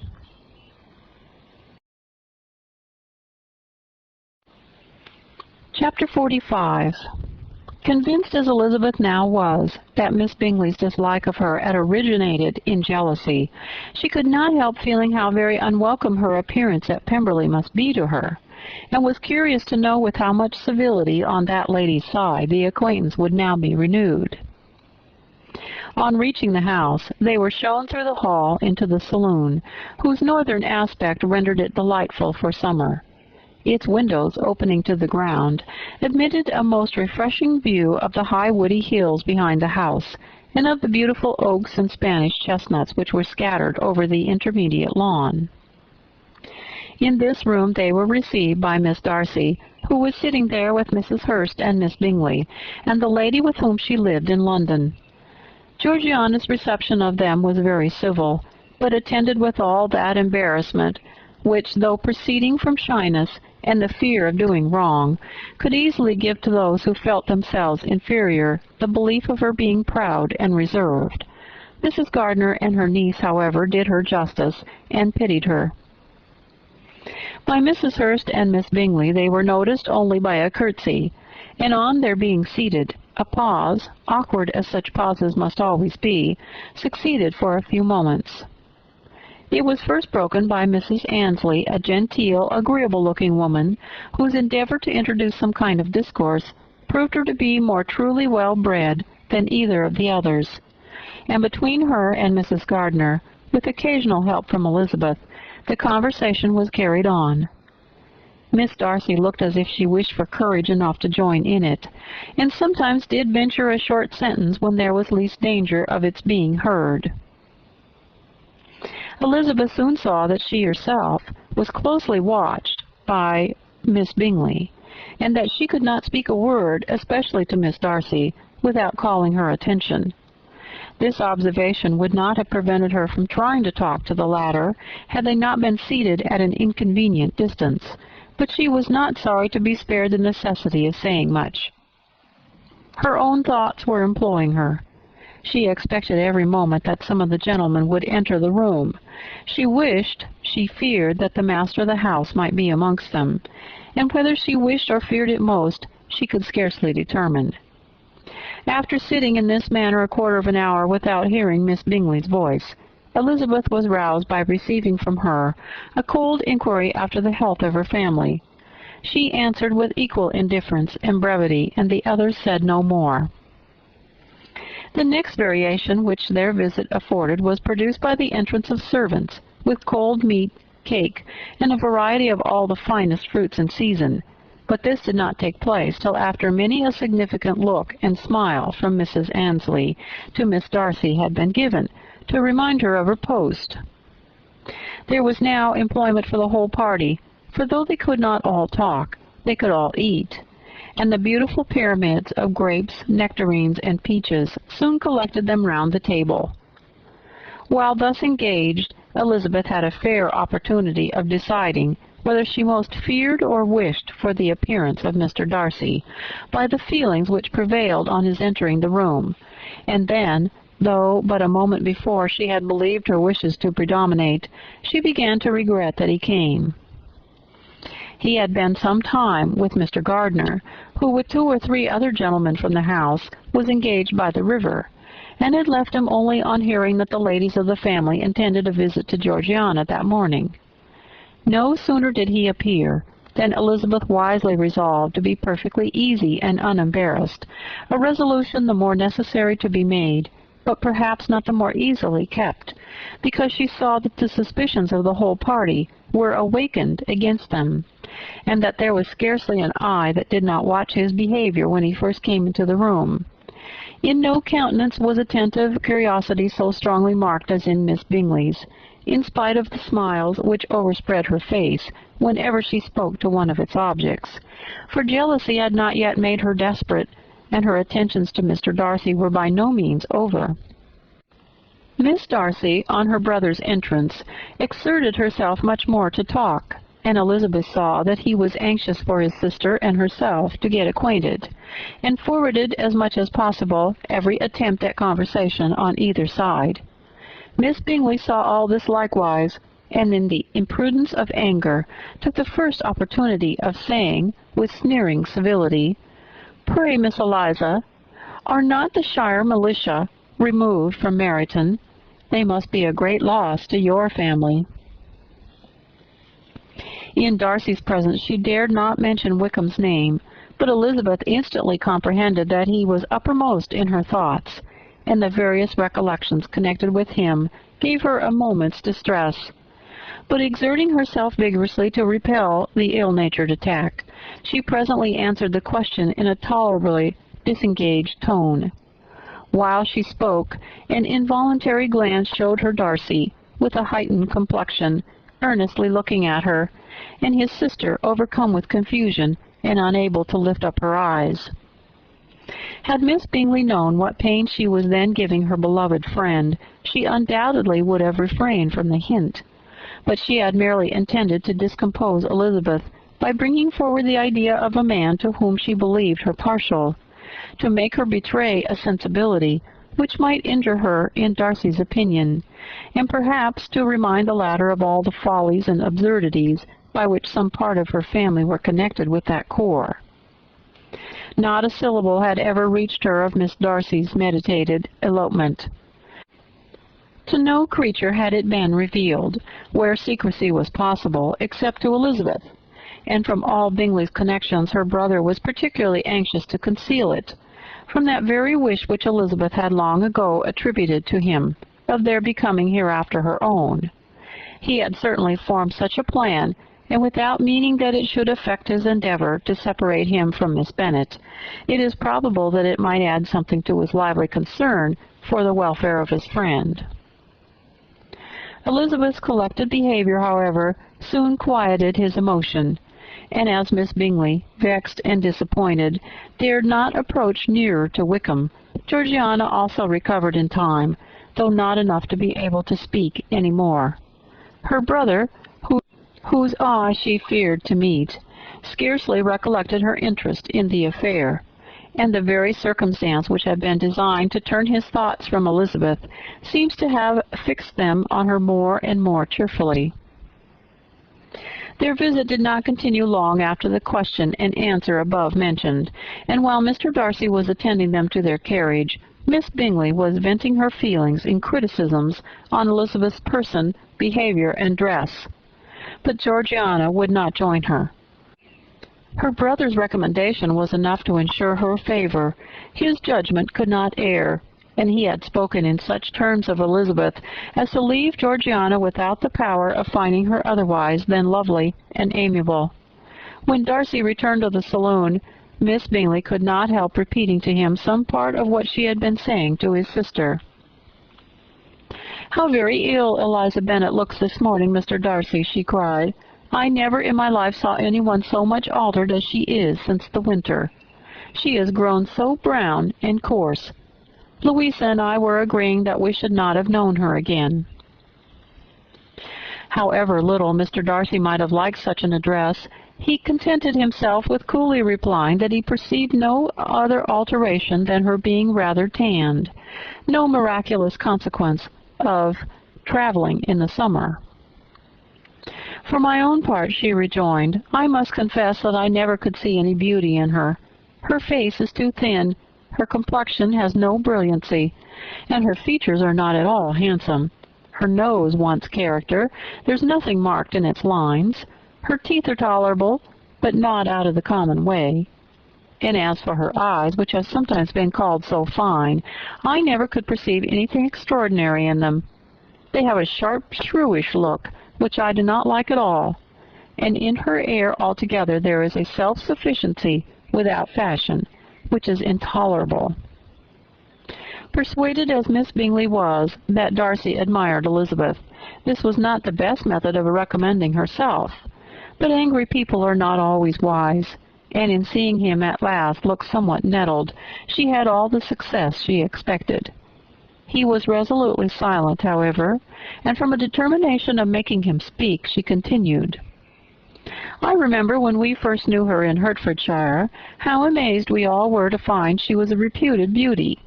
And I particularly recollect your saying one night, after they had been dining at Netherfield, 'She's a beauty. I should as soon call her mother a wit.' But afterwards she seemed to improve on you, and I believe you thought her rather pretty at one time." "Yes," replied Darcy, who could contain himself no longer, "but that was only when I first knew her, for it is many months since I have considered her as one of the handsomest women of my acquaintances."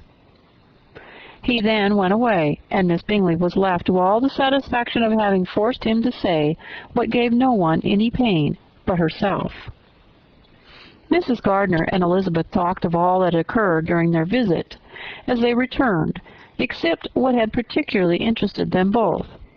The look and behavior of everybody they had seen were discussed, except of the person who had mostly engaged their attention.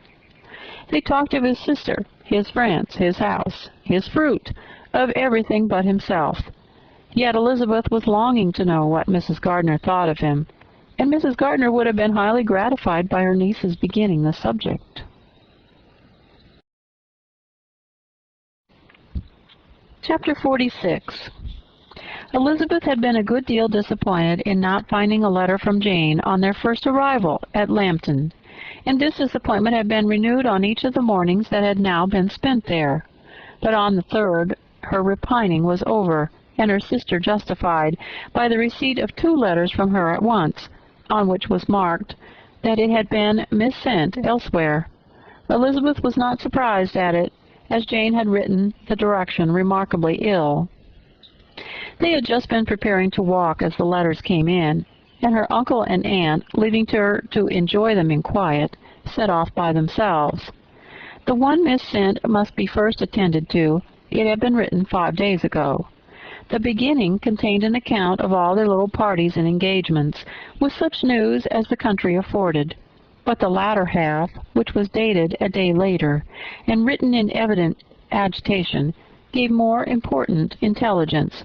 It was to this effect: "Since writing the above, dearest Lizzie, something has occurred of a most unexpected and serious nature, but I am afraid of alarming you. Be assured that we are all well. What I have to say relates to poor Lydia. An express came at 12 last night, just as we were all gone to bed, from Colonel Forster, to inform us that she was gone off to Scotland with one of his officers, to own the truth with Wickham. Imagine our surprise. To Kitty, however, it does not seem so wholly unexpected. I am very, very sorry. So imprudent a match on both sides. But I am willing to hope the best, and that his character has been misunderstood. Thoughtless and indiscreet, I can easily believe him, but this step, and let us rejoice over it, marks nothing bad at heart. His choice is disinterested, at least, for he must know my father can give her nothing. Our poor mother is sadly grieved. My father bears it better. How thankful am I that we never let them know what has been said against him. We must forget it ourselves. They were off Saturday night about 12, as is conjectured, but were not missed till yesterday morning at 8. The express was sent off directly. My dear Lizzie, they must have passed within 10 miles of us. Colonel Forster gives us reason to expect him here soon. Lydia left a few lines for his wife, informing her of their attention. I must conclude, for I cannot be long from my poor mother. I am afraid you will not be able to make it out, but I hardly know what I have written. Without allowing herself time for consideration, and scarcely knowing what she felt, Elizabeth, on finishing this letter, instantly seized the other, and opening it with the utmost impatience, read as follows. It had been written a day later than the conclusion of the first. By this time, my dearest sister, you have received my hurried letter. I wish this may be more intelligible, though not confined for time. My head is so bewildered that I cannot answer for being coherent. Dearest Lizzie, I hardly know what I would write, but I have bad news for you, and it cannot be delayed. Imprudent as a marriage between Mr. Wickham and our poor Lydia would be, we are now anxious to be assured it has taken place, for there is but too much reason to fear they are not gone to Scotland. Colonel Forster came yesterday, having left Brighton the day before, not many hours after the express. Though Lydia's short letter to Mrs. F. gave them to understand that they were going to Gretna Green, something was dropped by Denny expressing his belief that W. never intended to go there, or to marry Lydia at all, which was repeated to Colonel F., who instantly, taking the alarm, set off from B., intending to trace their route.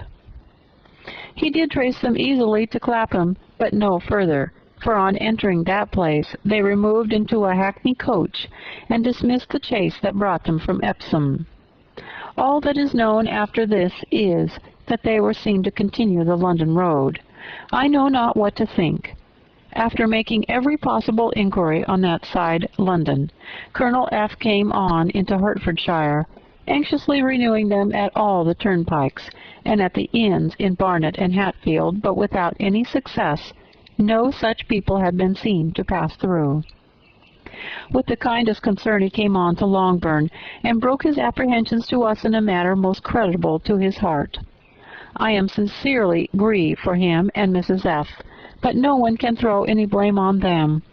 Our distress, our dear Lizzie, is very great. My father and mother believe the worst, but I cannot think so ill of him. Many circumstances might make it more eligible for them to be married privately in town than to pursue their first plan, and even if he could form such a design against a young woman of Lydia's connections, which is not likely, can I suppose her so lost to everything? Impossible. I grieve to find, however, that Colonel F. is not disposed to depend upon their marriage. He shook his head when I expressed my hopes, and said he feared W. was not a man to be trusted. My poor mother is really ill, and keeps her room. Could she exert herself, it would be better, but this is not to be expected. And as to my father, I never in my life saw him so affected. Poor Kitty has anger for ever having concealed their attachment. But as it was a matter of confidence, one cannot wonder. I am truly glad, dearest Lizzie, that you have been spared something of these distressing scenes. But now, as the first shock is over, shall I own that I long for your return? I am not so selfish, however, as to press for it, if inconvenient. Adieu. I take up my pen again to do what I have just told you I would not. But circumstances are such that I cannot help earnestly begging you all to come here as soon as possible. I know my dear uncle and aunt so well that I am not afraid of requesting it, though I have still something more to ask of the former. My father is going to London with Colonel Forster instantly to try to discover her. What he means to do, I'm sure I know not. But his excessive distress will not allow him to pursue any measure in the best and safest way, and Colonel Forster is obliged to be at Brighton again tomorrow evening. In such an exigence, my uncle's advice and assistance would be everything in the world. He will immediately comprehend what I must feel, and I rely upon his goodness. "Oh, where is my uncle?" cried Elizabeth, darting from her seat as she finished the letter, in eagerness to follow him, without losing a moment of time so precious. But as she reached the door it was opened by a servant, and Mr. Darcy appeared. Her pale face and impetuous manner made him start, and before he could recover himself to speak, she, in whose mind every idea was superseded by Lydia's situation, hastily exclaimed, "I beg your pardon, but I must leave you. I must find Mr. Gardiner this moment, on business that cannot be delayed. I have not an instant to lose."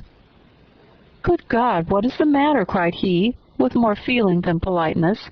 Then, recollecting himself, "I will not detain you a minute, but let me, or let the servant go after Mr. and Mrs. Gardiner. You are not well enough. You cannot go yourself." Elizabeth hesitated, but her knees trembled under her, and she felt how little would be gained by her attempting to pursue them. Calling back the servant, therefore, she commissioned him, though in so breathless an accent as made her almost intelligible, to fetch his master and mistress home instantly.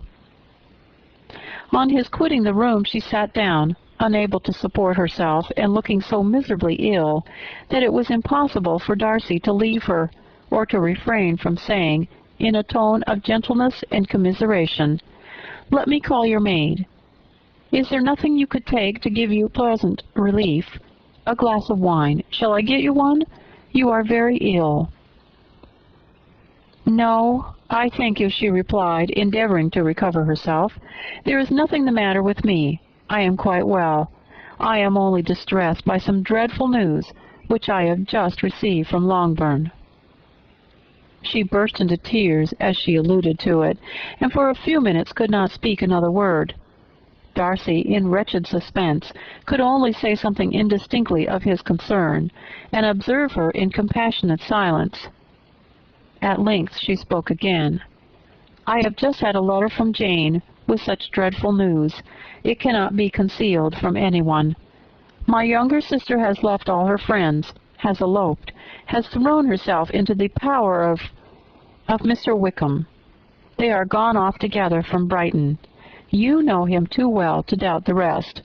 She has no money, no connections, nothing that can tempt him to... She is lost forever." Darcy was fixed in astonishment. "When I consider," she added, in a yet more agitated voice, "that I might have prevented it. I, who knew what he was. Had I but explained some part of it only, some part of what I learnt to my own family. Had his character been known, this could not have happened. But it is all too late now." "I am grieved indeed," cried Darcy. "Grieved, shocked. But is it certain, absolutely certain?" "Oh, yes. They left Brighton together on Sunday night, and were traced almost to London, but not beyond. They are certainly not gone to Scotland." "And what has been done? What has been attempted to recover her?" "My father is gone to London, and Jane has written to beg my uncle's immediate assistance, and we shall be off, I hope, in half an hour. But nothing can be done. I know very well that nothing can be done. How is such a man to be worked on? How are they even to be discovered? I have not the smallest hope. It is every way horrible." Darcy shook his head in silent acquiescence. "When my eyes were opened to his real character, oh, had I known what I ought, what I dared to do! But I knew not. I was afraid of doing too much. Wretched, wretched mistake!" Darcy made no answer. He seemed scarcely to hear her, and was walking up and down the room in earnest meditation, his brow contracted, his air gloomy. Elizabeth soon observed, and instantly understood it. Her power was sinking. Everything must sink under such a proof of family weakness, such an assurance of the deepest disgrace. She could neither wonder nor condemn, but the belief of his self-conquest brought nothing consolatory to her bosom, afforded no palliation of her distress.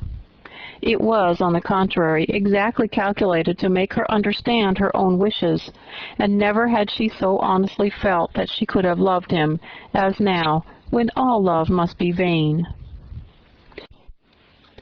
But self, though it would intrude, could not engross her. Lydia, the humiliation, the misery she was bringing on them all, soon swallowed up every private care, and covering her face with her handkerchief, Elizabeth was soon lost to everything else, and after a pause of several minutes was only recalled to a sense of her situation by the voice of her companion, who, in a manner which, though it spoke compassion, spoke likewise restraint, said, "I am afraid you have been long desiring my absence, nor have I anything to plead in excuse of my stay, but real, though unavailing, concern. Would to heaven that anything could be either said or done on my part that might offer consolation to such distress. But I will not torment you with vain wishes, which may seem purposely to ask for your thanks. This unfortunate affair will, I fear, prevent my sister's having the pleasure of seeing you at Pemberley today." "Oh, yes, be so kind as to apologize for us to Miss Darcy. Say that urgent business calls us home immediately. Conceal the unhappy truth as long as it is possible. I know it cannot be long." He readily assured her of his secrecy, again expressed his sorrow for her distress, wished it a happier conclusion than there was at present reason to hope, and leaving his compliments for her relations, with only one serious parting look, went away. As he quitted the room, Elizabeth felt how improbable it was that they should ever see each other again on such terms of cordiality as had marked their several meetings in Derbyshire. And as she threw a retrospective glance over the whole of their acquaintance, so full of contradictions and varieties, sighed at the perverseness of those feelings which now had promoted its continuance, and would formerly have rejoiced in its termination. If gratitude and esteem are good foundations of affection, Elizabeth's change of sentiment will be neither improbable nor faulty. But if otherwise, if the regard springing from such sources is unreasonable or unnatural, in comparison of what is so often described as arising on a first interview with its object, and even before 2 words have been exchanged, nothing can be said in her defense, except that she had given somewhat of a trial to the latter method in her partiality for Wickham, and that its ill success might, perhaps, authorize her to seek the other less interesting mode of attachment. Be that as it may, she saw him go with regret, and in this early example of what Lydia's infamy must produce, found additional anguish as she reflected on that wretched business. Never, since reading Jane's second letter, had she entertained a hope of Wickham's meaning to marry her. No one but Jane, she thought, could flatter herself with such an expectation. Surprise was the least of her feelings on this development. While the contents of the first letter remained in her mind, she was all surprise, all astonishment that Wickham should marry a girl whom it was impossible he could marry for money. And how Lydia could ever have attached him had appeared incomprehensible. But now it was all too natural, for such an attachment as this she might have sufficient charm, and though she did not suppose Lydia to be deliberately engaging in an elopement without the intention of marriage, she had no difficulty in believing that neither her virtue nor her understanding would preserve her from falling as easy prey. She had never perceived, while the regiment was in Hertfordshire, that Lydia had any partiality for him, but she was convinced that Lydia had wanted only encouragement to attach herself to anybody. Sometimes one officer, sometimes another had been her favorite, as their attentions raised them in her opinion. Her affections had been continually fluctuating, but never without an object. The mischief of neglect and mistaken indulgence towards such a girl, oh, how acutely did she now feel it! She was wild to be at home, to hear, to see, to be upon the spot to share with Jane in the cares of what must now fall wholly upon her. In a family so deranged, a father absent, a mother incapable of exertion, and requiring constant attendance. And though almost persuaded that nothing could be done for Lydia, her uncle's interference seemed of the utmost importance, and till he entered the room, the misery of her impatience was severe. Mr. and Mrs. Gardner had hurried back in alarm, supposing by the servant's account that their niece had suddenly taken ill, but satisfying them instantly on that head, she eagerly communicated the cause of their summons, reading the 2 letters aloud, and dwelling on the postscript of the last with trembling energy. Though Lydia had never been a favorite with them, Mr. and Mrs. Gardner could not be but deeply afflicted. Not Lydia only, but all were concerned in it, and after the first exclamations of surprise and horror, Mr. Gardner readily promised every assistance in his power.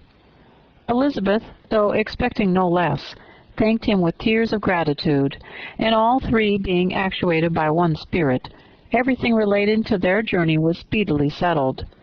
They were to be off as soon as possible. "But what is to be done about Pemberley?" cried Mrs. Gardner. "John told us that Mr. Darcy was here when you sent for us. Was it so?"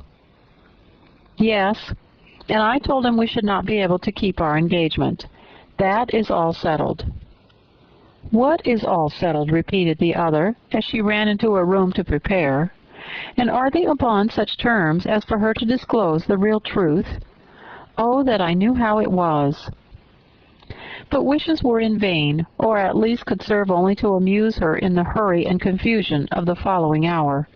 Had Elizabeth been at leisure to be idle, she would have remained certain that all employment was impossible to one so wretched as herself, but she had her share of business as well as her aunt, and amongst the rest there were notes to be written to all their friends at Lambton, with false excuses for their sudden departure. An hour, however, saw the whole completed, and Mr. Gardner meanwhile having settled his account at the inn, nothing remained to be done but to go. And Elizabeth, after all the misery of the morning, found herself in a shorter space of time than she could have supposed, seated in the carriage and on the road to Longbourn.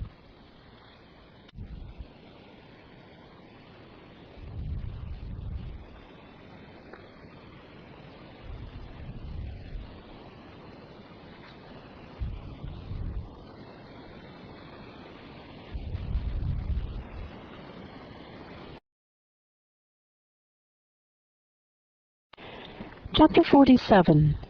"I have been thinking it over again, Elizabeth," said her uncle, as they drove from the town, "and really, upon serious consideration, I am much more inclined than I was to judge as your eldest sister does on the matter. It appears to me so very unlikely that any young man should form such a design against a girl who is by no means unprotected or friendless, and who was actually staying in his colonel's family, that I'm strongly inclined to hope the best. Could he expect that her friends would not step forward? Could he expect to be noticed again by the regiment after such an affront to Colonel Forster? His temptation is not adequate to the risk." "Do you really think so?" cried Elizabeth, brightening up for a moment. "Upon my word," said Mrs. Gardner, "I begin to be of your uncle's opinion. It is really too great a violation of decency, honor, and interest for him to be guilty of it. I cannot think so very ill of Wickham. Can you yourself, Lizzie, so wholly give him up as to believe him capable of it? Not, perhaps, of neglecting his own interest, but of every other neglect I can believe him capable. If, indeed, it should be so, but I dare not hope it. Why should they not go on to Scotland, if that had been the case? In the first place, replied Mr. Gardner, there's no absolute proof that they are not gone to Scotland. Oh, but their removing from the Chase into a hackney coach is such a presumption. And besides, no traces of them were to be found on the Barnet Road. Well, then, supposing them to be in London, they may be there, though for the purpose of concealment, for no more exceptional purpose. It is not likely that money should be very abundant on either side, and it might strike them that they could be more economically, though less expeditiously, married in London than in Scotland. But why all this secrecy? Why any fear of detection? Why must their marriage be private? Oh, no, no, this is not likely. His most popular friend, you see by Jane's account, was persuaded of his never intending to marry her. Wickham will never marry a woman without some money. He cannot afford it. And what claims has Lydia, what attraction has she beyond youth, health, and good humor that could make him, for her sake, forgo every chance of benefiting himself by marrying well? As to what restraint the apprehensions of disgrace in the corps might throw on a dishonorable elopement with her, I am not to judge, for I know nothing of the effects that such a step might produce. But as to your other objection, I am afraid it will hardly hold good. Lydia has no brothers to step forward, and he might imagine from my father's behavior, from his indolence and little attention he has ever seemed to give to what was going forward in his family, that he would do as little, and think as little about it as any father could do in such a matter. But can you think that Lydia is so lost to everything but love of him, as to consent to live with him on any other terms than marriage? It does seem, and it is most shocking indeed, replied Elizabeth, with tears in her eyes, that a sister's sense of decency and virtue in such a point should admit of doubt. But really I know not what to say. Perhaps I am not doing her justice. But she is very young. She has never been taught to think on serious subjects, and for the last half-year, nay, for a 12-month, she has been given up to nothing but amusement and vanity. She has been allowed to dispose of her time in the most idle and frivolous manner, and to adopt any opinions that came in her way. Since the Shire were first quartered in Meryton, nothing but love, flirtation, and officers have been in her head. She's been doing everything in her power by thinking and talking on the subject, to give greater, what should I call it, susceptibility to her feelings, which are naturally lively enough. And we all know that Wickham has every charm of person and address that can captivate a woman. But you see that Jane, said her aunt, does not think so ill of Wickham as to believe him capable of the attempt. Of whom does Jane ever think ill? And who is there, whatever might be their former conduct, that she would believe capable of such an attempt, till it were proved against him? But Jane knows as well as I do what Wickham really is. We both know that he has been profligate in every sense of the word, that he has neither integrity nor honor, that he is as false and deceitful as he is insinuating. And do you really know all this? Cried Mrs. Gardner, whose curiosity as to the mode of her intelligence was all alive. I do indeed, replied Elizabeth, coloring. I told you the other day of his infamous behavior to Mr. Darcy, and you yourself, when last at Longbourn, heard in what manner he spoke of the man who had behaved with such forbearance and liberality towards him. And there are other circumstances which I am not at liberty, which it is not worth while to relate. But his lies about the whole Pemberley family are endless. From what he said of Miss Darcy, I was thoroughly prepared to see a proud, reserved, disagreeable girl. Yet he knew to the contrary himself. He must know that she was as amiable and unpretending as we have found her. But does Lydia know nothing of this? Can she be ignorant of what you and Jane seem so well to understand? Oh, yes, that is the worst of all. Till I was in Kent, and saw so much both of Mr. Darcy and his relation Colonel Fitzwilliam, I was ignorant of the truth myself. And when I returned home, the Shire was to leave Meryton in a week or a fortnight's time. As that was the case, neither Jane, to whom I related the whole, nor I thought it necessary to make our knowledge public. For of what use could it apparently be to anyone that the good opinion which all the neighborhood had of him should then be overthrown? And even when it was settled that Lydia should go with Mrs. Forster, the necessity of opening her eyes to his character never occurred to me. That she should be in any danger from the deception never entered my head. That such a consequence as this would ensue, you may easily believe, was far enough from my thoughts. When they all removed to Brighton, therefore, you had no reason, I suppose, to believe them fond of each other. Not the slightest. I can remember no symptom of affection on either side, and had anything of the kind been perceptible, you must be aware that ours is not a family on which it could be thrown away. When first he entered the corps, she was ready enough to admire him, but so we all were. Every girl in or near Meryton was out of her senses about him for the first 2 months, but he never distinguished her by any particular attention, and consequently, after a moderate period of extravagant and wild admiration, her fancy for him gave way, and others of the regiment, who treated her with more distinction, again became her favorites. It may be easily believed that however little of novelty could be added to their fears, hopes, and conjectures on this interesting subject by its repeated discussion, no other could detain them from it long during the whole of the journey. From Elizabeth's thoughts it was never absent. Fixed there by the keenest of all anguish, self-reproach, she could find no interval of ease or forgetfulness. They traveled as expeditiously as possible, and sleeping one night on the road, reached Longbourn by dinner the next day. It was a comfort to Elizabeth to consider that Jane could not have been wearied by long expectations. The little Gardiners, attracted by the sight of a chaise, were standing on the steps of the house as they entered the paddock, and when the carriage drove up to the door, the joyful surprise that lighted up their faces and displayed itself over their whole bodies in a variety of capers and frisks was the first pleasing earnest of their welcome.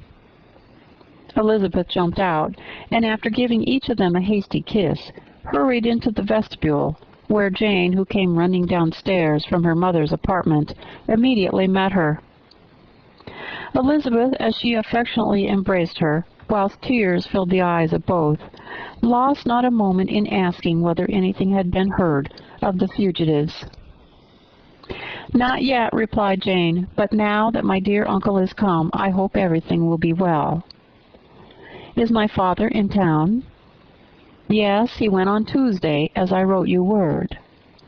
"And have you heard from him often?" "We have heard only once. He wrote me a few lines on Wednesday, to say that he had arrived in safety, and to give me his directions, which I particularly begged him to do. He merely added that he would not write again till he had something of importance to mention." "And my mother, how is she? How are you all?" "My mother is tolerably well, I trust, though her spirits are greatly shaken. She's upstairs, and will have great satisfaction in seeing you all. She does not yet leave her dressing-room. Mary and Kitty, thank heaven, are quite well." "But you, how are you?" cried Elizabeth. "You look pale. How much you must have gone through." Her sister, however, assured her of her being perfectly well, and their conversation, which had been passing while Mr. and Mrs. Gardiner were engaged with their children, was now put an end to by the approach of the whole party. Jane ran to her uncle and aunt, and welcomed and thanked them both, with alternate smiles and tears. When they were all in the drawing-room, the questions which Elizabeth had already asked were of course repeated by the others, and they soon found that Jane had no intelligence to give. The sanguine hope of good, however, which the benevolence of her heart suggested had not yet deserted her. She still expected that it would all end well, and that every morning would bring some letter, either from Lydia or her father, to explain their proceedings and perhaps announce the marriage. Mrs. Bennet, to whose apartment they all repaired, after a few minutes' conversation together, received them exactly as might be expected, with tears and lamentations of regret, invectives against the villainous conduct of Wickham, and complaints of her own sufferings and ill usage, blaming everybody but the person to whose ill-judging indulgence the heirs of her daughter must be principally owing. "If I had been able," said she, "to carry my point in going to Brighton, with all my family, this would not have happened. But poor dear Lydia had nobody to take care of her. Why did the Forsters ever let her go out of their sight? I'm sure there was some great neglect or other on their side, for she is not the kind of girl to do such a thing if she had been well looked after. I always thought they were very unfit to have the charge of her, but I was overruled, as I always am. Poor dear child! And now here's Mr. Bennet gone away, and I know he will fight Wickham, wherever he meets him, and then he will be killed. And what is to become of us all? The Collinses will turn us out before he's cold in his grave. And if you are not kind to us, brother, I do not know what we shall do." They all exclaimed against such terrific ideas, and Mr. Gardiner, after general assurances of his affection for her and all her family, told her that he meant to be in London the very next day, and would assist Mr. Bennet in every endeavour for recovering Lydia. "Do not give way to useless alarm," added he. "Though it is right to be prepared for the worst, there is no occasion to look on it as certain. It is not quite a week since they left Brighton. In a few days more we may gain some news of them. Until we know that they are not married and have no design of marrying, do not let us give the matter over as lost. As soon as I get to town I shall go to my brother, and make him come home with me to Gracechurch Street, and then we may consult together as to what is to be done." "Oh, my dear brother," cried Mrs. Bennet, "this is exactly what I would most wish for. And now do, when you get to town, find them out, wherever they may be, and if they are not married already, make them marry. And as for wedding clothes, do not let them wait for that, but tell Lydia she shall have as much money as she chooses to buy them after they are married. And above all things, keep Mr. Bennet from fighting. Tell him what a dreadful state I am in, and that I'm frightened out of my wits, and have such tremblings, such flutterings all over me, such spasms in my side and pains in my head, and such beatings at heart, that I can get no rest by day nor by night. And tell my dear Lydia not to give any directions about her clothes till she has seen me, for she does not know which are the best warehouses. Oh, brother, how kind you are! I know you will contrive it all." But Mr. Gardiner, though he assured her again of his earnest endeavours in the cause, could not avoid recommending moderation to her, as well in her hopes as her fears, and after talking with her in this manner till dinner was on table, they left her to vent all her feelings to the housekeeper, who attended in the absence of her daughters. Though her brother and sister were persuaded that there was no real occasion for such a seclusion from the family, they did not attempt to oppose it, for they knew that she had not prudence enough to hold her tongue before the servants while they waited at table, and judged it better that one only of the household, and the one whom they could most trust, should comprehend all her fears and solicitude on the subject. In the dining-room they were soon joined by Mary and Kitty, who had been too busily engaged in their separate apartments to make their appearance before. One came from her books, and the other from her toilet. The faces of both, however, were tolerably calm, and no change was visible in either, except that the loss of her favorite sister, or the anger which she had herself incurred in the business, had given something more of fretfulness than usual to the accents of Kitty. As for Mary, she was mistress enough of herself to whisper to Elizabeth, with a countenance of grave reflection, soon after they were seated at table, This is a most unfortunate affair, and will probably be much talked of. But we must stem the tide of malice, and pour into the wounded bosoms of each other the balm of sisterly consolation." Then, perceiving in Elizabeth no inclination of replying, she added, "Unhappy as the event must be for Lydia, we may draw from it this useful lesson, that loss of virtue in a female is irretrievable, that one false step involves her in endless ruin, that her reputation is no less brittle than it is beautiful, and that she cannot be too much guarded in her behavior towards the undeserving of the other sex." Elizabeth lifted up her eyes in amazement, but was too much oppressed to make any reply. Mary, however, continued to console herself with such kind of moral extractions from the evil before them. In the afternoon, the two elder Miss Bennets were able to be for half an hour by themselves, and Elizabeth instantly availed herself of the opportunity of making any inquiries, which Jane was equally eager to satisfy.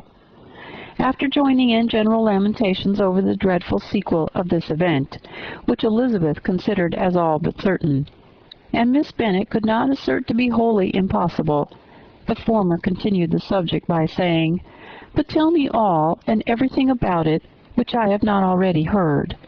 Give me further particulars. What did Colonel Forster say?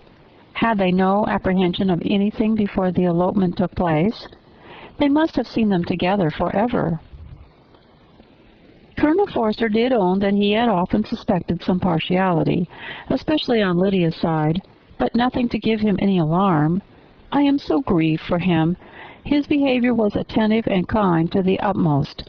He was coming to us in order to assure us of his concern, before he had any idea of their not being gone to Scotland. When that apprehension first got abroad, it hastened his journey." "And was Denny convinced that Wickham would not marry? Did he know of their intending to go off? Had Colonel Forster seen Denny himself?"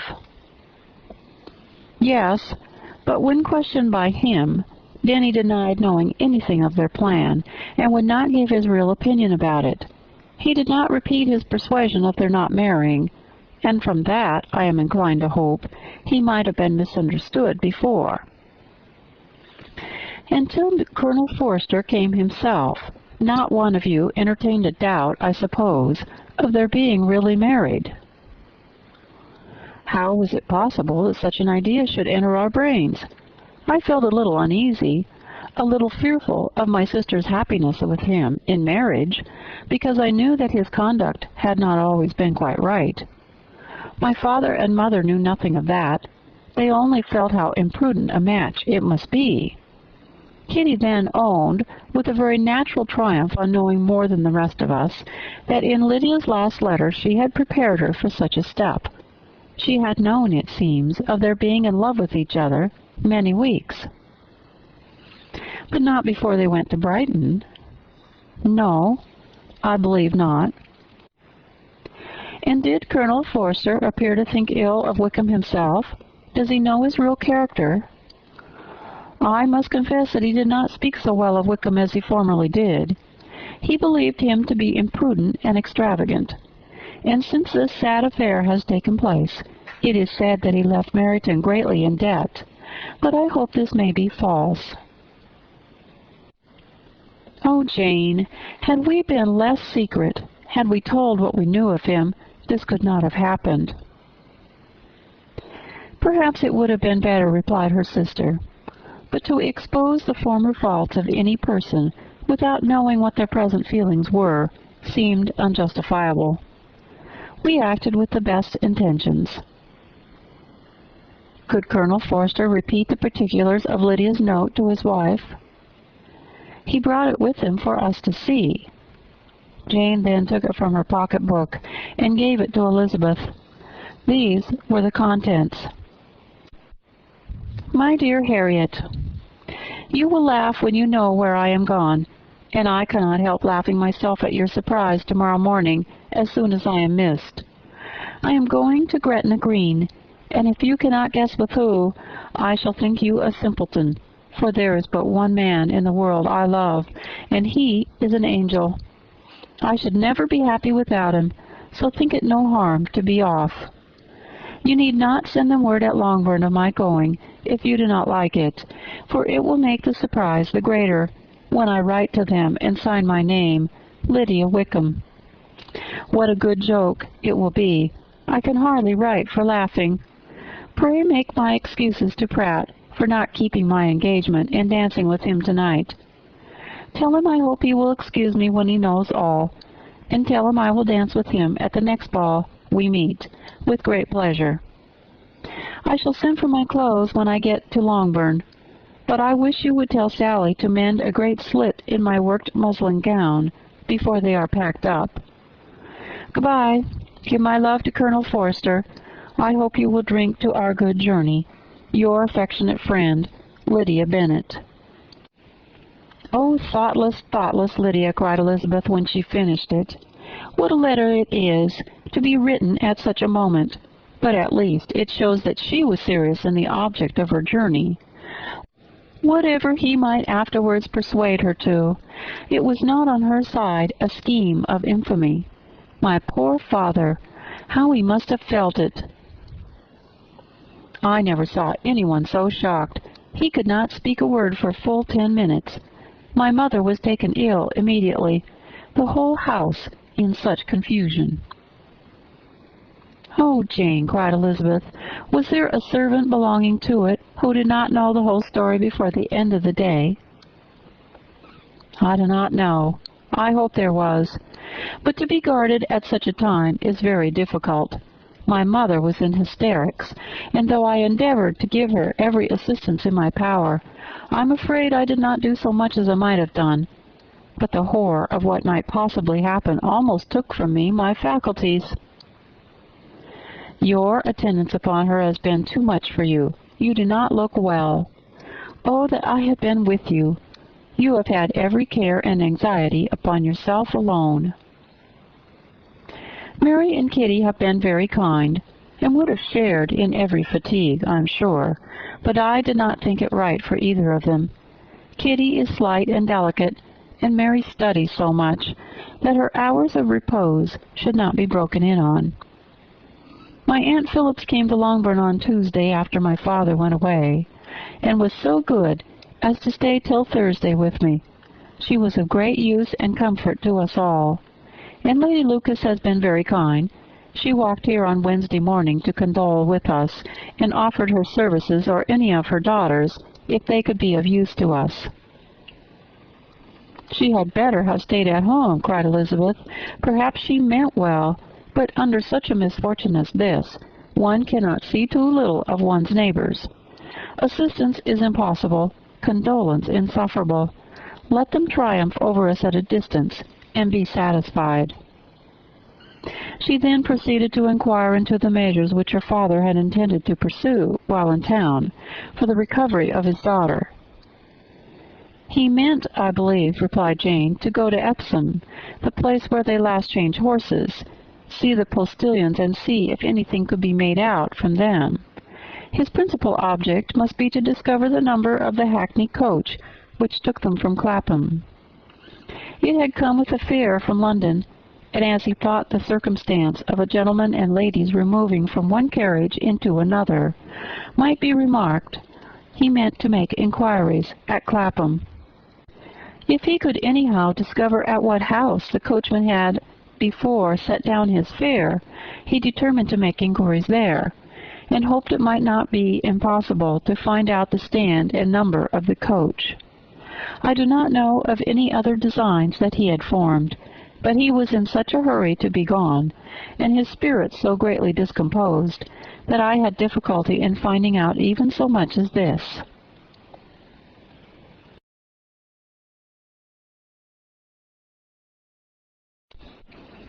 Chapter 48.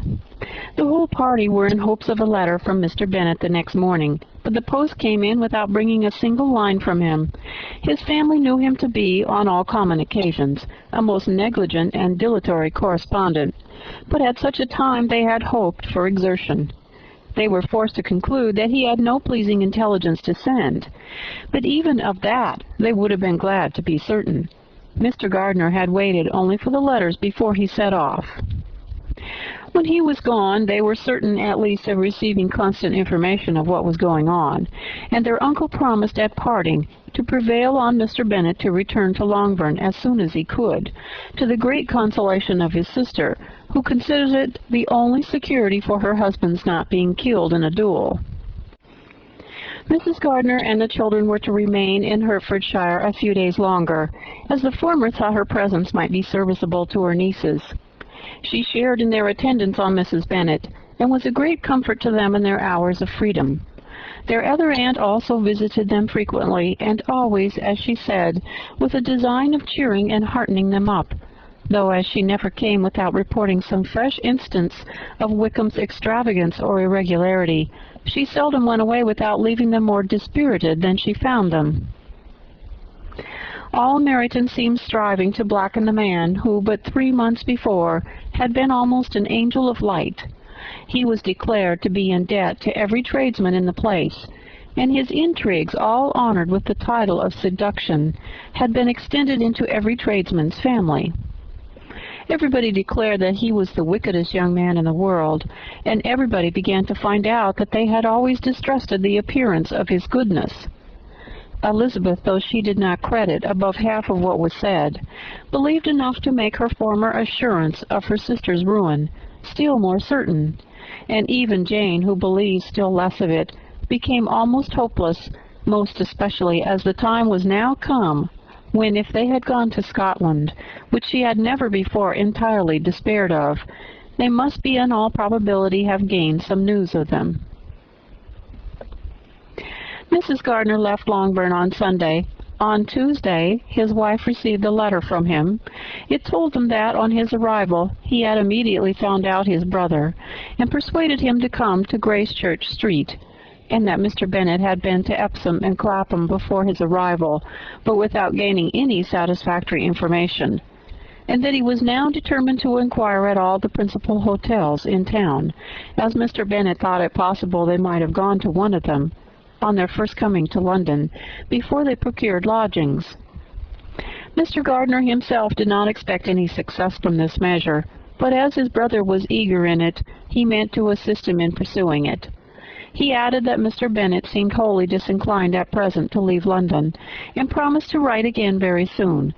There was also a postscript to this effect. I have written to Colonel Forster to desire him to find out, if possible, from some of the young man's intimates in the regiment, whether Wickham has any relations or connections who would be likely to know in what part of town he has now concealed himself. If there were any one that one could apply to, with the probability of gaining such a clue as that, it might be of essential consequence. At present we have nothing to guide us.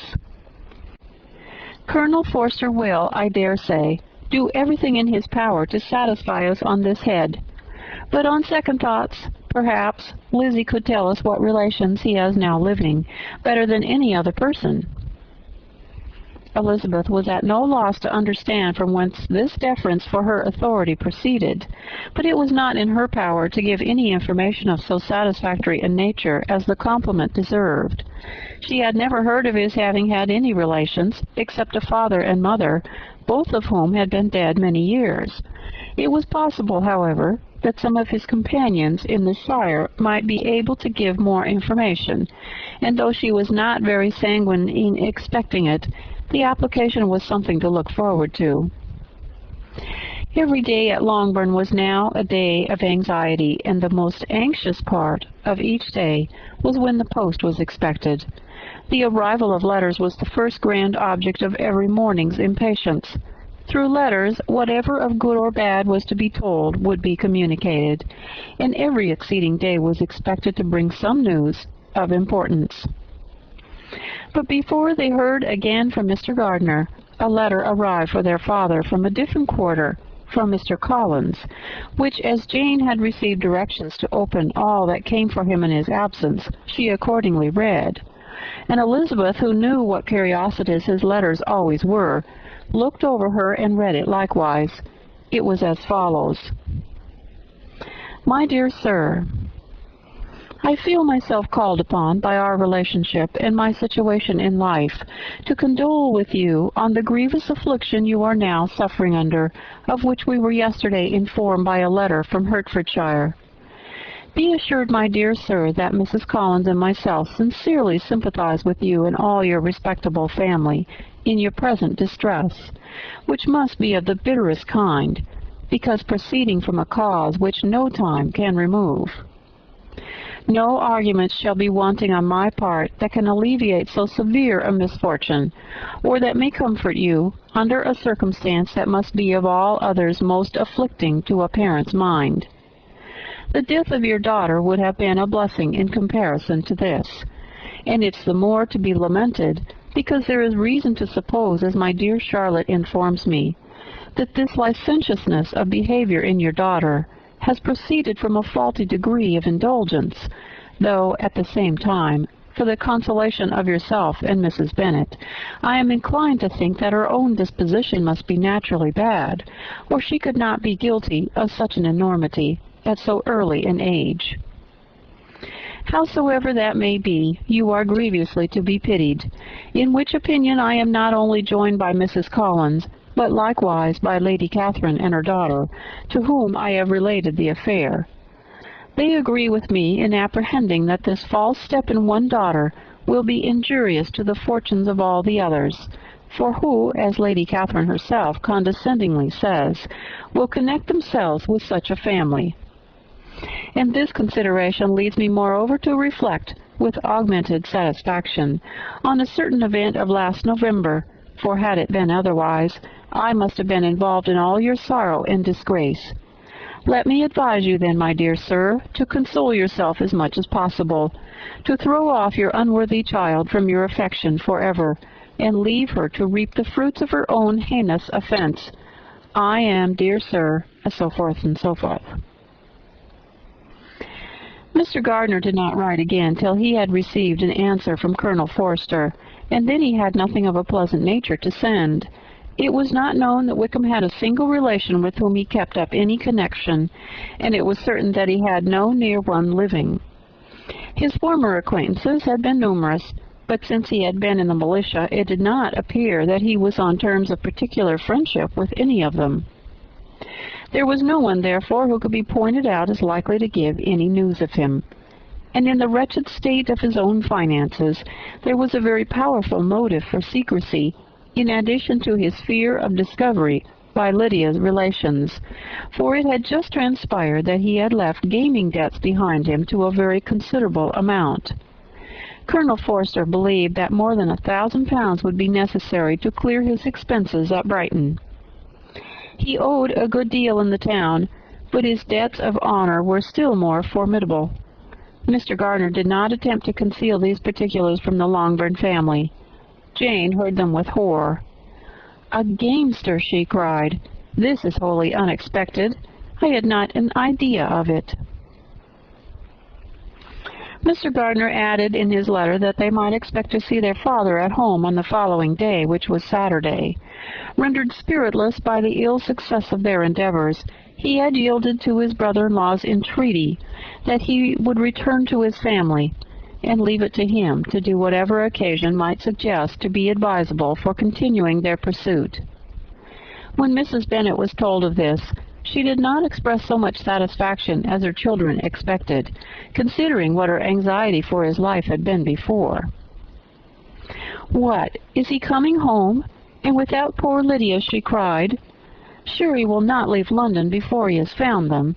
Who is to fight Wickham, and make him marry her if he comes away?" As Mrs. Gardner began to wish to be at home, it was settled that she and her children should go to London, at the same time that Mr. Bennet came from it. The coach, therefore, took them the first stage of their journey, and brought its master back to Longbourn. Mrs. Gardner went away in all the perplexity about Elizabeth and her Derbyshire friend that had attended her from that part of the world. His name had never been voluntarily mentioned before them by her niece, and the kind of half-expectation which Mrs. Gardner had formed, of their being followed by a letter from him, had ended in nothing. Elizabeth had received none since her return that could come from Pemberley. The present unhappy state of the family rendered any other excuse for the lowness of her spirits unnecessary. Nothing, therefore, could be fairly conjectured from that, thought Elizabeth, who was by this time tolerably well acquainted with her own feelings, was perfectly aware that had she known nothing of Darcy, she could have borne the dread of Lydia's infamy somewhat better. It would have spared her, she thought, one sleepless night out of 2. When Mr. Bennet arrived, he had all the appearance of his usual philosophic composure. He said as little as he had ever been in the habit of saying, made no mention of the business that had taken him away, and it was some time before his daughters had courage to speak of it. It was not till the afternoon, when he enjoined them at tea, that Elizabeth ventured to introduce the subject, and then, on her briefly expressing her sorrow for what he must have endured, he replied, "Say nothing of that. Who should suffer but myself? It has been my own doing, and I ought to feel it." "You must not be too severe upon yourself," replied Elizabeth. "You may well warn me against such an evil. Human nature is so prone to fall into it. No, Lizzie, let me once in my life feel how much I have been to blame. I am not afraid of being overpowered by the impression. It will pass away soon enough." "Do you suppose them to be in London?" "Yes. Where else can they be so well concealed?" "And Lydia used to want to go to London," added Kitty. "She is happy then," said her father dryly, "and her residence there will probably be of some duration." Then, after a short silence, he continued, "Lizzie, I bear you no ill will for being justified in your advice to me last May, which, considering the event, shows some greatness of mind." They were interrupted by Miss Bennet, who came to fetch her mother's tea. "This is a parade," cried he, "which does one good. It gives such an elegance to misfortune. Another day I will do the same. I will sit in my library in my nightcap and powdering gown, and give as much trouble as I can, or perhaps I may defer it till Kitty runs away." "I'm not going to run away, Papa," said Kitty fretfully. "If I should ever go to Brighton, I would behave better than Lydia." "You go to Brighton! I would not trust you so near it as Eastbourne for £50. No, Kitty, I have at last learnt to be cautious, and you will feel the effects of it. No officer is ever to enter my house again, nor even to pass through the village. Balls will be absolutely prohibited unless you stand up with one of your sisters, and you are never to stir out of doors till you can prove that you have spent 10 minutes of every day in a rational manner." Kitty, who took all these threats in a serious light, began to cry. "Well, well," said he, "do not make yourself unhappy. If you're a good girl for the next 10 years, I will take you to a review at the end of them."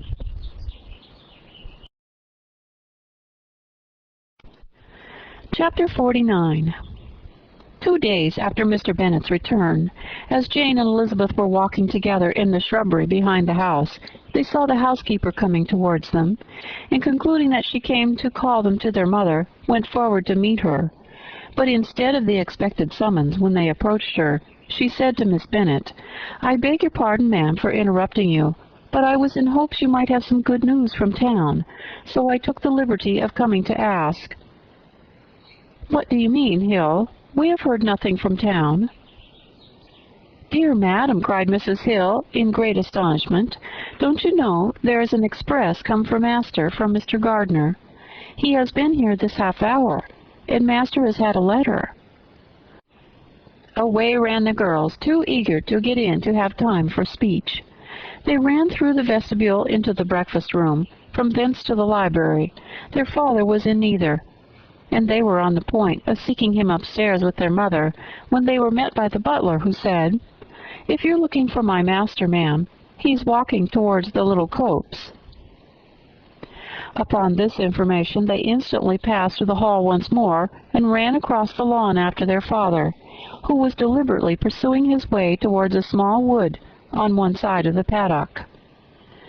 Jane, who was not so light nor so much in the habit of running as Elizabeth, soon lagged behind, while her sister, panting for breath, came up with him and eagerly cried out, "Papa, what news? What news? Have you heard from my uncle?" "Yes, I've had a letter from him by express." "Well, and what news does it bring, good or bad?" "What is there of good to be expected?" said he, taking the letter from his pocket. "But perhaps you would like to read it." Elizabeth impatiently caught it from his hand. Jane now came up. "Read it aloud," said their father, "for I hardly know myself what it is about." Grace Church Street, Monday, August 2nd. My dear brother, at last I am able to send you some tidings of my niece, and such as, upon the whole, I hope will give you satisfaction. Soon after you left me on Saturday, I was fortunate enough to find out in what part of London they were. The particulars I reserve till we meet. It is enough to know they are discovered. I have seen them both. "Then it is as I always hoped," cried Jane. "They are married." Elizabeth read on.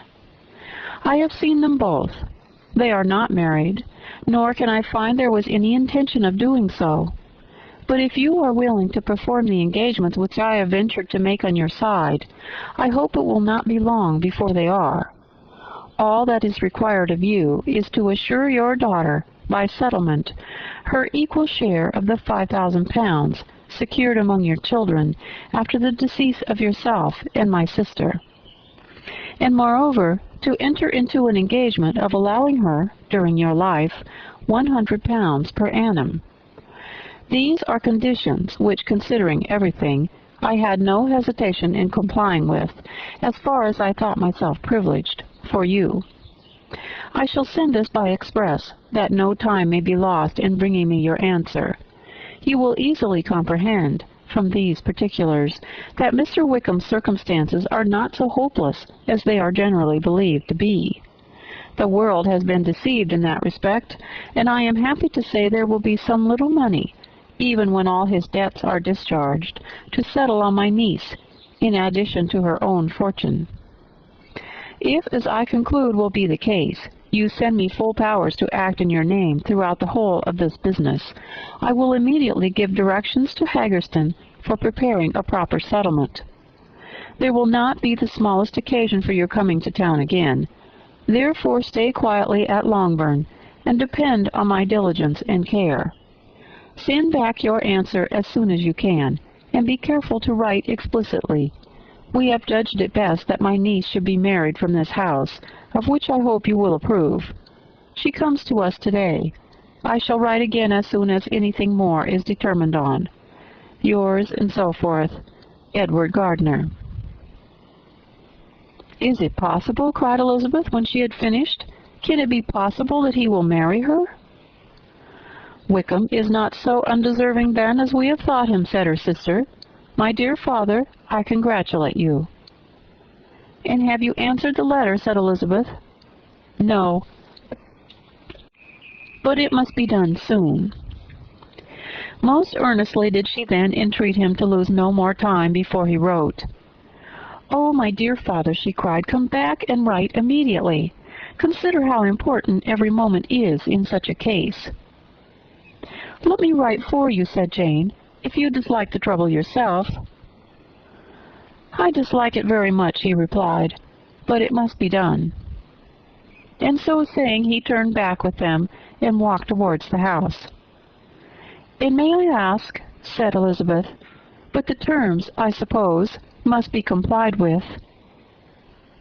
"Complied with! I am only ashamed of his asking so little." "And they must marry. Yet he's such a man."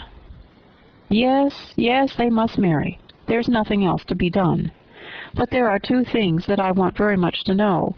One is, how much money your uncle has laid down to bring it about, and the other, how I am ever to pay him." "Money? My uncle!" cried Jane. "What do you mean, sir?" "I mean that no man in his senses would marry Lydia on so slight a temptation as 100 a year during my life, and 50 after I'm gone." "That is very true," said Elizabeth, "though it had not occurred to me before. His debts to be discharged, and something still to remain. Oh, it must be my uncle's doings. Generous, good man. I am afraid he has distressed himself. A small sum could not do all this." "No," said her father. "Wickham's a fool if he takes her with a farthing less than £10,000. I should be very sorry to think so ill of him in the very beginning of our relationship." £10,000! Heaven forbid! How is half such a sum to be repaid? Mr. Bennet made no answer, and each of them, deep in thought, continued silent till they reached the house. Their father then went to the library to write, and the girls walked into the breakfast-room. "And they are really to be married," cried Elizabeth, as soon as they were by themselves. "How strange this is! And for this we are to be thankful. That they should marry, small as is their chance of happiness, and wretched as is his character, we are forced to rejoice. Oh, Lydia!" "I comfort myself with thinking," replied Jane, "that he certainly would not marry Lydia if he had not had real regard for her. Though our kind uncle has done something towards clearing him, I cannot believe that £10,000, or anything like it, has been advanced. He has children of his own, and may have more. How could he spare half £10,000? "If we were ever able to learn what Wickham's debts have been," said Elizabeth, "and after how much is settled on his side on our sister, we shall exactly know what Mr. Gardiner has done for them, because Wickham has not sixpence of his own. The kindness of my uncle and aunt can never be requited. Their taking her home and affording her their personal protection and countenance is such a sacrifice to her advantage as years of gratitude cannot enough acknowledge. By this time she is actually with them. If such goodness does not make her miserable now, she will never deserve to be happy. What a meeting for her when she first sees my aunt!" "We must endeavor to forget all that has passed on either side," said Jane. "I hope and trust they will yet be happy. His consenting to marry her is a proof, I will believe, that he has come to a right way of thinking. Their mutual affection will steady them, and I flatter myself they will settle so quietly, and live in so rational a manner, as may, in time, make their past imprudence forgotten." "Their conduct has been such," replied Elizabeth, "as neither you nor I nor anybody can ever forget. It is useless to talk of it." It now occurred to the girls that their mother was in all likelihood perfectly ignorant of what had happened. They went to the library, therefore, and asked their father whether he would not wish them to make it known to her. He was writing, and without raising his head, coolly replied, "Just as you please." "May we take my uncle's letter to read to her?" "Take whatever you like, and get away." Elizabeth took the letter from his writing table, and they went upstairs together. Mary and Kitty were both with Mrs. Bennet. One communication would, therefore, do for all. After a slight preparation for good news, the letter was read aloud. Mrs. Bennet could hardly contain herself. As soon as Jane had read Mr. Gardiner's hope of Lydia's being soon married, her joy burst forth, and every following sentence added to its exuberance. She was now in an irritation as violent from delight as she had ever been fidgety from alarm and vexation. To know that her daughter would be married was enough. She was disturbed by no fear for her felicity, nor humbled by any remembrance of her misconduct. "My dear, dear Lydia," she cried, "this is delightful indeed. She will be married. I shall see her again. She will be married at 16. My good, kind brother! I knew how it would be. I knew he would manage everything. How I long to see her, and to see dear Wickham, too. But the clothes, the wedding clothes! I will write to my sister Gardiner about them directly. Lizzie, my dear, run down to your father, and ask how much he will give her. Stay, I will go myself. Ring the bell, Kitty, for Hill. I will put on my things in a moment. My dear, dear Lydia, how merry we shall be together when we meet." Her eldest daughter endeavored to give some relief to the violence of these transports by leading her thoughts to the obligations which Mr. Gardner's behavior laid them all under. "For we must attribute this happy conclusion," she added, "in a great measure to his kindness. We are persuaded that he has pledged himself to assist Mr. Wickham with money." "Well," cried her mother, "it is all very right. Who should do it but her own uncle? If he had not had a family of his own, I and my children must have had all his money, you know, and it's the first time we've ever had anything from him, except a few presents. Well, I am so happy. In a short time I shall have a daughter married, Mrs. Wickham. How well it sounds! And she was only 16 last June. My dear Jane, I am in such a flutter that I'm sure I can't write. So I will dictate and you write for me. We will settle with your father about the money afterwards, but the things should be ordered immediately." She was then proceeding to all the particulars of calico, muslin, and cambric, and would shortly have dictated some very plentiful orders, had not Jane, though with some difficulty, persuaded her to wait till her father was at leisure to be consulted. One day's delay, she observed, would be of small importance, and her mother was too happy to be quite so obstinate as usual. Other schemes, too, came into her head. "I will go to Meryton," said she, "as soon as I'm dressed, and tell the good news to my sister Phillips. And as I come back, I can call on Lady Lucas and Mrs. Long. Kitty, run down and order the carriage. An airing would do me a great deal of good, I'm sure. Girls, can I do anything for you in Meryton? Oh, here comes Hill. My dear Hill, have you heard the good news? Miss Lydia is going to be married, and you shall have a bowl of punch to make merry at her wedding." Mrs. Hill began instantly to express her joy. Elizabeth received her congratulations amongst the rest of them, and then, sick of this folly, took refuge in her own room, that she might think with freedom. Poor Lydia's situation must at best be bad enough, but that it was no worse she had need to be thankful. She felt it so, and though, in looking forward, neither rational happiness nor worldly prosperity could be justly expected for her sister, in looking back to what they had feared only 2 hours ago, she felt all the advantages of what they had gained. Chapter 50. Mr. Bennet had very often wished before this period of his life that instead of spending his whole income, he had laid by an annual sum for the better provision of his children, and of his wife, if she survived him. He now wished it more than ever. Had he done his duty in that respect, Lydia need now not have been indebted to her uncle for whatever of honor or credit could now be purchased for her.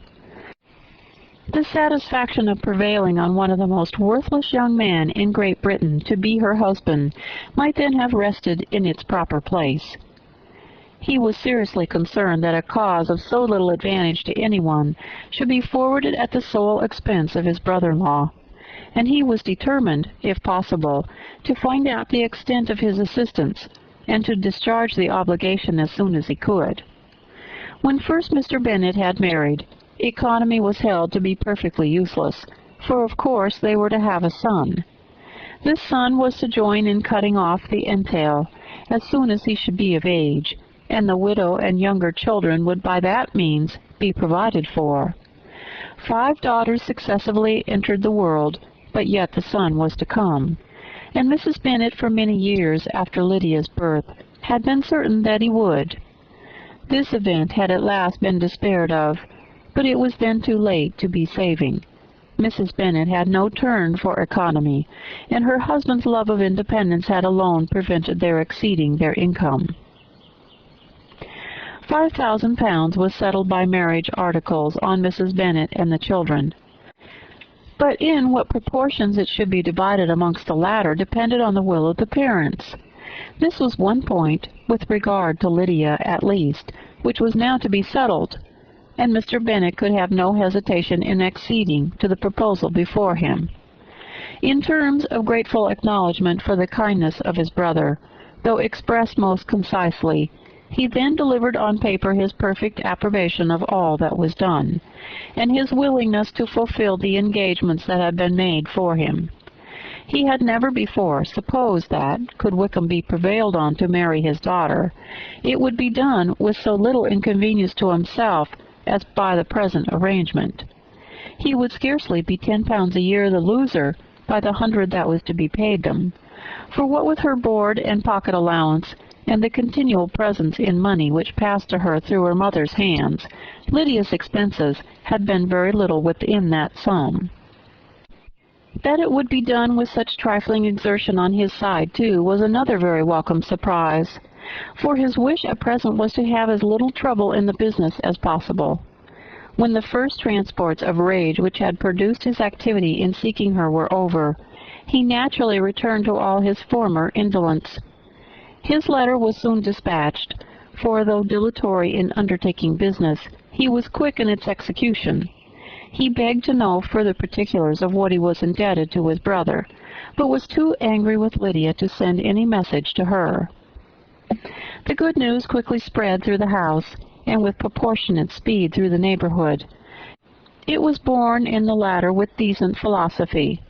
To be sure, it would have been more for the advantage of conversation had Miss Lydia Bennet come upon the town, or, as the happiest alternative, been secluded from the world, in some distant farmhouse. But there was much to be talked of in marrying her, and the good-natured wishes for her well-doing, which had proceeded before from all the spiteful old ladies in Meryton, lost but a little of their spirit in this change of circumstances, because with such a husband her misery was considered certain. It was a fortnight since Mrs. Bennet had been downstairs, but on this happy day she again took her seat at the head of her table, and in spirits oppressively high. No sentiment of shame gave a damp to her triumph. The marriage of a daughter, which had been the first object of her wishes since Jane was 16, was now on the point of accomplishment, and her thoughts and her words ran wholly on those attendants of elegant nuptials, the fine muslins, new carriages, and servants. She was busily searching through the neighborhood for a proper situation for her daughter, and without knowing or considering what their income might be, rejected many as deficient in size and importance. Hay Park might do, said she, if the Goldings could quit it, or the great house at Stoke, if the drawing-room were larger. But Ashworth is too far off. I could not bear to have her 10 miles from me. And as for Pulvis Lodge, the attics are dreadful. Her husband allowed her to talk on without interruption while the servants remained, but when they had withdrawn, he said to her, "Mrs. Bennet, before you take any or all of these houses for your son and daughter, let us come to a right understanding. Into one house of this neighborhood they shall never have admittance. I will not encourage the imprudence of either by receiving them at Longbourn." A long dispute followed this declaration, but Mr. Bennet was firm. It soon led to another, and Mrs. Bennet found, with amazement and horror, that her husband would not advance a guinea to buy clothes for his daughter. He protested that she should receive from him no mark of affection whatever on the occasion. Mrs. Bennet could hardly comprehend it. That his anger could be carried to such a point of inconceivable resentment as to refuse his daughter a privilege without which her marriage would scarcely seem valid, exceeded all that she could believe possible. She was more alive to the disgrace which her want of new clothes must reflect on her daughter's nuptials, than to any sense of shame at her eloping and living with Wickham a fortnight before they took place. Elizabeth was now most heartily sorry that she had, from the distress of the moment, been led to make Mr. Darcy acquainted with their fears for her sister. For since her marriage would so shortly give the proper termination to the elopement, they might hope to conceal its unfavorable beginnings from all those who were not immediately on the spot. She had no fear of its spreading farther through his means. There were few people on whose secrecy she would have more confidently depended, but at the same time there was no one whose knowledge of a sister's frailty would have mortified her so much. Not, however, from any fear of disadvantage from it individually to herself, for at any rate there seemed a gulf impassable between them. Had Lydia's marriage been concluded on the most honorable terms, it was not to be supposed that Mr. Darcy would connect himself with a family where to every other objection would now be added an alliance and relationship of the nearest kind with the man whom he so justly scorned. From such a connection she could not wonder that he should shrink. The wish of procuring her regard, which she had assured herself of his feeling in Derbyshire, could not in rational expectation survive such a blow as this. She was humbled, she was grieved, she repented, though she hardly knew of what. She became jealous of his esteem, when she could no longer hope to be benefited by it. She wanted to hear of him when there seemed the least chance of gaining intelligence. She was convinced that she could have been happy with him when it was no longer likely they should meet. What a triumph for him, as she often thought, could he know that the proposals which she had proudly spurned only 4 months ago would now have been gladly and gratefully received. He was as generous, she doubted not, as the most generous of his sex, but while he was mortal, there must be a triumph. She began now to comprehend that he was exactly the man who, in disposition and talents, would most suit her. His understanding and temper, though unlike her own, would have answered all her wishes. It was a union that must have been to the advantage of both. By her ease and liveliness, his mind might have been softened, his manners improved, and from his judgment, information, and knowledge of the world, she must have received benefit of greater importance. But no such happy marriage could now teach the admiring multitude what connubial felicity really was. An union of different tendency, and precluding the possibility of the other, was soon to be formed in their family. How Wickham and Lydia were to be supported in tolerable independence, she could not imagine. But how little of permanent happiness could belong to a couple who were only brought together because their passions were stronger than their virtue, she could easily conjecture. Mr. Gardiner soon wrote again to his brother. To Mr. Bennet's acknowledgments he briefly replied, with assurances of his eagerness to promote the welfare of any of his family, and concluded with entreaties that the subject might never be mentioned to him again. The principal purport of his letter was to inform them that Mr. Wickham had resolved on quitting the militia. It was greatly my wish that he should do so, he added, as soon as his marriage was fixed on, and I think you will agree with me in considering the removal from that corps as highly advisable, both on his account and my niece's. It is Mr. Wickham's intention to go into the regulars, and among his former friends there are still some who are able and willing to enlist him in the army. He has the promise of an ensigncy in a regiment now quartered in the north. It is an advantage to have it so far from this part of the kingdom. He promises fairly, and I hope among different people, where they may have each a character to preserve, they will both be more prudent. I have written to Colonel Forster to inform him of our present arrangements, and to request that he will satisfy the various creditors of Mr. Wickham in and near Brighton, with assurances of speedy payment, for which I oblige myself. And will you give yourself the trouble of carrying similar assurances to his creditors in Meryton, of whom I shall subjoin a list according to his information. He has given in all his debts. I hope at least he has not deceived us. Haggerston has our directions, and all will be completed in a week. They will then join his regiment, unless they are first invited to Longbourn. And I understand from Mrs. Gardiner that my niece is very desirous of seeing you all before she leaves the South. She is well, and begs to be dutifully remembered to you and her mother. Yours, and so forth, E. Gardiner. Mr. Bennet and his daughter saw all the advantages of Wickham's removal from the shire as early as Mr. Gardiner could do. but Mrs. Bennet was not so well pleased with it.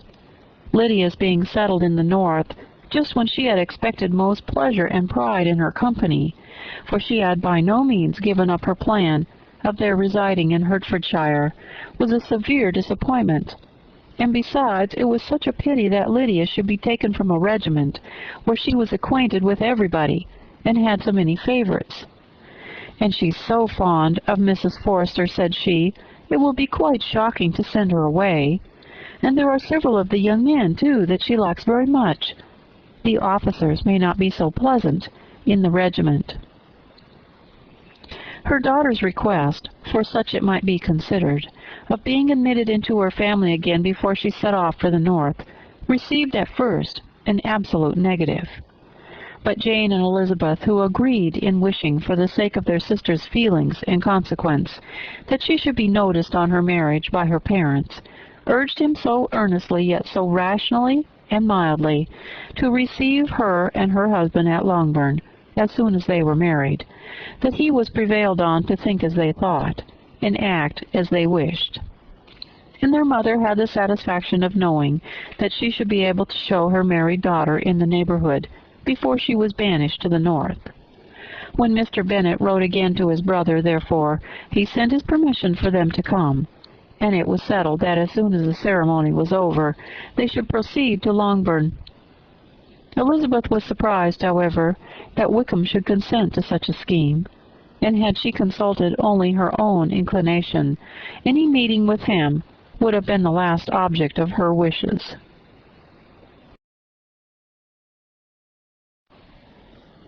Chapter 51. Their sister's wedding day arrived, and Jane and Elizabeth felt for her probably more than she felt for herself. The carriage was sent to meet them, and they were to return in it by dinner-time. Their arrival was dreaded by the elder Miss Bennets, and Jane more especially, who gave Lydia the feelings which would have attended herself, had she been the culprit, and was wretched in the thought of what her sister must endure. They came. The family were assembled in the breakfast-room to receive them. Smiles decked the face of Mrs. Bennet as the carriage drove up to the door. Her husband looked impenetrably grave, her daughters alarmed, anxious, uneasy. Lydia's voice was heard in the vestibule, the door was thrown open, and she ran into the room.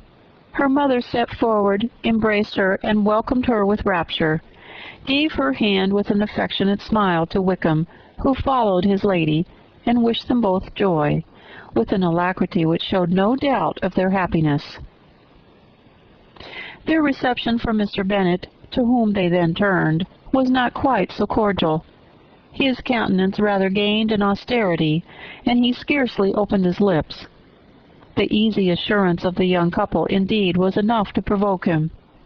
Elizabeth was disgusted, and even Miss Bennet was shocked. Lydia was Lydia still, untamed, unabashed, wild, noisy, and fearless.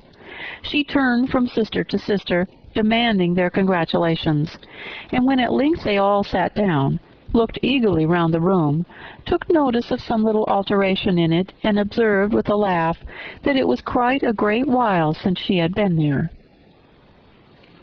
Wickham was not at all more distressed than herself, but his manners were always so pleasing, that had his character and his marriage been exactly what they ought, his smiles and his easy address, while he claimed their relationship, would have delighted them all. Elizabeth had not before believed him quite equal to such assurance, but she sat down, resolving within herself to draw no limits in future to the imprudence of an impudent man. She blushed, and Jane blushed, but the cheeks of the two who caused their confusion suffered no variation of color. There was no want of discourse. The bride and her mother could neither of them talk fast enough, and Wickham, who happened to sit near Elizabeth, began inquiring after his acquaintances in that neighborhood, with a good-humored ease which she felt very unable to equal in her replies. They seemed each of them to have the happiest memories in the world. Nothing of the past was recollected with pain, and Lydia led voluntarily to subjects which her sisters would not have alluded to for the world. "Only think of its being 3 months," she cried, "since I went away. It seems but a fortnight, I declare, and yet there have been things enough happened in the time. Good gracious! When I went away, I am sure I had no more idea of being married, till I came back again, though I thought it would be very good fun, if I was." Her father lifted up his eyes. Jane was distressed. Elizabeth looked expressively at Lydia. But she, who never heard nor saw anything of which she chose to be insensible, gaily continued, "Oh, mamma, do the people hereabouts know I am married today?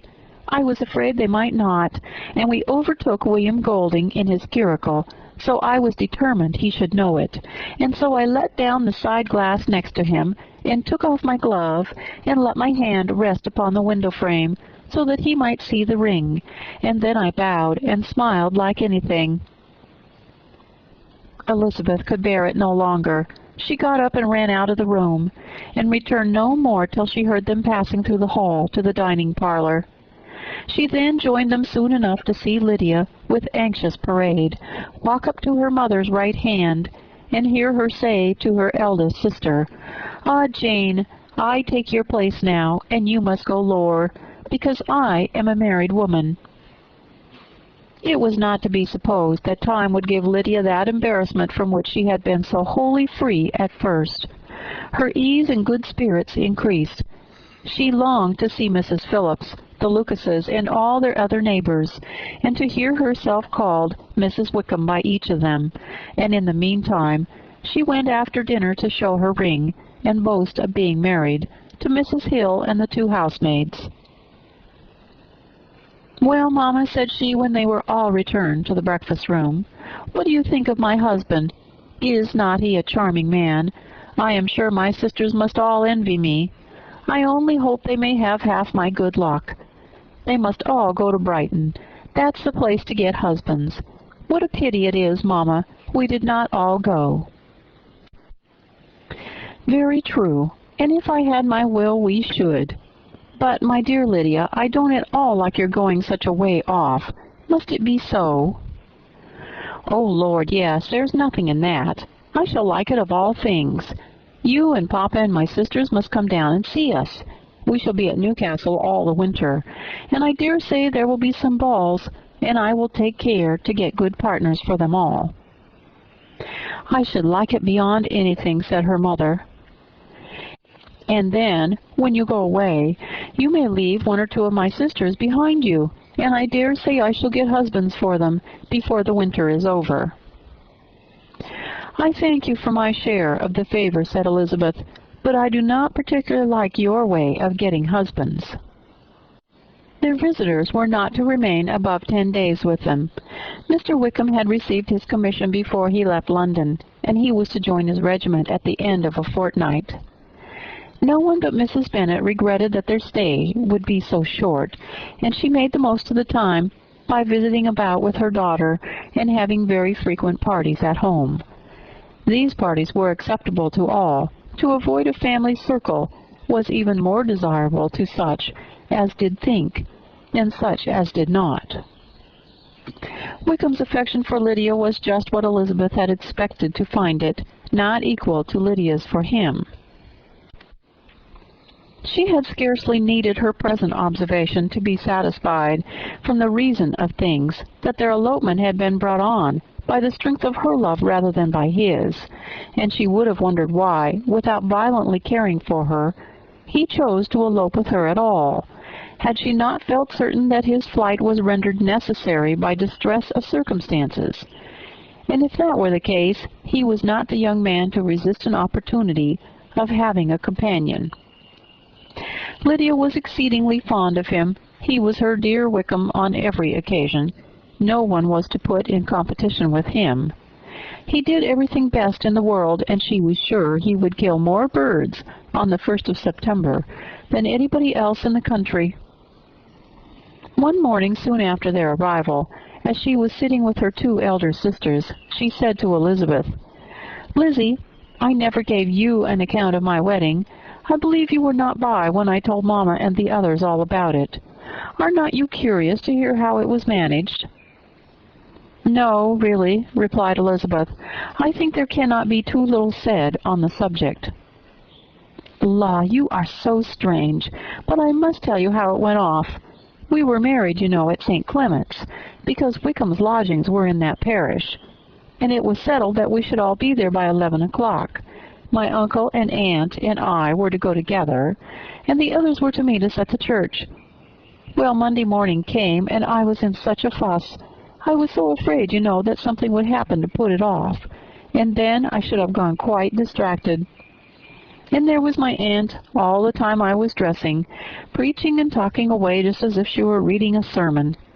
However, I did not hear above 1 word in 10, for I was thinking, you may suppose, of my dear Wickham. I longed to know whether he would be married, in his blue coat. Well, and so we breakfasted at 10, as usual. I thought it would never be over, for by the by you are to understand that my uncle and aunt were horrid unpleasant all the time I was with them. If you'll believe me, I did not once put my foot out of doors, though I were there a fortnight. Not one party or scheme or anything. To be sure, London was rather thin, but however the little theatre was open. Well, and so, just as the carriage came to the door, my uncle was called away upon business to that horrid man, Mr. Stone. And then, you know, when once they get together, there's no end of it. Well, I was so frightened I did not know what to do, for my uncle was to give me away, and if we were beyond the hour we could not be married all day. But luckily he came back again in 10 minutes' time, and then we all set out.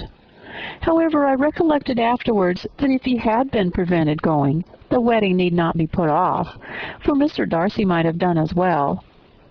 "Mr. Darcy?" repeated Elizabeth in utter amazement. "Oh, yes, he was to come there with Wickham, you know. But gracious me, I quite forgot. I ought not to have said a word about it. I promised him so faithfully. What will Wickham say? It was to be such a secret." "If it was to be a secret," said Jane, "say not another word on the subject. You may depend on my seeking no further." "Oh, certainly," said Elizabeth, though burning with curiosity. "We will ask you no questions." "Thank you," said Lydia, "for if you did, I should certainly tell you all, and then Wickham would be angry."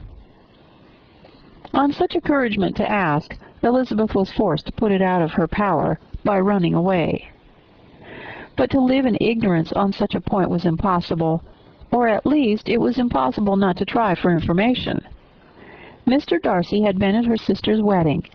It was exactly a scene, and exactly among people where he had apparently least to do, and least temptation to go. Conjectures as to the meaning of it, rapid and wild, hurried into her brain, but she was satisfied with none. Those that best pleased her, as placing his conduct in the noblest light, seemed most improbable. She could not bear such suspense, and hastily seizing a sheet of paper, wrote a short letter to her aunt to request an explanation of what Lydia had dropped, if it were compatible with the secrecy which had been intended. "You may readily comprehend," she added, "what my curiosity must be to know how a person unconnected with any of us, and, comparatively speaking, a stranger to our family, should have been amongst you at such a time. Pray write instantly and let me understand it, unless it is, for very cogent reasons, to remain in the secrecy which Lydia seems to think necessary, and then I must endeavor to be satisfied with ignorance. Not that I shall, though," she added to herself, and she finished the letter, "and, my dear aunt, if you do not tell me in an honorable manner, I shall certainly be reduced to tricks and stratagems to find it out." Jane's delicate sense of honor would not allow her to speak to Elizabeth privately of what Lydia had let fall. Elizabeth was glad of it, till it appeared whether her inquiries would receive any satisfaction. She had rather be without a confidant. Chapter 52. Elizabeth had the satisfaction of receiving an answer to her letter as soon as she possibly could. She was no sooner in possession of it than, hurrying into the little copse, where she was least likely to be interrupted, she sat down on one of the benches and prepared to be happy, for the length of the letter convinced her that it did not contain a denial. Grace Church Street, September 6th. My dear niece, I have just received your letter, and shall devote this whole morning to answering it, as I foresee that a little writing will not comprise what I have to tell you. I must confess myself surprised by your application. I did not expect it from you. Don't think me angry, however, for I only mean to let you know that I had not imagined such inquiries to be necessary on your side.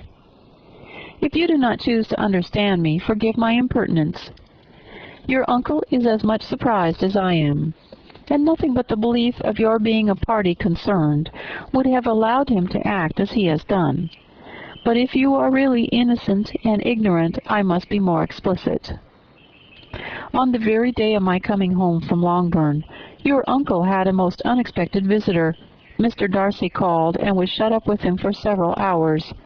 It was all over before I arrived, so my curiosity was not so dreadfully racked as yours seems to have been. He came to tell Mr. Gardner that he had found out where your sister and Mr. Wickham were, and that he had seen and talked with them both, Wickham repeatedly, Lydia once. From what I can collect, he left Derbyshire only one day after ourselves, and came to town with the resolution of hunting for them. The motive professed was his conviction of its being owing to himself, that Wickham's worthlessness had not been so well known as to make it impossible for any young woman of character to love or confide in him. He generously imputed the whole to his mistaken pride, and confessed that he had before thought it beneath him to lay his private actions open to the world. His character was to speak for itself. He called it, therefore, his duty to step forward and endeavor to remedy an evil which had been brought on by himself. If he had another motive, I am sure it would never disgrace him. He had been some days in town before he was able to discover them, but he had something to direct his search, which was more than we had, and the consciousness of this was another reason for his resolving to follow us. There is a lady, it seems, a Mrs. Young, who was some time ago governess to Miss Darcy, and was dismissed from her charge on some cause of disapprobation, though he did not say what. She then took a large house in Edward Street, and has since maintained herself by letting lodgings. This Mrs. Young was, he knew, intimately acquainted with Wickham, and he went to her for intelligence of him as soon as he got to town. But it was 2 or 3 days before he could get from her what he wanted. She would not betray her trust, I suppose, without bribery and corruption, for she really did know where her friend was to be found. Wickham, indeed, had gone to her on their first arrival in London, and she had been able to receive them into her house. They would have taken up their abode with her. At length, however, our kind friend procured the wished-for direction. He saw Wickham, and afterwards insisted on seeing Lydia. His first object with her, he acknowledged, had been to persuade her to quit her present disgraceful situation, and return to her friends as soon as they could be prevailed on to receive her, offering his assistance as far as it would go. But he found Lydia absolutely resolved on remaining where she was. She cared for none of her friends. She wanted no help of his. She would not hear of leaving Wickham. She was sure they should be married some time or other, and it did not much signify when. Since such were her feelings, it only remained, he thought, to secure and expedite a marriage, which in his very first conversation with Wickham he easily learnt had never been his design. He confessed himself obliged to leave the regiment on account of some debts of honor which were very pressing, and scrupled not to lay all the ill consequences of Lydia's flight on her own folly alone. He meant to resign his commission immediately, and as to his future situation, he could conjecture very little about it. He must go somewhere, but he did not know where, and he knew he should have nothing to live on. Mr. Darcy asked him why he had not married your sister at once. Though Mr. Bennet was not imagined to be very rich, he would have been able to do something for him, and his situation must have been benefited by marriage. But he found, in reply to this question, that Wickham still cherished the hope of more effectually making his fortune by marriage in some other country. Under such circumstances, however, he was not likely to be proof against the temptation of immediate relief. They met several times, for there was much to be discussed. Wickham, of course, wanted more than he could get, but at length was reduced to be reasonable.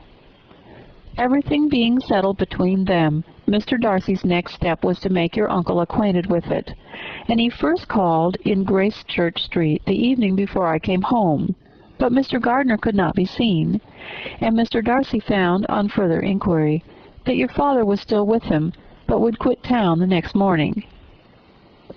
He did not judge your father to be a person whom he could so properly consult as your uncle, and therefore readily postponed seeing him till after the departure of the former.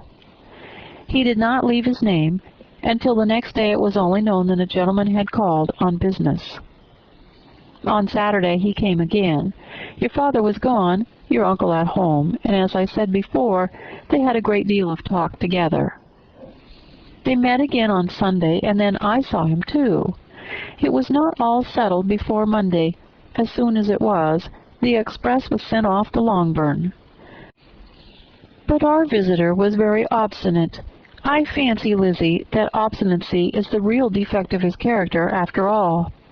He has been accused of many faults at different times, but this is the true one. Nothing was to be done that he did not do himself, though I am sure, and I do not speak it to be thanked, therefore say nothing about it, your uncle would most readily have settled the whole.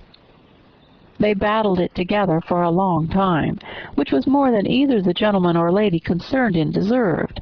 But at last your uncle was forced to yield, and instead of being allowed to be of use to his niece, was forced to put up with only having the probable credit of it, which went sorely against the grain, and I really believe your letter this morning gave him great pleasure, because it required an explanation that would rob him of his borrowed feathers, and give the praise where it was due. But, Lizzie, this must go no further than yourself or Jane at most. You know pretty well, I suppose, what has been done for the young people. His debts are to be paid, amounting, I believe, to considerably more than £1,000, another 1,000 in addition to her own, settled upon her, and his commission purchased. The reason why all this was to be done by him alone was such as I have given above. It was owing to him, to his reserve and want of proper consideration, that Wickham's character had been so misunderstood, and consequently that he had been received and noticed as he was. Perhaps there was some truth in this, though I doubt whether his reserve, or anybody's reserve, can be answerable for the event. But in spite of all this fine talking, my dear Lizzie, you may rest perfectly assured that your uncle would never have yielded if we had not given him credit for another interest in the affair. When all this was resolved on, he returned again to his friends, who were still staying at Pemberley. But it was agreed that he should be in London once more when the wedding took place, and all money matters were then to receive the last finish. I believe I have now told you everything. It's a relation which you tell me is to give you great surprise. I hope at least it will not afford you any displeasure. Lydia came to us, and Wickham had constant admission to the house. He was exactly what he had been when I knew him in Herefordshire, but I would not tell you how little I was satisfied with her behavior while she stayed with us, if I had not perceived, by Jane's letter last Wednesday, that her conduct on coming home was exactly of a piece with it, and therefore what I now tell you can give you no fresh pain. I talked to her repeatedly in the most serious manner, representing to her the wickedness of what she had done, and all the unhappiness she had brought on her family. If she heard me, it was by good luck, for I'm sure she did not listen. I was sometimes quite provoked, but then I recollected my dear Elizabeth and Jane, and for their sakes had patience with her. Mr. Darcy was punctual in his return, and as Lydia informed you, attended the wedding. He dined with us the next day, and was to leave town again on Wednesday or Thursday. Will you be very angry with me, my dear Lizzie, if I take this opportunity of saying, what I was never bold enough to say before, how much I like him? His behavior to us had, in every respect, been as pleasing as when we were in Derbyshire. His understanding and opinions all please me. He wants nothing but a little more liveliness, and that, if he marry prudently, his wife may teach him. I thought him very sly. He hardly ever mentioned your name, but slyness seems the fashion. Pray forgive me if I have been very presuming, or at least do not punish me so far as to exclude me from P. I shall never be quite happy till I have been all round the park. A low phaeton, with a nice little pair of ponies, would be the very thing. But I must write no more. The children have been wanting me this half hour. Yours very sincerely, M. Gardner. The contents of this letter threw Elizabeth into a flutter of spirits, in which it was difficult to determine whether pleasure or pain bore the greatest share. The vague and unsettled suspicions which uncertainty had produced of what Mr. Darcy might have been doing to forward her sister's match, which she had feared to encourage as an exertion of goodness too great to be probable, and at the same time dreaded to be just from the pain of obligation, were proved beyond their greatest extent to be true. He had followed them purposely to town. He had taken on himself all the trouble and mortification attendant on such a research, in which supplication had been necessary to a woman whom he must abominate and despise, and where he was reduced to frequently meet, reason with, persuade, and finally bribe, the man whom he always most wished to avoid, and whose very name it was punishment to him to pronounce. He had done all this for a girl whom he could neither regard nor esteem.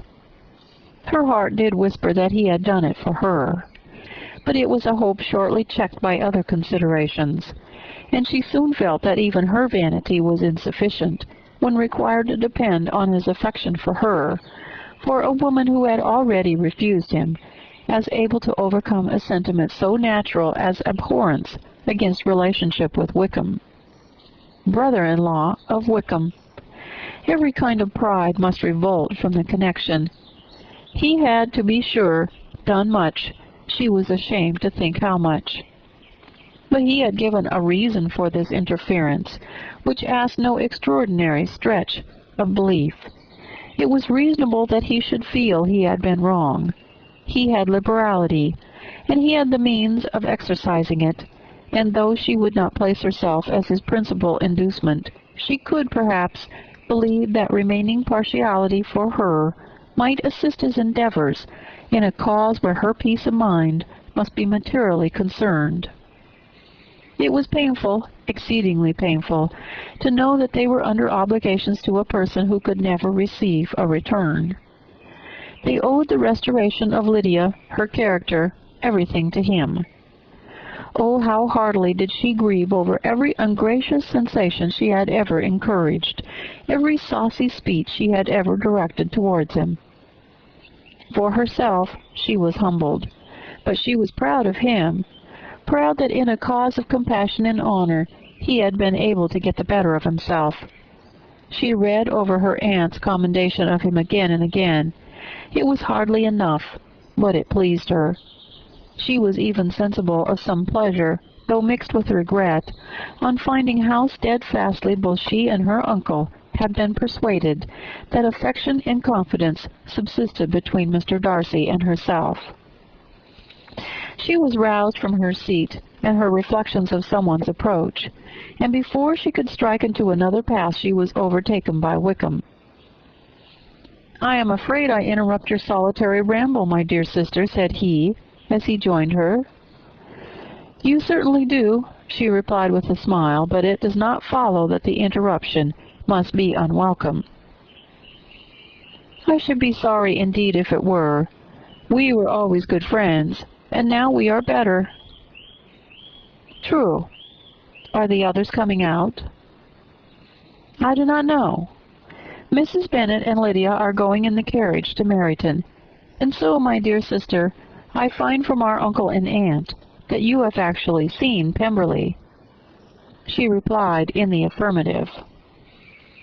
"I almost envy you the pleasure, and yet I would believe it would be too much for me, or else I could take it in my way to Newcastle. And you saw the old housekeeper, I suppose? Poor Reynolds! She was always very fond of me, but of course she did not mention my name to you."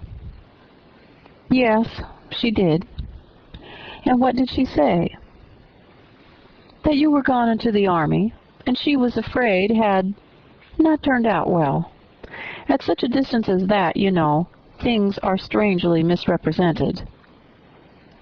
"Certainly," he replied, biting his lips. Elizabeth hoped she had silenced him, but he soon afterwards said, "I was surprised to see Darcy in town last month. We passed each other several times. I wonder what he can be doing there." "Perhaps preparing for his marriage with Miss de Burgh," said Elizabeth. "It must be something particular to take him there at this time of year." "Undoubtedly. Did you see him while you were at Lambton? I thought I understood from the gardeners that you had." "Yes. He introduced us to his sister." "And do you like her?" "Very much." "I have heard, indeed, that she is uncommonly improved within this year or two. When I last saw her she was not very promising. I am very glad you liked her. I hope she will turn out well." "I dare say she will. She has got over the most trying age." "Did you go by the village of Kimpton?" "I do not recollect that we did."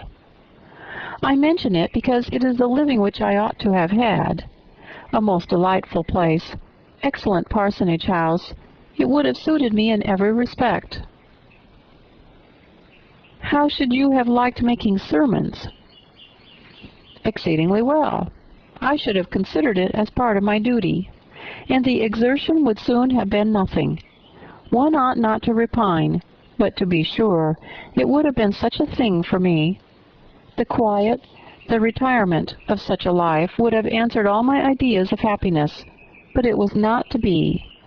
Did you ever hear Darcy mention the circumstance when you were in Kent?" "I have heard, from authority which I thought as good, that it was left you conditionally only, and at the will of the present patron." "You have? Yes, there was something in that. I told you so from the first, you may remember." "I did hear, too, that there was a time when sermon-making was not so palatable to you as it seems to be at present, that you actually declared your resolution of never taking orders, and that the business had been compromised accordingly." "You did, and it was not wholly without foundation. You may remember what I told you on that point when we first talked of it." They were now almost at the door of the house, for she had walked fast to get rid of him, and unwilling for her sister's sake to provoke him, she only said in reply, with a good-humored smile, "Come, Mr. Wickham, we are brother and sister, you know. Do not let us quarrel about the past. In future, I hope we shall be always of one mind." She held out her hand. He kissed it with affectionate gallantry, though he hardly knew how to look, and they entered the house.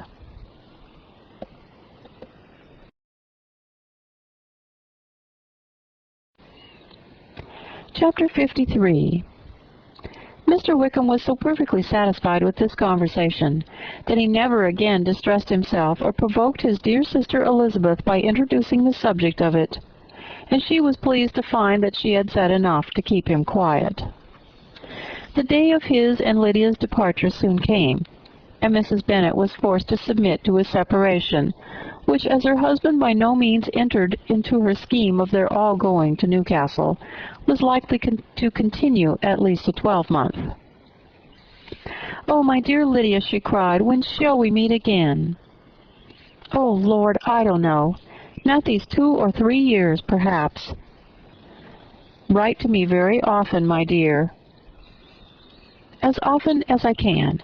But you know married women have never much time for writing. My sisters may write to me. They will have nothing else to do." Mr. Wickham's adieux were very much more affectionate than his wife's. He smiled, looked handsome, and said many pretty things. "He is as fine a fellow," said Mr. Bennet, as soon as they were out of the house, "as I ever saw. He simpers and smirks and makes love to us all. I am prodigiously proud of him. I defy even Sir William Lucas himself to produce a more valuable son-in-law." The loss of her daughter made Mrs. Bennet very dull for several days. "I often think," said she, "that there is nothing so bad as parting with one's friends. One seems so forlorn without them." "This is the consequence, you see, madam, of marrying a daughter," said Elizabeth. "It must make you better satisfied that your other four are single." "It is no such thing. Lydia does not leave me because she's married, but only because her husband's regiment happens to be so far off.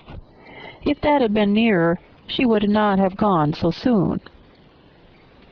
But the spiritless condition which this event threw her into was shortly relieved, and her mind opened again to the agitation of hope by an article of news which then began to be in circulation. The housekeeper at Netherfield had received orders to prepare for the arrival of her master, who was coming down in a day or two, to shoot there for several weeks. Mrs. Bennet was quite in the fidgets. She looked at Jane and smiled, and shook her head by turns.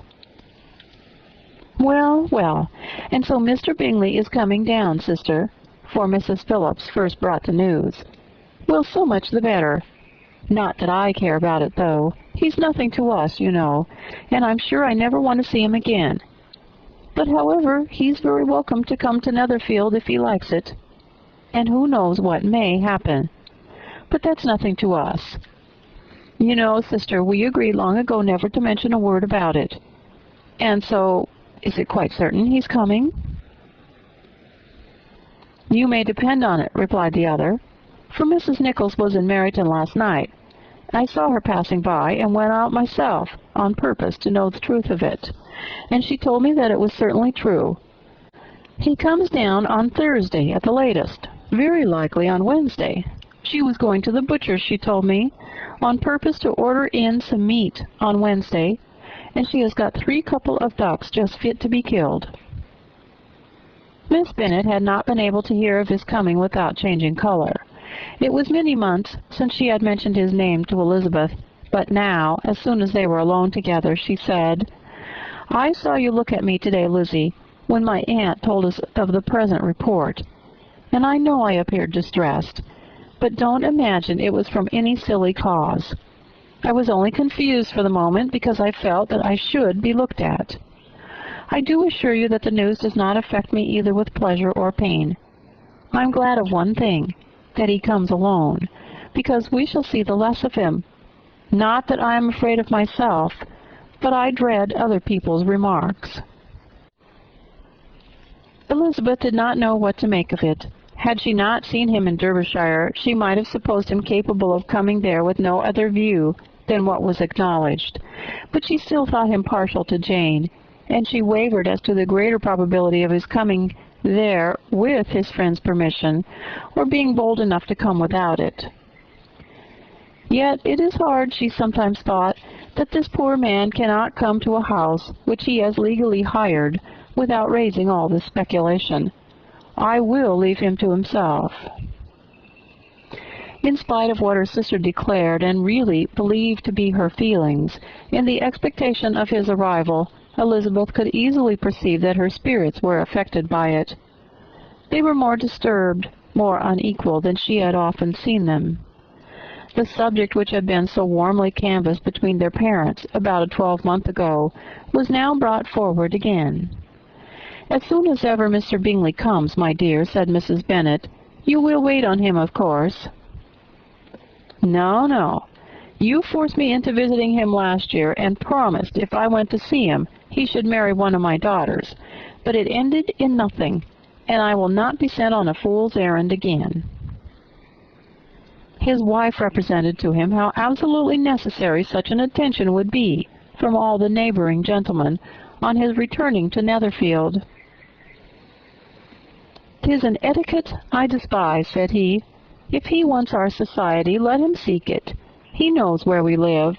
I will not spend my hours in running after my neighbors every time they go away and come back again." "Well, all I know is that it would be abominably rude if you did not wait on him. But, however, that shan't prevent my asking him to dine here. I'm determined. We must have Mrs. Long and the Goldings soon. That will make 13 with ourselves, so there will be just room at table for him." Consoled by this resolution, she was the better able to bear her husband's incivility, though it was very mortifying to know that her neighbors might all see Mr. Bingley in consequence of it before they did. As the day of his arrival drew near, "I begin to be sorry that he comes at all," said Jane to her sister. "It would be nothing. I could see him with perfect indifference, but I can hardly bear to hear it thus perpetually talked of. My mother means well, but she does not know, no one can know, how much I suffer from what she says. Happy shall I be when his stay at Netherfield is over." "I wish I could say anything to comfort you," replied Elizabeth, "but it is wholly out of my power. You must feel it, and the usual satisfaction of preaching patience to a sufferer is denied me, because you have always so much." Mr. Bingley arrived. Mrs. Bennet, through the assistance of servants, contrived to have the earliest tidings of it, that the period of anxiety and fretfulness on her side might be as long as it could. She counted the days that must intervene before their invitation could be sent, hopeless of seeing him before. But on the third morning after his arrival in Hertfordshire, she saw him from her dressing-room window enter the paddock and ride toward the house. Her daughters were eagerly called to partake of her joy. Jane resolutely kept her place at the table, but Elizabeth, to satisfy her mother, went to the window. She looked. She saw Mr. Darcy with him, and she sat down again by her sister. "There's a gentleman with him, mamma," said Kitty. "Who can it be?" "Some acquaintance or other, my dear, I suppose. I'm sure I do not know." "La," replied Kitty, "it looks just like the man that used to be with him before. Mr. what's his name? That tall, proud man." "Good gracious, Mr. Darcy! And so it does, I vow. Well, any friend of Mr. Bingley's will always be welcome here, to be sure. But else I must say that I hate the very sight of him." Jane looked at Elizabeth with surprise and concern. She knew but little of their meeting in Derbyshire, and therefore felt for the awkwardness which must attend her sister, in seeing him almost for the first time after receiving his explanatory letter. Both sisters were uncomfortable enough.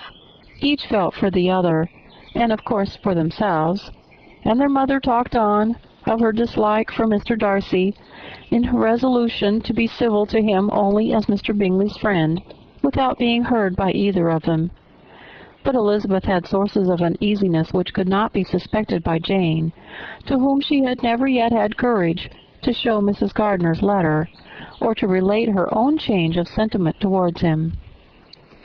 To Jane, he could be only a man whose proposals she had refused, and whose merit she had undervalued, but to her own more extensive information, he was the person to whom the whole family were indebted for the first of benefits, and whom she regarded herself with an interest, if not quite so tender, at least as reasonable and just as what Jane felt for Bingley.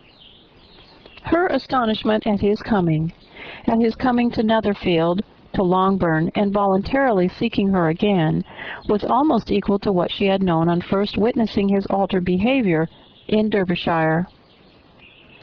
The color which had been driven from her face returned for half a minute with an additional glow, and a smile of delight added luster to her eyes, as she thought for that space of time that his affection and wishes must still be unshaken.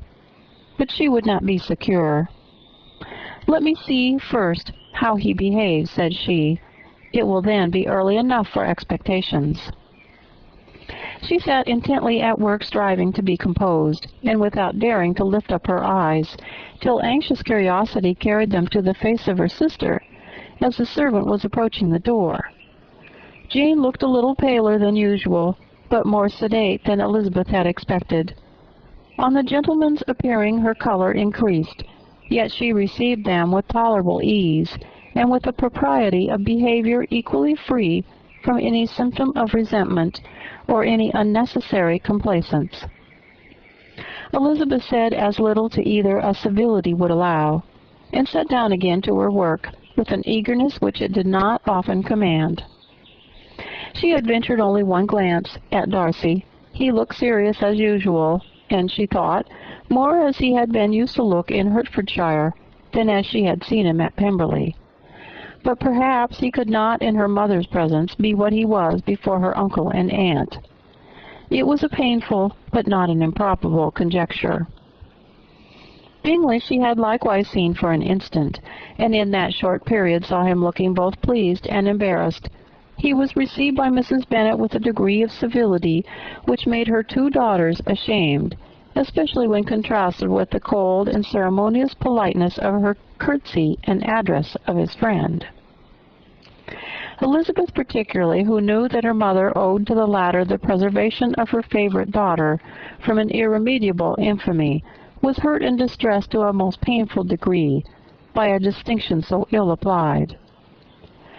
Darcy, after inquiring of her how Mr. and Mrs. Gardiner did, a question which she could not answer without confusion, said scarcely anything. He was not seated by her. Perhaps that was the reason of his silence, but it had not been so in Derbyshire. There he had talked to her friends, when he could not to herself. But now several minutes elapsed without bringing the sound of his voice, and when occasionally, unable to resist the impulse of curiosity, she raised her eyes to his face, she as often found him looking at Jane as at herself, and frequently on no object but the ground. More thoughtfulness and less anxiety to please than when they last met were plainly expressed. She was disappointed and angry with herself for being so. "Kid, I expected to be otherwise," said she, "yet why did he come?" She was in no humor for conversation with anyone but himself, and to him she had hardly courage to speak. She inquired after his sister, but could do no more. "It is a long time, Mr. Bingley, since you went away," said Mrs. Bennet. He readily agreed to it. "I began to be afraid you would never come back again. People did say you meant to quit the place entirely at Michaelmas. But, however, I hope it's not true. A great many changes have happened in the neighborhood since you went away. Miss Lucas is married and settled, and one of my own daughters, I suppose you have heard of it. Indeed, you must have seen it in the papers. It was in the Times and the Courier, I know, though it was not put in as it ought to be. It was only said, 'Lately, George Wickham, Esquire, to Miss Lydia Bennet,' without there being a syllable said of her father or the place where she lived or anything.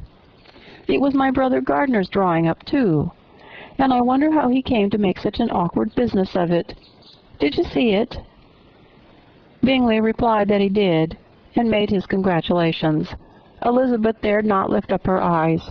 How Mr. Darcy looked, therefore, she could not tell. "It is a delightful thing, to be sure, to have a daughter well married," continued her mother. "But at the same time, Mr. Bingley, it's very hard to have her taken away from me. They are gone down to Newcastle, a place quite northward, it seems, and there they are to stay I do not know how long. His regiment is there, for I suppose you've heard of his leaving the shire, and of his being gone into the regulars. Thank heavens, he has some friends, though perhaps not so many as he deserves." Elizabeth, who knew this to be levelled at Mr. Darcy, was in such misery of shame that she could hardly keep her seat. It drew from her, however, the exertion of speaking, which nothing else had so effectually done before, and she asked Bingley whether he meant to make any stay in the country at present. A few weeks, he believed. "When you have killed all your own birds, Mr. Bingley," said her mother, "I beg you will come here and shoot as many as you please on Mr. Bennet's manor. I'm sure he will be vastly happy to oblige you, and will save all the best of the coveys for you." Elizabeth's misery increased at such unnecessary, such officious attention. Were the same fair prospect to arise at present as had flattered them a year ago, everything, she was persuaded, would be hastening to the same vexatious conclusions. At that instant she felt that years of happiness could not make Jane or herself amends for moments of such painful confusion. "The first wish of my heart," she said to herself, "is never more to be in company with either of them. Their society can afford no pleasure that will atone for such wretchedness as this. Let me never see either one or the other again." Yet the misery, for which years of happiness were to offer no compensation, received soon afterwards material relief from observing how much the beauty of her sister rekindled the admiration of her former lover. When first he came in, he had spoken to her but little, but every 5 minutes seemed to be giving her more of his attention. He found her as handsome as she had been last year, as good-natured and as unaffected, though not quite so chatty. Jane was anxious that no difference should be perceived in her at all, and was really persuaded that she talked as much as ever. But her mind was so busily engaged that she did not always know when she was silent. When the gentlemen rose to go away, Mrs. Bennet was mindful of her intended civility, and they were invited and engaged to dine at Longbourn in a few days' time.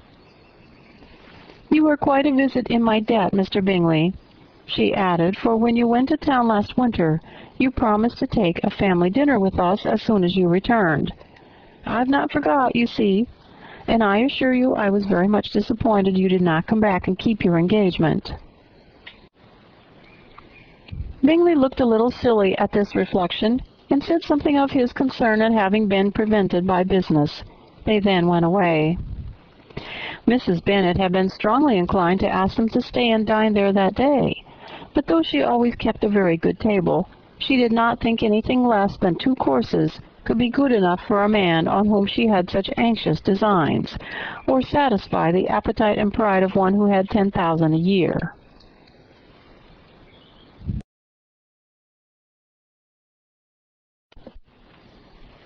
Chapter 54. As soon as they were gone, Elizabeth walked out to recover her spirits, or, in other words, to dwell without interruption on those subjects that must deaden them more. Mr. Darcy's behavior astonished and vexed her. "Why, if he came only to be silent, grave, and indifferent," said she, "did he come at all?" She could settle it in no way that gave her pleasure. He could still be amiable, still pleasing to my uncle and aunt when he was in town, and why not to me?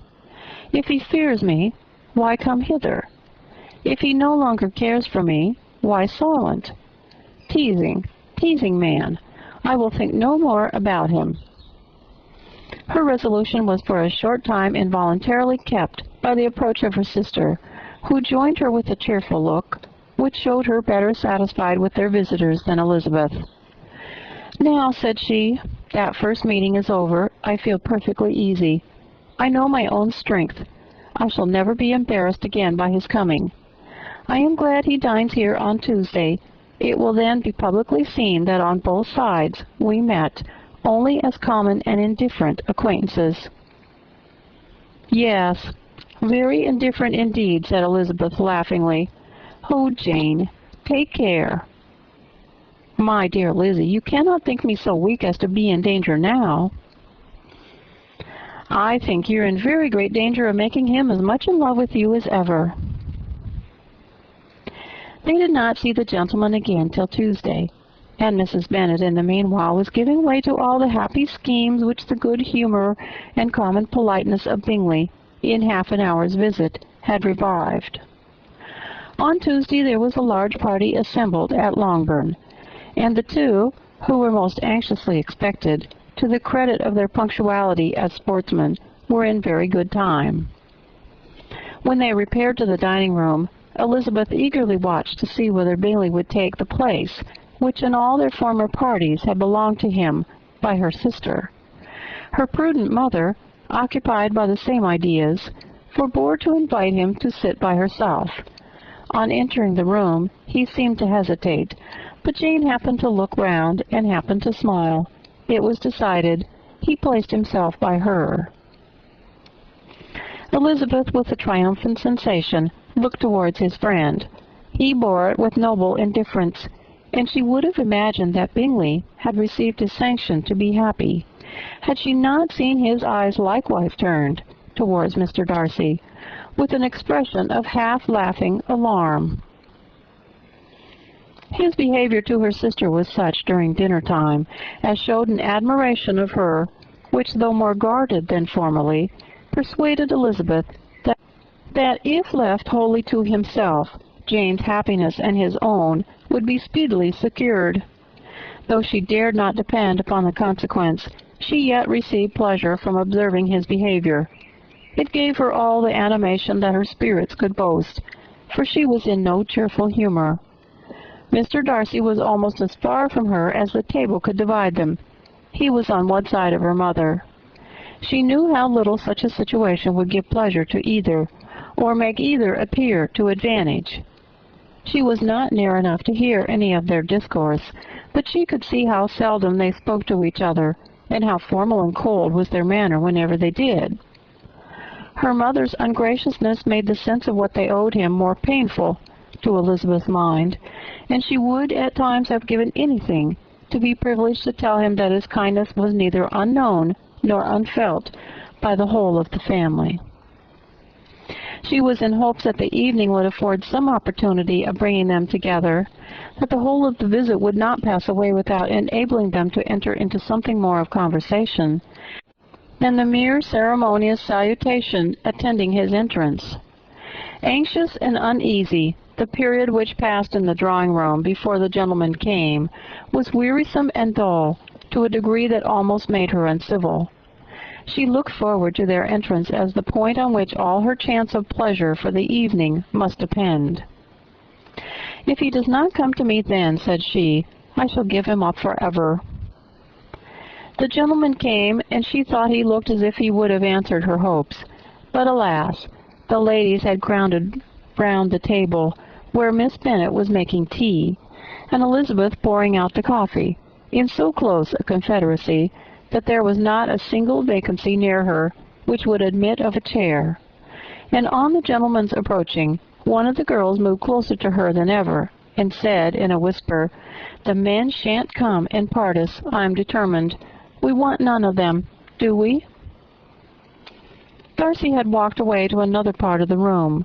She followed him with her eyes, envied everyone to whom he spoke, had scarcely patience enough to help anybody to coffee, and then was enraged against herself for being so silly.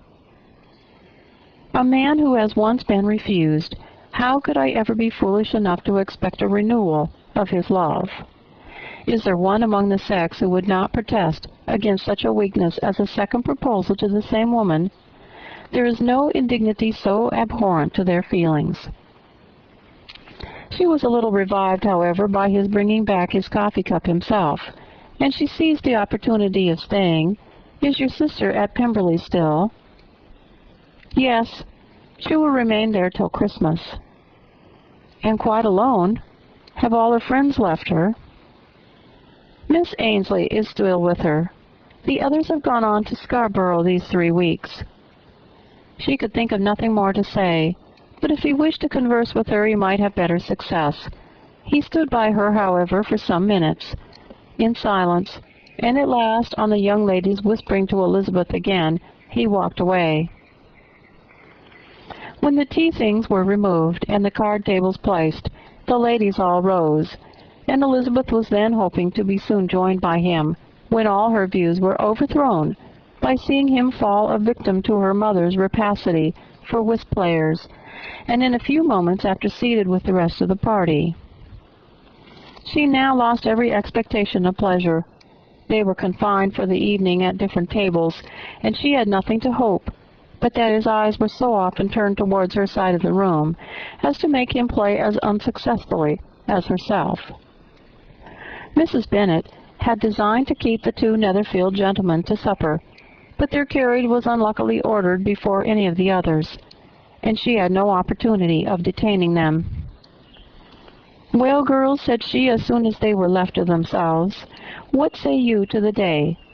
I think everything has passed off uncommonly well, I assure you. The dinner was as well dressed as any I ever saw. The venison was roasted to a turn, and everybody said they never saw so fat a haunch. The soup was 50 times better than what we had at the Lucases last week, and even Mr. Darcy acknowledged that the partridges were remarkably well done, and I suppose he has 2 or 3 French cooks at least. And, my dear Jane, I never saw you look in greater beauty. Mrs. Long said so too, for I asked her whether you did not.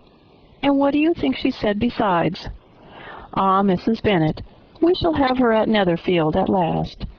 She did indeed. I do think Mrs. Long is as good a creature as ever lived, and her nieces are very pretty behaved girls, and not at all handsome. I like them prodigiously." Mrs. Bennet, in short, was in very great spirits.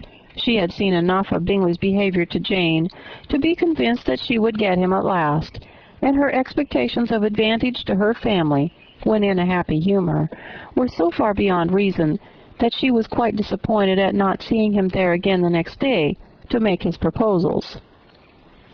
"It has been a very agreeable day," said Miss Bennet to Elizabeth. "The party seemed so well selected, so suitable one with the other. I hope we may often meet again." Elizabeth smiled. "Lizzie, you must not do so. You must not suspect me. It mortifies me. I assure you that I have now learnt to enjoy his conversation as an agreeable and sensible young man, without having a wish beyond it. I am perfectly satisfied from what his manners now are, that he never had any design of engaging my affection. It is only that he is blessed with greater sweetness of address, and a stronger desire of generally pleasing, than any other man." "You are very cruel," said her sister. "You will not let me smile, and are provoking me to it every moment. How hard it is in some cases to be believed, and how impossible in others! But why should you wish to persuade me that I feel more than I acknowledge?" "That is a question which I hardly know how to answer. We all love to instruct, though we can teach only what is not worth knowing. Forgive me, and if you persist in indifference, do not make me your confidant." Chapter 55. A few days after this visit, Mr. Bingley called again, and alone. His friend had left him that morning for London, but was to return home in 10 days' time. He sat with them above an hour, and was in remarkably good spirits. Mrs. Bennet invited him to dine with them, but with many expressions of concern, he confessed himself engaged elsewhere. "Next time you call," said she, "I hope we shall be more lucky." He should be particularly happy at any time, and so forth, and if she would give him leave, would take an early opportunity of waiting on them. "Can you come tomorrow?" Yes, he had no engagement at all for tomorrow, and her invitation was accepted with alacrity. He came, and in such very good time that the ladies were none of them dressed. In ran Mrs. Bennet to her daughter's room in her dressing gown, and with her hair half finished, crying out, "My dear Jane, make haste, and hurry down. He is come. Mr. Bingley is come. He is indeed. Make haste, make haste. Here, Sarah, come to Miss Bennet this moment, and help her put on her gown. Never mind Miss Lizzie's hair." "We will be down as soon as we can," said Jane, "but I dare say Kitty is forwarder than either of us, for she went upstairs half an hour ago." "Oh, hang Kitty! What has she to do with it? Come, be quick, be quick! Where is your sash, my dear?" But when her mother was gone, Jane would not be prevailed on to go down without one of her sisters. The same anxiety to get them by themselves was visible again in the evening. After tea, Mr. Bennet retired to the library, as was his custom, and Mary went upstairs to her instrument. 2 obstacles of the 5 being thus removed, Mrs. Bennet sat looking and winking at Elizabeth and Catherine for a considerable time without making any impression on them. Elizabeth would not observe her, and when at last Kitty did, she very innocently said, "What is the matter, Mamma? What do you keep winking at me for? What am I to do?" "Nothing, child, nothing. I did not wink at you."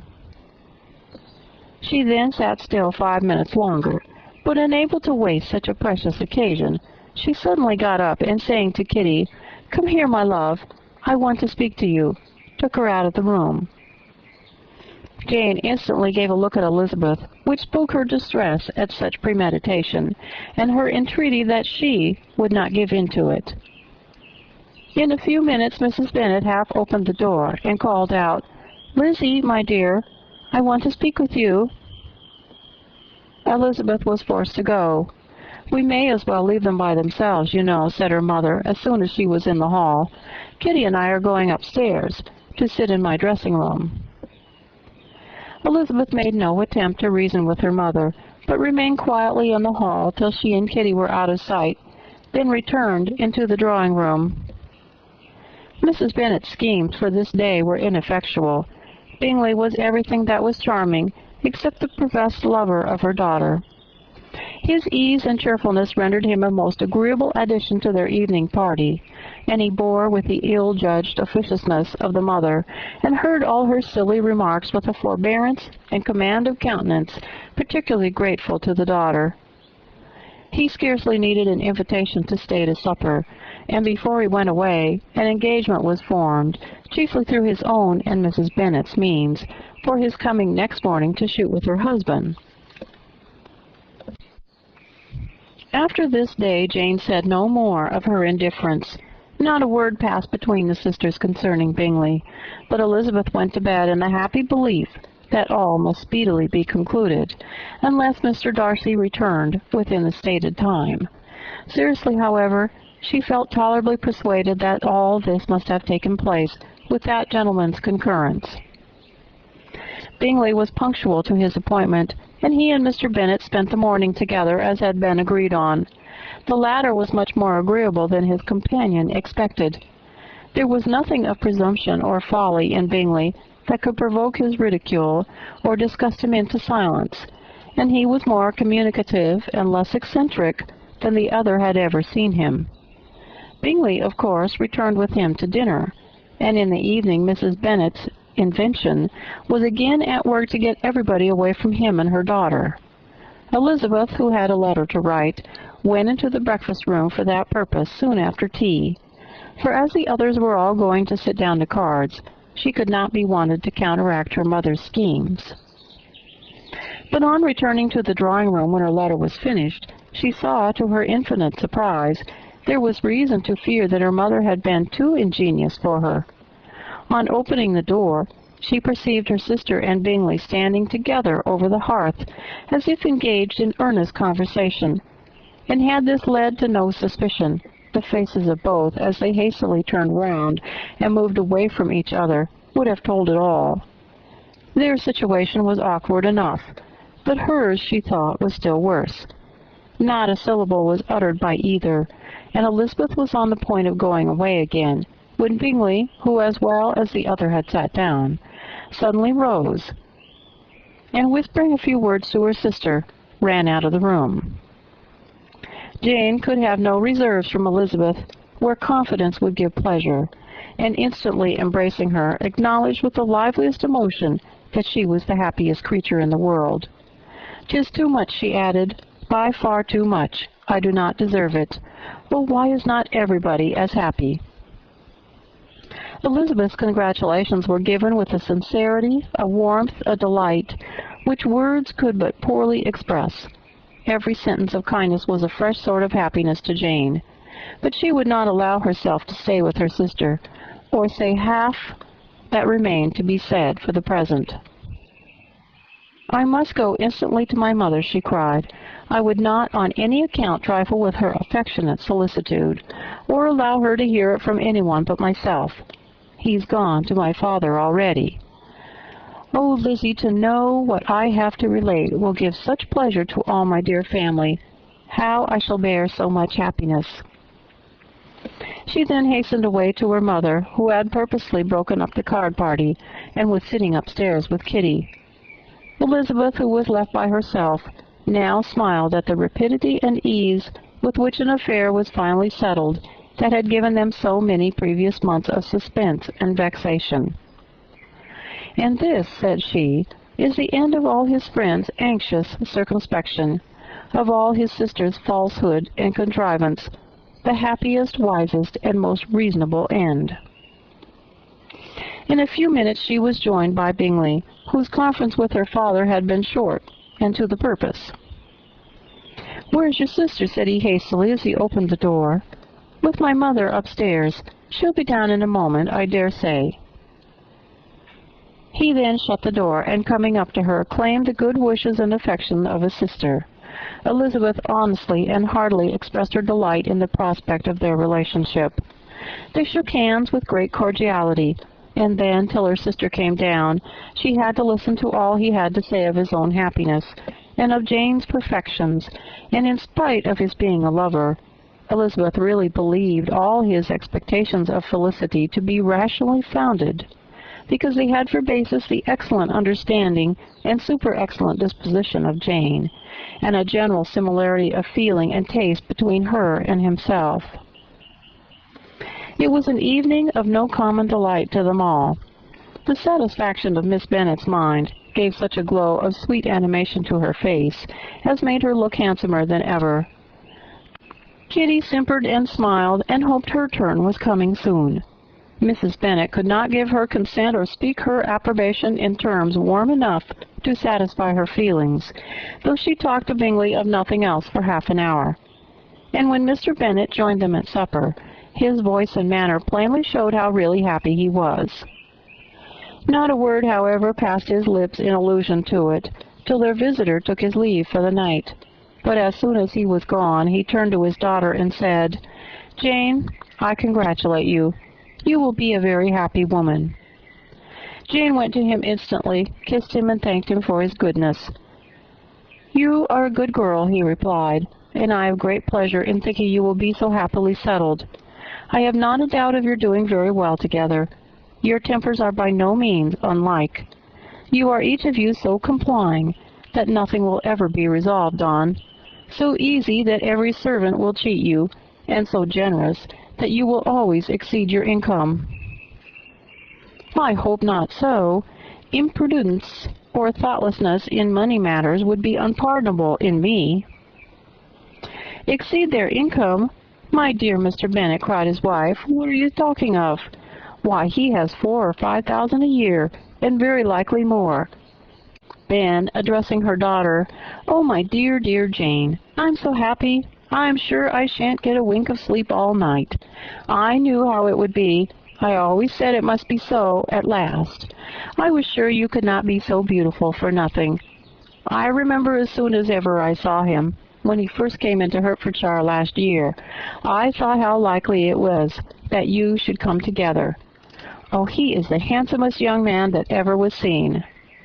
Wickham, Lydia, were all forgotten. Jane was beyond competition, her favorite child. At that moment she cared for no other.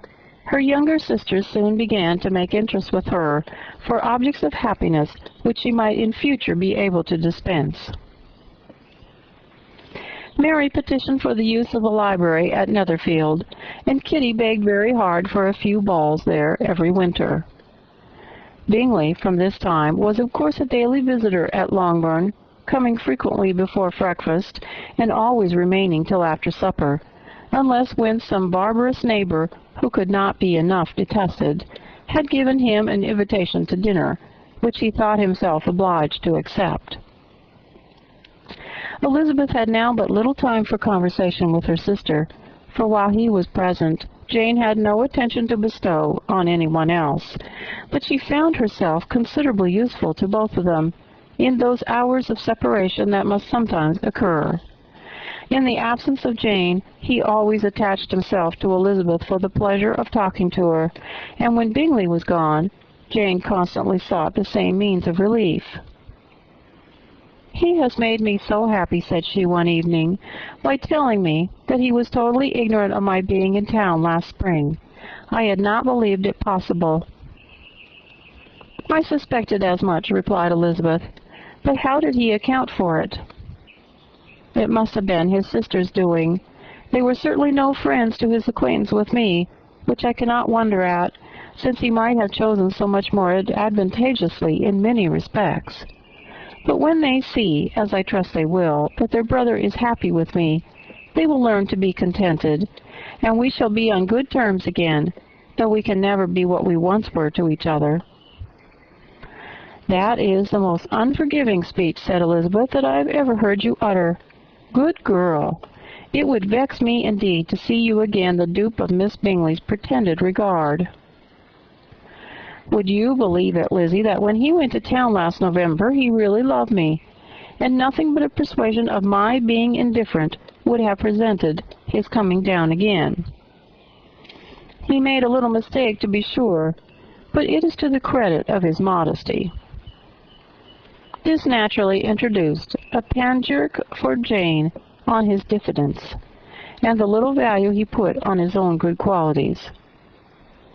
Elizabeth was pleased to find that he had not betrayed the interference of his friend, for though Jane had the most generous and forgiving heart in the world, she knew it was a circumstance which must prejudice her against him. "I'm certainly the most fortunate creature that ever existed," cried Jane. "Oh, Lizzie, why am I thus singled from my family, and blessed above them all? If I could but see you as happy! If there were but such another man for you! If you were to give me 40 such men, I never could be so happy as you. Till I have your disposition, your goodness, I never can have your happiness. No, no, let me shift for myself, and perhaps, if I have very good luck, I may meet with another Mr. Collins in time." The situation of affairs in the Longbourn family could not be long a secret. Mrs. Bennet was privileged to whisper it to Mrs. Phillips, and she ventured without any permission to do the same to all her neighbors in Meryton. The Bennets were speedily pronounced to be the luckiest family in the world, though only a few weeks before, when Lydia had first run away, they had been generally proved to be marked out for misfortune.